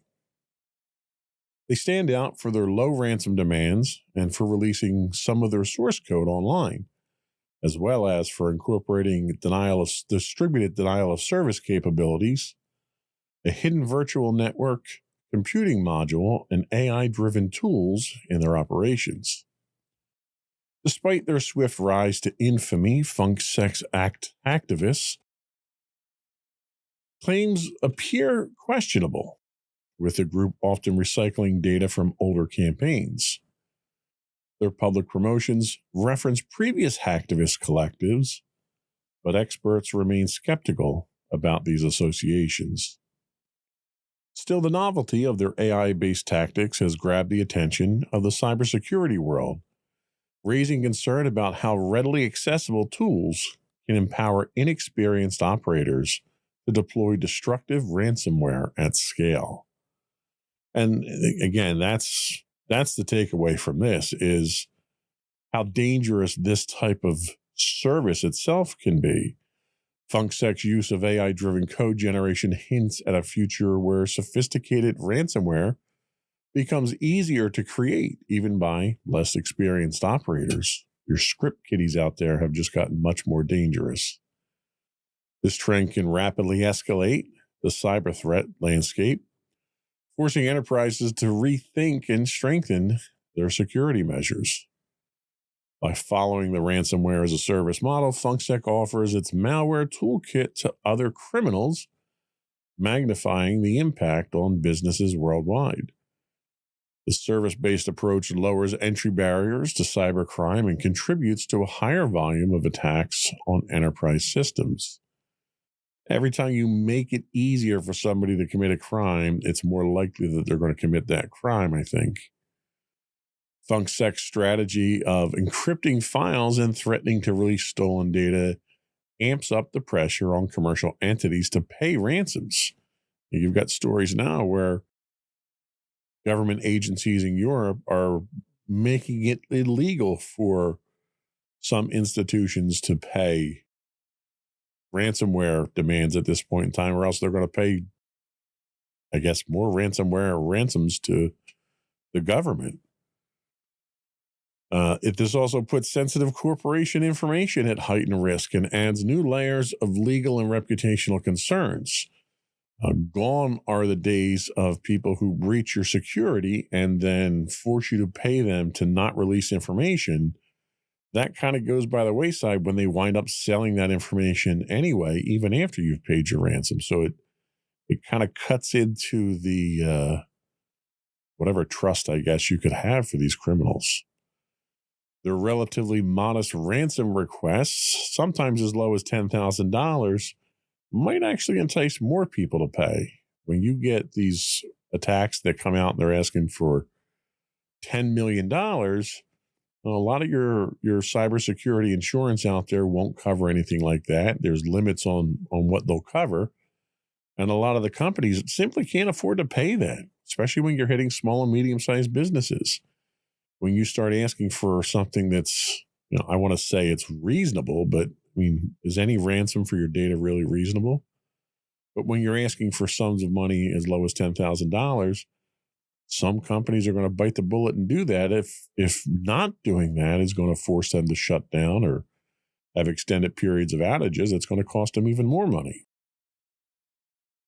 Enterprises relying on third-party vendors or smaller organizations with fewer security resources may become more attractive targets for groups like FunkSec because they can pay these and because they know they don't have the ability to mitigate them very easily. Their AI-based malware combined with modular attack tools such as denial of service attacks, password scrapers, or a hidden VNC connection can employ weak links in supply chains and gain broader access to commercial networks. So even though these attacks are not as sophisticated as what we're seeing in some of the more resource-intensive nation-state hacks, it's probably more dangerous the way that they're going about it. They're making attacks easier for people. And if we've seen anything over the last 5 to 10 years, it's that there's money to be made in malware. And if there's money to be made, somebody's going to figure out how to do it. And you're going to see your attacks continue. And unfortunately, that's just the nature of the beast. I don't think we have much choice but to deal with it at this point in time. Try to shut them down whenever possible, but, be vigilant about how you're protecting your network. Backups. When you're talking about encrypted malware here, the biggest defense against that is to have backups. A lot of small companies can't afford a robust backup and disaster recovery solution. And as a result, when their data or their networks are compromised, they're completely at the mercy of these hackers. There are plenty of services out there. I happen to favor Datto at my organization, but there are plenty of organizations out there solutions, I should say, out there that can provide you with robust backups. I've used CrashPlan. I've used, there's another one that I use at home that is available. They have commercial options available. I mean, even using an AWS storage solution to just drop your data to can get you back up within minutes of being attacked. And that's exactly the kind of mitigation that these companies, these hackers and attackers don't want you to employ because it puts them out of business. So very dangerous. And it's one of those issues that's going to continue to evolve, and we'll keep an eye on it. CISA warns of second beyond trust vulnerability. Another article from Security Week. The U.S. Cybersecurity and Infrastructure Security Agency has issued an urgent alert regarding a second vulnerability in Beyond Trust privileged remote access and remote support solutions. Tracked as CVE 2024-12686, this medium severity command injection flaw has been actively exploited, including in an attack linked to Chinese state-sponsored hackers targeting the U.S. Department of Treasury, which we talked about previously. The vulnerability allows hackers with administrative privileges to upload malicious files and to execute commands on affected systems. This follows the December discovery of another critical zero-day vulnerability, CVE 2024-12356, also exploited in the wild. CISA has mandated federal agencies to patch the vulnerabilities by February 3rd under Binding Operational Directive 22-01, urging other organizations to act swiftly. Beyond Trust's investigation revealed that these exploits are part of a larger campaign involving compromised API keys. The attacks highlight the growing sophistication of state-sponsored cyber threats, emphasizing the need for robust security measures across public and private sectors. So this warning signifies an increase in the risk for enterprise systems. The active exploitation and vulnerabilities like these underscore the risks associated with privileged access management tools, which for small and medium-sized businesses, you can't get away from because that's how you're going to manage your network or how your MSP, your managed service provider, is going to manage their clients' networks. These are tools that are critical to enterprise IT. The potential for attackers to gain administrative control highlights a vulnerability in widely used enterprise solutions. This is also yet another example of state-sponsored threats targeting key institutions. Chinese hackers are targeting sensitive offices within the U.S. Treasury, demonstrates how such vulnerabilities are exploited not only for financial gain, but also as part of a geopolitical cyber campaign. I mean, the title of last week's show was U.S. under cyber siege, and I really think that's the case here. China has severely amped up their efforts to penetrate our networks and exfiltrate data on our networks. And, our government's immediate response is let's ban TikTok. Well, I've yet to see any evidence to suggest that TikTok has been a vector into any of these breaches at this point in time. And I think we need to really focus on what the cause of these breaches are, defending against them, and possibly even retaliating. If we were attacked militarily, we wouldn't be sitting here and letting them attack us over and over and over again. What are we doing as a government to retaliate on these types of things if they're state-sponsored? And all evidence seems to suggest that they are state-sponsored at this point in time. Now, backing that down a bit, these types of threats do put pressure on enterprises to act quickly. The CISA directive mandates that federal agencies patch by February 3rd, which is not much time at all. But the broader implications for enterprises are clear at this point. Timely vulnerability management and patching are critical. If you do not have a resource within your organization that is handling these things, patches come out constantly. We just had Microsoft's Patch Tuesday, and again, over 100 or so patches came out. And it's like, for an operating system that's as mature as Windows 11 is, you should not have that many bugs, especially when you're patching 100 plus a month. But if you're not patching these, you're exposed to them. And if you don't have somebody in your organization that's making sure that your workstations are patched, that your servers are patched, that your network hardware is patched, you're asking for trouble at that point in time. If you don't have a resource, there are plenty of third-party MSPs and consultants that can come in and assist you with these types of things. If you don't have in-house expertise, you need to get some level of expertise to assist you with these things. Organizations using Beyond Trust need to assess their systems and either patch them or mitigate the risks immediately. That's not to say, you bring in a professional to patch and to take care of these things. That's not to say that they couldn't introduce flaws or malicious code or human error. You need to have some level of maintenance going on a regular basis. This raises additional concerns about our supply chain security, which we've talked about.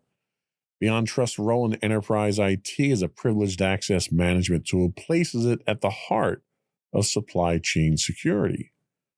The incident reveals the cascading risks that a single compromised tool can pose across systems and organizations. Unfortunately, I don't think you can avoid the risk. You need to have the management tools in place, especially with networks that are getting progressively larger and more complicated, and applications that are increasing in complexity. You need to have these tools in place in order to manage all of that. And sometimes those tools become a source of problems, and that's what you have to be careful for. The challenge, as always, is balancing usability and security. Just like convenience and security, these things are mutually exclusive.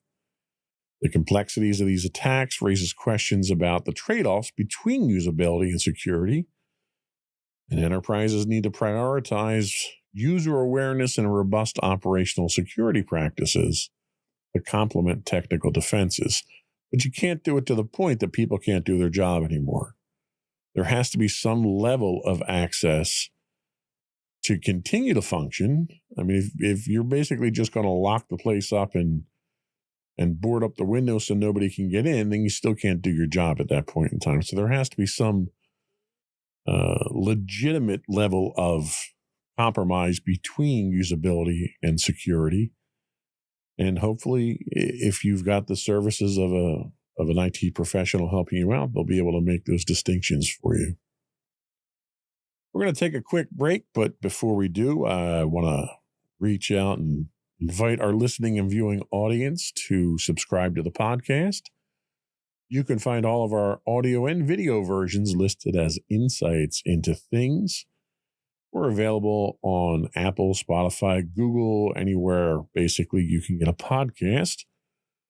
You can also reach out, give us your feedback, tell us how we're doing, give us any topics you'd like us to talk about, comment on what we've presented here. You can email us at comments@insightsintothings.com. You can also call in, leave a voicemail for us, and we'll get you on the podcast as appropriate. That call-in number is 856-403-8788. That's 856-403-8788. I also do want to announce we are on Blue Sky now. If you look for Insights into Things.bsky.social, you'll find us. We're also on LinkedIn. If you look for Insights into Things Productions LLC, you'll find us on LinkedIn. We do publish information, technology-related news articles, and important information on both of those platforms to try to keep all of our audience informed. So take a look at us. Take a look for us there. Or you can go to our website and get links to all of our social media at www.insightsintothings.com. We'll be right back.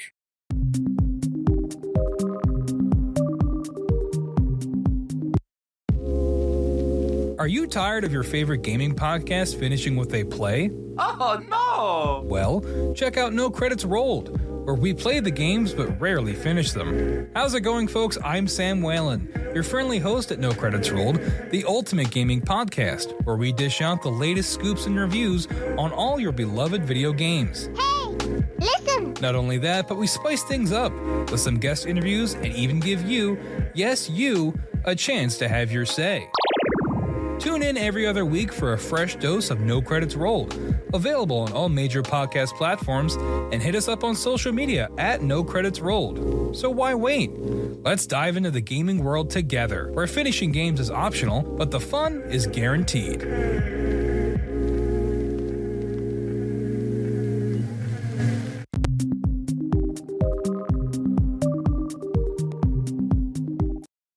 Welcome back to Insights into Technology, from Meta Hire to Meta Fire. This article comes to us from MSNBC. Meta Platforms is planning a significant workforce adjustment, cutting about 5% of its 72,000 staff, or around 3,600 positions, through performance-based terminations. That seems to be the latest buzzword nowadays when we do mass layoffs. CEO Mark Zuckerberg announced the move in an internal memo, citing a decision to expedite the removal of low-performing employees as part of a stricter performance management approach. While the company typically phases out underperformers over the course of a year, it will now conduct more comprehensive cuts, aligning with the end of its current performance cycle in February. U.S.-based employees affected by the cuts are expected to be notified by February 10th, while international employees will receive updates at a later date. The reductions will only apply to staff eligible for performance reviews, with Zuckerberg assuring impacted workers of, quote, generous severance packages consistent with previous layoffs. Meta also plans to fill the vacated roles with new hires throughout the year, signaling ongoing workforce restructuring amid a competitive tech landscape. But this is very similar to what we heard from Microsoft in last week's podcast, where they are using performance-based metrics to basically trim their workforce down. They didn't actively state that they were going to be doing additional hires like Meta did here, but I think time will tell whether or not there's any truth to that. Meta's decision to cut 5% of its workforce underlies a trend in tech giants recalibrating their workforce through performance-based terminations. The move signals heightened performance expectations and a leaner operational model. How does this shift in talent management affect enterprise computing? Could increased competition from their talent among tech giants create a ripple effect on innovation and efficiency across the sector? There's a lot of initiatives going on right now with AI and quantum computing and VR and all the other irons you've got in the fire right now, and you can't help but wonder if some of these projects may suffer with these losses here. By raising the bar on performance management, Meta sets a precedent that may influence other enterprises to adopt similar strategies. However, such moves risk impacting employee morale, creating an environment of insecurity even for high performers. Can enterprises strike a balance between maintaining high standards and fostering employee confidence? How does this approach impact productivity and retention in competitive industries? I, for one, am not a big fan of trying to manage through fear, and a lot of times that's what layoffs really are intended to do. You're obviously getting rid of some of the underperformers, but the reason for doing it in such a public way is to kind of scare the rest of the employees into improving their performance. And I find the carrot and stick approach, this being the stick portion of it, tends to be the least effective. If anything, what you'll wind up doing here usually is generating that sense of insecurity, which has people start looking to move to other jobs. And invariably, the people that leave the company voluntarily first are the best employees that you have. So you probably don't want to inspire them to make any rash moves like that. I think it's much better to use the carrot approach and inspire people, build them up, grow your people, invest in them. Filling vacated roles with new hires highlights a strategy to align workforce capabilities with evolving business goals. Whether or not Meta follows through with that, or if they're just going to do this layoff and then another layoff and another layoff. A lot of times when companies do public announcements of layoffs, they try to couch that bad news with the promise of hiring more people. And in my experience, that seldom actually works out. Meta's decision to accelerate performance-based terminations reflects a broader trend of redefining expectations in high-stakes industries. Other companies may follow suit, and we already talked about Microsoft doing so, setting a new industry standard for performance evaluation and accountability. Trend could push enterprises to adopt stricter performance metrics, or it could backfire by fostering that culture of fear and a high turnover. The problem is that every time you have a loss of any percentage of your employees, there's a certain, what we often call tribal knowledge that is proprietary to your organization, that only people that work there have developed, and people that have been there for extended periods of time have accumulated more of it. And when these people walk out the door, you're left scrambling to try to fill those holes, to, find those emails or figure out what these systems did, or, whatever the knowledge was that walked out the door. You tend to wind up hurting for that. And it can cause some serious issues with efficiencies moving forward.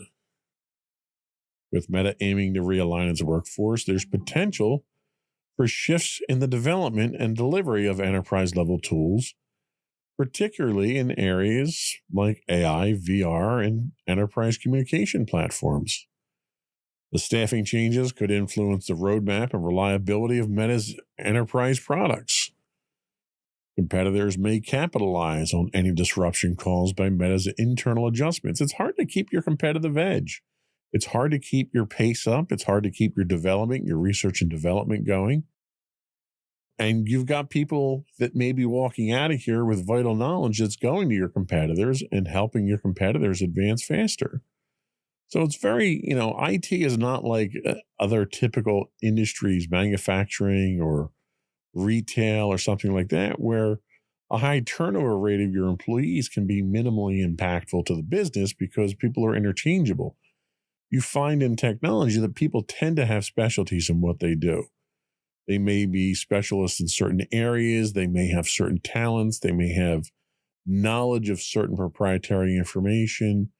And when you get into a cycle of layoffs and turnover from employees leaving on their own, it can certainly have a significant and a very negative impact on the overall organization. So companies need to be careful of that. But, I'm not telling Meta anything I'm sure they don't already know. Next up, Biden goes big on data centers. This one comes to us from the Associated Press. President Joe Biden has signed an executive order to accelerate the construction of large-scale AI infrastructure in the United States, focusing on data centers and new clean power facilities.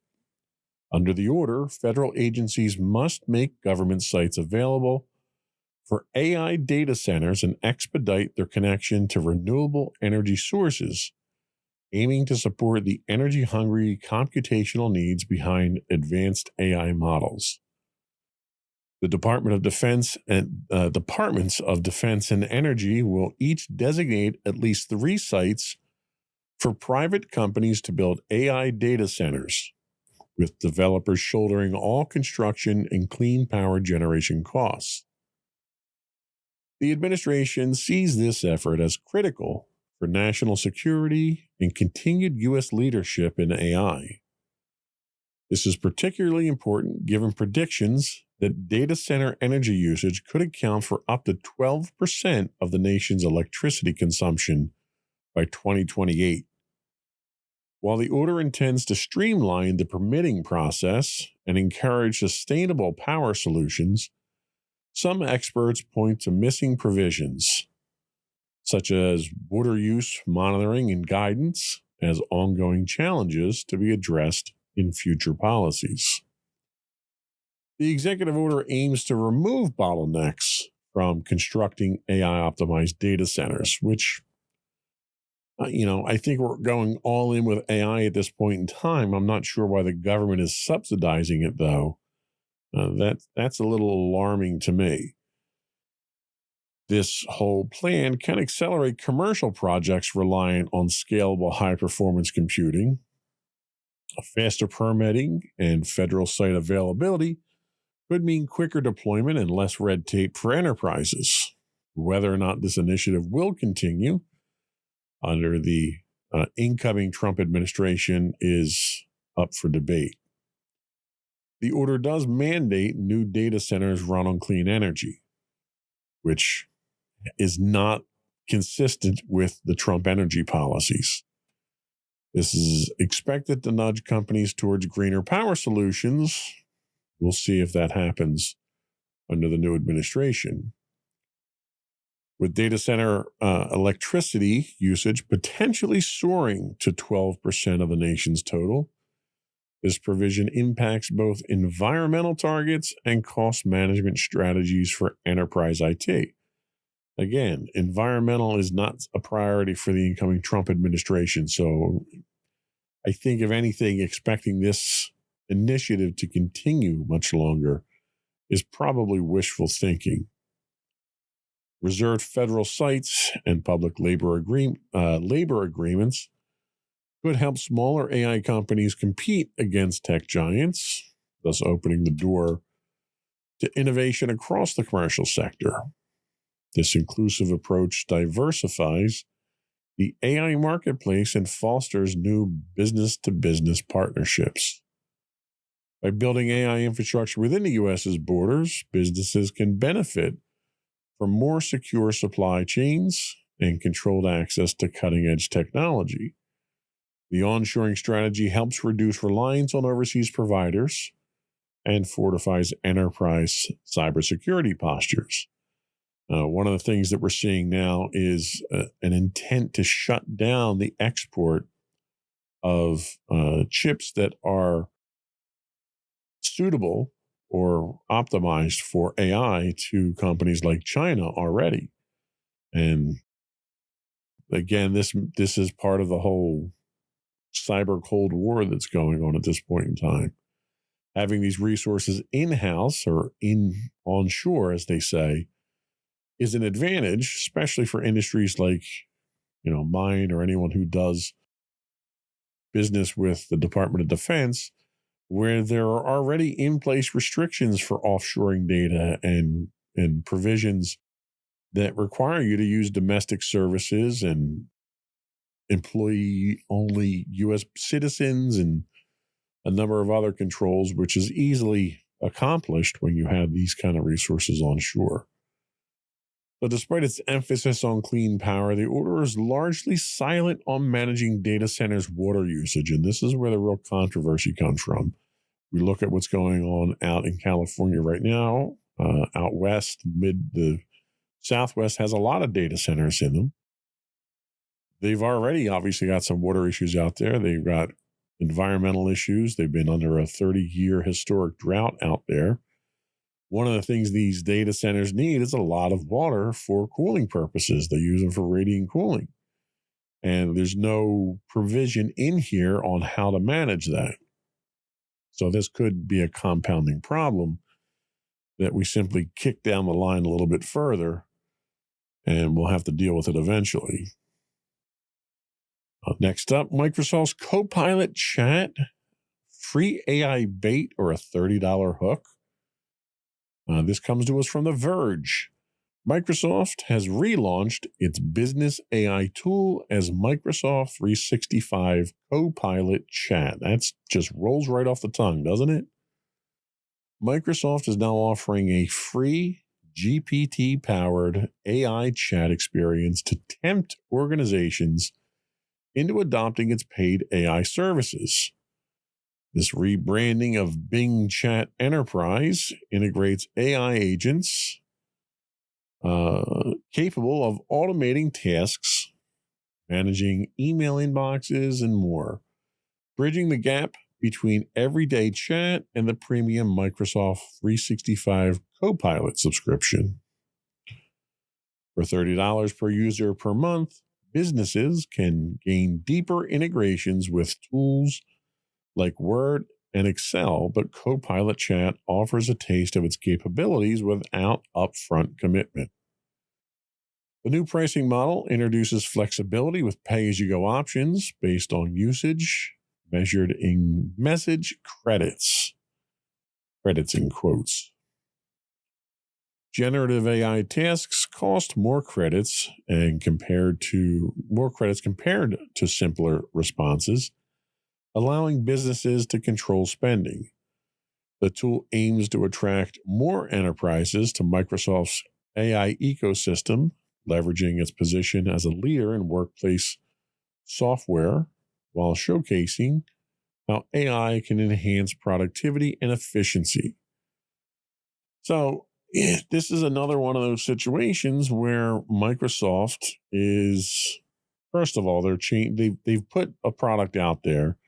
They had people subscribe to the product, and then they decide to rebrand it and change it, and just the lack of consistency and the lack of stability coming out of Microsoft with these types of initiatives where they're basically playing by the seat of their pants here.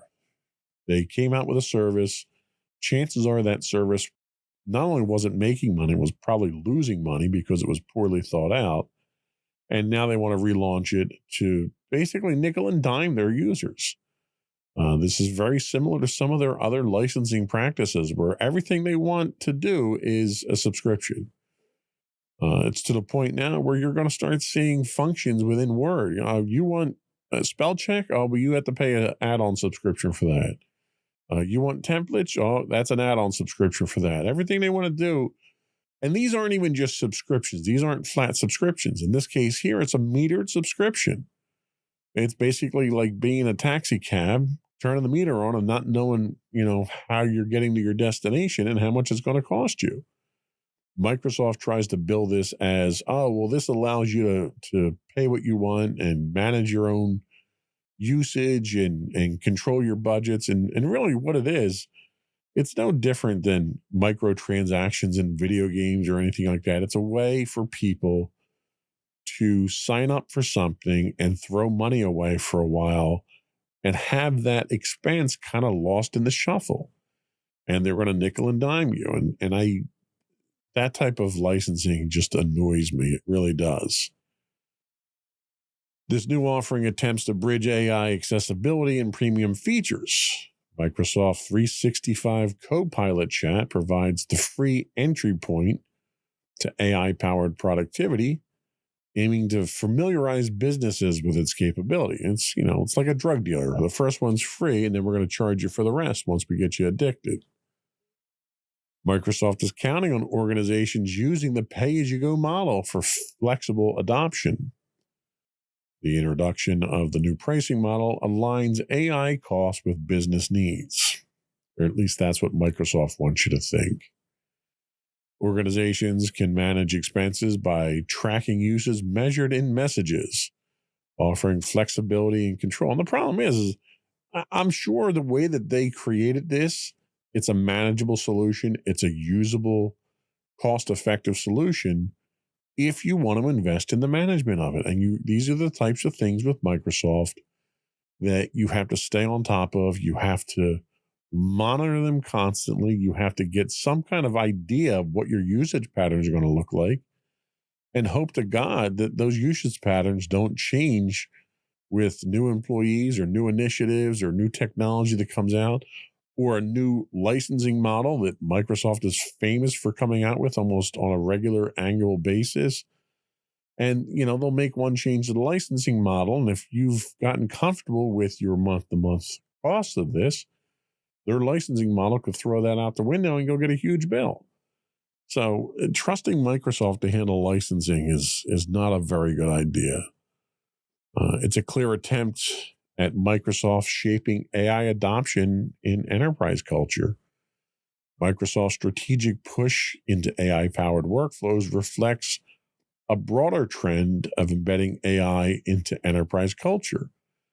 And I think the problem is that most people don't know what AI is at this point in time. And to make an investment like this, to make a commitment like this is difficult. So this is one of those things we're definitely going to have to keep an eye on.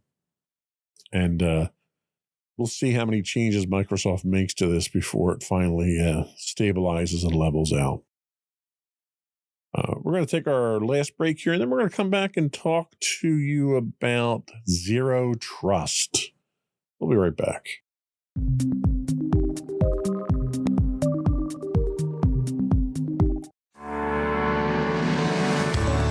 Insights into Entertainment, a podcast series taking a deeper look into entertainment and media. Our husband and wife team of pop culture fanatics are exploring all things from music and movies to television and fandom. We'll look at the interesting and obscure entertainment news of the week. We'll talk about theme park and pop culture news. We'll give you the latest and greatest on pop culture conventions.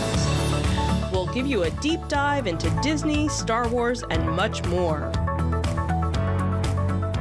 Check out our video episodes at youtube.com/insightsintothings. Our audio episodes at podcast.insightsintoentertainment.com, or check us out on the web at insightsintothings.com.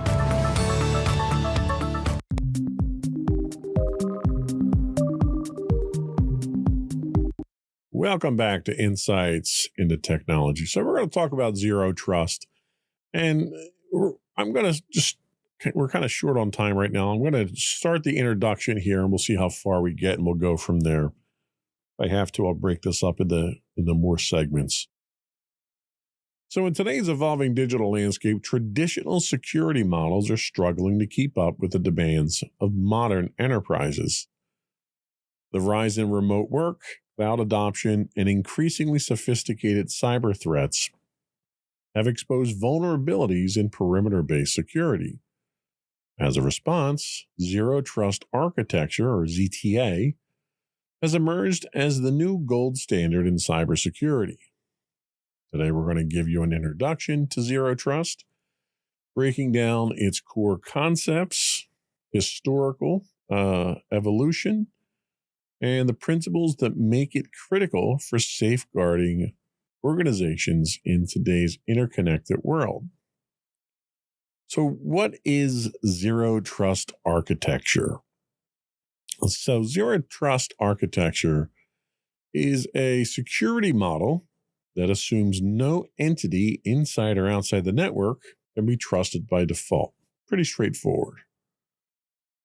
Unlike traditional models that rely on securing a single perimeter, Zero Trust focuses on continuous verification, ensuring that users, devices, and systems must repeatedly prove their trustworthiness before accessing sensitive resources. At its core, Zero Trust embodies the principles of never trust, always verify.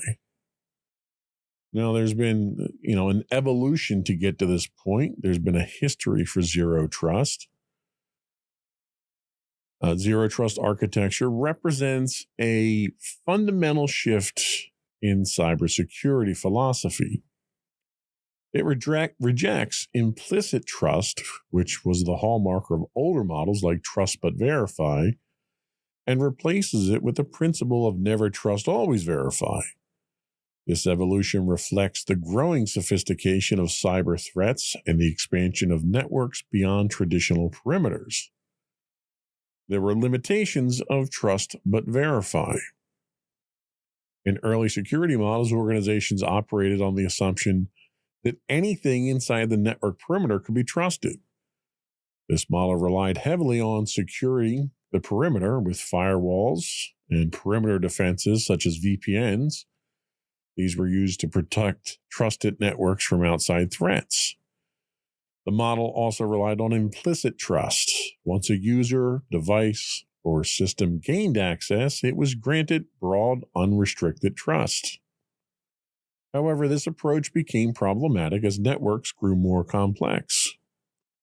They faced rising challenges, like some advanced threats. Attackers exploited trust credentials to move laterally within networks undetected. Network expansions, cloud services, remote work, and IoT devices blur the boundaries of traditional parameters. You also had to deal with insider threats. Malicious insiders or compromised systems operating inside the trusted zone became significant risks.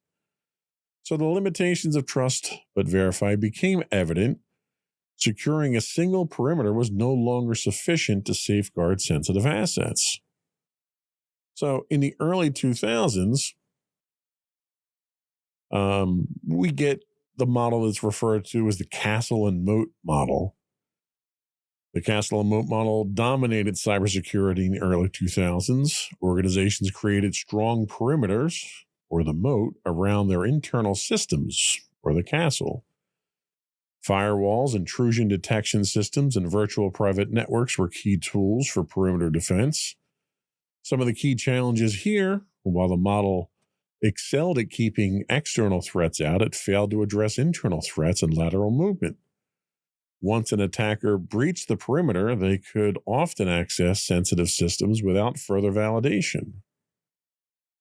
So, right around 2009, we see the birth of Zero Trust. John Kindervag, a Forrester research analyst, formally introduced the concept of Zero Trust. He challenged the assumption of implicit trust within networks, stating that all users, devices, and systems must be verified continuously.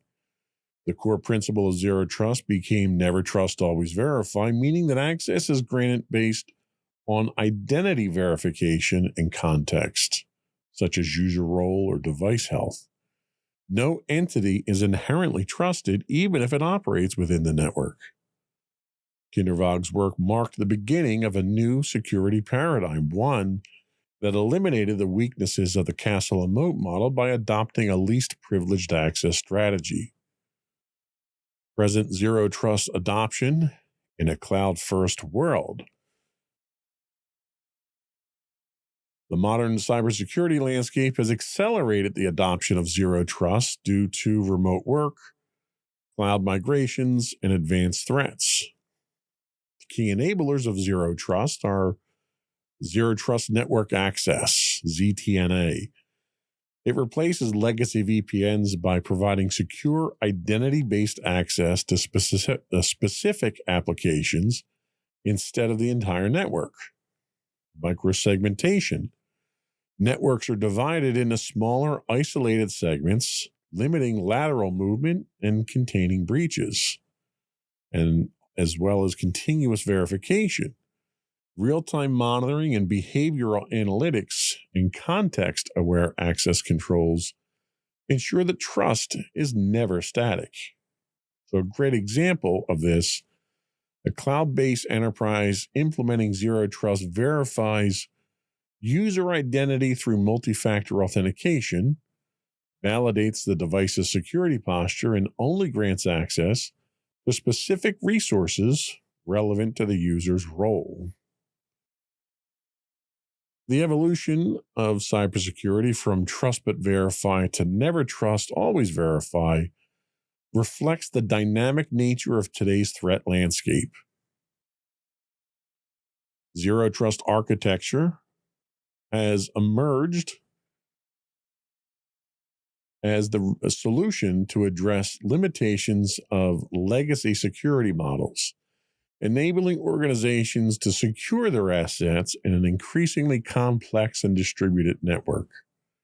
As organizations continue to adopt cloud technologies, support remote workforces, and combat advanced threats, the adoption of Zero Trust principles such as ZTNA, microsegmentation, and continuous verification will only accelerate. Zero Trust is not just the future of cybersecurity, it's the foundation for securing modern digital environments. And Zero Trust goes hand in hand with security frameworks. It's simply a tool or a methodology of how to secure things. And in the coming episodes, we're going to dig a little bit deeper into what some of these principles are and some of the implementations are, and get a little bit more in depth with Zero Trust and where it's going, where its future actually lies. That was all we had for today. Before we do go, I want to once again invite our listening and viewing audience to subscribe to Insights into Things on Apple Podcasts, Spotify, or any place you get a podcast these days. We'd also love to hear from you. You can write into us. You can email at comments@insightsintothings.com. You can call in and leave us a voicemail. Our call-in number is 856-403-8788. That's 856-403-8788. Leave a message and let us know what you want to talk about. And if you want us to get it on the show, we can certainly work to get that taken care of for you. You can find high-res versions of all of our videos on YouTube at youtube.com/insightsintothings. We do stream 5 days a week on Twitch at twitch.tv/insightsintothings. You can check us out on Blue Sky at insightsintothings.bsky.social. We are now on LinkedIn. You can look for us at Insights Into Things Productions LLC, or you can check out our Facebook at facebook.com/insightsintothingspodcast. All those links and more, as well as all of our episodes, are available on the web at www.insightsintothings.com. That's it. Another one in the books.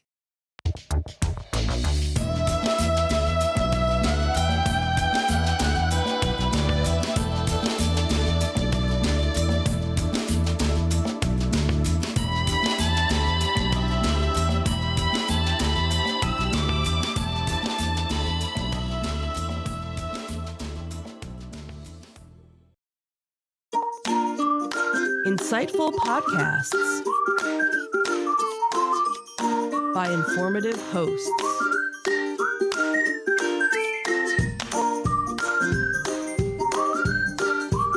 Insights into Things, a podcast network.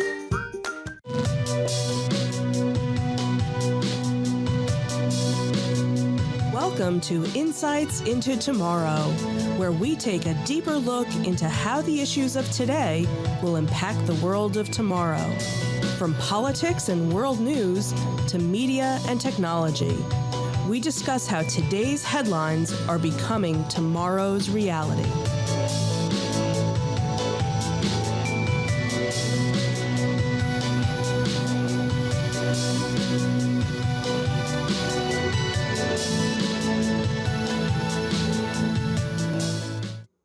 Hello, everyone. Welcome into Insights into Tomorrow, episode 19, The State of Microsoft Games.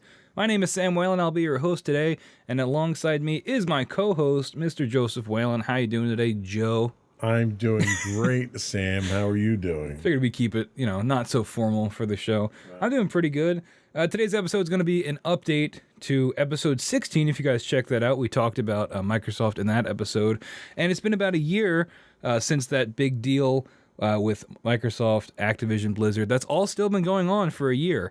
So we're going to give you a little bit of an update on that, as well as the state of Microsoft and where we think their games are going in the future. So just off the top, have you heard anything big about this acquisition or potential acquisition since that episode 16? Well, I know they've ran into some issues with U.S. regulatory and UK, right? But I think they got green lights in Europe, which I think is kind of ironic that the UK is fighting it, but the EU actually kind of gave them the green light on it. Yes, when our global nations have to interact with our gaming companies, things can get pretty complicated. But just a quick recap before we take a break. On January the 18th, 2022, Microsoft announced they were acquiring Activision Blizzard in an all-cash transaction. I forgot about that part. Valued at $68.7 billion or $95 a share at the time. Like we said, however, in the year since that, there have been lots of changes, lots of roadblocks, and things have definitely not gone as planned for Microsoft. So today we're going to some of those recent developments for the release of one game in particular and what the future looks like for Xbox and their games. So before we take our break, just want to remind you, you can subscribe to our show on Apple Podcasts, Spotify, Google Podcasts, Stitcher, iHeartRadio, TuneIn, Amazon, Pandora. Anywhere you get your podcast, we will be there for you. Contact information, you can email us at comments@insightsintothings.com. Twitter, we are insights_things. Facebook, you can search us there as well. Instagram, Insights Into Things. And all these links can be found on our websites, insightsintothings.com. Anything else to add? I think that's it. All right, let's get right into it. We'll be right back.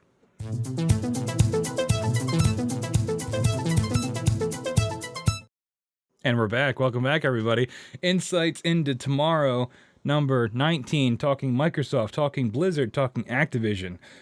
So, as I gave the recap in the beginning, this deal happened about a year ago for around $69 billion.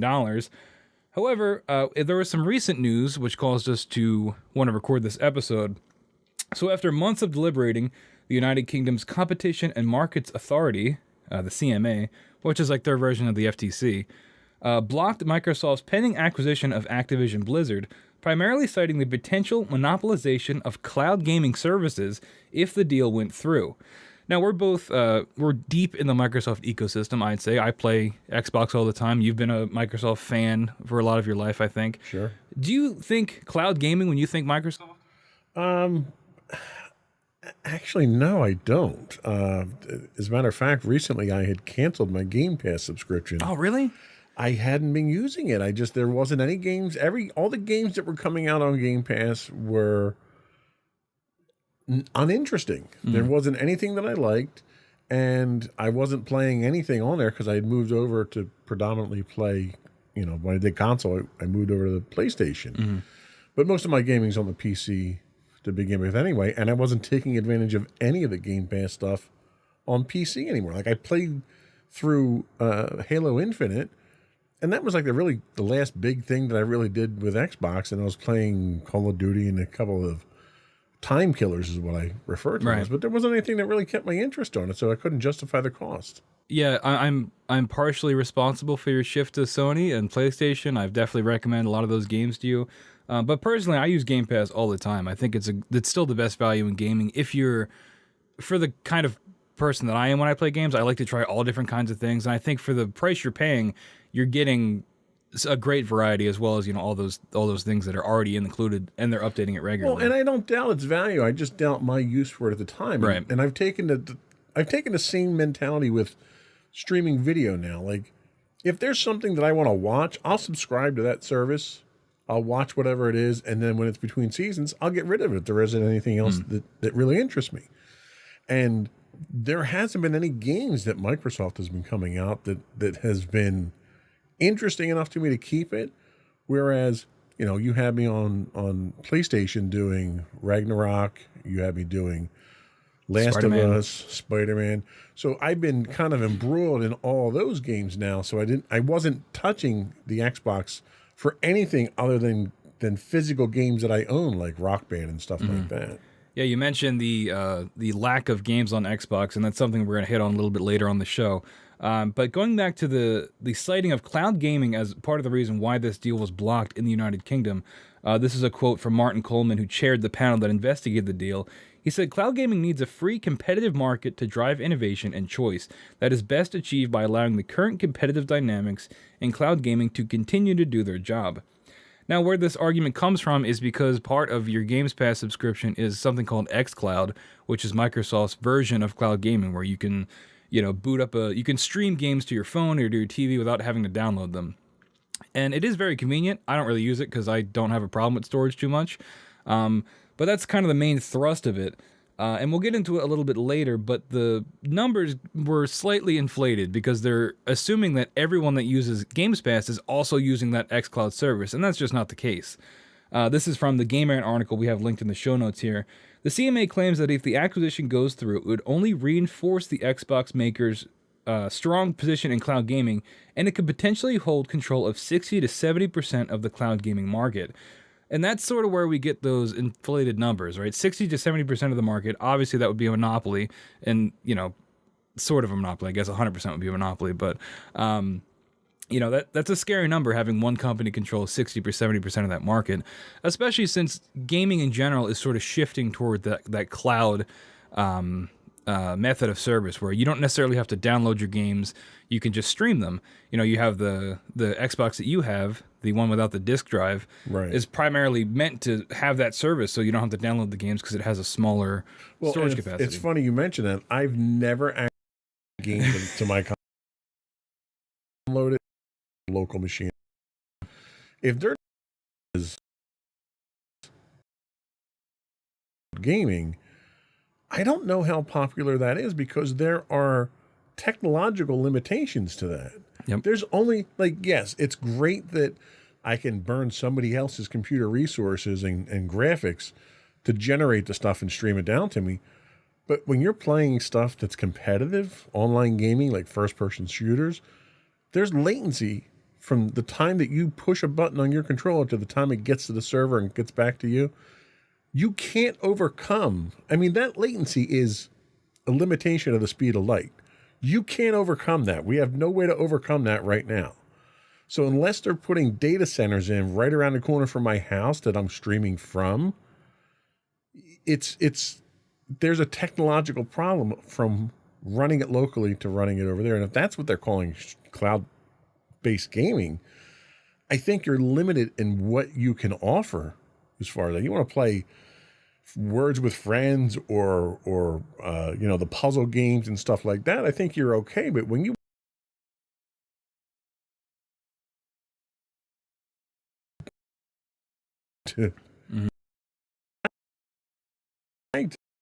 right recipe for it, and I think that's a lot of the reason why Google got out of the streaming gaming too. Yeah, it's definitely the biggest barrier to entry, right? I mean, not everybody has top of the line internet all around the country, especially when you're getting into less populated areas.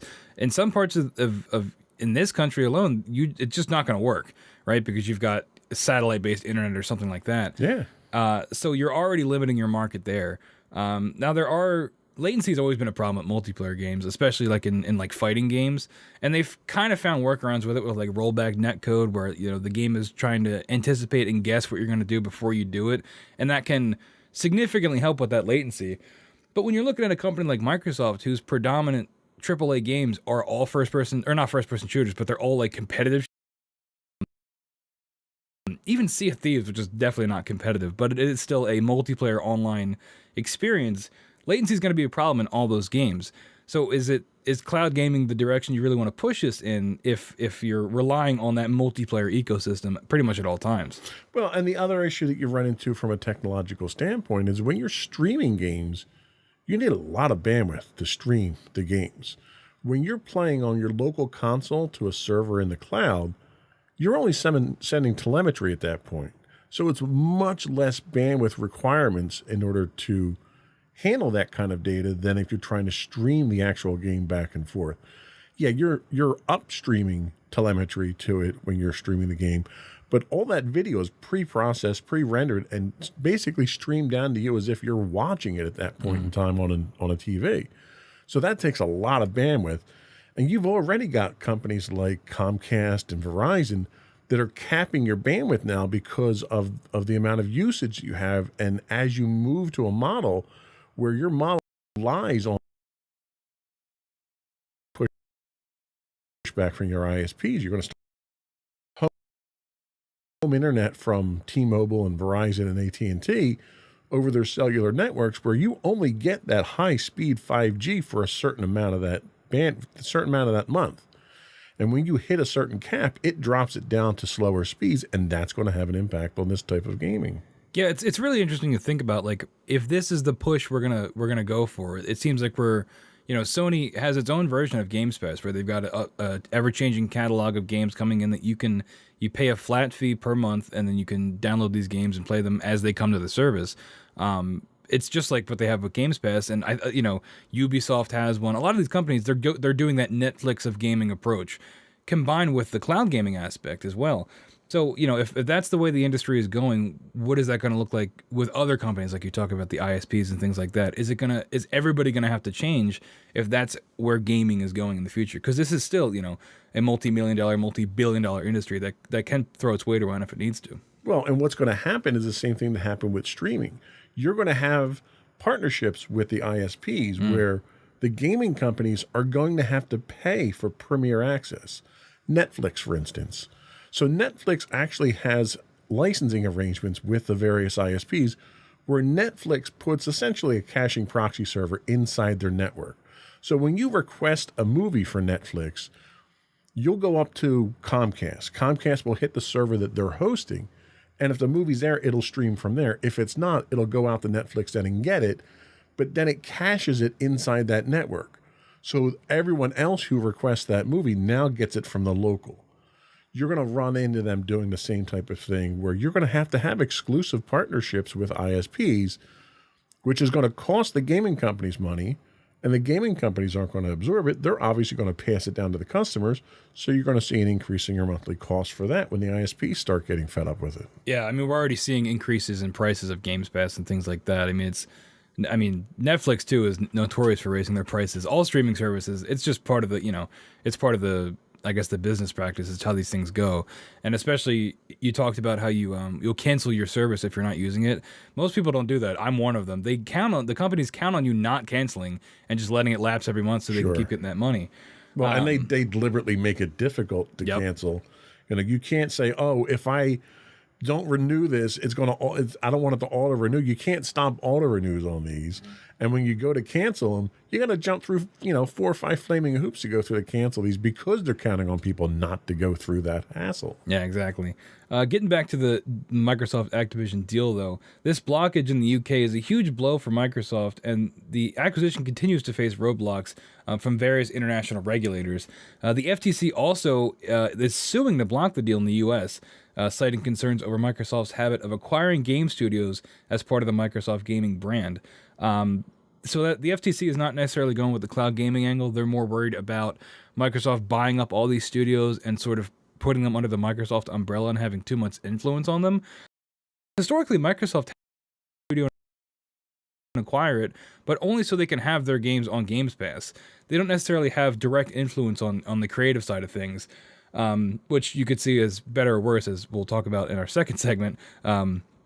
But yeah, Microsoft has generally had a hands-off approach to a lot of these studios, aside from asking for that Games Pass Day 1 exclusive. So do you have any thoughts about that? Well, and I think that's probably the most dangerous aspect of this entire thing for Microsoft, because it signals a level of scrutiny that they've not been under before. Because the acquisition of development studios for gaming isn't just restricted to gaming for Microsoft. They've done this across the board for all the properties. Their antivirus software was acquired. Their voice messaging service was acquired. Their team service was acquired. And it was all acquired and rebranded. So if they're going to get government regulation looking into their acquisition of various development companies for gaming, what would stop it at gaming? When they start acquiring things that become competitive in different aspects, because Lord knows Microsoft has already had issues with monopoly, complaints and stuff like that. But this is a practice they do across the board, not just gaming. So if they're getting scrutiny for gaming now, that's going to open up the board for everything against them moving forward. Yeah, I think ultimately what a lot of this comes back to is it pro-consumer or anti-consumer? And I think when you even enter the monopoly word into the conversation, I think immediately it's going to turn a lot of people off. We don't want, myself included, we don't want one company owning everything, because then it stifles creativity, it stifles innovation, and especially when it comes to gaming, when one company is buying up all these studios, it can, and if those studios are poorly managed by the overhead company, it can negatively impact the kind of games we're getting, not to mention all the people that work for those studios. We haven't had a similar issue with Sony, Sony acquiring Insomniac, Guerrilla Games. They've been doing the same thing, but their games are very successful because Sony is much more hands-on with how they're running these studios. They have a very clear vision of what they want a Sony-branded game to be, and Microsoft hasn't really done that. And unfortunately, Sony is kind of winning this arms race of studio acquisitions because of their more hands-on approach. Well, and Microsoft traditionally has had that issue across the board on all their properties, where the only property that they're really being successful at managing is their Azure system, their cloud server providers. Everything else, they don't seem to know what they want to do. Like, it still puzzles a lot of people that Microsoft is even involved in gaming. Microsoft dipped their toe in the hardware, the computer hardware business back with the Surface Pro series line launch. And all that did was really anger all their OEMs because it's cutting into their business. So Microsoft seems to have this, I want to do everything, but I don't necessarily want to do everything good. And the lack of quality seems to show quite frequently in some of their offerings. Yeah. So despite the UK and US kind of combating the deal, the EU, European Union, has approved the deal despite those countries' hesitations. And again, like I mentioned before, EU officials claim that the estimation of Xbox cloud gaming dominance is being overstated, with all Xbox Games Pass users being counted as cloud gaming users, despite that not being the primary purpose of the service. So if the deal goes through, would Xbox truly hold a monopoly? If they are able to acquire Activision, Blizzard, and King? I don't know. I'd have to rewatch episode 16. It was a long time ago. But King is the mobile brand and side of that thing. And mobile games make a ton of money. So if, King makes Candy Crush and all those kind of games, if Microsoft were to hold that, would they have a monopoly in the market? And what does this mean for other gaming companies like Sony and Nintendo? Well, and that's the thing. I don't think it would be a monopoly from the get-go. And I think in a market as volatile as the gaming market is and as fickle as the gaming market is, the market will regulate itself for the most part. If it becomes monopolistic, then you can step in and regulate it and break it up. You're not going to stop consolidation in the gaming market. You're just not, because you've got 3 platforms, really, 2 platforms. I don't really count Nintendo as a competitive platform at this point. I don't know. They got that new Zelda game making a lot of money. And that's probably the last good game they're going to come out with on the Switch. With the Switch, yeah. 7-year-old outdated hardware. Yeah. But that's their shtick, really. But you don't have platforms out there that you can release this stuff on. So as a result, you're going to have consolidation. Remember way back when Sega decided that they were getting out of the console business and they had all their exclusives, and they basically, all the sharks that were circling around, Microsoft and Sony and everyone, swooped in to get these exclusives. Well, how many of those exclusives are exclusives that are exclusive moneymakers now? Sonic the Hedgehog. When was, aside from a really, questionable choice on movies, since when has Sonic the Hedgehog been something that's been significant? Sonic Frontiers. That was like last year. Yeah. I don't think it's exclusive though. Is it? I don't know. I have to look. I don't think it is. But when that happened, everyone thought that you were going to have monopolies come out of that. And you're not. People are going to buy the game that's quality. And if you don't put out a quality game, it doesn't matter how many game studios you own. If it's not quality, they're not going to use it. And Microsoft has run into this numerous times. You know how many people have moved off of Microsoft Office because of how terrible it's become? Yeah. And they don't want to pay for the subscription for a service that they've never paid. Just questionable business practices is what turns people off. And Microsoft has kind of demonstrated, they've been the poster boy of how not to be monopolistic at this point in time based on quality. Yeah, I mean, it really comes down to that issue of quality, which is exactly what we're going to cover in our next segment. After the break, we'll take and other Xbox games exclusives and how they impact Xbox's place in the gaming landscape, and of course, that ever important question of quality. Right after the break, we'll be right back.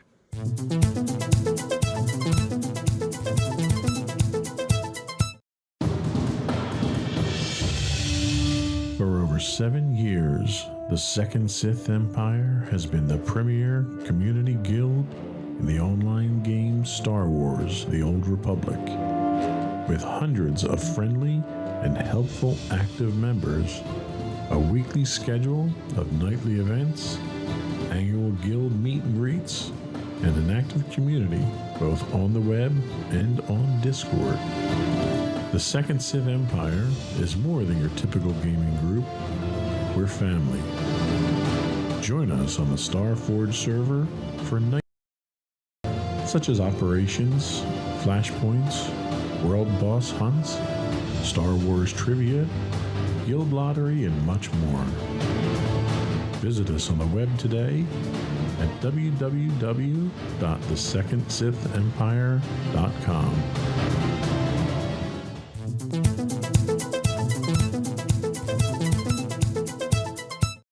Welcome back, everyone, to episode 19 of Insights into Tomorrow, where we are talking the Microsoft acquisition of Blizzard and Activision and King. Acquisition and Activision are really hard to say in the same sentence. That is a tongue twister. My name is Sam Whalen, and of course we've got Joseph Whalen on the other side, on the ones and twos. But we just talked about the deal itself. Now we're going to get more into the issue of quality and what that means for Xbox going forward. So the big news story in the past couple weeks, if you follow any kind of gaming news, is the release of Redfall. This comes from publisher Bethesda and developer Arcane Studios. You might know Arcane from games like Prey and Dishonored. All great games. Redfall was released on May the 2nd to disastrous critical and audience reviews. This was kind of a big shock. Well, for a while it was a big shock. There was some IGN footage that had come out before the game came out that people ragged on the reviewer that was playing it because they were doing. They weren't. It looked like they were bad at games. Kind of boil it down.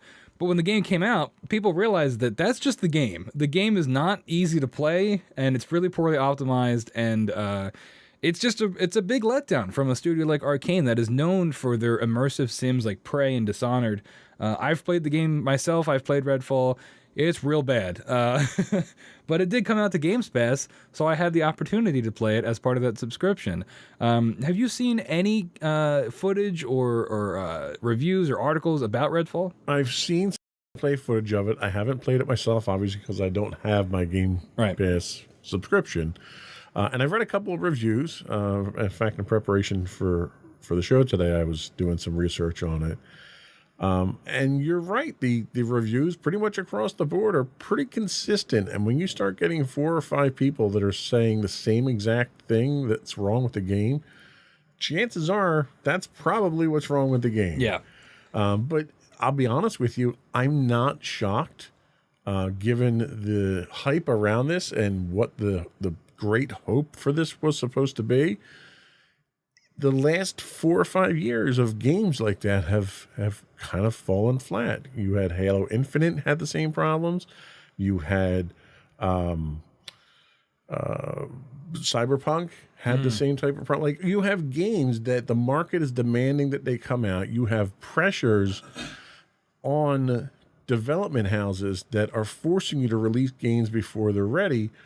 And I honestly think that part of the problem with this is largely to do with the cloud infrastructure, because the idea, the philosophy right now is, oh, well, we can kick that out and patch it next week. Yeah. We're fine. We're good. We're all the cloud infrastructure in place. It had to work. You didn't have the opportunity to put 5 patches out. We just saw it happen with the new Star Wars game that came out. The first patch that came out was literally 3 times the size of the original game.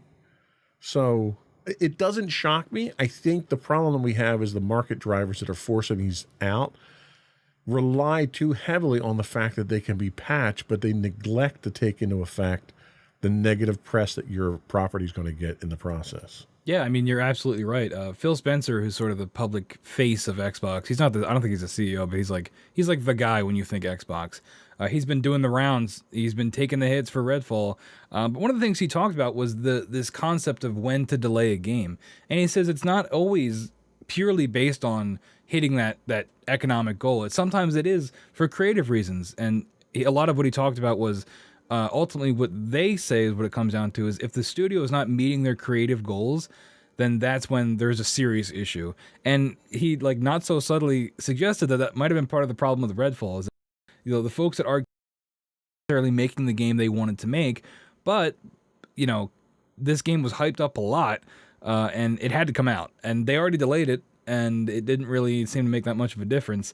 You talk about Jedi Survivor had the same thing. That game got delayed, but still came out with a litany of technical issues, a litany of problems, and a day one patch that was like 100 gigs. So, it's the past 3 months have seen multiple releases that are almost fully broken at launch, especially on PC. I mean, you play a lot on PC. Yeah. PC ports are notoriously not as well optimized as a console. But it really starts to raise the question of, yeah, exactly what you said, this tarnishing of one to actually be functional, especially if it's like a multiplayer game. And it's like, at what point did this just become okay? You know, I'm still the guy, I'm definitely part of the problem. I will buy a game day one if I want it. But yeah, a lot of these games are coming out and they're just not finished. And when a game will take 4 to 5 years to make, do we give it 6 to 7 years at that point? Is that too long? Is it an issue of crunch in development where, you know, developers are getting high pressure to put these games out, so they're slipping up and there's issues there? Is it a marketing problem? Are we showing these games too early? You know, we put out a CGI trailer 3 years before the game comes out, and, you know, people every year are asking at, you know, Summer Games Fest and things like that, where's Redfall? Where's whatever? That by the time the game comes out, it's not at all what people thought it was going to be, which is kind of what happened with Redfall. Nobody really knew what it was, because it was a lot of cool CGI trailers. You know, you knew it was a shooter. You knew it was Arcane, so you can imagine you're going to have some immersive sim elements, probably some supernatural or magic elements. But then the game gets closer to release and you have these people doing previews and they describe it as like Far Cry or like Destiny, and everybody's scratching their heads of like,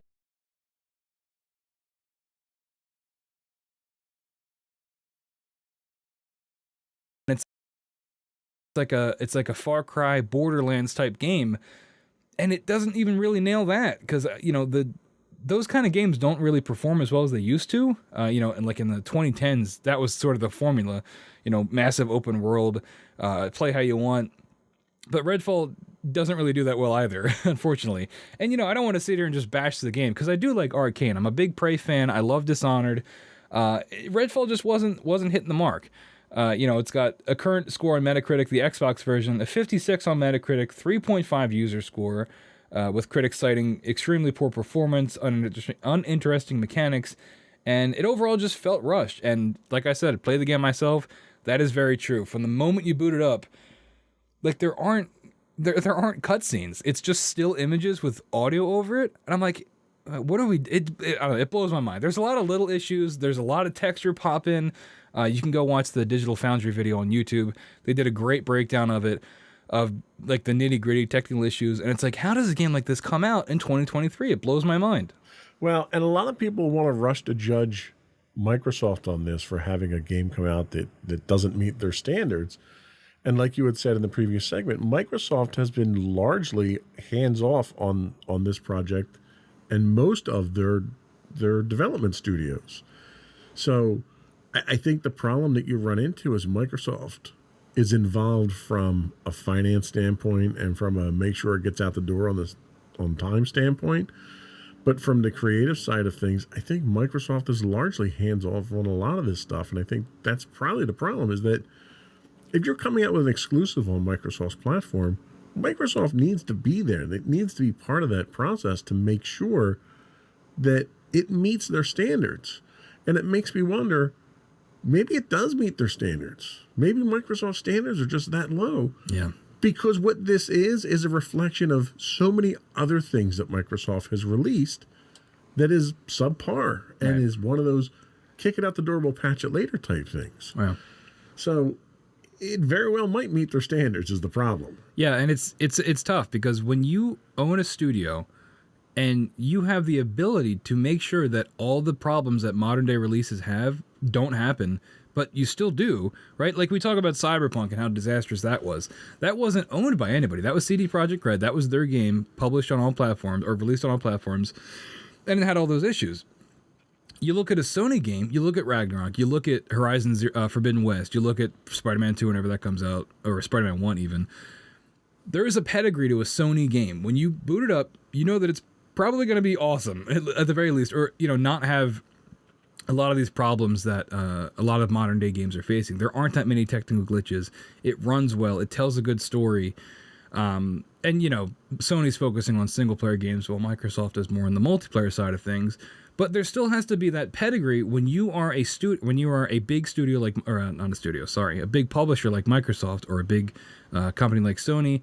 You've got to have a quality control level that sets the standard for your brand. I mean, it's just, you know, I don't know how else to describe it. Well, and I'll be honest with you, I have been out of the Sony ecosystem for quite some time until you kind of dragged me back into it, kicking and screaming when I was finally able to get hands on a PS5. And the gaming experience, first of all, the user interface on the PS5s is completely different than the Xbox. I found the PS5 to be much more refined, much more, well, it was difficult. There was a learning curve for me. Whereas the interface on the Xbox is juvenile almost.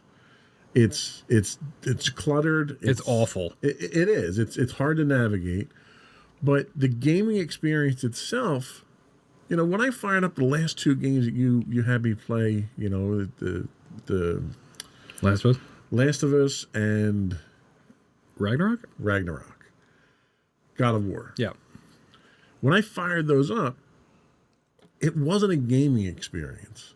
It was a movie experience from day one. From the time you turned it on, the menus, everything, it was part of it. The cutscenes, the dialogue, everything, the acting, the story. It was an interactive movie that you were part of. Maybe that's because it was focused for single player. Right. I don't get that. Like, I didn't get that when I played, you know, the sequel to Red Dead. I didn't get that from Red Dead either. But the Sony experience itself, the attention to detail, and the level of quality. Now, granted, Spider-Man had some quality issues in it. No, you think so? Yeah, there's a few things in there that were an issue. But for the most part, everything was cinematic in the experience that I got to play. And it made me really enjoy the experience. And when I play stuff on Xbox, it's literally just to kill time. It's not to enjoy myself, to immerse myself, or anything. So they're two very different types of gaming styles and platforms. And they're managed very differently. That quality comes across, and it's just blatantly obvious in just starting the game up. Yep. You know, and that's where the biggest contrast, I think, is to me. Yeah, and you know, Redfall comes out at the time when Microsoft has been sorely lacking in those first-party AAA titles, which is exactly what you talk about. Off the top of your head, you can name 3 or 4 Sony games that you've played that hit a chord with you. Yeah. And Microsoft just doesn't have that, and they haven't for a very long time. Well, and I'll tell you, I'm a huge, huge Halo fan. Yep. Okay. Not only have I loved every one of the games that came out, well, I've played every one of the games that came out. Halo Wars 2?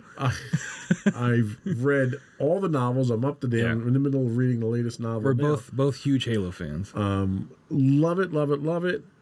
Halo Infinite just did not resonate with me, did not hit with me. It's ironic that the environment that you're in was so broken, because it felt like the storyline and the character development and everything else was equally broken. Yep. Like, you jump into this and you're completely disjointed. You have no idea what's going on. It was buggy. There was a number of glitches that crept up through the thing that prevented me from progressing until a patch came out. But it just didn't have that refined feel. And the fact that the terrain that you're on is literally a shattered world only reinforced. And to me, it was almost like, oh, well, they just didn't finish it. They decided to make it part of the storyline. Yeah, the ring is unfinished that you're on. Right. Yeah. And, like, it literally felt like they just didn't feel like finishing the game. And so much the game was missing when it came out. I played through it. I did all the side missions, and I haven't gone back to it in months, probably a year at this point. And there's no reason for me to. Right. Yeah. So Halo Infinite came out in 2021. Personally, I really enjoyed the campaign at launch.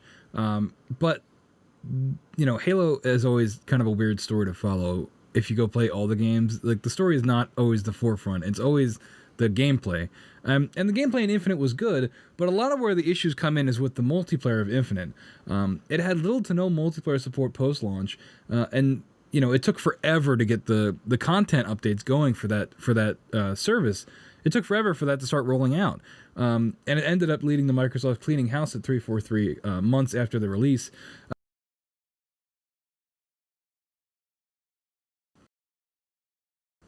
I don't know why.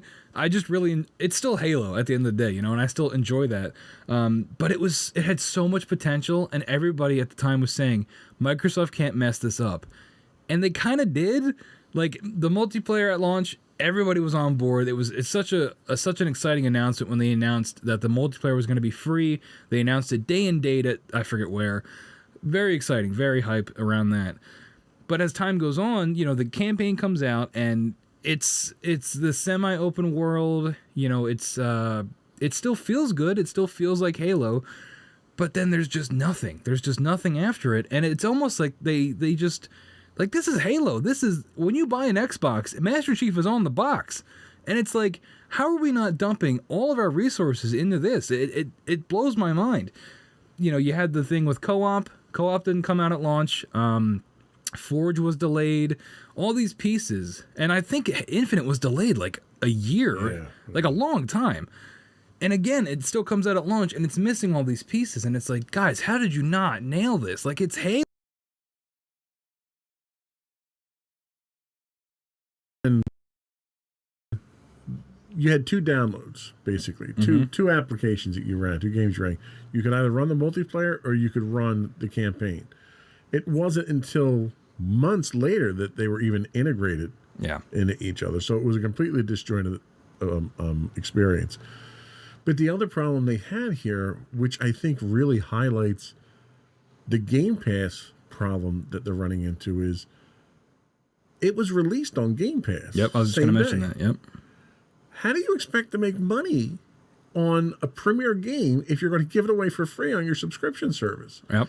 Like, even Disney Plus is smart enough not to put their movies on Disney Plus the day they come out in theaters. Now, granted, there's legal reasons for that, too. But, like, make them wait a month, 2 months, 3 months. Like, there was a point in time when you would get pre-orders so that you could get exclusive content.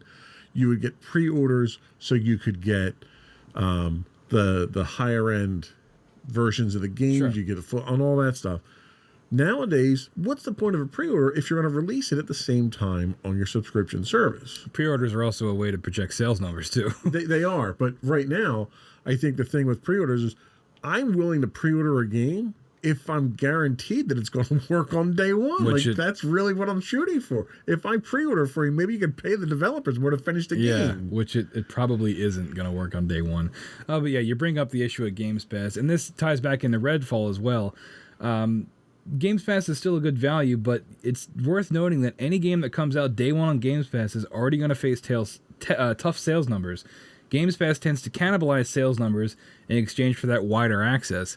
And I think that's what Microsoft was banking on with Halo, is that, hey, it's on Games Pass. If you guys get Games Pass, you'll have Halo, our flagship title. You'll have it day one on your new console. And yeah, that might have worked in the short term, but in the long term, where's the money coming from, really? Yeah. So going back to Redfall, in just 2 weeks since its launch, Redfall has had a drastic reduction in players.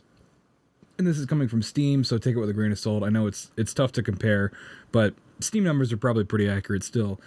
At its debut, Redfall was averaging around 6,000 players, and that figure has plummeted to around 200 players since May 16th. So that's like 2 to 3 weeks. You're losing, I don't know math, a lot of players. And it's overall, this has been a bad look for Microsoft. You know, we talked a lot about Halo, and that was another big one where it's just like, you know, Microsoft hypes up these first-party releases, and they're almost always disappointments. Especially in a time when games like Ragnarok, like we talked about, Zelda Tears of the Kingdom are dominating critically and financially for Sony and Nintendo. You know, what is Microsoft doing to make themselves stand out in, you know, I don't like console wars. I think that's stupid, but it is competitive business still. It's not, you know, we're not going to say Xbox is better than a PlayStation, but like, these are businesses that are selling products, and some businesses are selling their products, better products, and they're selling them better. Well, and I think the real funny thing here is in doing my research ahead of time, I read one article and they talked about, from a hardware perspective, Xbox is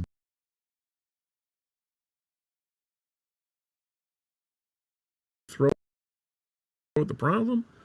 If the game doesn't run, it doesn't run really fast on a good Right. system, right? So why they need to focus less on the hardware, right? Because you have a console there that's overly powerful for the type of gaming that you need right now, which is great for future proofing it.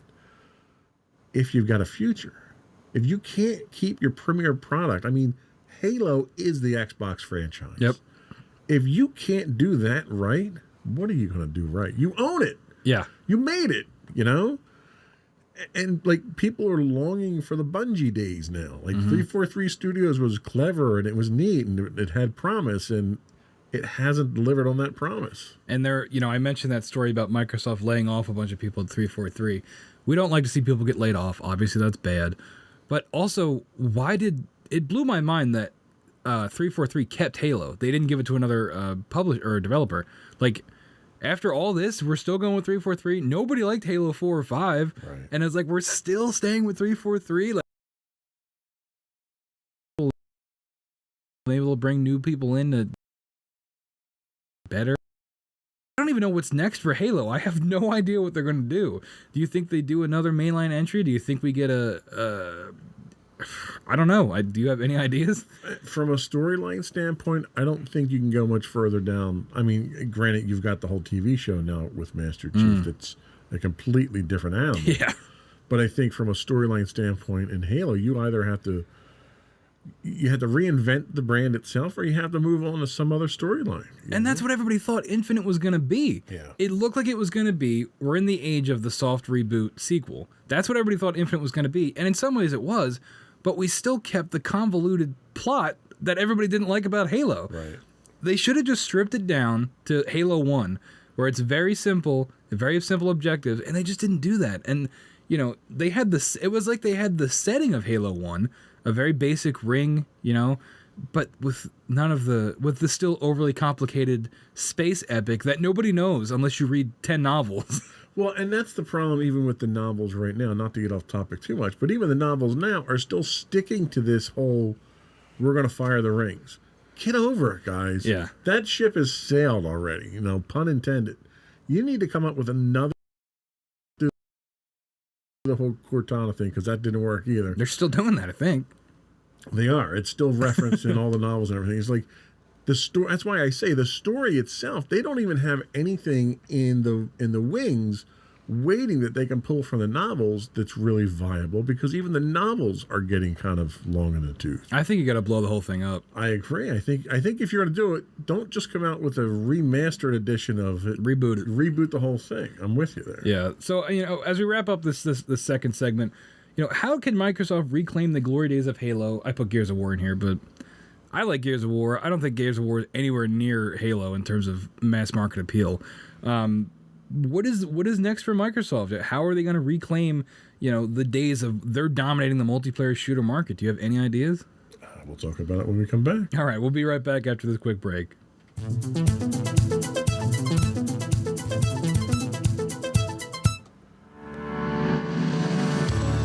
Insights into Entertainment, a podcast series taking a deeper look into entertainment and media. Our husband and wife team of pop culture fanatics are exploring all things from music and movies to television and fandom. We'll look at the interesting and obscure entertainment news of the week. We'll talk about theme park and pop culture news. And the multiplayer is still We'll give you the latest and greatest on pop culture It's conventions. like after the... Can you dump out of this?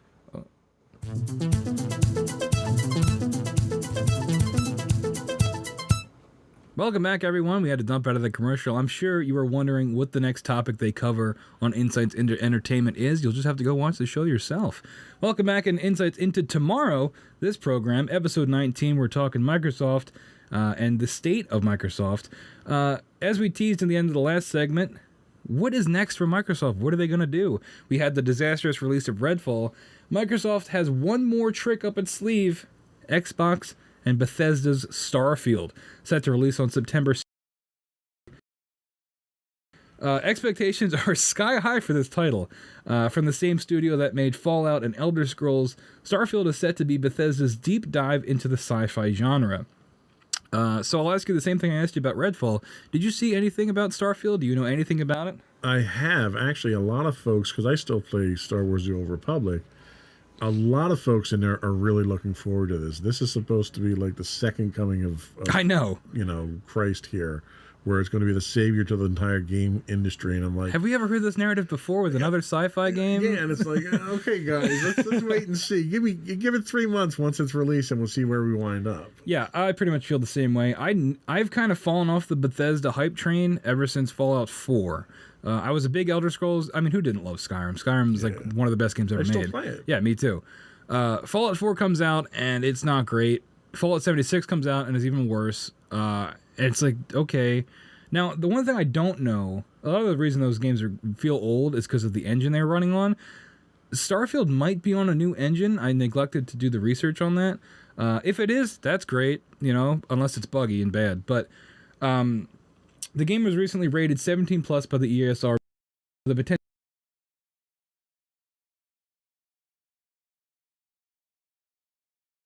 Yeah, this is the big thing for Microsoft. When this was announced as an exclusive acquisition, you had Todd Howard come out. It was a big deal, and this game's been hyped for years. Do we have breaking news? So I just looked it up real quick. Starfield is using Creative Engine 2, which was a modified version of Creative Engine, which is what Skyrim, Fallout 4, and Fallout 76 is on. So modified is doing a lot of heavy lifting in that sentence. Hopefully it's heavily modified. They've released gameplay footage of it, and it looks, I don't get it. I don't understand the hype behind this game at all. I really don't even have any interest in it. I mean, honestly, I think everyone that I've talked to about it is looking forward to the immersion of it. It's the story, it's the size of the world that you're going to be in. I don't think anyone is looking at it for any kind of breakthrough technologically. Oh, no. It's just, hey, this is an escape for me, and it's going to be a big escape. Everybody wants the Fallout 3, or Fallout New Vegas, that's my favorite, the Skyrim, where you can just walk and just get lost in this world. And hey, I hope they do that. But personally, that's off.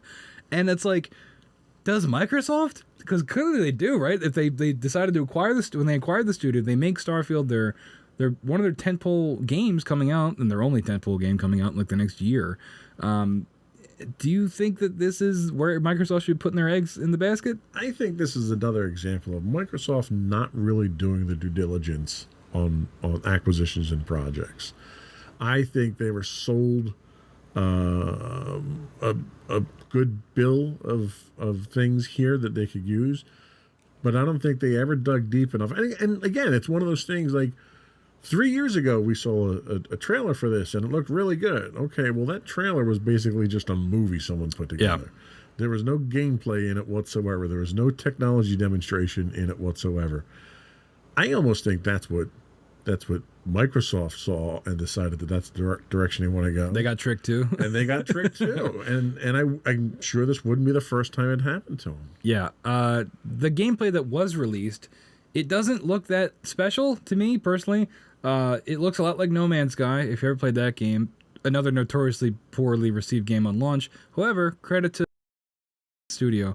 But they fixed that game. That game is playable. Tons of new free content. They're updating it every couple months. No Man's Sky, check it out if you like, space adventuring. However, I don't think that's what people want from a Bethesda game. I think they want that element of action and immersion like you talked about. And I don't know if Starfield's going to have that. I hope it does. I hope it does well. But I think it is a really, really big gamble for Microsoft. And I just don't know if it's going to pay off. Even if it is successful, I don't know if it's going to repair all the ill will that's been done so far. Well, and that's a very good point. I don't know if Microsoft has a choice. Microsoft has dug a hole so deep for themselves that they can't get out themselves. So they're hoping for something like this to kind of propel them out of that hole and put them back into the mainstream to get them to the point of some level of respectability with gamers. I think a lot of people have just lost respect. Microsoft has lost that luster. And you're right, if this doesn't work, I don't know where they're going from there. Yeah. I mean, they've got Elder Scrolls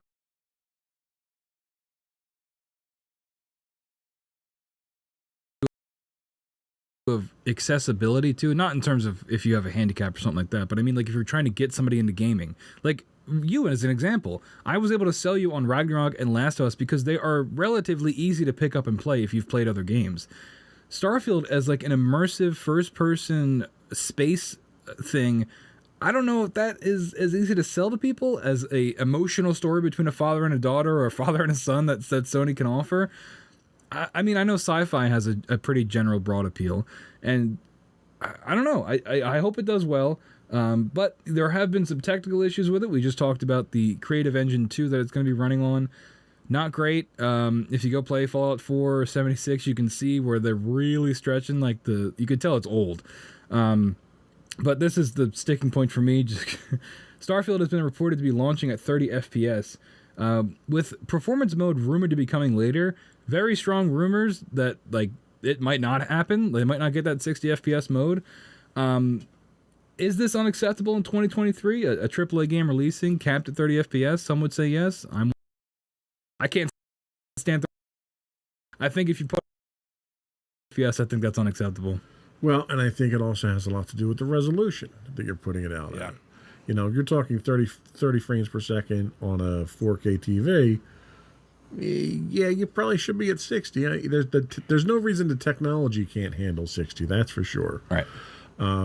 If you're talking standard HD and you're doing 30 frames, you're about 10 years behind where you need to be at that point. It goes back to that hardware versus software issue. It's like you have the technology. Yeah. The Xbox Series X is like the equivalent of like a gaming PC, right? Like, yeah. How are we not? And I think Bethesda might have commented on this of saying that like it's an engine thing and also the amount of things happening in the game at once. That's why they got to cap it at 30 FPS. Well, and I'll tell you, from a technological standpoint, it probably is the engine because the options that are available to you on Xbox Series X, even S now, like the DirectX 12, okay? So you have direct memory access available in DirectX 12.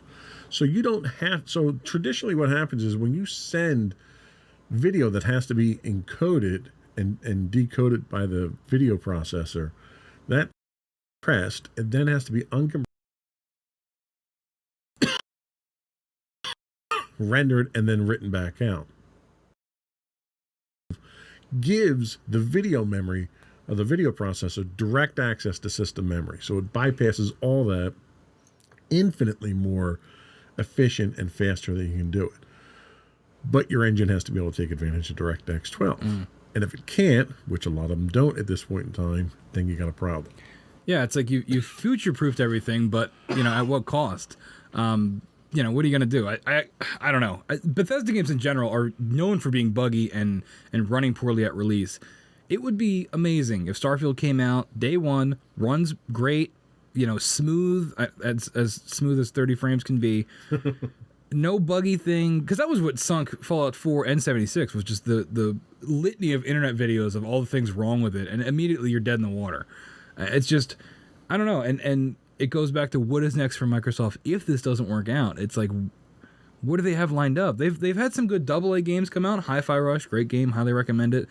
But it's these big tentpole games that Microsoft is just lacking, that I think overall is why they are, to the traditional gamer, why they are losing to Sony in these, you know, in game to game, if we're going to compare it. Yeah, well, and I'll tell you, if 30 frames per second is considered acceptable in this case, don't expect a lot of action. Yeah. Because you're not going to see anything that requires high frame rate in there. If it's a first-person shooter. Good luck with that. I know, that's the, like, I don't get that. Like, that's why in Fallout you had the Vault, or what was it, the VAC system, whatever the thing where you could like stop time and like target different areas. It's because Fallout is not a good shooter. Right. That's why you had to have like auto aim essentially. Fallout is all about the characters and you know, the characters you meet and the world itself. It's not really supposed to be a shooter. It just happens to have guns in it. They kind of did that a little better in Fallout 4 by making it more actiony because it was more updated. But Starfield, it looks like they're really trying to do that, more of a shooter and make it a space epic where you can explore. I forget, there was a line they had said a couple months ago where there's like 1 billion planets or something like that. Right. It's like, no, there's not. First off, that's not true. There's no way that's true.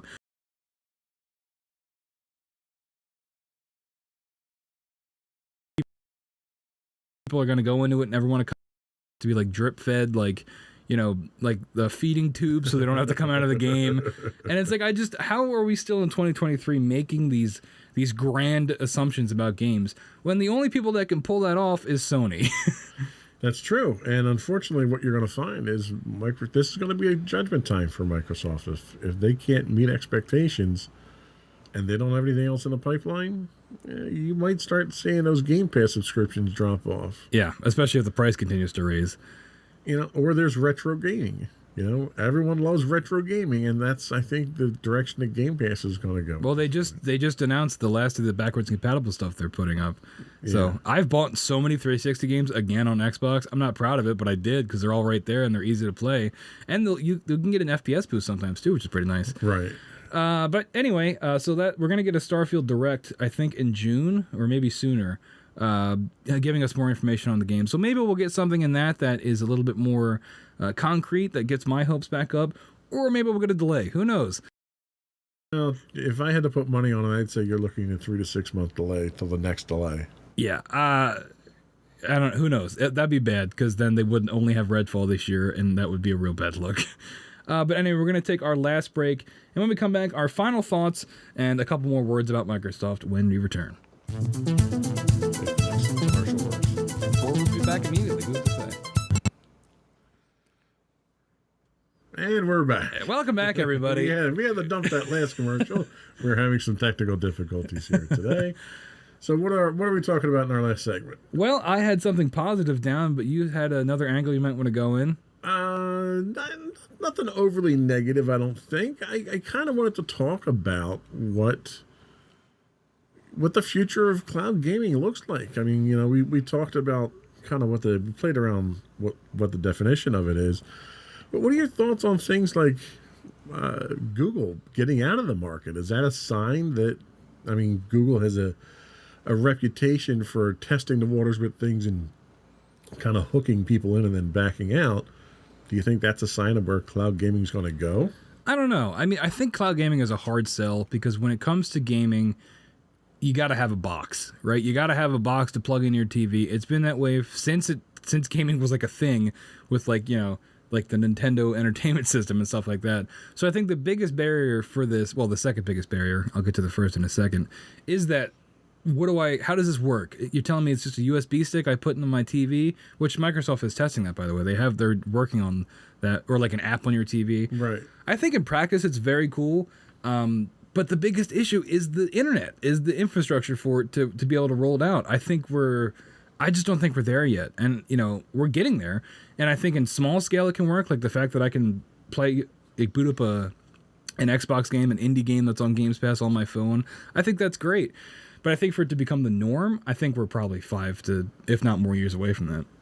Well, and I agree. I think the technological limitation is sort of what we talked about earlier. You know, because of the type of games that they're talking about here, latency is an issue. And like when you transmit something over fiber optic, you get pretty much, with the exception of conversions on one end or the other, you get the speed of light. But we can transmit across copper, which most people tend to wind up doing. You know, all your big networks that you're connecting to are copper networks. You're limited to about a third the speed of light with the resistance of the wire. You can't get over that. You can't overcome this. If you're bouncing it off a satellite, you're limited by the physical distance that you have between you and that satellite and back to Earth. There's no way to overcome that unless you start doing quantum entanglement at some level. Microsoft can do it. So I think the cloud gaming aspect is dangerous to try to go in that direction. But I'm curious how mobile gaming will go, because now we've got your Stream Deck out. Asus is now releasing a stronger version, PC-based version of a gaming system. You have Nintendo Switch that's a self.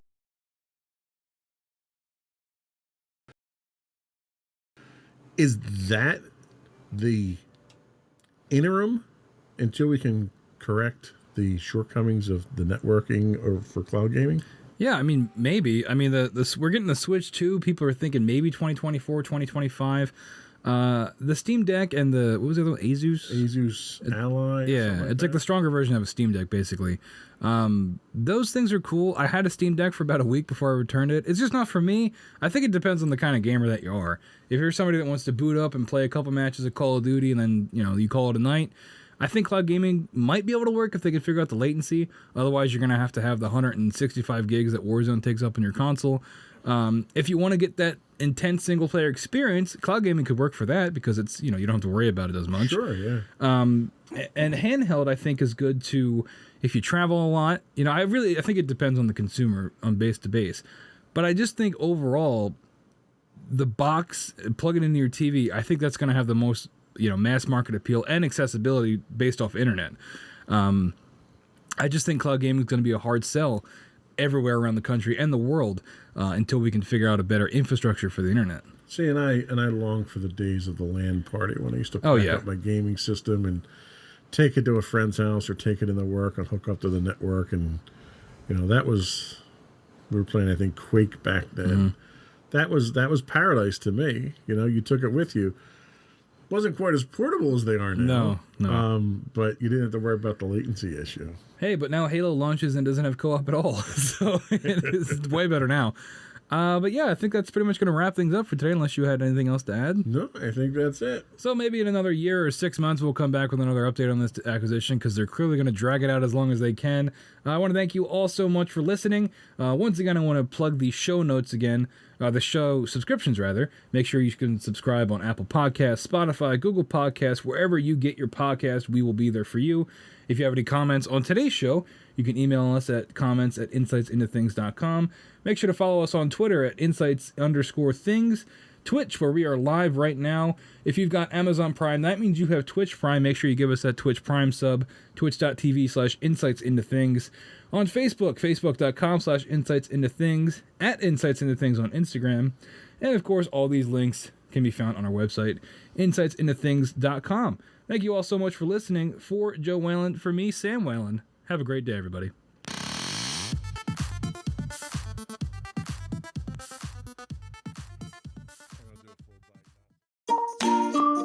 Insightful podcasts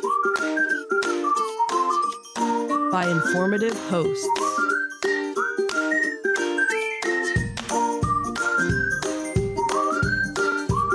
Insights into Things, a podcast network.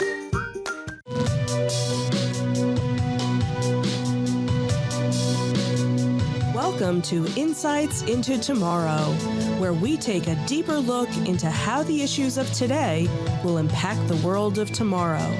From politics and world news to media and technology, we discuss how today's headlines are becoming tomorrow's reality.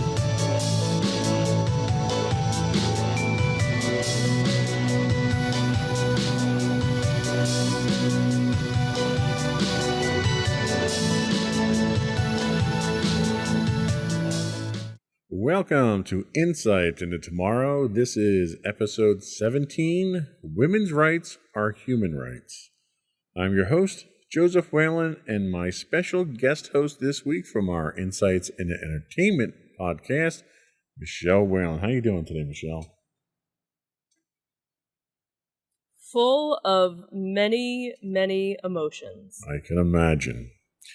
We had actually planned on doing this podcast for a little while now. We've been working on putting it together and stuff. Right. Understanding that there was going to be an impending decision. And today was the scheduled day that we were going to do this. Right. Not knowing that yesterday was going to be the day that the other shoe dropped. Right.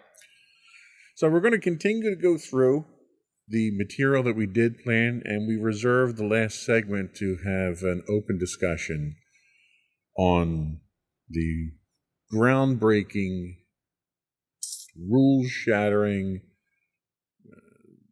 country-damaging decision, I think, that came yesterday. So there's been a disturbing trend in recent years in the United States. There's been an assault on women's, an assault has been waged on basic human rights. Victims of this assault have been chosen by color of their skin and their gender, and various other things. All are victims that have been targeted for generations and have fought for their equal human rights. In this episode of Insights into Tomorrow, we're going to take a deeper look at the assault specifically on women's rights. We'll take a look at the history of women's rights through the years. We'll examine the current state of women's rights, and we'll explore the threats against those rights. Before we leave, we'll take a special look at the current issue of abortion and the not-so-impending Supreme Court decision that threatens to overturn, which it did overturn, Roe versus Wade. But before we do that, I'd like to take a moment to invite our listening and viewing audiences to subscribe to the podcast. You can find audio versions of this podcast listed as Insights into Tomorrow. You can find video and audio of all the network's podcasts listed as Insights into Things, and you can pick those up anywhere you can get a podcast these days. We're pretty much everywhere. I would also invite you to write in, give us your comments, give us your feedback, tell us how we're doing. Email us at comments@insightsintothings.com, where you can find links to all of our social media on our official website at www.insightsintothings.com. Are we ready? As ready as we'll ever be. Let's get into it.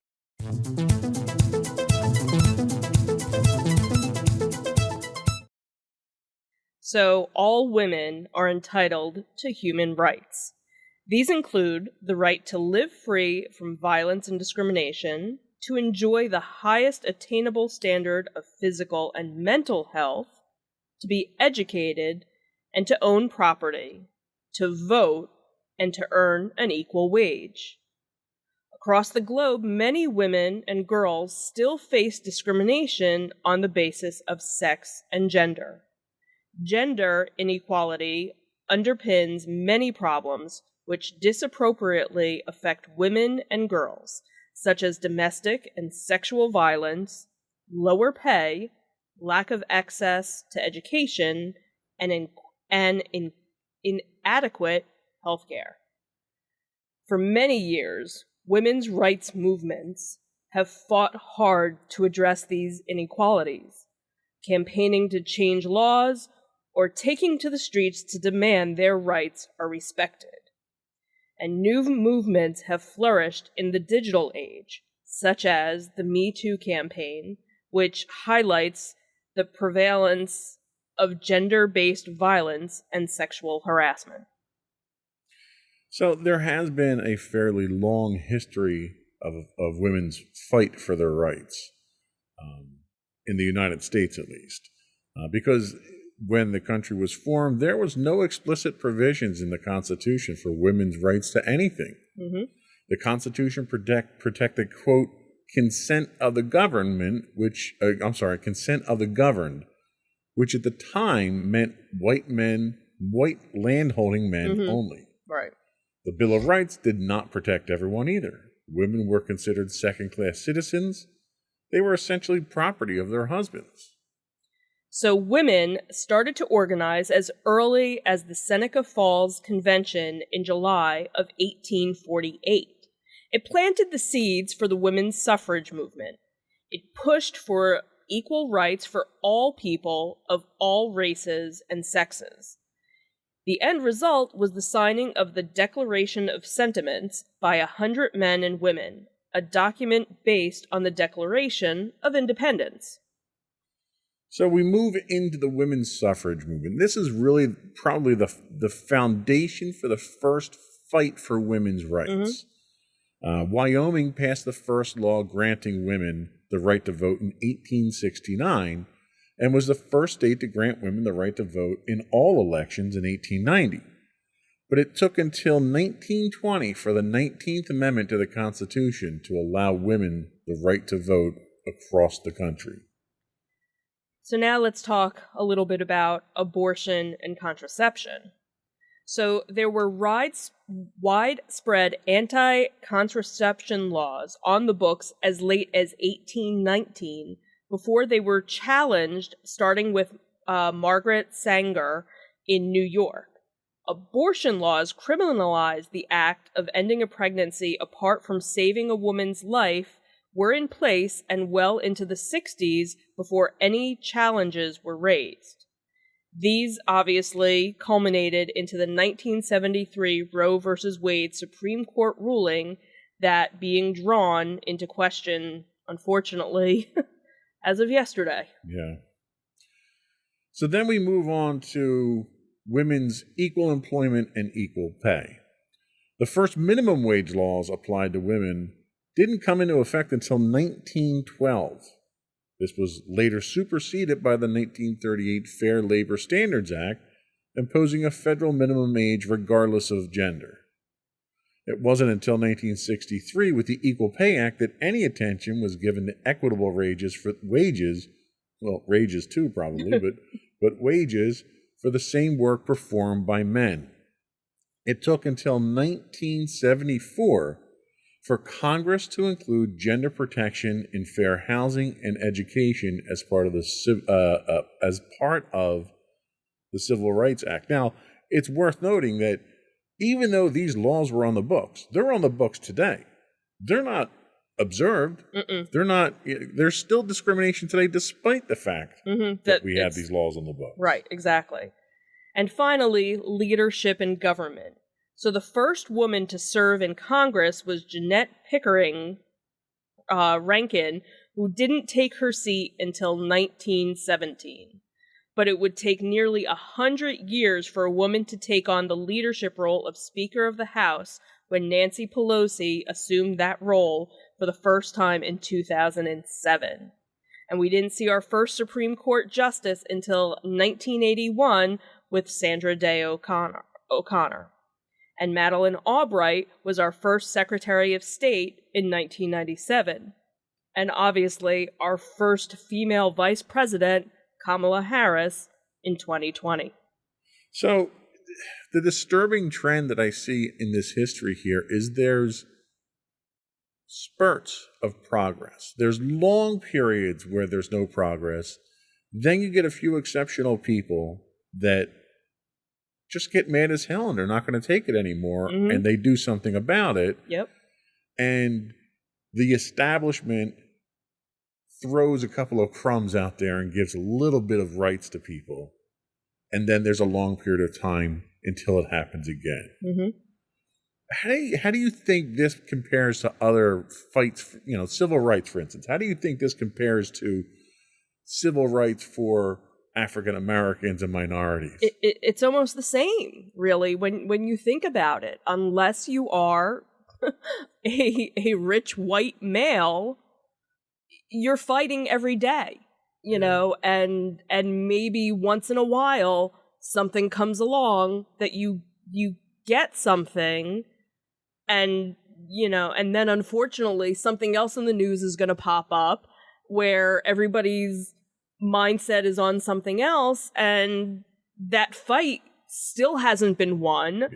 And until something happens with that fight again, everybody kind of forgets about it, because again, our attention span, is, we have short attention span theater, of our minds. Look at, not to get on a totally different tangent, but all of the school shootings, it's been how many weeks and none of that is in the news. There, you have the gun reforms that are they're trying to pass, but again, now that you have everything going on with Roe v. Wade, that's the main focus. But yet there's other things that still need to be focused. Black Lives Matter still needs to be a focus, because you had everything that went on with George Floyd and all the other African Americans who, with the police issues and things like that, and none of that was solved, but because something else came along, now our attention, but no, you have to go back and do all the other things. It's funny you mention that. What do you think is the cause of that? Is that a media issue? Is that a society issue? Is it a politics issue where politicians don't want to deal with the issue, so they distract with something else? Or is it media just trying to get ratings that's dictating what our issues are today? I don't know. I think it's a little bit of. I think everybody's a little bit to blame with all of that, because obviously media is is one aspect, and when you kind of think back of, okay, well, why did it take so long? So Wyoming, it was the 1800s when, Wyoming, but it wasn't until the 1900s that it was actually, and you have to think back then, how long did it take for news to travel? How long, same thing with Juneteenth. It was signed into law that blacks were no longer slaves, but how many years did it take for the news to actually travel? Right. There was no quick way to do it, where now we have that instant gratification. We can, as soon as news broke yesterday of the Supreme Court's decision, everybody in the world knew about it. So I think a lot of it is because we're so hungry for information right now, what's the next thing? What's the next thing? What do I need to do? And also, we're all so tired. We're all so tired of having to stand up for everybody. And there's just so much injustice. It's like, well, where do I put my my energy? Where's my next fight? Yeah. And it's like, I have no more spoons to give. My jar is empty because I've given, so much, because there's so much that's needed, from all of us. I think that's, where it comes to, because there's obviously thousands and thousands of organizations and different things that are in need, but it's, how much can the average person give before you have nothing left to give? Sure. Yeah. Yeah. I mean, it's definitely been a problem. Let's take a little break. We'll come back and we're going to talk a little bit more detail about where we are right now with these specific women's rights. We'll be right back.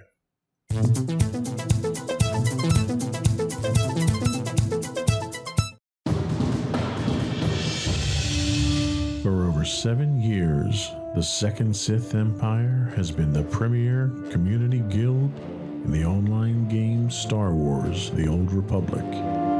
With hundreds of friendly and helpful active members, a weekly schedule of nightly events, annual guild meet and greets, and an active community both on the web and on Discord. The Second Sith Empire is more than your typical gaming group. We're family. Join us on the Starforge server for nightly events such as operations, flashpoints, world boss hunts, Star Wars trivia, guild lottery, and much more. Visit us on the web today at www.thesecondsithempire.com.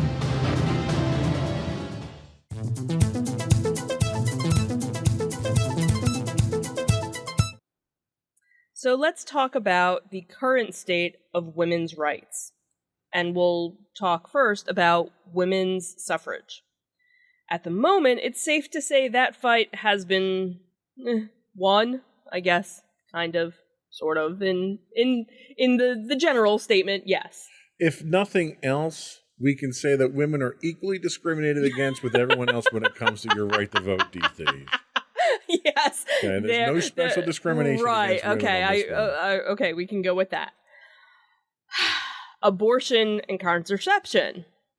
Well, this had been one, but it looks like it might be a split decision with the much anticipated ruling from the majority right-wing Supreme Court that was held yesterday. And we'll have more on this later on in the show. So we take a look at employment and pay. So legally on paper, this was a win back in 1963 with the Equal Pay Act. Do you feel like this was a win? No. And I think most women would be of the same opinion. In practice, there's a long fight ahead of this one.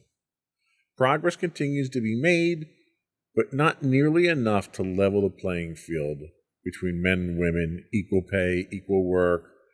It's a mess. And the fact that people are still getting away with it is frankly disturbing, that you can get away with it. Yep. Leadership in government. There was a surprising amount of progress early on this, but it's been painfully slow in coming into the modern time. Since, the 80s, 2000, we've seen some progress here. Many parts of the country are progressive enough to make the progress that's needed. There are other parts, and less progressive, less evolved parts of the country, where politics is still an old boys network. But from a national standpoint, we're seeing, we have a female vice president now, which is huge. How do you think, let's talk women's suffrage, your ability to vote. Do you feel you have the ability to go out there and vote when you want, for who you want, how you want? Absolutely. And that's something I've never felt I wasn't able to do. I've never felt that I wasn't allowed. Even in high school, senior year was when I turned 18, and I had a history teacher who was very passionate about the women's movement and made sure she had her little pamphlets in her desk drawer, and who's turning 18 this month, fill out your form so you can vote. And she said, it doesn't matter if it's a presidential election, if it's a governor election, even your little local election, you will vote every time, because there are women that died doing this. It is your heritage. It is your responsibility to pass this on and make sure you vote. How do you think how can I say this without getting hate mail? How do you think the outcome of the 2020 election or the 2016 election, we can even go. You could, but specifically the 2020 election, in which there was an artificial stigma built up about the legitimacy of the election and voting and voter fraud. And it drew the entire country into that. And now we're seeing certain states that support a certain party are now imposing laws that, if not discriminating against people from voting, will make it harder, making it much more difficult. Absolutely. And that's... Do you feel threatened by that? Fortunately, I don't, because at this point we are in a very blue state, and I've never felt threatened going to our polling places. We don't have far to travel. We usually never have more than 5 minutes to wait, if we even have a wait whenever we've gone.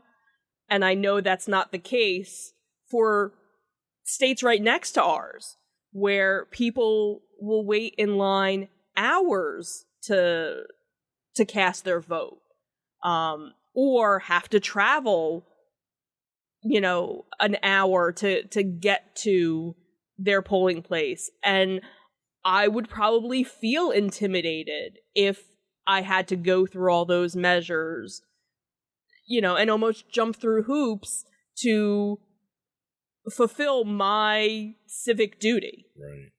And nobody should have to feel that way to do that. Absolutely. Abortion and contraception. So for now, we're going to put abortion aside because we already have a discussion on the last segment. Contraception. Mm-hmm. Do you feel that you can acquire the contraception that you want, and that the health care that you need as far as women's health is readily available to you? Do you think that's a threat? Do you think progress needs to be made on that front? So, again, being a white female, a middle-class white female in a blue state, I don't feel discriminated at all against any healthcare. I know that's not the case for others of my gender in other parts of our country. That now that is something that there are rumors about being taken away. Now you see all over social media people saying, if you're on some sort of IUD, if you're on any sort of implant, get it replaced now. Anything that, has a couple of years, because we don't know what's coming down the pike. The fact that some male can make a decision what I do with my body absolutely blows my mind. And that, whether or not I'm a married woman or a single woman should have nothing to do with it either. And that if I want to have a child, it should be by choice. Right. I should not be forced. I am still of age where I could have a child. I am not at a point where I would want to begin that process all over again. And I need to have that body autonomy. That's my right to decide that, and nobody else should decide it. I don't make a decision for anybody if they want to be on Viagra or not, or if they want to get, reconstructive surgery or some. I don't make that decision for anybody else. So nobody should be making a decision Sure. for what I do to myself. And I agree 110%. As long as you don't expect the government to pay for it, then Right. it's your say what you do. Mm-hmm. I'm totally down with that. Mm-hmm. Employment and pay. Where do we stand with this? Do you think there's sufficient progress? Do you think you're compensated fairly for what you do? And do you think that there is a threat to that looming?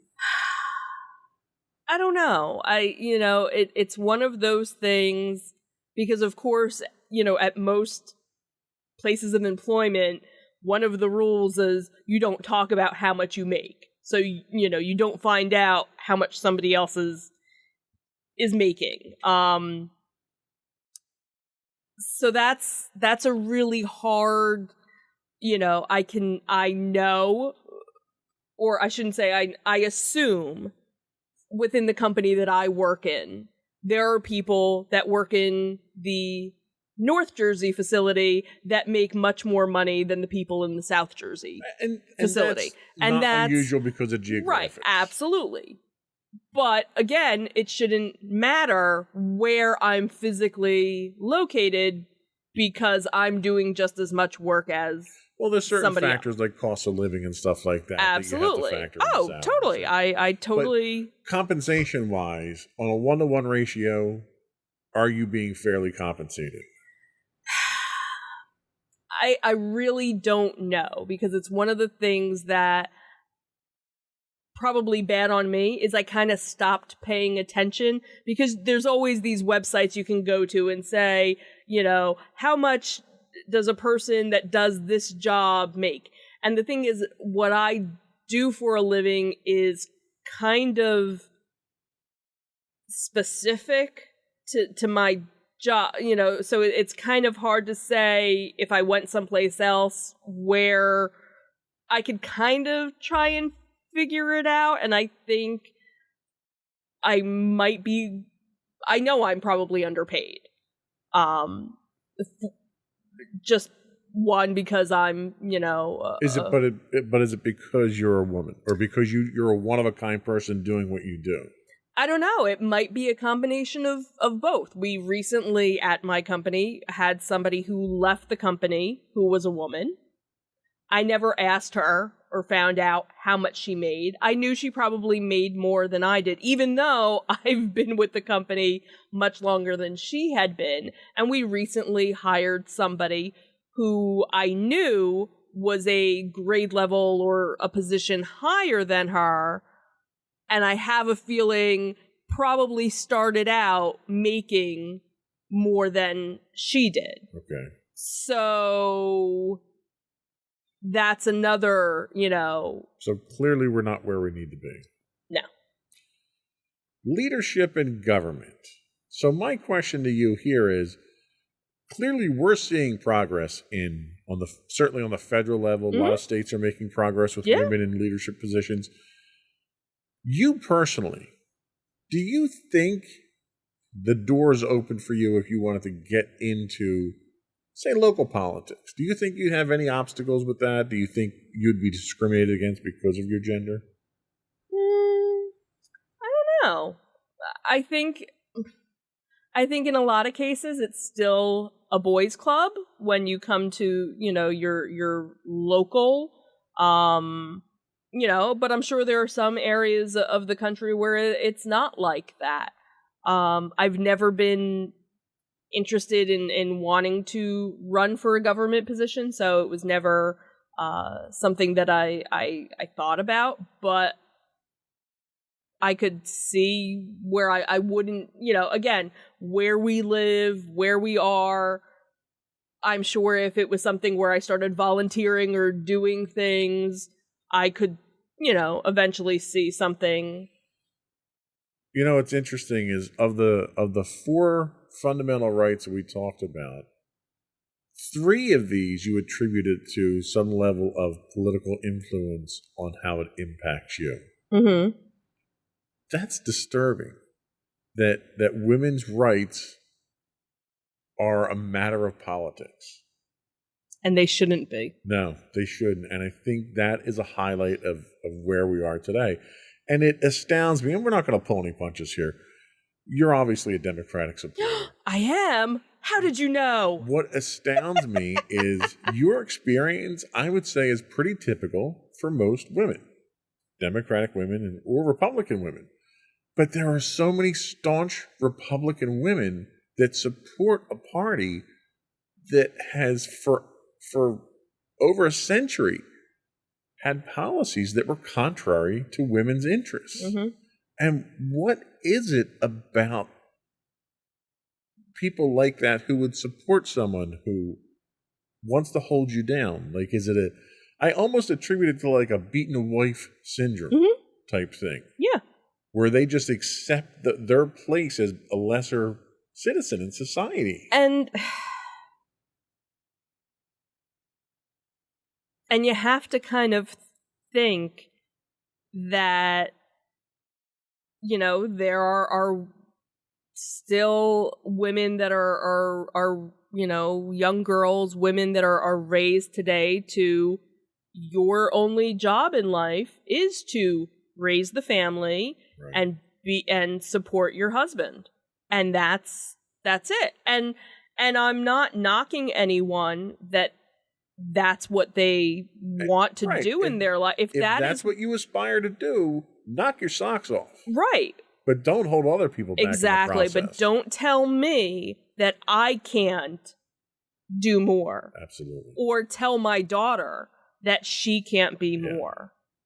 Yeah, that's my hang up about this whole thing. As much as I hate seeing how you are treated, it irks me to think that she's going to face some of these same prejudices, and it really pisses me off. Mm-hmm. And I want to do everything I can to make sure that she's got every opportunity. And I'm so proud of what she stands for and what she believes in. And yes, a lot of it has to do with us, but there's a lot that, is her own, and I'm so glad that we raised her and are still raising her to be so open-minded to things. And she, in so many cases, is more open-minded than we will ever be. And that gives me hope that she's also surrounded, she surrounds herself with people that feel that way too. Yeah. And that generation will hopefully make a difference and bring about so much that more than we could ever hope for. I'm also very fortunate that she's patient enough to help educate, carry me along in that journey. Yes. I've learned a lot. Mm-hmm. I've learned a lot from her that I never thought I would learn. Mm-hmm. Let's take another break. And when we come back, we're going to take a look at what some of the obstacles and threats are to these rights. We'll be right back.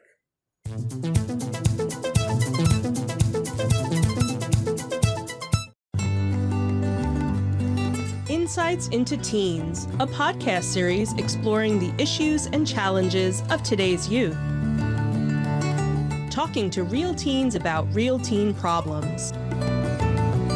Explore issues from braces to puberty, social anxiety to financial responsibility. Each week, we talk about the topics concerning today's youth. We look at how the issues affect teens, how to cope with these issues, and how parents, friends, and loved ones can help teens handle these challenges. Check out our video episodes on youtube.com/insightsintothings. Catch our audio versions on podcast.insightsintoteens.com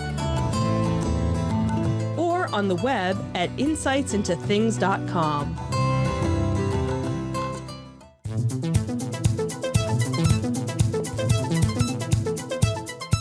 So, threats and obstacles to women's rights in America.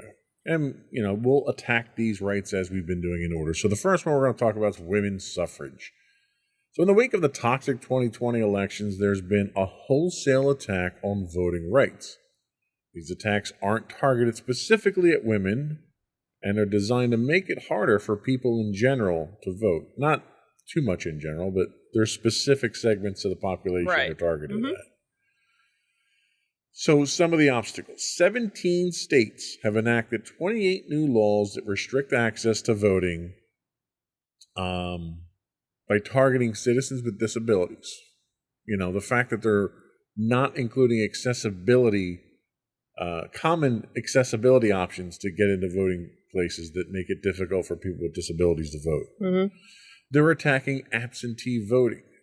After the 2020 election, when absentee voting was done, because we were in the middle of a pandemic, a pandemic that the sitting president ignored for the first 4 months and downplayed it and pretended it didn't exist and created the crisis in the first place. Right. They're attacking provisional ballots. They're requiring voter ID, which there's nothing. Take a drink here. I'm joking to death. This is how much I hate these rules. There's nothing in the Constitution that says voter ID is required to cast your vote. Nowhere.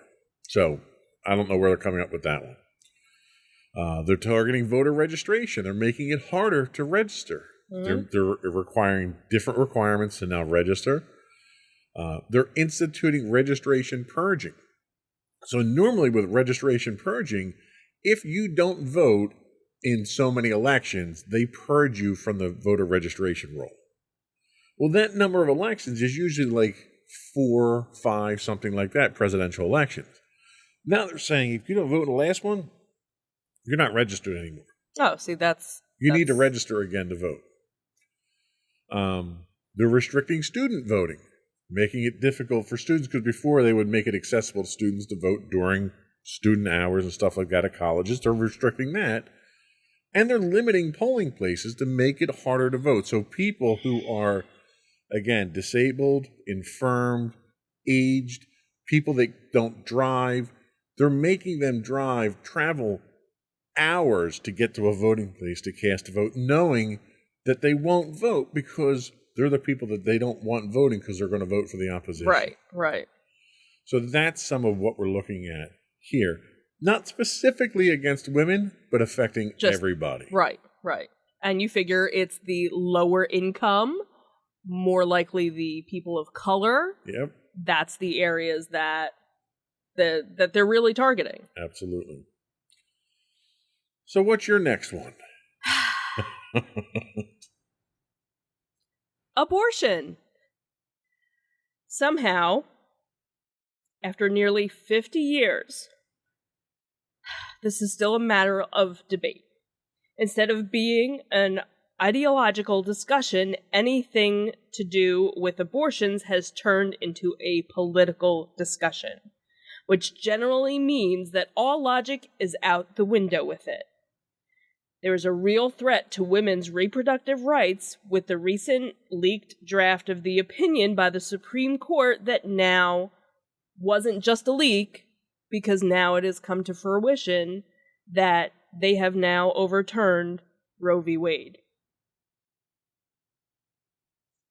More on that later. Later on. Deep cleansing breaths. Deep cleansing breaths. Okay. Let's go back to employment and pay. So on average, women earn 82 cents for every dollar that a man earns. And in comparing salaries over 350 jobs, women actually earn less in nearly all jobs. Women earn less than their same race and ethnicity, their counterparts at entry-level positions, of education attained as well. So the pandemic is estimated to have set the women's labor force back more than 30 years. So there's that progress that we're losing. That astonishes me that during the pandemic that even, happened. Finally, leadership in government. Again, we now finally have a woman vice president. How many years did that take? And then you even look back, how far was when the first vice president, female vice president, was in the 80s, late 80s, and then Geraldine Ferraro. Geraldine Ferraro. Nomination, never elected.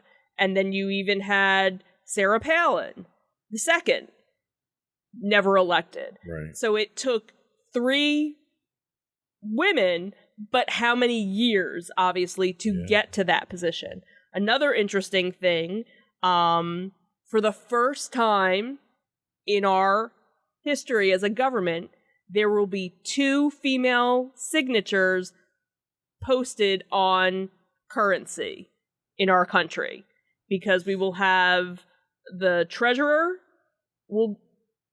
Secretary of the Treasury, and what's the other signature that's on the bill? I can't think of what it is, but that was something that came out in the news because of a newly appointed position. Top 2 women in money. Right. See, and I'll tell you, while that's nice that we've gotten to that point, what annoys me is every time the press takes this is the first time a woman did this, and this is the first time a woman... Right. It annoys me that we're saying that. Right. It's annoying that we have to say anything like that. And when you look at, obviously there are other countries in the world that will never have women in government.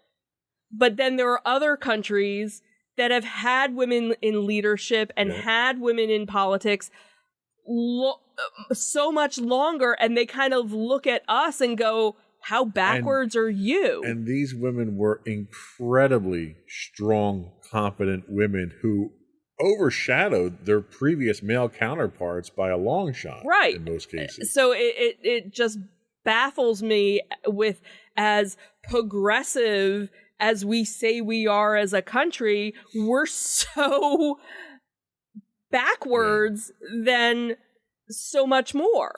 Well, and the thing that annoys me when we say it's the first woman to do this, that fact doesn't annoy me. What annoys me is that attention that we draw to it being the first one to do that is the same attention that the detractors use. Oh, well, you have a first woman in the Treasury, and look at what the economy's like, as if it's their fault. Right. And they use that fact that they're a woman as justification for how things are and the state of, and it annoys me that they do that.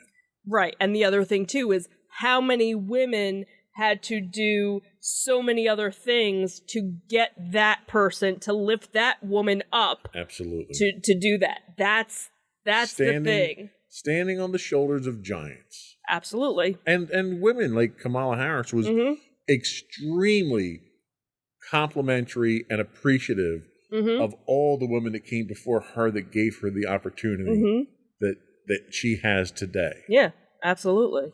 So lot of obstacles out there that we need to we've come far, but we haven't come far enough. Right. And it's almost like the old boys network, their attitude's almost like, all right, well, we threw you a bone, now shut up and go away for a while, okay? You're fine. Like, they're terrified of having an equal playing field, and they think trickling little bits out here and there will keep the masses occupied and quiet them down when they get a little riled up, which is unfortunate. That's why you know, the one thing that I think might come out of this Supreme Court ruling is that a lot of rich white guys might not have a career in politics moving forward anymore. Let's hope and pray. We'll talk about prayers that. And thoughts. We're going to take our last break, and we'll talk about that when we come back.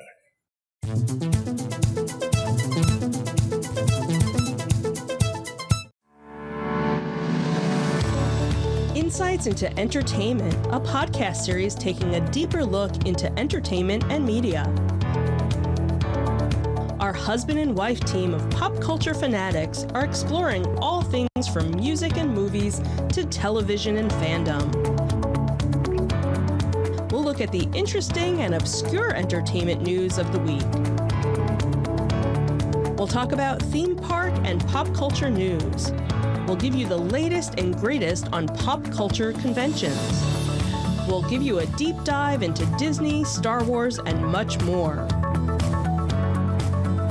Check out our video episodes at youtube.com/insightsintothings. Our audio episodes at podcast.insightsintoentertainment.com, or check us out on the web at insightsintothings.com.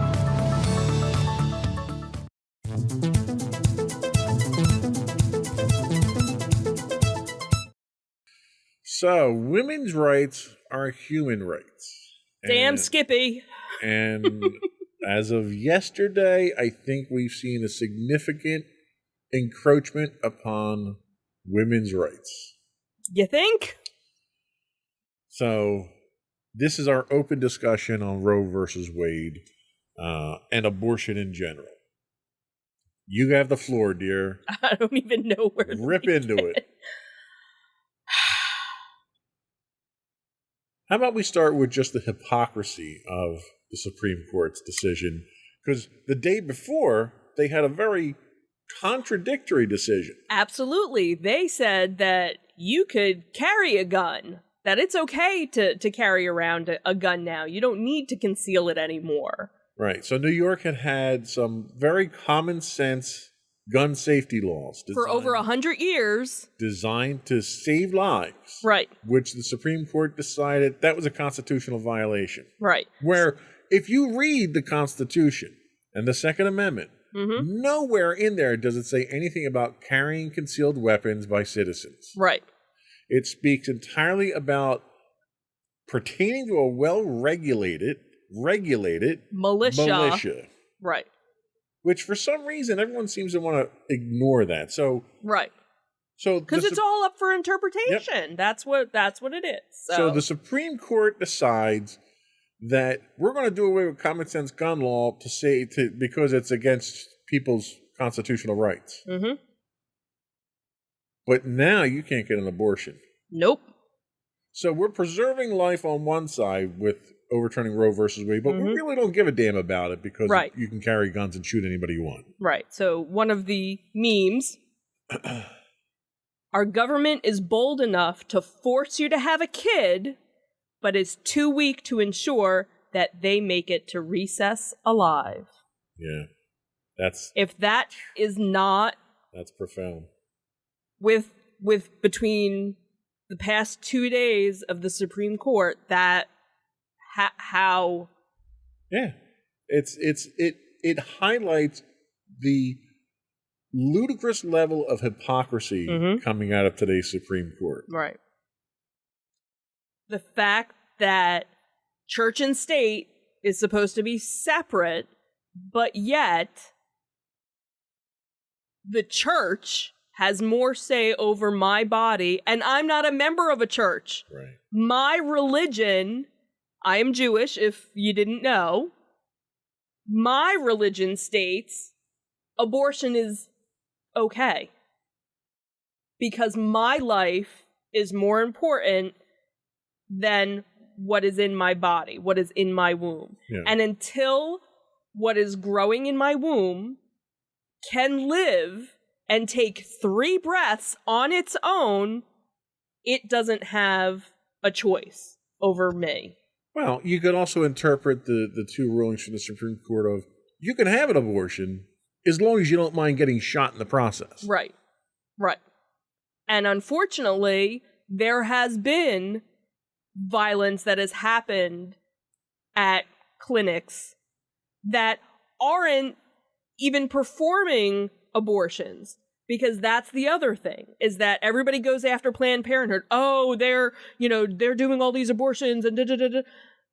That's not even their main purpose. That they are giving health care to women, and somebody going there just for a routine checkup is risking their life from these crazy psychopaths who are trying to save the unborn child, but yet are taking their gun to go kill people. Well, and to play devil's advocate for a minute there, you have people who are pro-abortion who are also attacking anti-abortion clinics as well. So you've got violence on both sides.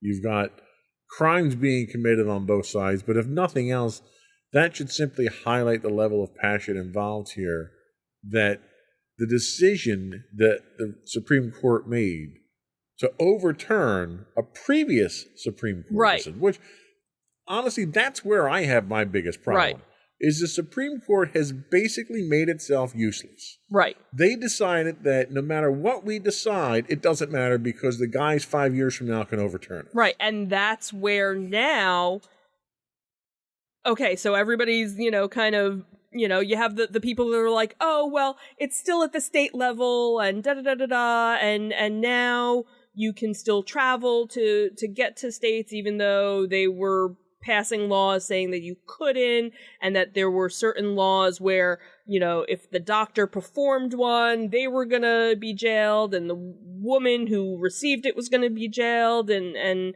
all this other. But this isn't where it's going to stop. Right. That's the thing that most people aren't looking at, is now that you've taken this away, now all these other rights of, gay and lesbian couples, you're seeing that there are people out there that are, get a hold of a lawyer, make sure everything is written and that you have legal documentation. If you have children, make sure there is legal documentation. Make sure you have copies of your birth certificates and everything, that both parents are listed. If you got married in a state that is in danger of overturning your marriage decision, I have various clergy friends that are now offering free to remarry you in a state that is protecting you. And the contraception, that's another thing that now, oh, thank God for Clarence Thomas, for everything. But you know what law he's not going to overturn is Loving, because that affects him, because he's married to a lovely white woman who, but all the recent things he's picking in, oh, well, I can't do that one, but I can do this one. And this is the problem that I have, is that our current Supreme Court has turned into an activist court. Mm-hmm. And their job is to rule on the constitutionality Mm-hmm. of laws and situations. Right. It's not to make new laws. It's not to overturn laws. The Supreme Court should never be able to overturn a Supreme Court decision. Right. Because the Supreme Court is the Supreme Court. Right. It's the law of the land. Right. If they can overturn their own decisions, Mhm. where do you go from there? Right, exactly. And that's the thing, is now what else is on the books that you can overturn? Right. The only way a Supreme Court decision should be overturned is with a constitutional amendment. Mm-hmm. That's the only thing that should overturn. Right. So a couple of things that come out of this. One, you're going to see an assault on other freedoms that the Mhm. right-wing nut jobs in the Supreme Court don't agree with. That's Yep. the number one concern. Number two, you're going to push decisions like this down to the state. Mm-hmm. So you're going to have 50 different laws in 50 different states governing all these different things. We're basically becoming 50 different countries at Yep. this point. Yep. The other problem that I have is now, because you're going to see the Supreme Court overturning Supreme Court precedent, the only way to defend against that is a constitutional amendment. Mm-hmm. And to think of our politics today and who's, how that razor sharp edge that we're on right now Mm-hmm. between Republican and Democrat, to think that these idiots would contemplate doing amendments to the Constitution terrifies me. Mm-hmm. Yeah. I mean, we thought we were ripping the Constitution apart with the 2020 election. These people are just itching to rewrite it in their favor. Mm-hmm. And that's what scares me more than anything else. Yes, the whole abortion thing is probably never should have gotten to the Supreme Court, because really it's not, and at least it shouldn't have gotten there in the form that it did, because abortion is not a constitutionally protected right. Your health is, your personal well-being is, and that's how it should have been presented Mm-hmm. to the Supreme Court, and then you couldn't overturn it at that point. Right, right. But things that go to the Supreme Court now don't matter. Right. Because after a couple of years and you get a couple of justices retire, whoever happens to be president at the time, they're going to switch it their way. Mm-hmm. There's a real threat that Joe Biden might pack the Supreme Court now because of the situation that's going on. Mm-hmm. So then, okay, so 5 years down the line, when we have a new president out there, what's going to happen there? Are Right. we going to wind up with 50 Supreme Court justices? Because every time a new president comes in, they want to make sure that the court's tilted in their favor. Mm-hmm. Like this decision breaks the country. Mm-hmm. In so many ways. Yeah. Do you feel threatened by this? Absolutely. Absolutely. And fortunately, again, I'm an older woman. Ugh, as much as that hurts me. Who I know, if, again, something were to happen, I have the means, I have the ability to get the help that I would need. No matter what, because again, we live in a state where it is still legal and will probably always remain legal. I worry about women, girls, trans men, even, who live in areas where they don't have it accessible and can't get the help that they need. Yeah. That's what makes me angry. And I want to go fight. What do you think needs to happen to set this right? What does the government, the president, the Supreme Court, citizens, what do we have to do to fix this and have it stay fixed? Because we thought it was fixed. Right. And that's the thing, is there are certain states where it is fixed. No matter what the law of the land is, it's, it was voted in And that's, I think, what is so frustrating is that why does it even need to be that way?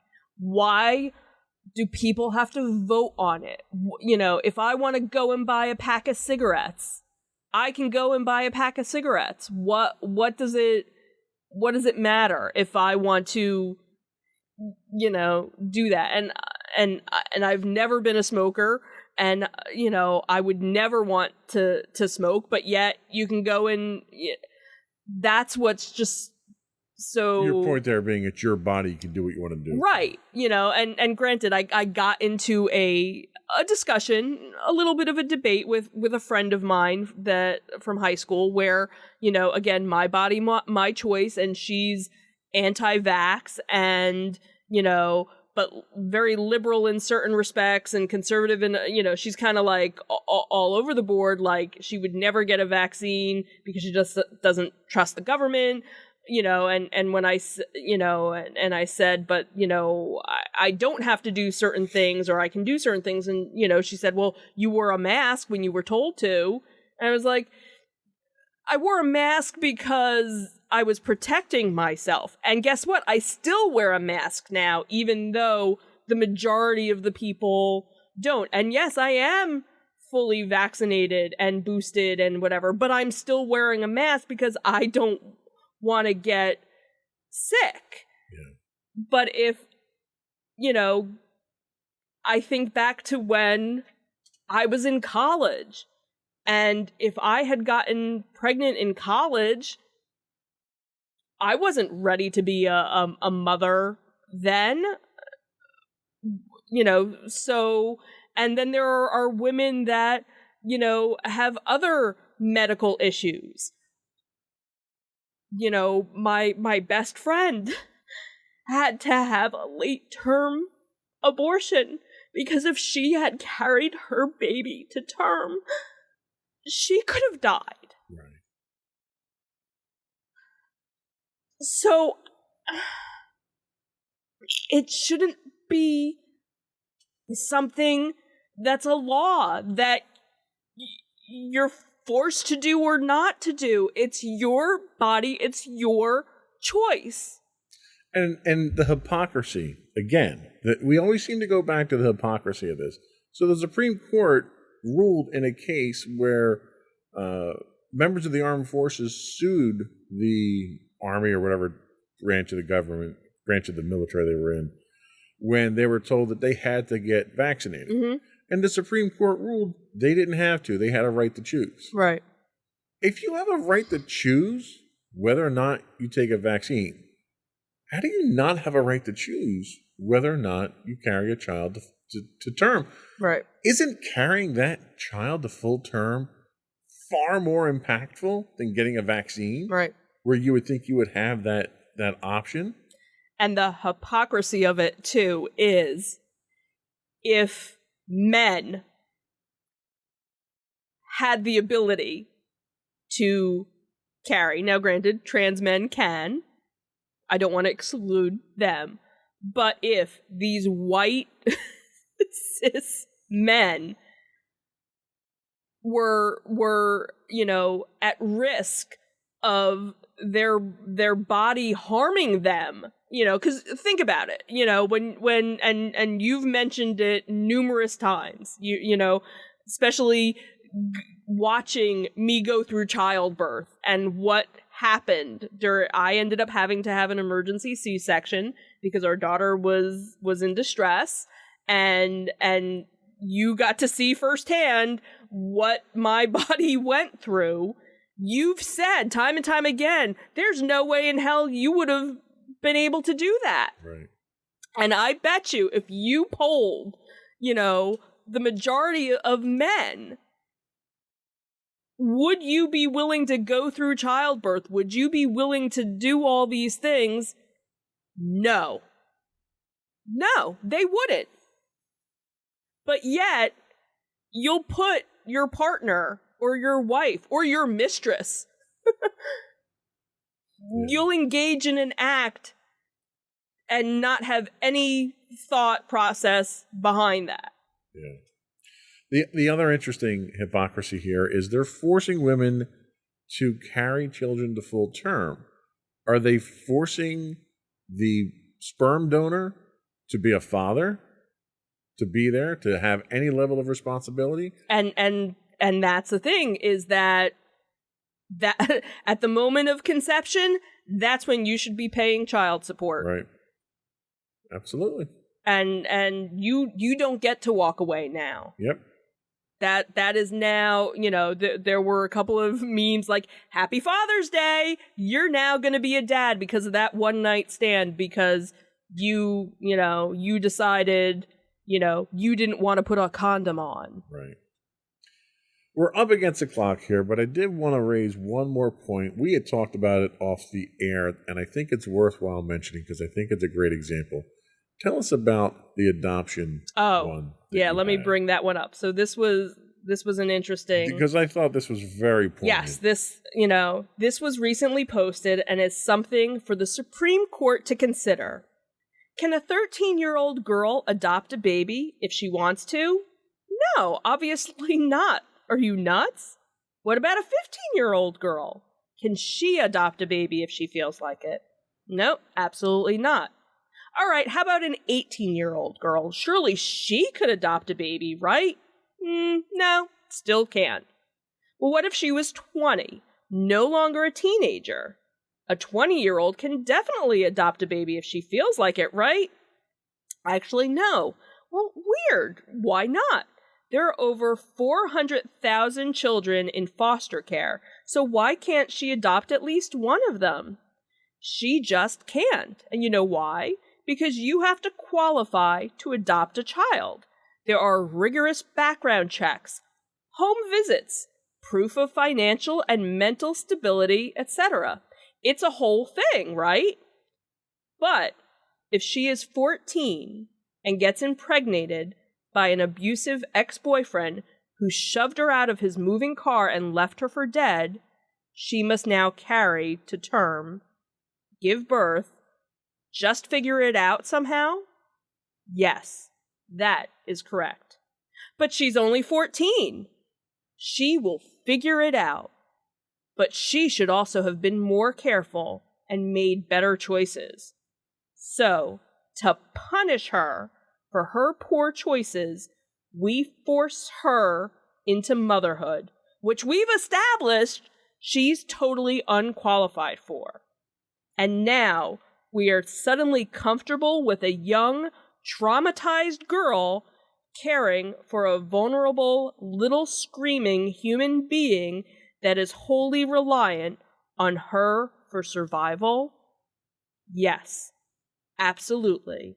Such an unexpected blessing. And I think that right there sums up the problem. We have standards for what it means to be a qualified parent. Yep. We enforce them in one instance in adoption. We ignore them completely in every other instance. Mm-hmm. Anything else to be said on the matter at this point? Vote. Yep. Stay angry. Let your voice be heard. That is the only silver lining I see here, is that they're forcing this onto the states, which means your elected leaders will now not be able to hide behind a Supreme Court decision. Mm-hmm. They're going to have to go on record on the voting roll call on whether or not they support this. And unlike the Supreme Court justices, the 3 Supreme Court justices that Trump appointed, who all said on the record that they would not overturn Roe versus Wade, and they did. Right. You can hold these politicians accountable by voting them out of office. Absolutely. The other thing, too, is I've seen people posting, I currently live in a red state. I need to move. I had another friend whose children are getting ready to go to college and have now changed which schools they're considering now. If only we could impeach Supreme Court justices for perjuring themselves during their confirmation hearings. And that's something, that's making the rounds. So that's all we had today. Did you have anything else before we go? Resist. There you go. Before we do go, I did want to once again invite our listening and viewing audience to subscribe to the podcast. You can find audio versions of this podcast listed as Insights into Tomorrow. Video and audio of all the network's podcasts can be found listed as Insights into Things. We're available on Apple, Spotify, Google, Stitcher, anywhere you can get a podcast. We would also ask you to write in, give us your feedback, tell us how we're doing, give us your topics you'd like us to discuss. You can email us at comments@insightsintothings.com. You can find us on Twitter at twitter.com/insights_things. We do stream 5 days a week on Twitch at twitch.tv/insightsintothings. You can find us on Facebook at facebook.com/insightsintothingspodcast. You can find high resolutions of all of our video on YouTube at youtube.com/insightsintothings. You can find us on Instagram at instagram.com/insightsintothings. Or you can find links to all this and more on our official website at www.insightsintothings.com. That's it. Another one in the books. Have a good week, everyone. Bye. Bye.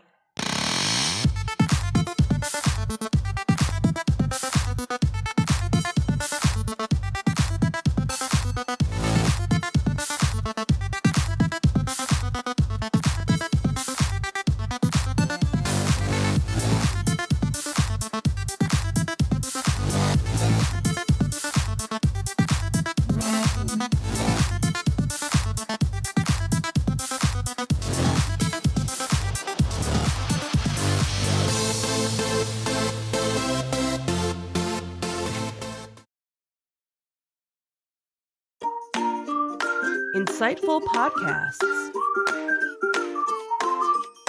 by informative hosts.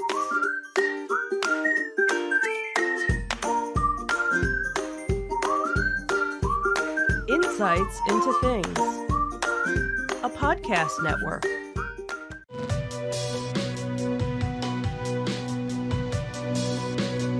Welcome to Insights into Tomorrow, where we take a deeper look into how the issues of today will impact the world of tomorrow. From politics and world news to media and technology, we discuss how today's headlines are becoming tomorrow's reality.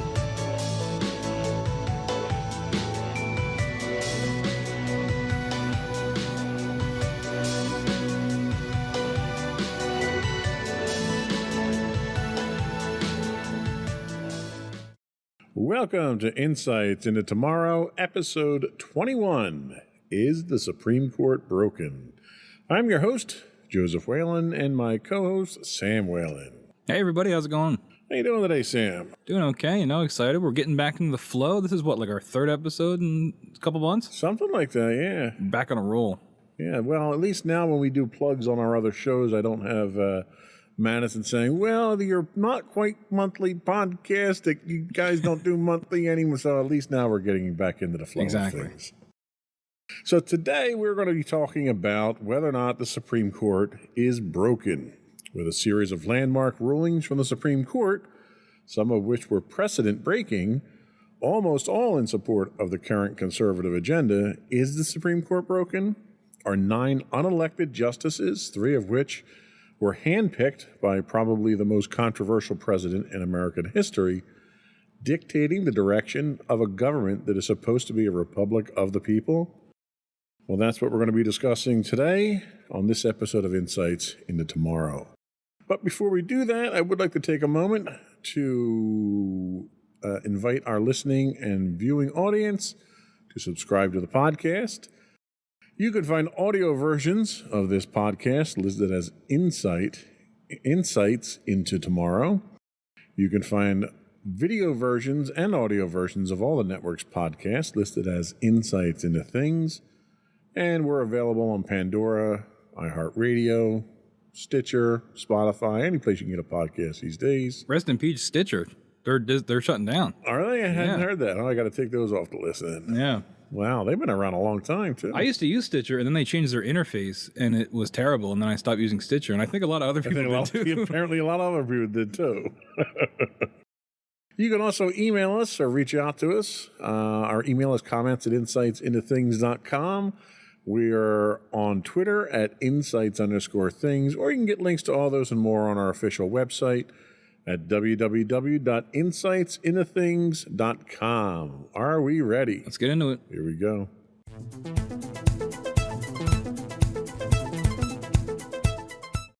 So our first topic comes from New York Times, and they tell us that the recent Supreme Court term concluded with a series of 6-3 decisions divided along partisan lines, with the court's 6 Republican appointees in the majority. Those rulings on affirmative action, student loans, and gay rights were reminiscent of the transformative conservative decisions issued last June on abortion, guns, religion, and climate change. Is the Supreme Court in crisis? And if so, how could it be fixed? Complaints by the Supreme Court have cropped up throughout American history, but they've taken on renewed urgency since President Biden's inauguration.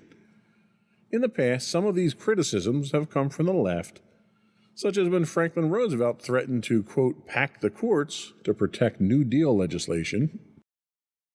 Others emerged from the right, like anger aimed at the, quote, activist bench that decided Roe v. Wade in 1973.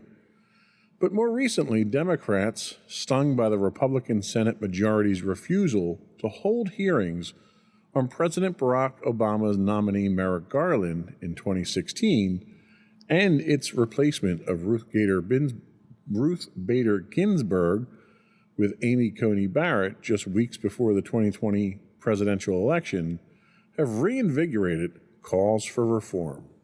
So is there a problem? Is there a problem with the nation's highest court? The appointment process has become more politicized than ever, like most things in this country, leading to dogmatic justices and a court whose legitimacy among the public could be in danger. In the past, it had not been the case that the public could look at these 9 people and see them projecting the ideological preferences of the political party that brought them to the bench. After Brown versus Board of Education, a case could be made that something changed in the American psyche. The idea that the court had, quote, final interpretive authority had been solidified in the public mind, and the, quote, perceived power of the Supreme Court in popular political culture vastly expanded. This shifted the debate to how to interpret the Constitution, which created an even bigger incentive for presidents to vet and select judicial candidates who would faithfully execute their agenda. So because of that, leaders began to choose nominees who were young enough to influence decision-making for decades after that president had left office. So you're seeing, they'll appoint a judge, but even after they've left the office, we're still seeing the ramifications of that appointment years after the fact. One effect we have today are judicial amendments to the Constitution, which with no ready means to overturn them. Of course, short of Congress actually cooperating to add new amendments to the Constitution that the justices would have to consider, of course. So, we're looking at what all this means, right? These judges have a ton of power, and, with this 6-3 Republican majority, how is that affecting a lot of these decisions?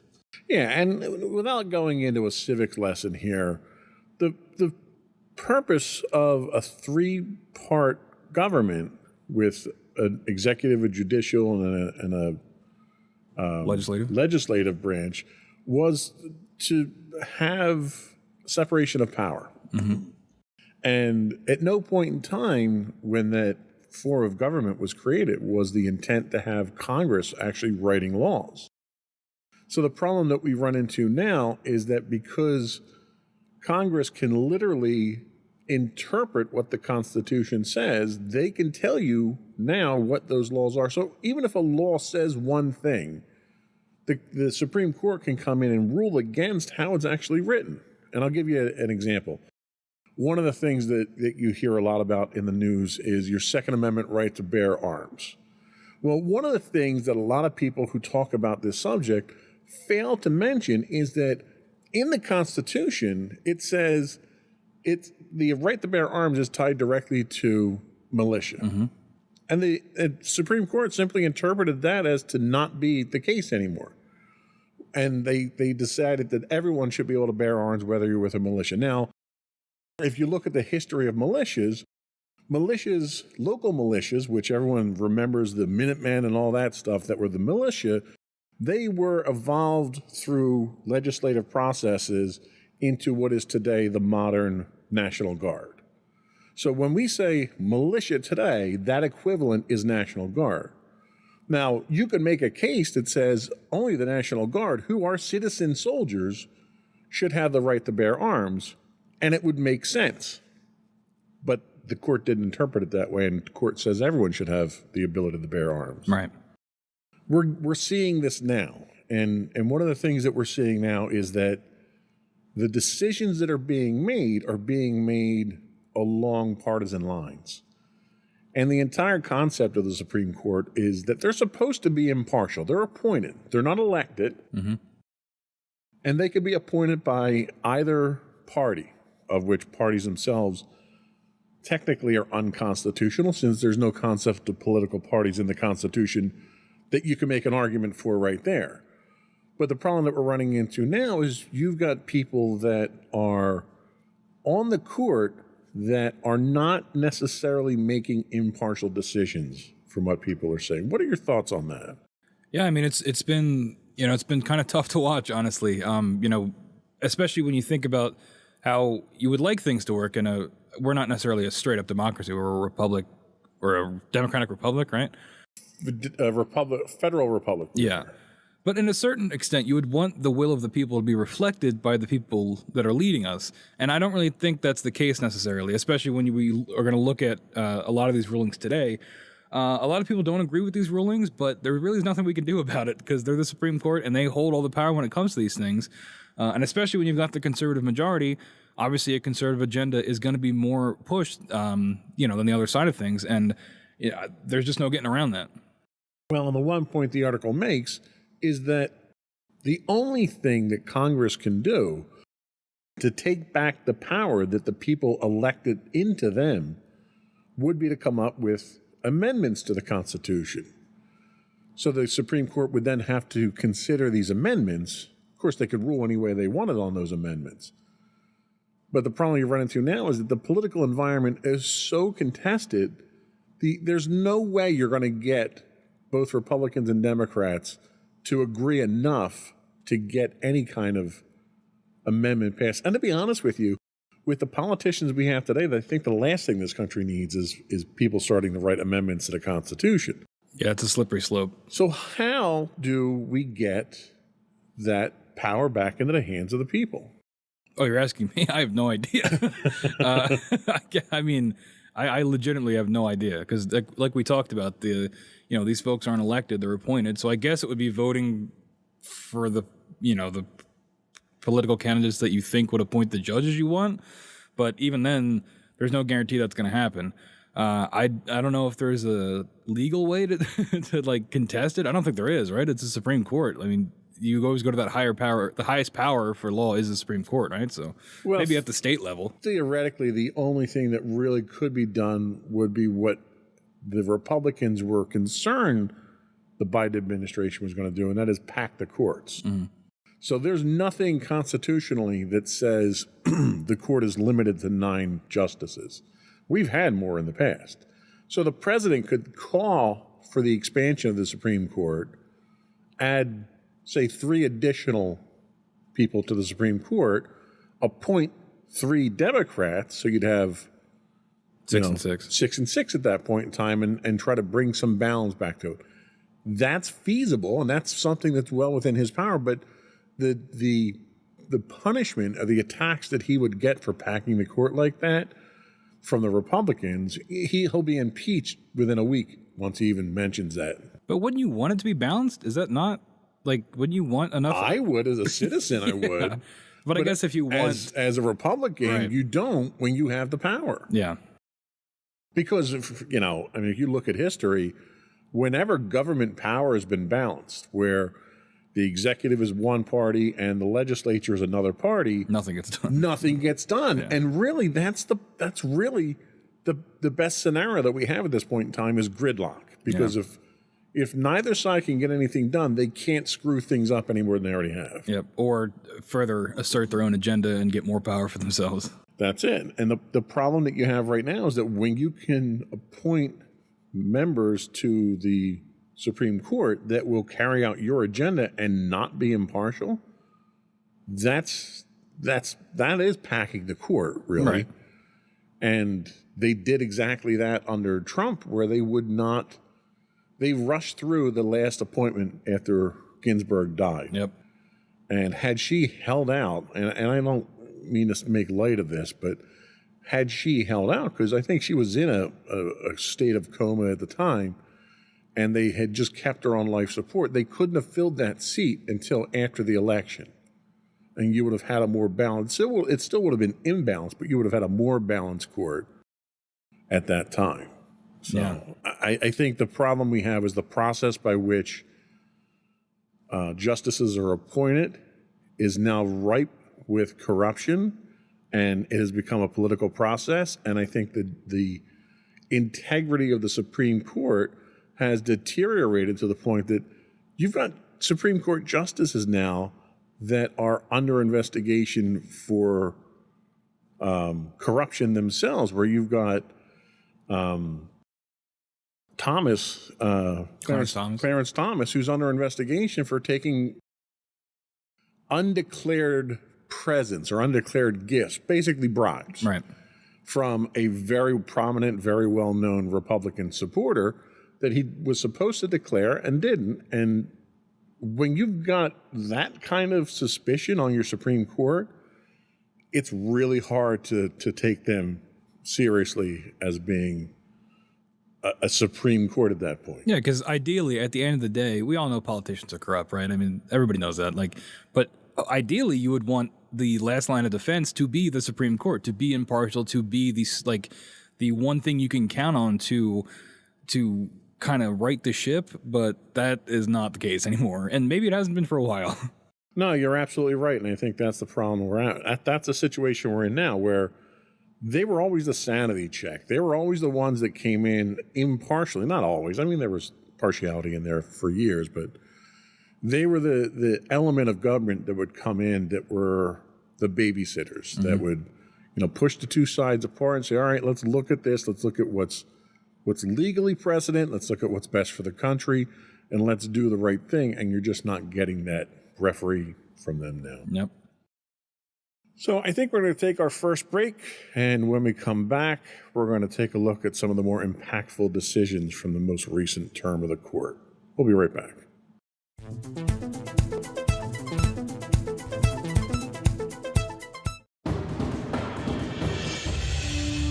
For over 7 years, the Second Sith Empire has been the premier community guild in the online game Star Wars: The Old Republic.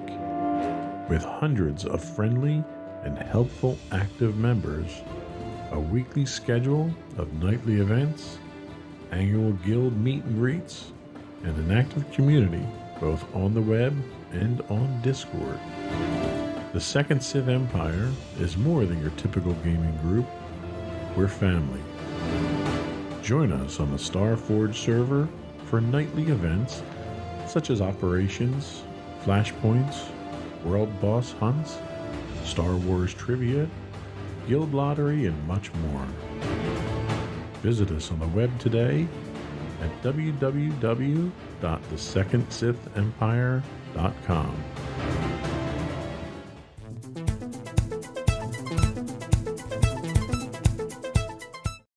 Welcome back, everyone, to Insights into Tomorrow. Today we are discussing the Supreme Court and some of their recent decisions. So the first thing we're going to cover is the ruling on affirmative action. The Supreme Court effectively gutted affirmative action, ending race-conscious admissions. In a historic decision, the U.S. Supreme Court recently, like we just said, ended race-conscious admission programs in colleges and universities across the country. In a decision divided along ideological lines, the 6 conservative justices, supermajority, that's a cool word, maybe not in practice, but it's a cool word, invalidated admission programs at Harvard and the University of North Carolina. The decision reverses decades of precedent upheld over the years by narrow Supreme Court majorities that included Republican-appointed justices. It also ends the ability of colleges and universities, public and private, to do what most say they still need to do, and that's consider race as one of the many factors in deciding which of the qualified applicants is to be admitted. So that's the first thing we're covering. This is a pretty big deal. especially for those that are affected by it. And it was really that public and private thing that I really latched onto, that it's everywhere. You think of the big schools, like it mentions Harvard and North Carolina, but this is going to affect a lot more than just them. Yeah, and there's, with all things, there's two sides to every story here. And really what we're looking at here is you've got one side that basically says that you can't, by bringing race in and giving preferential treatment to one race over another is discrimination. So you can't do that. When the point of doing that was because discrimination existed already. Right. And you were getting preferential treatment to one race over another. So they legislatively forced you to, if not change that practice, then to at least adhere to certain percentages, certain quotas that you had to have. And the problem that you run into here is that you're saying, okay, let's do it away with discrimination administratively. Well, then in a perfect world, that works. You can do that. But we don't live in a perfect world, because when you do away with administrative discrimination, you still have endemic Societal yeah. discrimination that's going to take over in that place. And that's kind of the thing, that when people argue that, they argue the first point that you said of, oh, well, it's discriminatory to have affirmative action. But then people forget that like racism exists, and like that's why it had to be like forced in the first place, is because if we make it laissez-faire, it doesn't work. It's not equal, and it needs to be mandated to make it. Well, I guess it's not equal, but you know what I mean. To give those people the opportunity that they otherwise probably would not be afforded, and now will not be afforded. Well, and I think that was what the original point of this legislation was. It was to force you to make it even. But in trying to get to that point, you simply instituted a different form of discrimination. So you're treating a symptom, not the problem. The problem really is the discrimination. And until human beings can evolve to the point that they don't discriminate, you're not gonna have that happy balance. And that's kind of what the majority have argued. The 6-3 majority, conservative majority in the court, argued, quote, many universities have for too long concluded, wrongly, that the touchstone of an individual's identity is not challenges bested, skills built, or lessons learned, but the color of their skin. Our constitutional history does not tolerate that choice. Now, I take exception to that one to begin with there, because our Constitution declares that all men are created equal. And when it was written, they knew all men weren't created equal, because also in the Constitution, 3/5, every African American who was in the country was counted as 3/5 of a person. So the hypocrisy in the Constitution itself tells me that we don't have a constitutional history that says this is intolerant. Yeah. As he has done before, Justice Thomas, the second black justice appointed to the court, reiterated his long-held view that affirmative action imposes a stigma on minorities. Now, this I think he has a point with. I don't think the way he puts it here has a point. He says, quote, while I'm painfully aware of the social and economic ravages which have befallen my race and all who suffer discrimination, I hold our enduring hope that this country will live up to its principles that all men are created equal, all equal citizens, and all must be treated equally before the law. Now, I think he's smart enough to know that that's not how the world is right now. No, The fact that he makes a statement like this is naive, and it's insulting, really. Yeah, because it puts the ball in our court of like, hey, man, we got rid of it. You guys got to be better. Right. It's like, no, the Supreme Court exists to do that. It is your job, and more so part than like every citizen, to uphold these values and to fight for this kind of equality that you're talking about here. But you're not doing that. You're doing the opposite of that. And then you're basically washing your hands of it and saying, well, hey, we live in a society. You know what I mean? Like, Right. Now, to Thomas's point, I can understand the rationale that by holding African Americans to a lower standard, that you're imposing a stigma on them. And really, if it was me, I would be insulted.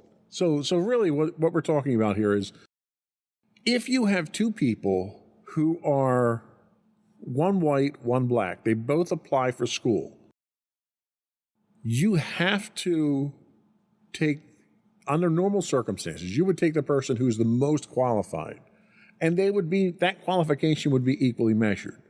But instead, what we're talking about here is somebody who may need a 3.5 grade point average if they were Caucasian to get in, an African American may only need a 3.25. And Thomas's point is, by holding them to that lower standard, you're basically telling them that they're not good enough. So there's a logic to it, but the way that he uses that logic is so distorted and so tone deaf to the spirit of this legislation, because what's happening is, in reality, you're saying, reality is saying, if the Caucasian has a 3.5 and the African American has a 3.5, we're going to let the Caucasian guy in because he's not black. And that's what reality is. yeah. And Thomas fails to address that with his stigma argument. So Chief Justice Roberts goes on, and for his part, pointed out the court's 2003 decision reaffirming the constitutionality of affirmative action programs, noting that Justice Sandra Day O'Connor, writing for the court at the time, had suggested that there would have to be an end at some point in the future. And Roberts declares that time is now. And I think the problem is, it hasn't. Human beings... It's only gotten worse. Not even human beings. Americans have not gotten to the point that they're mature enough to assume, to understand that all men are created equal. With the amount of legislation that's happening today that is discriminatory, that is holding African Americans down, that's holding Asian Americans down, the hatred that is an upswelling of political force in this country today is a clear indicator that not only are we not ready, we're not moving in the right direction, we're sliding backwards from where we need to be. Yeah, and I think that's going to be something we say a lot on this episode. It feels like we're regressing. Yeah. And I think it is absurd to assume that the time is now is when we need to end affirmative action. If anything, we might need to go the other way with it to make it more affirmative, right? Because things seem to be only getting worse, and that's going to be a common theme here. We also have the opposing view, and this is from Justice Sonia Sotomayor. She said that the court subverts the constitutional guarantee of equal protection by further entrenching racial inequality in education, the very foundation of our democratic government and pluralistic society. Justice Ketanji Brown Jackson, the court's first black female justice, also chimed in saying, with Let Them Eat Cake obliviousness today, the majority pulls the ripcord and announces colorblindness for all by legal fiat. Sorry. When you're quoting Supreme Court justices, they're much smarter than I am. But deeming race irrelevant in law does not make it so in life, which is exactly what we just talked about. Just because you say it's that idea of like a post-racial America, right? Like we elected Obama, racism's over. It's like, no, it's not. Right. And that is clearly being reflected here as well. Yeah, no, and the problem that we run into here is that what the majority are arguing here is they're arguing the point of a fiction, that in a perfect world, we shouldn't need this legislation. And they're right. In a perfect world, we shouldn't. The world we live in is far from perfect. Yeah. And this happened to be a stopgap measure to make things better. Nothing else has happened in this world to make that situation better. Mm-hmm. If anything, that situation's gotten worse. So by taking away some of the safeties that you had in place to try to provide legal protections for people, you're doing your part. You're being part of the problem, not part of the solution at that point. Yeah. Why did they do this? Just to have a rule, like, what was the motivation behind it? I don't even like. Well, the motivation is what motivates conservatives to want to do things like this. Yeah, I guess just further the agenda, right? Right. They're pushing an agenda, which they shouldn't be pushing an agenda. They should be looking at each and every case on a standalone basis and making educated, objective decisions. They should not be influenced by party politics, and that's exactly what's happening. Yeah, I wonder if we'd have as harsh criticism if it was the other side, right? But I also think the liberal agenda or Democratic agenda is not as aggressive as the conservative agenda, and not as which by its definition doesn't make sense. Right. That your conservatives are the more aggressive. And that you're supposed to not like big government, right? Exactly. And this is the opposite of that. This is the biggest government. Well, you could argue that this is a limitation of government because it's government making impositions over the schools. And they're saying, well, government shouldn't do that anymore. The schools need to regulate themselves. I more so meant the 6-3 majority basically being able to do whatever it wants without being like stopped. Yeah, no, I agree. But I think I see what you mean though. The motivation that they have at this point in time is, we're a progressive Supreme Court now. We're going to do things right the way that we see it. We're going to make the changes that should have been made years ago, and they're going to undo what's being undone. And there's a couple of problems with that. One, you're undoing existing precedent. So by every time you undo a precedent, like they did in the last session when they overruled Roe versus Wade, every time you overrule a Supreme Court precedent, you delegitimize the Supreme Court. Nope. The whole point of the Supreme Court it's final. Is it's supreme. Right. Right. So when the Supreme Court can override the Supreme Court, then what the Supreme Court today, who's overriding that, says can be overridden. Who watches the Watchmen, Right. So they're delegitimizing the Supreme Court. So that's probably one of the biggest problems that you run into. The other problem is the things that haven't been ruled on, that really are important stuff that need to be ruled on, are being pushed to the side so that they can use this agenda that they have to rewrite the rules that have already been written. So you're hurting the country. Be a part of the solution, not a part of the problem. And, you talk about that correcting itself, so the Supreme Court overriding itself.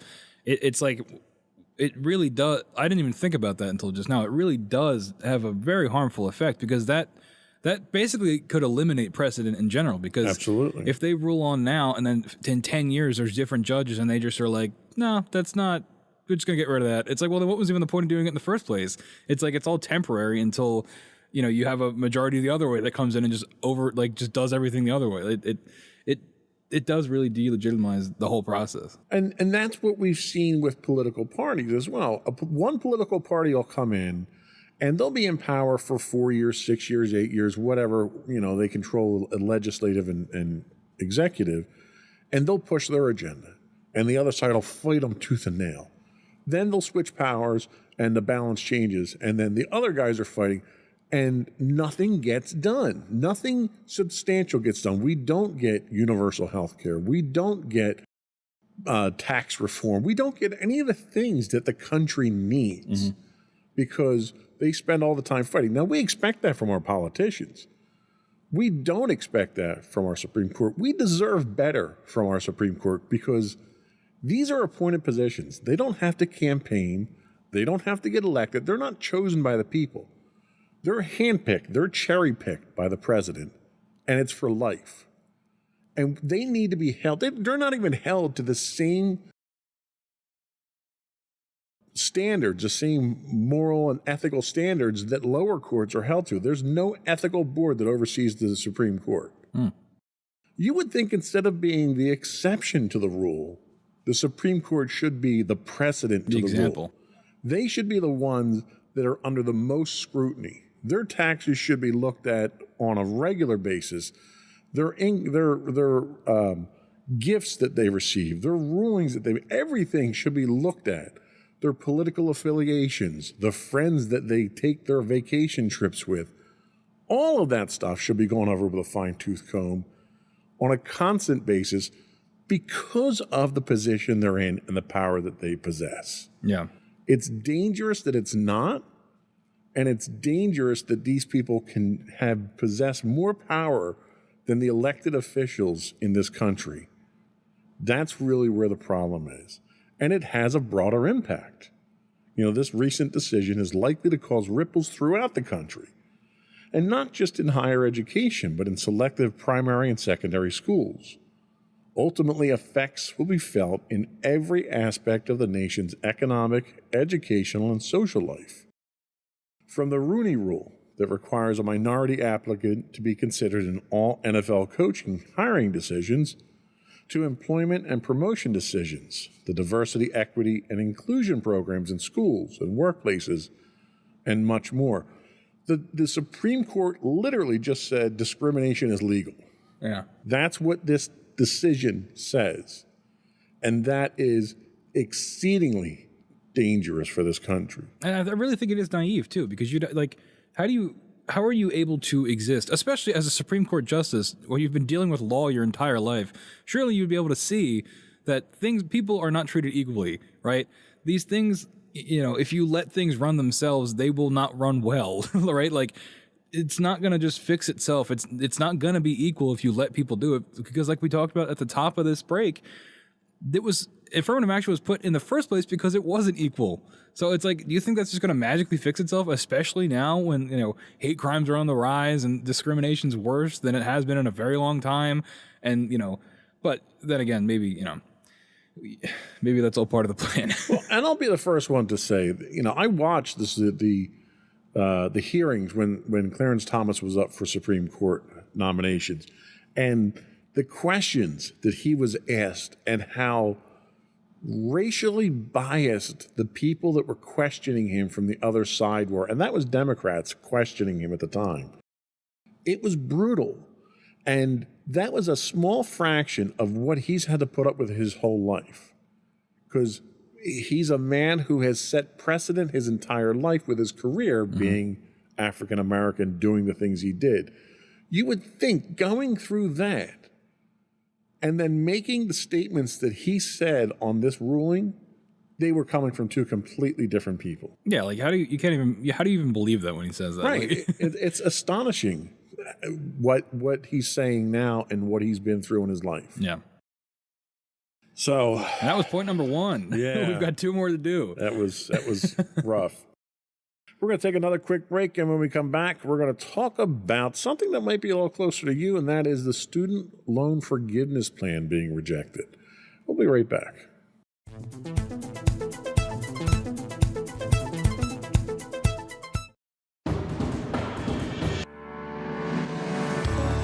Insights into Entertainment, a podcast series taking a deeper look into entertainment and media. Our husband and wife team of pop culture fanatics are exploring all things from music and movies to television and fandom. We'll look at the interesting and obscure entertainment news of the week. We'll talk about theme park and pop culture news. We'll give you the latest and greatest on pop culture conventions. We'll give you a deep dive into Disney, Star Wars, and much more. Check out our video episodes at youtube.com/insightsintothings. Our audio episodes at podcast.insightsintoentertainment.com, or check us out on the web at insightsintothings.com.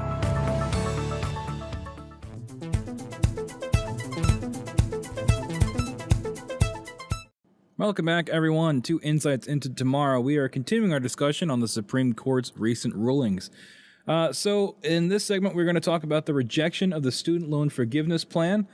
The Supreme Court effectively killed President Joe Biden's $400 billion plan to cancel or reduce federal student loan debts for millions of Americans. The 6-3 decision, we've heard that number a lot, with conservative justices in the majority, said the Biden administration overstepped its authority with the plan, and it left borrowers on the hook for repayments that are expected to resume in the fall. The court held that the administration needed Congress's endorsement before undertaking so costly a program. The majority rejected arguments that a bipartisan 2003 law dealing with national emergencies, known as the HEROES Act, gave Biden the power he claimed. The president said he would work toward a new path for student debt relief using the Higher Education Act, which he called, quote, the best path that remains to provide as many borrowers as possible with debt relief.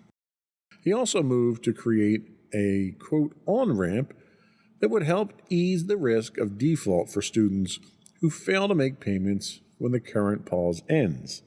Biden blamed Republican officials. Again, it's always the other guy's fault. Biden blamed Republican officials for causing the dispute that led to Friday's ruling, saying, quote, they had no problem with billions in pandemic relief loans to businesses, and those loans were forgiven. But when it came to providing relief for millions of hardworking Americans, they did everything in their power to stop it. That's actually a pretty good quote from Biden. Yeah. I feel like we don't get a lot of those. I'm sure it was written and somebody else wrote it.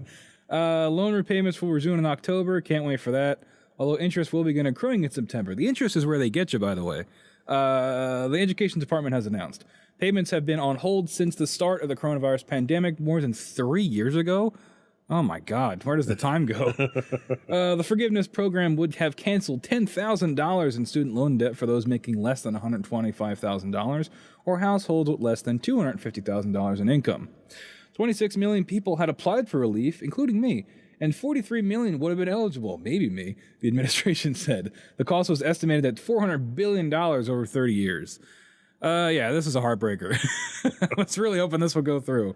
Obviously, I'm biased. I have student loan debt. And this $10,000 would have been a decent chunk of my loans that would have really helped me out.